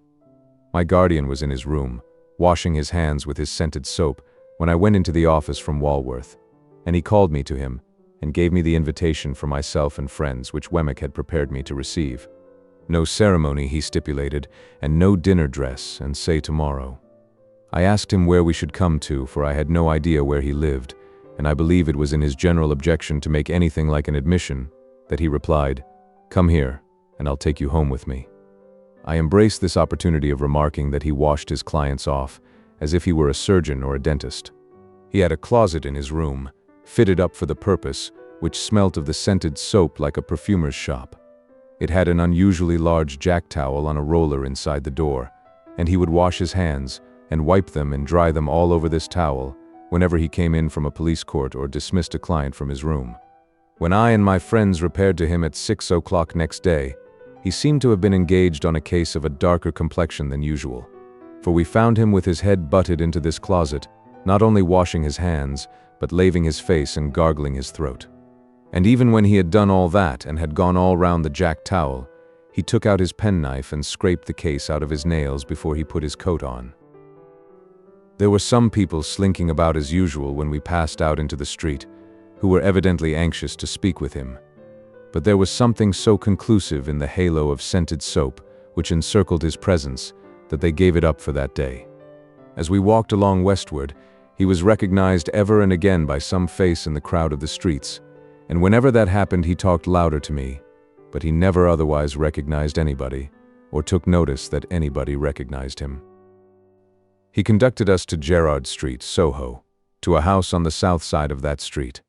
Rather a stately house of its kind, but dolefully in want of painting, and with dirty windows. He took out his key and opened the door, and we all went into a stone hall, bare, gloomy, and little used. So, up a dark brown staircase into a series of 3 dark brown rooms on the first floor. There were carved garlands on the paneled walls, and as he stood among them giving us welcome, I know what kind of loops I thought they looked like. Dinner was laid in the best of these rooms. The second was his dressing room, the third, his bedroom. He told us that he held the whole house, but rarely used more of it than we saw. The table was comfortably laid, no silver in the service, of course, and at the side of his chair was a capacious dumb waiter, with a variety of bottles and decanters on it, and 4 dishes of fruit for dessert. I noticed throughout that he kept everything under his own hand and distributed everything himself. There was a bookcase in the room. I saw from the backs of the books that they were about evidence, criminal law, criminal biography, trials, acts of parliament, and such things. The furniture was all very solid and good, like his watch chain. It had an official look, however, and there was nothing merely ornamental to be seen. In a corner was a little table of papers with a shaded lamp, so that he seemed to bring the office home with him in that respect too, and to wheel it out of an evening and fall to work. As he had scarcely seen my 3 companions until now, for he and I had walked together, he stood on the hearthrug after ringing the bell and took a searching look at them. To my surprise, he seemed at once to be principally, if not solely, interested in Drummle. "Pip," said he, putting his large hand on my shoulder and moving me to the window. "I don't know one from the other. Who's the spider?" "The spider?" said I. "The blotchy, sprawly, sulky fellow." "That's Bentley Drummle," I replied. "The one with the delicate face is Startop." "Not making the least account of the one with the delicate face," he returned. "Bentley Drummle is his name, is it? I like the look of that fellow." He immediately began to talk to Drummle, not at all deterred by his replying in his heavy, reticent way, but apparently led on by it to screw discourse out of him. I was looking at the two, when there came between me and them the housekeeper, with the first dish for the table. She was a woman of about 40, I supposed, but I may have thought her younger than she was. Rather tall, of a lithe, nimble figure, extremely pale, with large faded eyes, and a quantity of streaming hair. I cannot say whether any diseased affection of the heart caused her lips to be parted as if she were panting, and her face to bear a curious expression of suddenness and flutter, but I know that I had been to see Macbeth at the theater, a night or 2 before, and that her face looked to me as if it were all disturbed by fiery air, like the faces I had seen rise out of the witch's cauldron. She set the dish on, touched my guardian quietly on the arm with a finger to notify that dinner was ready, and vanished. We took our seats at the round table, and my guardian kept Drummle on one side of him, while Startop sat on the other. It was a noble dish of fish that the housekeeper had put on table, and we had a joint of equally choice mutton afterwards, and then an equally choice bird. Sauces, wines, all the accessories we wanted, and all of the best, were given out by our host from his dumb waiter, and when they had made the circuit of the table, he always put them back again. Similarly, he dealt us clean plates and knives and forks for each course, and dropped those just disused into 2 baskets on the ground by his chair. No other attendant than the housekeeper appeared. She sat on every dish, and I always saw in her face a face rising out of the cauldron. Years afterwards, I made a dreadful likeness of that woman, by causing a face that had no other natural resemblance to it than it derived from flowing hair to pass behind a bowl of flaming spirits in a dark room. Induced to take particular notice of the housekeeper, both by her own striking appearance and by Wemmick's preparation, I observed that whenever she was in the room she kept her eyes attentively on my guardian, and that she would remove her hands from any dish she put before him, hesitatingly, as if she dreaded his calling her back, and wanted him to speak when she was nigh. if he had anything to say. I fancied that I could detect in his manner a consciousness of this, and a purpose of always holding her in suspense. Dinner went off gaily, and although my guardian seemed to follow rather than originate subjects, I knew that he wrenched the weakest part of our dispositions out of us.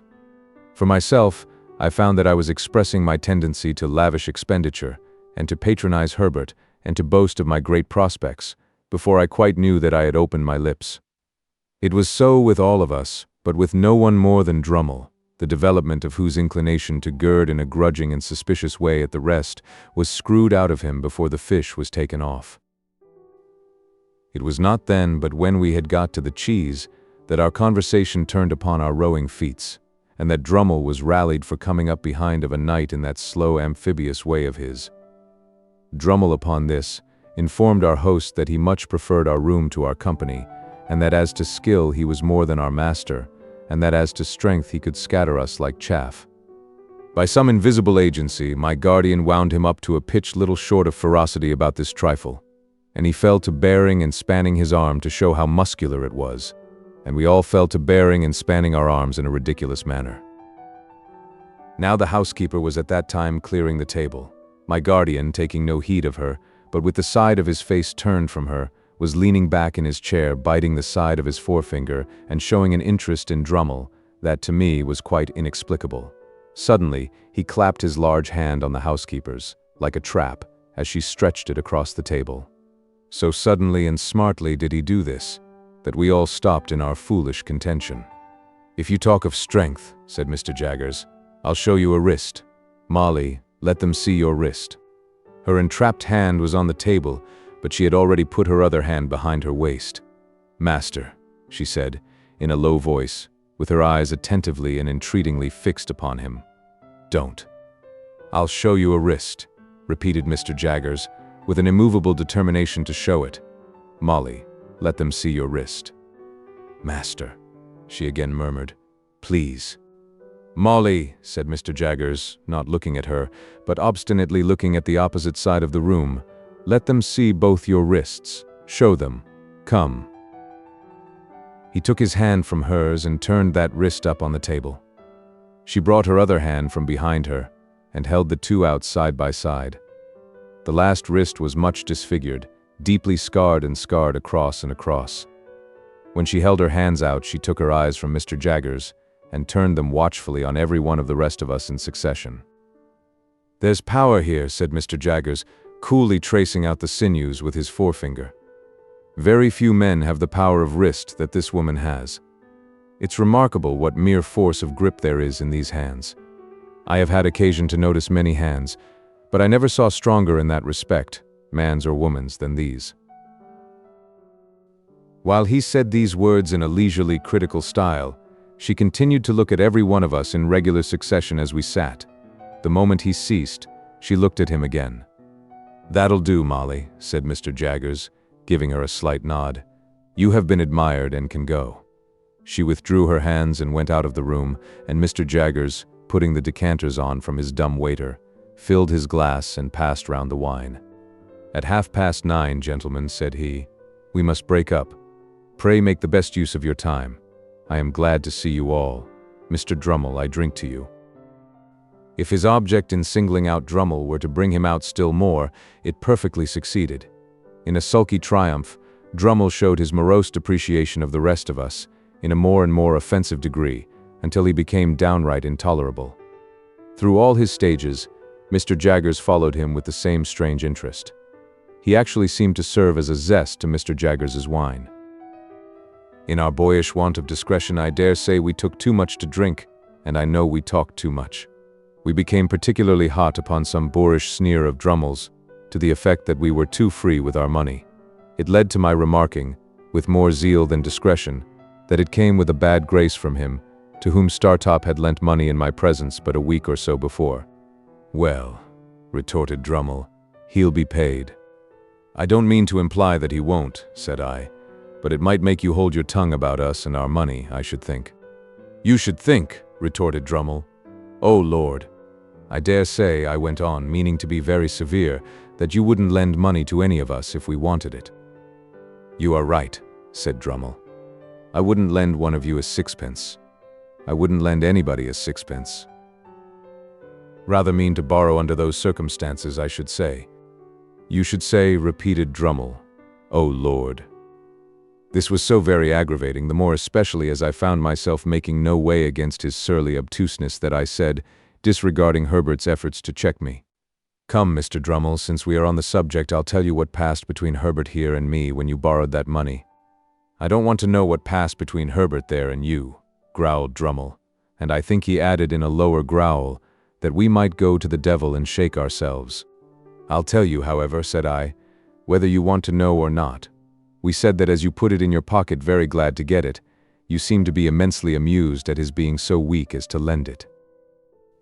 Drummle laughed outright and sat laughing in our faces, with his hands in his pockets and his round shoulders raised, plainly signifying that it was quite true, and that he despised us as asses all. Hereupon Startop took him in hand, though with a much better grace than I had shown, and exhorted him to be a little more agreeable. Startop, being a lively, bright young fellow, and Drummle being the exact opposite, the latter was always disposed to resent him as a direct personal affront. He now retorted in a coarse, lumpish way, and Startop tried to turn the discussion aside with some small pleasantry that made us all laugh.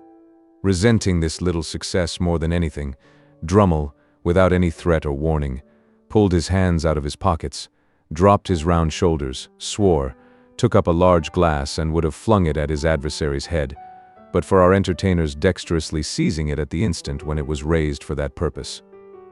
Gentlemen, said Mr. Jaggers, deliberately putting down the glass and hauling out his gold repeater by its massive chain, I am exceedingly sorry to announce that it's 9:30. On this hint we all rose to depart.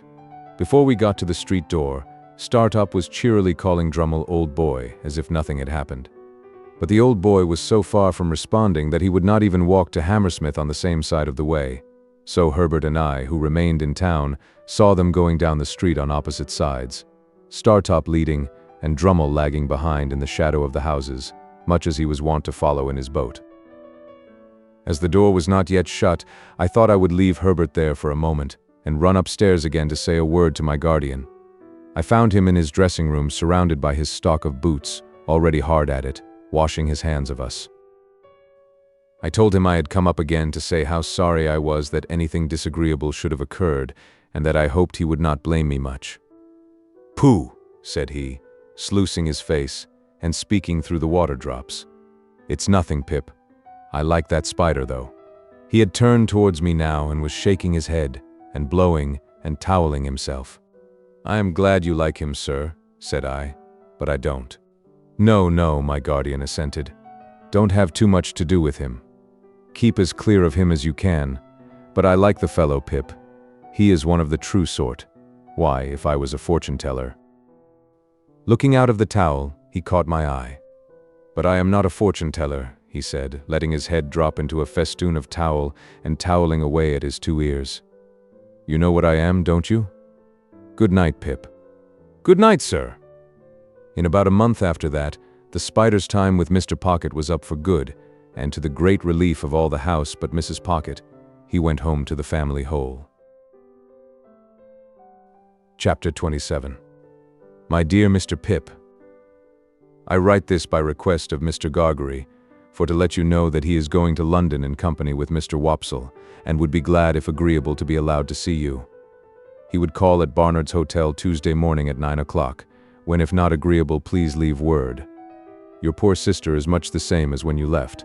We talk of you in the kitchen every night, and wonder what you are saying and doing. If now considered in the light of a liberty, excuse it for the love of poor old days. No more, dear Mr. Pip, from your ever obliged and affectionate servant, Biddy. Postscript, he wishes me most particular to write what larks. He says you will understand. I hope and do not doubt it will be agreeable to see him, even though a gentleman, for you had ever a good heart, and he is a worthy, worthy man. I have read him all, excepting only the last little sentence, and he wishes me most particular to write again what larks. I received this letter by the post on Monday morning, and therefore its appointment was for next day. Let me confess exactly with what feelings I looked forward to Joe's coming. Not with pleasure, though I was bound to him by so many ties, no, with considerable disturbance, some mortification, and a keen sense of incongruity. If I could have kept him away by paying money, I certainly would have paid money. My greatest reassurance was that he was coming to Barnard's Inn, not to Hammersmith, and consequently would not fall in Bentley Drummle's way. I had little objection to his being seen by Herbert or his father, for both of whom I had a respect, but I had the sharpest sensitiveness as to his being seen by Drummle, whom I held in contempt. So, throughout life, our worst weaknesses and meannesses are usually committed for the sake of the people whom we most despise. I had begun to be always decorating the chambers in some quite unnecessary and inappropriate way or other, and very expensive those wrestles with Barnard proved to be. By this time, the rooms were vastly different from what I had found them, and I enjoyed the honor of occupying a few prominent pages in the books of a neighboring upholsterer. I had got on so fast of late that I had even started a boy in boots, top boots, in bondage and slavery, to whom I might have been said to pass my days. For, after I had made the monster, out of the refuse of my washerwoman's family, and had clothed him with a blue coat, canary waistcoat, white cravat, creamy breeches, and the boots already mentioned, I had to find him a little to do and a great deal to eat, and with both of those horrible requirements he haunted my existence. This avenging phantom was ordered to be on duty at 8 on Tuesday morning in the hall. It was 2 feet square as charged for floorcloth, and Herbert suggested certain things for breakfast that he thought Joe would like. While I felt sincerely obliged to him for being so interested and considerate, I had an odd, half-provoked sense of suspicion upon me, that if Joe had been coming to see him, he wouldn't have been quite so brisk about it. However, I came into town on the Monday night to be ready for Joe, and I got up early in the morning and caused the sitting room and breakfast table to assume their most splendid appearance. Unfortunately, the morning was drizzly, and an angel could not have concealed the fact that Barnard was shedding sooty tears outside the window, like some weak giant of a sweep. As the time approached, I should have liked to run away, but the Avenger, pursuant to orders, was in the hall, and presently I heard Joe on the staircase. I knew it was Joe by his clumsy manner of coming upstairs, his state boots being always too big for him, and by the time it took him to read the names on the other floors in the course of his ascent. When at last he stopped outside our door, I could hear his finger tracing over the painted letters of my name, and I afterwards distinctly heard him breathing in at the keyhole. Finally he gave a faint single rap, and Pepper, such was the compromising name of the avenging boy, announced Mr. Gargery. I thought he never would have done wiping his feet, and that I must have gone out to lift him off the mat, but at last he came in. "Joe, how are you, Joe?" "Pip, how are you, Pip?"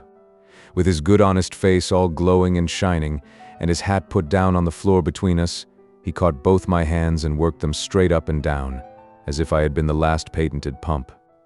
"I am glad to see you, Joe. Give me your hat." But Joe, taking it up carefully with both hands, like a bird's nest with eggs in it, wouldn't hear of parting with that piece of property, and persisted in standing talking over it in a most uncomfortable way. "Which you have that growed," said Joe, "and that swelled, and that gentlefolked." Joe considered a little before he discovered this word, as to be sure you are a honor to your king and country. "And you, Joe, look wonderfully well." "Thank God," said Joe, "I'm Eckerval to most. And your sister, she's no worse than she were. And Biddy, she's ever right and ready. And all friends is no backarder, if not no forwarder, 'cept in Wopsle, he's had a drop." All this time, still with both hands taking great care of the bird's nest, Joe was rolling his eyes round and round the room, and round the flowered pattern of my dressing gown. "Had a drop, Joe?" "Why, yes," said Joe, lowering his voice. "He's left the church and went into the play-acting, which the play-acting have likewise brought him to London along with me. And his wish were," said Joe, getting the bird's nest under his left arm for the moment, and groping in it for an egg with his right, "if no offense, as I would and you that." I took what Joe gave me, and found it to be the crumpled playbill of a small metropolitan theatre, announcing the first appearance in that very week of the celebrated provincial amateur of Rossian renown, whose unique performance in the highest tragic walk of our national bard has lately occasioned so great a sensation in local dramatic circles. "Were you at his performance, Joe?" I inquired. "I were," said Joe, with emphasis and solemnity. "Was there a great sensation?" "Why," said Joe, Yes, there certainly were a peck of orange peel. Particular when he see the ghost. Though I put it to yourself, sir, whether it were calculated to keep a man up to his work with a good heart, to be continually cutting in betwixt him and the ghost with Amen. A man may have had a misfortune and been in the church, said Joe, lowering his voice to an argumentative and feeling tone, but that is no reason why you should put him out at such a time. Which I meant to say, if the ghost of a man's own father cannot be allowed to claim his attention, what can, sir? Still more when his mourning hat is unfortunately made so small as that the weight of the black feathers brings it off. Try to keep it on how you may. A ghost-seeing effect in Joe's own countenance informed me that Herbert had entered the room. So, I presented Joe to Herbert, who held out his hand, but Joe backed from it and held on by the bird's nest. Your servant, sir, said Joe, which I hope as you and Pip hear his eye fell on the Avenger, who was putting some toast on table, and so plainly denoted an intention to make that young gentleman one of the family, that I frowned it down and confused him more. I meant to say, you two gentlemen, which I hope as you get your healths in this close spot. For the present may be a wery good inn, according to London opinions, said Joe, confidentially, and I believe its character do stand it, but I wouldn't keep a pig in it myself, not in the case that I wished him to fatten wholesome and to eat with a meller flavor on him. Having borne this flattering testimony to the merits of our dwelling place, and having incidentally shown this tendency to call me Sir, Joe, being invited to sit down to table, looked all round the room for a suitable spot on which to deposit his hat, as if it were only on some very few rare substances in nature that it could find a resting place, and ultimately stood it on an extreme corner of the chimney-piece, from which it ever afterwards fell off at intervals. "Do you take tea or coffee, Mr. Gargery?" asked Herbert, who always presided of a morning. "Thank ye, sir," said Joe, stiff from head to foot. "I'll take whichever is most agreeable to yourself." "What do you say to coffee?" "Thank ye, sir," returned Joe, evidently dispirited by the proposal. "Since you are so kind as make choice of coffee, I will not run contrary to your own opinions. But don't you never find it a little eating?" "Say tea, then," said Herbert, pouring it out.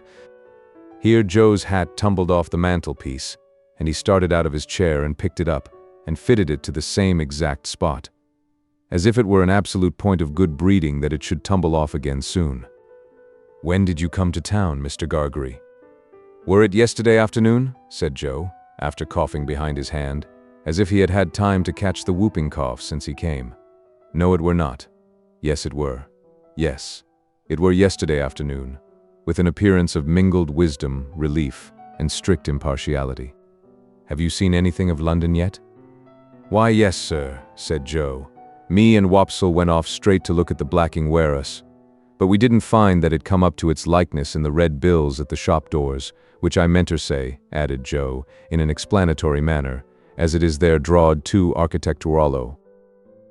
I really believe Joe would have prolonged this word, mightily expressive to my mind of some architecture that I know, into a perfect chorus, but for his attention being providentially attracted by his hat, which was toppling. Indeed, it demanded from him a constant attention and a quickness of eye and hand, very like that exacted by wicket-keeping. He made extraordinary play with it, and showed the greatest skill, now rushing at it and catching it neatly as it dropped, now merely stopping it midway, beating it up, and humoring it in various parts of the room and against a good deal of the pattern of the paper on the wall, before he felt it safe to close with it, finally splashing it into the slop basin, where I took the liberty of laying hands upon it. As to his shirt collar and his coat collar, they were perplexing to reflect upon, insoluble mysteries both. Why should a man scrape himself to that extent, before he could consider himself full-dressed? Why should he suppose it necessary to be purified by suffering for his holiday clothes? Then he fell into such unaccountable fits of meditation, with his fork midway between his plate and his mouth, had his eyes attracted in such strange directions, was afflicted with such remarkable coughs, sat so far from the table, and dropped so much more than he ate, and pretended that he hadn't dropped it, that I was heartily glad when Herbert left us for the city. I had neither the good sense nor the good feeling to know that this was all my fault, and that if I had been easier with Joe, Joe would have been easier with me. I felt impatient of him and out of temper with him, in which condition he heaped coals of fire on my head. "Us two being now alone, sir," began Joe. "Joe," I interrupted pettishly, "how can you call me, sir?" Joe looked at me for a single instant with something faintly like reproach. Utterly preposterous as his cravat was, and as his collars were, I was conscious of a sort of dignity in the look. "Us two being now alone," resumed Joe, "and me having the intentions and abilities to stay not many minutes more, I will now conclude, leastways begin to mention what have led to my having had the present honor. For was it not," said Joe, with his old air of lucid exposition, "that my only wish were to be useful to you, I should not have had the honor of breaking whittles in the company and abode of gentlemen?" I was so unwilling to see the look again, that I made no remonstrance against this tone. "Well, sir," pursued Joe, "this is how it were. I were at the bargeman t'other night, Pip. Whenever he subsided into affection, he called me Pip, and whenever he relapsed into politeness, he called me sir, when there come up in his shay-cart, Pumblechook. Which that same identical," said Joe, going down a new track, "do comb my hair the wrong way sometimes, awful, by giving out up and down town as it were him which ever had your infant companionation, and were looked upon as a playfellow by yourself." "Nonsense! It was you, Joe." "Which I fully believed it were, Pip," said Joe, slightly tossing his head, "though it signify little now, sir. Well, Pip, this same identical, which his manners is given to blusterous, come to me at the bargeman, wot a pipe and a pint of beer do give refreshment to the working man, sir, and do not overstimulate, and his word were, 'Joseph, Miss Havisham, she wished to speak to you.'" "Miss Havisham, Joe." "She wish," were Pumblechook's word, "to speak to you." Joe sat and rolled his eyes at the ceiling. "Yes, Joe. Go on, please." "Next day, sir," said Joe, looking at me as if I were a long way off. "Having cleaned myself, I go and I see Miss A." "Miss A, Joe? Miss Havisham?"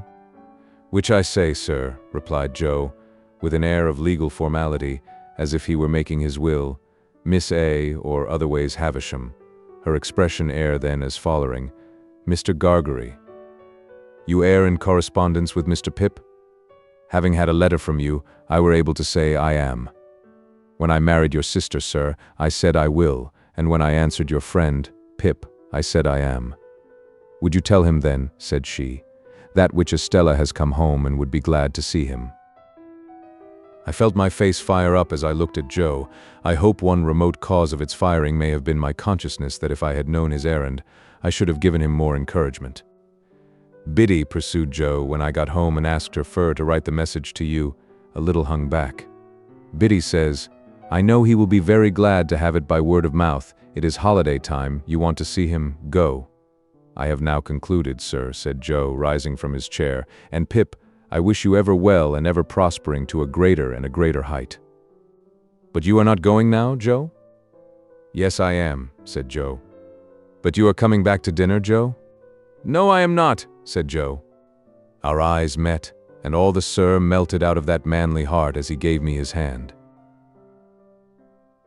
"Pip, dear old chap, life is made of ever so many partings welded together, as I may say, and one man's a blacksmith, and one's a whitesmith, and one's a goldsmith, and one's a coppersmith. Divisions among such must come, and must be met as they come.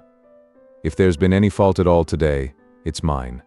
You and me is not two figures to be together in London, nor yet anywheres else but what is private, and be known, and understood among friends. It ain't that I am proud, but that I want to be right, as you shall never see me no more in these clothes. I'm wrong in these clothes. I'm wrong out of the forge, the kitchen, or off the meshes. You won't find half so much fault in me if you think of me in my forge dress, with my hammer in my hand, or even my pipe. You won't find half so much fault in me if, supposing as you should ever wish to see me, you come and put your head in at the forge window and see Joe the blacksmith, there at the old anvil, in the old burnt apron, sticking to the old work. I'm awful dull, but I hope I've beat out something nigh the rights of this at last, and so God bless you, dear old Pip, old chap. God bless you." I had not been mistaken in my fancy that there was a simple dignity in him. The fashion of his dress could no more come in its way when he spoke these words than it could come in its way in heaven. He touched me gently on the forehead and went out. As soon as I could recover myself sufficiently, I hurried out after him and looked for him in the neighboring streets, but he was gone. Chapter 28. It was clear that I must repair to our town next day, and in the first flow of my repentance, it was equally clear that I must stay at Joe's. But, when I had secured my box place by tomorrow's coach, and had been down to Mr. Pocket's and back, I was not by any means convinced on the last point, and began to invent reasons and make excuses for putting up at the Blue Boar. I should be an inconvenience at Joe's. I was not expected, and my bed would not be ready. I should be too far from Miss Havisham's, and she was exacting and mightn't like it. All other swindlers upon earth are nothing to the self-swindlers, and with such pretenses did I cheat myself. Surely a curious thing. That I should innocently take a bad half-crown of somebody else's manufacture is reasonable enough, but that I should knowingly reckon the spurious coin of my own make as good money. An obliging stranger, under pretense of compactly folding up my banknotes for security's sake, abstracts the notes and gives me nutshells. But what is his sleight of hand to mine, when I fold up my own nutshells and pass them on myself as notes? Having settled that I must go to the Blue Boar, my mind was much disturbed by indecision whether or not to take the Avenger. It was tempting to think of that expensive mercenary publicly airing his boots in the archway of the Blue Boar's posting yard. It was almost solemn to imagine him casually produced in the tailor's shop and confounding the disrespectful senses of Trabb's boy. On the other hand, Trabb's boy might worm himself into his intimacy and tell him things, or, reckless and desperate wretch as I knew he could be, might hoot him in the high street. My patroness, too, might hear of him, and not approve. On the whole, I resolved to leave the Avenger behind. It was the afternoon coach by which I had taken my place, and as winter had now come round, I should not arrive at my destination until 2 or 3 hours after dark. Our time of starting from the Cross Keys was 2 o'clock. I arrived on the ground with a quarter of an hour to spare, attended by the Avenger, if I may connect that expression with one who never attended on me if he could possibly help it.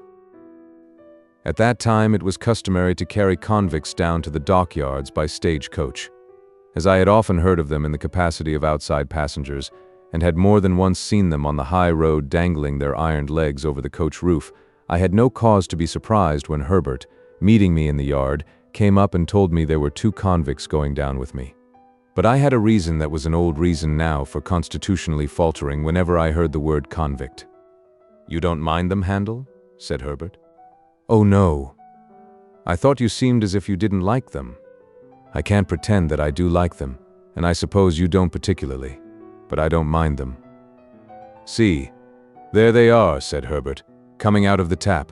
What a degraded and vile sight it is." They had been treating their guard, I suppose, for they had a jailer with them, and all 3 came out wiping their mouths on their hands. The 2 convicts were handcuffed together, and had irons on their legs. Irons of a pattern that I knew well. They wore the dress that I likewise knew well. Their keeper had a brace of pistols and carried a thick-knobbed bludgeon under his arm, but he was on terms of good understanding with them, and stood with them beside him, looking on at the putting to of the horses, rather with an air as if the convicts were an interesting exhibition, not formally open at the moment, and he the curator. One was a taller and stouter man than the other, and appeared as a matter of course, according to the mysterious ways of the world, both convict and free, to have had allotted to him the smaller suit of clothes. His arms and legs were like great pincushions of those shapes, and his attire disguised him absurdly, but I knew his half-closed eye at one glance. There stood the man whom I had seen on the settle at the Three Jolly Bargemen on a Saturday night, and who had brought me down with his invisible gun. It was easy to make sure that as yet he knew me no more than if he had never seen me in his life. He looked across at me, and his eye appraised my watch chain, and then he incidentally spat and said something to the other convict, and they laughed and slewed themselves round with a clink of their coupling manacle, and looked at something else.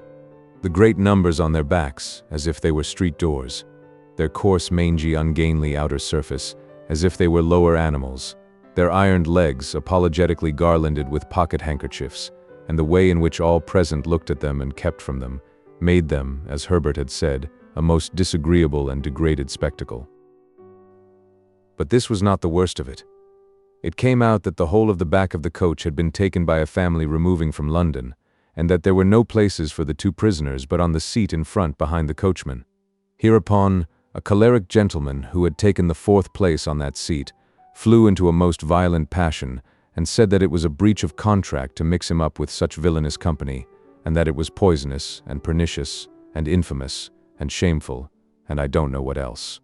At this time the coach was ready and the coachman impatient, and we were all preparing to get up, and the prisoners had come over with their keeper, bringing with them that curious flavor of bread poultice, baize, rope yarn, and hearthstone, which attends the convict presence. "Don't take it so much amiss, sir," pleaded the keeper to the angry passenger. "I'll sit next you myself. I'll put 'em on the outside of the row. They won't interfere with you, sir. You needn't know they're there." "And don't blame me," growled the convict I had recognized. "I don't want to go. I am quite ready to stay behind. As far as I am concerned, anyone's welcome to my place." "Or mine," said the other gruffly. "I wouldn't have incommoded none of you if I'd had my way." Then they both laughed and began cracking nuts and spitting the shells about, as I really think I should have liked to do myself if I had been in their place and so despised. At length, it was voted that there was no help for the angry gentleman, and that he must either go in his chance company or remain behind. So he got into his place, still making complaints, and the keeper got into the place next him, and the convicts hauled themselves up as well as they could, and the convict I had recognized sat behind me with his breath on the hair of my head. "Goodbye, Handel," Herbert called out as we started. I thought what a blessed fortune it was that he had found another name for me than Pip. It is impossible to express with what acuteness I felt the convict's breathing, not only on the back of my head, but all along my spine. The sensation was like being touched in the marrow with some pungent and searching acid. It set my very teeth on edge. He seemed to have more breathing business to do than another man, and to make more noise in doing it, and I was conscious of growing high-shouldered on one side in my shrinking endeavors to fend him off. The weather was miserably raw, and the two cursed the cold. It made us all lethargic before we had gone far, and when we had left the halfway house behind, we habitually dozed and shivered and were silent. I dozed off, myself, in considering the question whether I ought to restore a couple of pounds sterling to this creature before losing sight of him, and how it could best be done. In the act of dipping forward as if I were going to bathe among the horses, I woke in a fright and took the question up again. But I must have lost it longer than I had thought, since, although I could recognize nothing in the darkness and the fitful lights and shadows of our lamps, I traced marsh country in the cold, damp wind that blew at us. Cowering forward for warmth and to make me a screen against the wind, the convicts were closer to me than before. The very first words I heard them interchange as I became conscious were the words of my own thought, 2 one-pound notes. "How did he get 'em?" said the convict I had never seen. "How should I know?" returned the other. "He had 'em stowed away somehows. Give him by friends, I expect." "I wish," said the other, with a bitter curse upon the cold, "that I had 'em here." 2 one-pound notes, or friends? 2 one-pound notes. I'd sell all the friends I ever had for one, and think it a blessed good bargain. "Well, so he says." "So he says," resumed the convict I had recognized. It was all said and done in half a minute, behind a pile of timber in the dockyard. "You're going to be discharged?" Yes, I was. Would I find out that boy that had fed him and kept his secret, and give him them 2 one-pound notes? Yes, I did. "More fool you," growled the other. "I'd have spent 'em on a man in wittles and drink. He must have been a green one. Mean to say he knowed nothing of you?" "Not a ha'porth. Different gangs and different ships. He was tried again for prison breaking and got made a lifer." "And was that honor? The only time you worked out in this part of the country?" "The only time." "What might have been your opinion of the place?" "A most beastly place. Mudbank, mist, swamp, and work, work, swamp, mist, and mudbank." They both execrated the place in very strong language, and gradually growled themselves out, and had nothing left to say. After overhearing this dialogue, I should assuredly have got down and been left in the solitude and darkness of the highway, but for feeling certain that the man had no suspicion of my identity. Indeed, I was not only so changed in the course of nature, but so differently dressed and so differently circumstanced, that it was not at all likely he could have known me without accidental help. Still, the coincidence of our being together on the coach was sufficiently strange to fill me with a dread that some other coincidence might at any moment connect me, in his hearing, with my name. For this reason, I resolved to alight as soon as we touched the town, and put myself out of his hearing. This device I executed successfully. My little portmanteau was in the boot under my feet. I had but to turn a hinge to get it out. I threw it down before me, got down after it, and was left at the first lamp on the first stones of the town pavement. As to the convicts, they went their way with the coach, and I knew at what point they would be spirited off to the river. In my fancy, I saw the boat with its convict crew waiting for them at the slime-washed stairs. Again heard the gruff, "Give way, you," like an order to dogs. Again saw the wicked Noah's Ark lying out on the black water. I could not have said what I was afraid of, for my fear was altogether undefined and vague, but there was great fear upon me. As I walked on to the hotel, I felt that a dread, much exceeding the mere apprehension of a painful or disagreeable recognition, made me tremble. I am confident that it took no distinctness of shape, and that it was the revival for a few minutes of the terror of childhood. The coffee room at the Blue Boar was empty, and I had not only ordered my dinner there, but had sat down to it, before the waiter knew me. As soon as he had apologized for the remissness of his memory, he asked me if he should send boots for Mr. Pumblechook. "No," said I, "certainly not." The waiter, it was he who had brought up the great remonstrance from the commercials, on the day when I was bound, appeared surprised, and took the earliest opportunity of putting a dirty old copy of a local newspaper so directly in my way, that I took it up and read this paragraph. Our readers will learn, not altogether without interest, in reference to the recent romantic rise in fortune of a young artificer in iron of this neighborhood, what a theme, by the way, for the magic pen of our as yet not universally acknowledged townsman Tooby, the poet of our columns. That the youth's earliest patron, companion, and friend was a highly respected individual not entirely unconnected with the corn and seed trade, and whose eminently convenient and commodious business premises are situate within 100 miles of the High Street. It is not wholly irrespective of our personal feelings that we record him as the mentor of our young Telemachus, for it is good to know that our town produced the founder of the latter's fortunes. Does the thought-contracted brow of the local sage or the lustrous eye of local beauty inquire whose fortunes? We believe that Quintin Matsis was the blacksmith of Antwerp. Verb, sap. I entertain a conviction based upon large experience that if in the days of my prosperity I had gone to the North Pole, I should have met somebody there, wandering Eskimo or civilized man, who would have told me that Pumblechook was my earliest patron and the founder of my fortunes.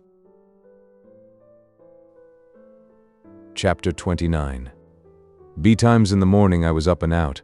It was too early yet to go to Miss Havisham's, so I loitered into the country on Miss Havisham's side of town, which was not Joe's side.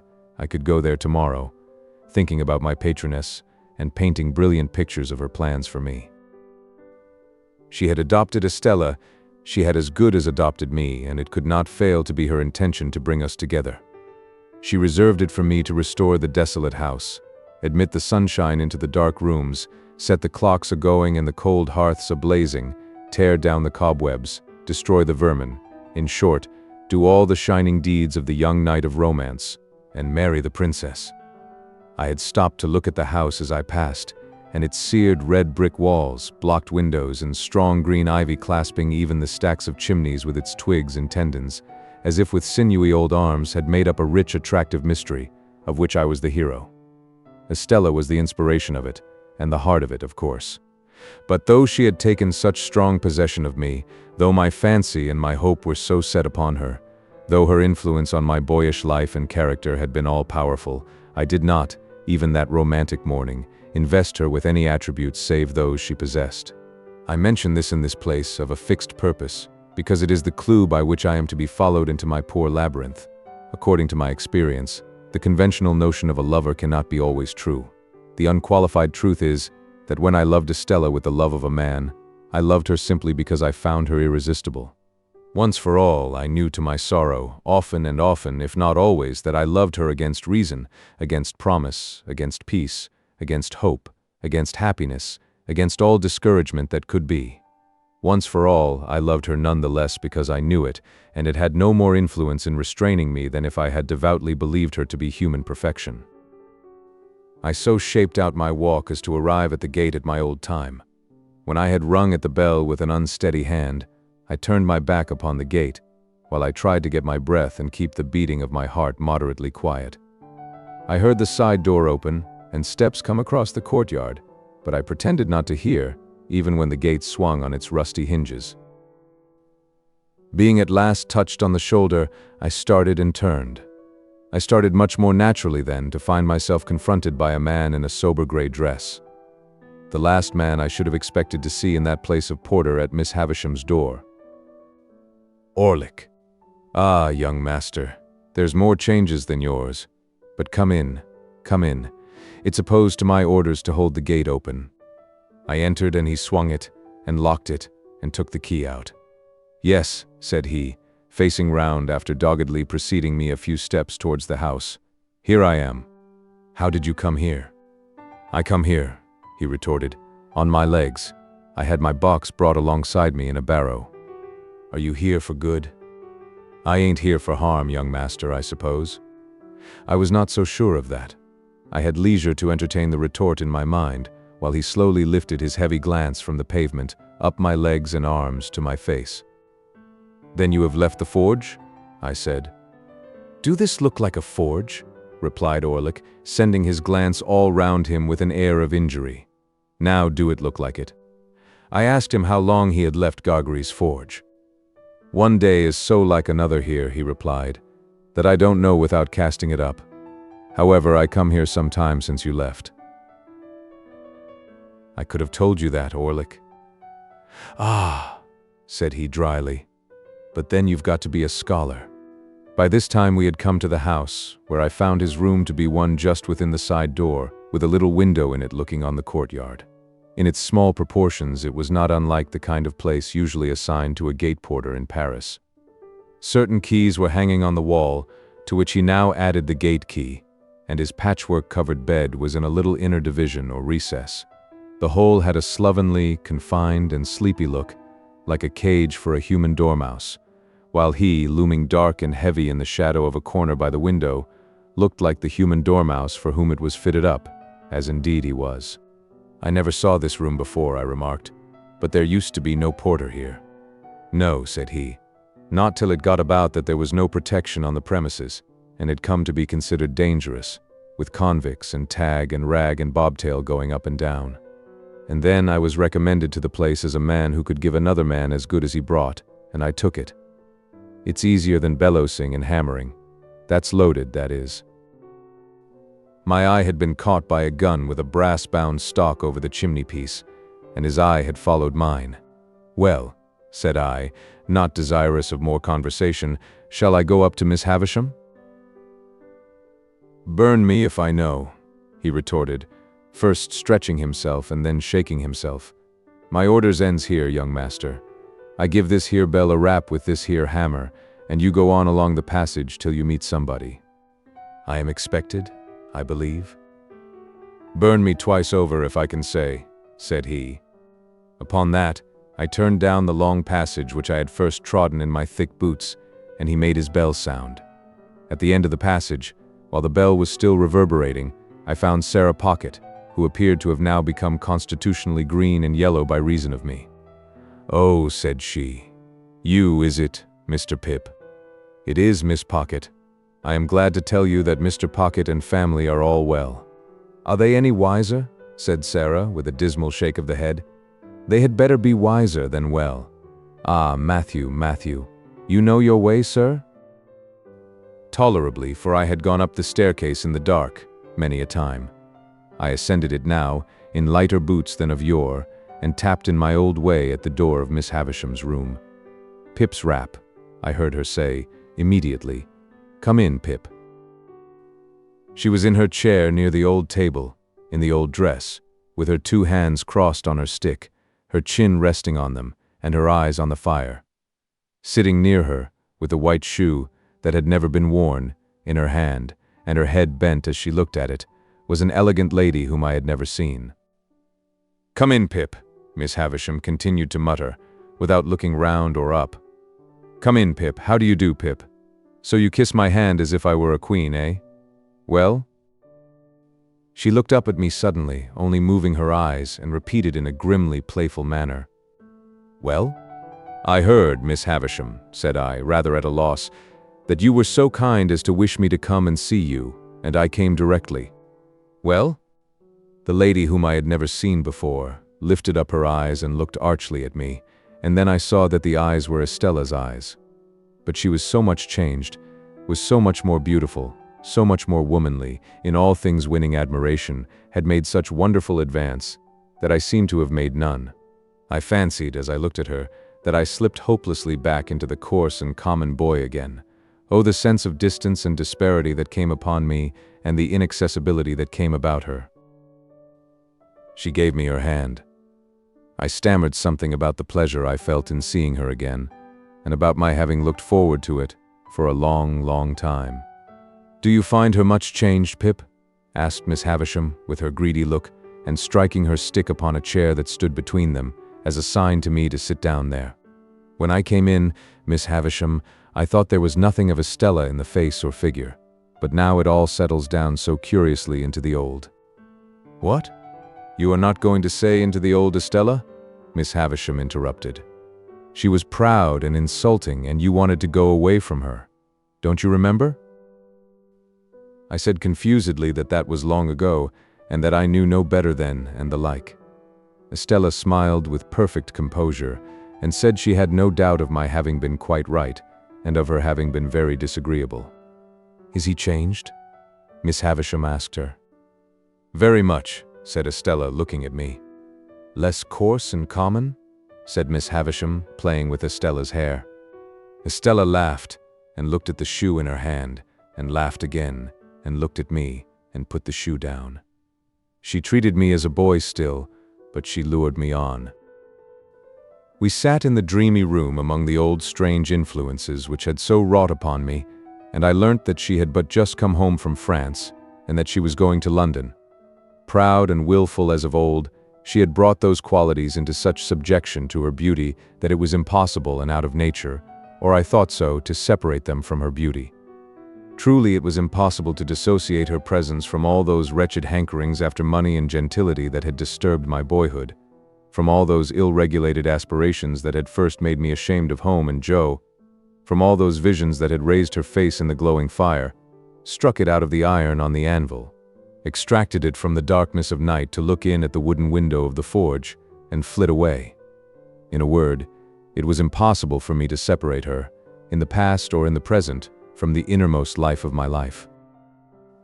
It was settled that I should stay there all the rest of the day, and return to the hotel at night, and to London tomorrow.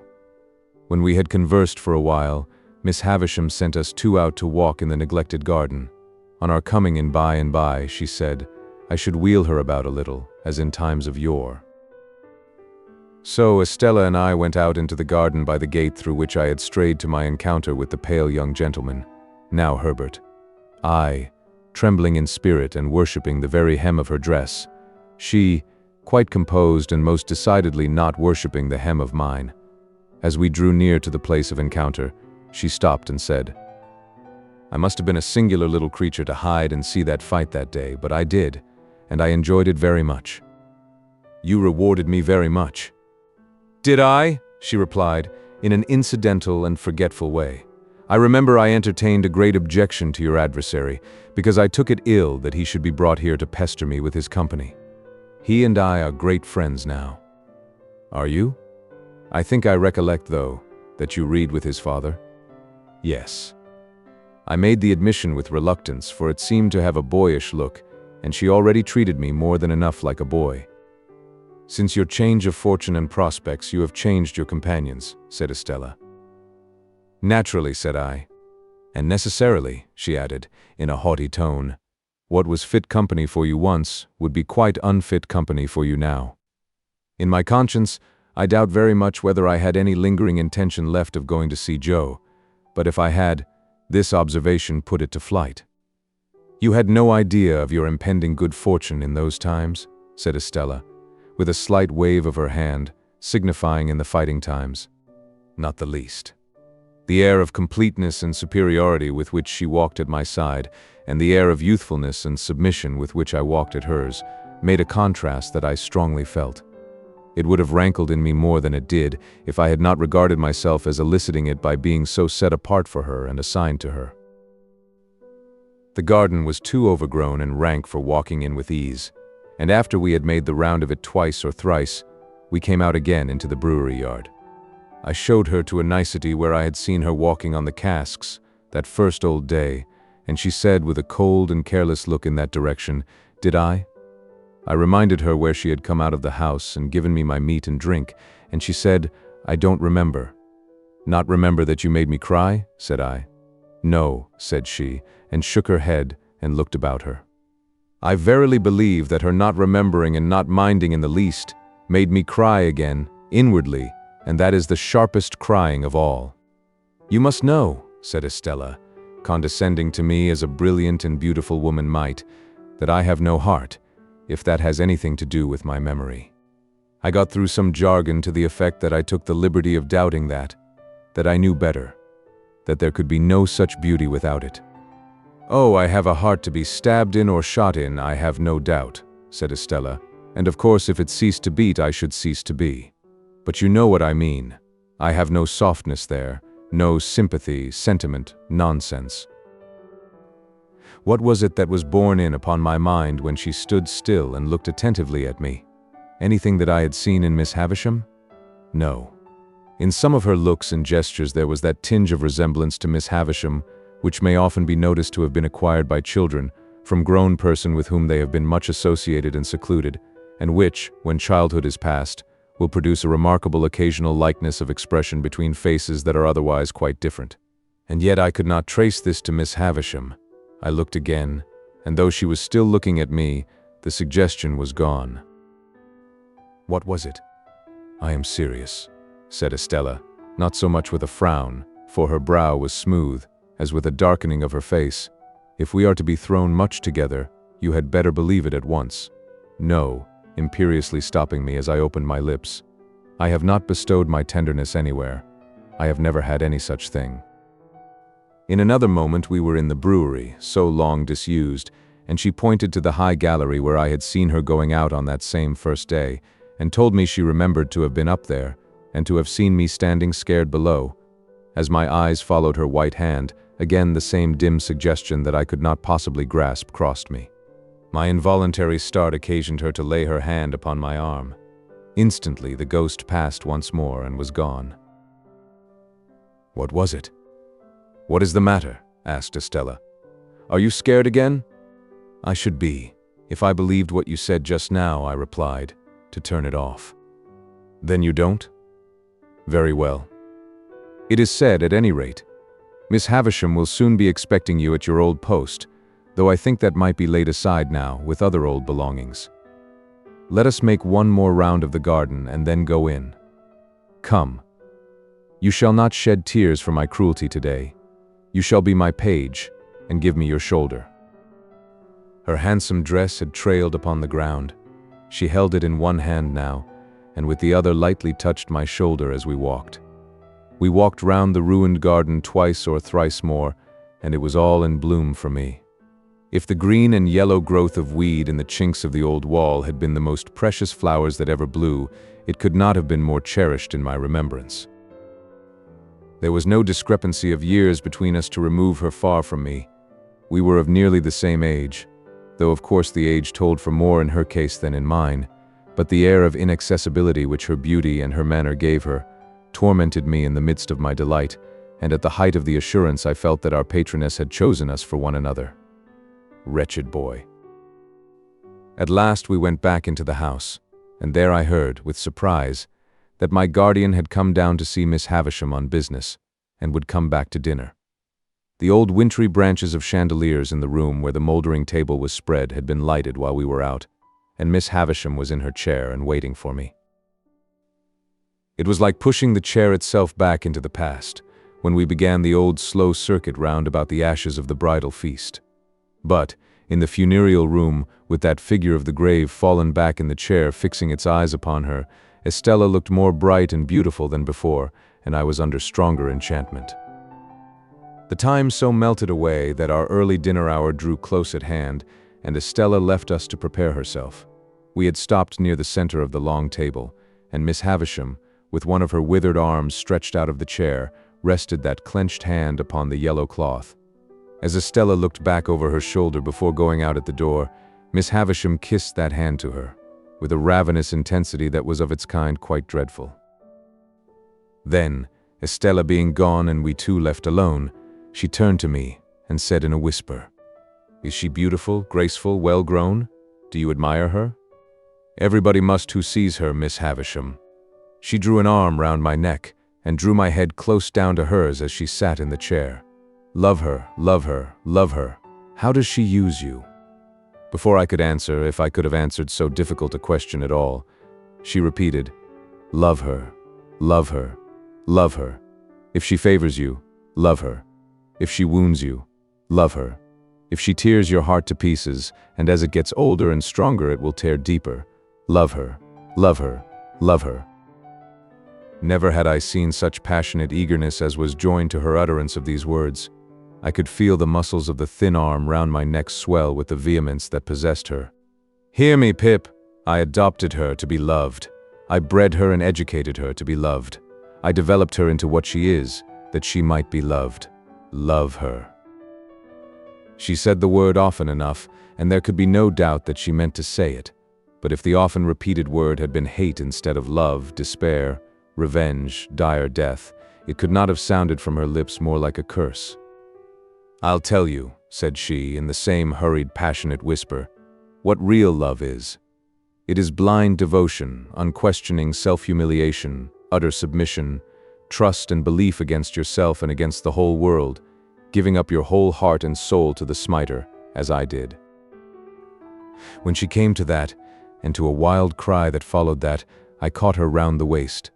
For she rose up in the chair, in her shroud of a dress, and struck at the air as if she would as soon have struck herself against the wall and fallen dead. All this passed in a few seconds. As I drew her down into her chair, I was conscious of a scent that I knew, and turning, saw my guardian in the room. He always carried, I have not yet mentioned it, I think, a pocket handkerchief of rich silk and of imposing proportions, which was of great value to him in his profession. I have seen him so terrify a client or a witness by ceremoniously unfolding this pocket handkerchief, as if he were immediately going to blow his nose, and then pausing, as if he knew he should not have time to do it before such client or witness committed himself, that the self-committal has followed directly, quite as a matter of course. When I saw him in the room, he had this expressive pocket handkerchief in both hands, and was looking at us. On meeting my eye, he said plainly, by a momentary and silent pause in that attitude, "Indeed?" Singular, and then put the handkerchief to its right use with wonderful effect. Miss Havisham had seen him as soon as I, and was like everybody else, afraid of him. She made a strong attempt to compose herself, and stammered that he was as punctual as ever. "As punctual as ever," he repeated, coming up to us. "How do you do, Pip? Shall I give you a ride, Miss Havisham, once round? And so you are here, Pip." I told him when I had arrived, and how Miss Havisham had wished me to come and see Estella, to which he replied, "Ah, very fine young lady." Then he pushed Miss Havisham in her chair before him, with one of his large hands, and put the other in his trousers pocket, as if the pocket were full of secrets. "Well, Pip, how often have you seen Miss Estella before?" said he, when he came to a stop. "How often?" "Ah, how many times?" 10,000 times. "Oh, certainly not so many." "Twice?" "Jaggers," interposed Miss Havisham, much to my relief. "Leave my Pip alone, and go with him to your dinner." He complied, and we groped our way down the dark stairs together. While we were still on our way to those detached apartments across the paved yard at the back, he asked me how often I had seen Miss Havisham eat and drink, offering me a breadth of choice, as usual, between 100 times and once. I considered, and said, "Never." "And never will, Pip," he retorted, with a frowning smile. "She has never allowed herself to be seen doing either since she lived this present life of hers. She wanders about in the night, and then lays hands on such food as she takes." "Pray, sir," said I, "may I ask you a question?" "You may," said he, "and I may decline to answer it. Put your question." "Estella's name, is it Havisham or—" I had nothing to add. "Or what?" said he. "Is it Havisham?" "It is Havisham." This brought us to the dinner table, where she and Sarah Pocket awaited us. Mr. Jaggers presided. Estella sat opposite to him. I faced my green and yellow friend. We dined very well, and were waited on by a maidservant whom I had never seen in all my comings and goings, but who, for anything I know, had been in that mysterious house the whole time. After dinner, a bottle of choice old port was placed before my guardian. He was evidently well acquainted with the vintage, and the two ladies left us. Anything to equal the determined reticence of Mr. Jaggers under that roof I never saw elsewhere, even in him. He kept his very looks to himself, and scarcely directed his eyes to Estella's face once during dinner. When she spoke to him, he listened, and in due course answered, but never looked at her, that I could see. On the other hand, she often looked at him, with interest and curiosity, if not distrust, but his face never showed the least consciousness. Throughout dinner he took a dry delight in making Sarah Pocket greener and yellower, by often referring in conversation with me to my expectations, but here, again, he showed no consciousness, and even made it appear that he extorted, and even did extort, though I don't know how, those references out of my innocent self. And when he and I were left alone together, he sat with an air upon him of general lying by in consequence of information he possessed, that really was too much for me. He cross-examined his very wine when he had nothing else in hand. He held it between himself and the candle, tasted the port, rolled it in his mouth, swallowed it, looked at his glass again, smelt the port, tried it, drank it, filled again, and cross-examined the glass again, until I was as nervous as if I had known the wine to be telling him something to my disadvantage. 3 or 4 times I feebly thought I would start conversation, but whenever he saw me going to ask him anything, he looked at me with his glass in his hand, and rolling his wine about in his mouth, as if requesting me to take notice that it was of no use, for he couldn't answer. I think Miss Pocket was conscious that the sight of me involved her in the danger of being goaded to madness, and perhaps tearing off her cap, which was a very hideous one, in the nature of a muslin mop, and strewing the ground with her hair, which assuredly had never grown on her head. She did not appear when we afterwards went up to Miss Havisham's room, and we 4 played at whist. In the interval, Miss Havisham, in a fantastic way, had put some of the most beautiful jewels from her dressing table into Estella's hair, and about her bosom and arms, and I saw even my guardian look at her from under his thick eyebrows, and raise them a little, when her loveliness was before him, with those rich flushes of glitter and color in it. Of the manner and extent to which he took our trumps into custody, and came out with mean little cards at the ends of hands, before which the glory of our kings and queens was utterly abased, I say nothing, nor of the feeling that I had, respecting his looking upon us personally in the light of 3 very obvious and poor riddles that he had found out long ago. What I suffered from was the incompatibility between his cold presence and my feelings towards Estella. It was not that I knew I could never bear to speak to him about her, that I knew I could never bear to hear him creak his boots at her, that I knew I could never bear to see him wash his hands of her. It was that my admiration should be within a foot or 2 of him. It was that my feelings should be in the same place with him. That was the agonizing circumstance. We played until 9 o'clock, and then it was arranged that when Estella came to London I should be forewarned of her coming and should meet her at the coach, and then I took leave of her, and touched her and left her. My guardian lay at the bore in the next room to mine. Far into the night, Miss Havisham's words, "Love her, love her, love her," sounded in my ears. I adapted them for my own repetition, and said to my pillow, "I love her, I love her, I love her," hundreds of times. Then, a burst of gratitude came upon me, that she should be destined for me, once the blacksmith's boy. Then I thought if she were, as I feared, by no means rapturously grateful for that destiny yet, when would she begin to be interested in me? When should I awaken the heart within her that was mute and sleeping now? Ah me! I thought those were high and great emotions, but I never thought there was anything low and small in my keeping away from Joe, because I knew she would be contemptuous of him. It was but a day gone, and Joe had brought the tears into my eyes. They had soon dried. God forgive me. Soon dried. Continued in the next part.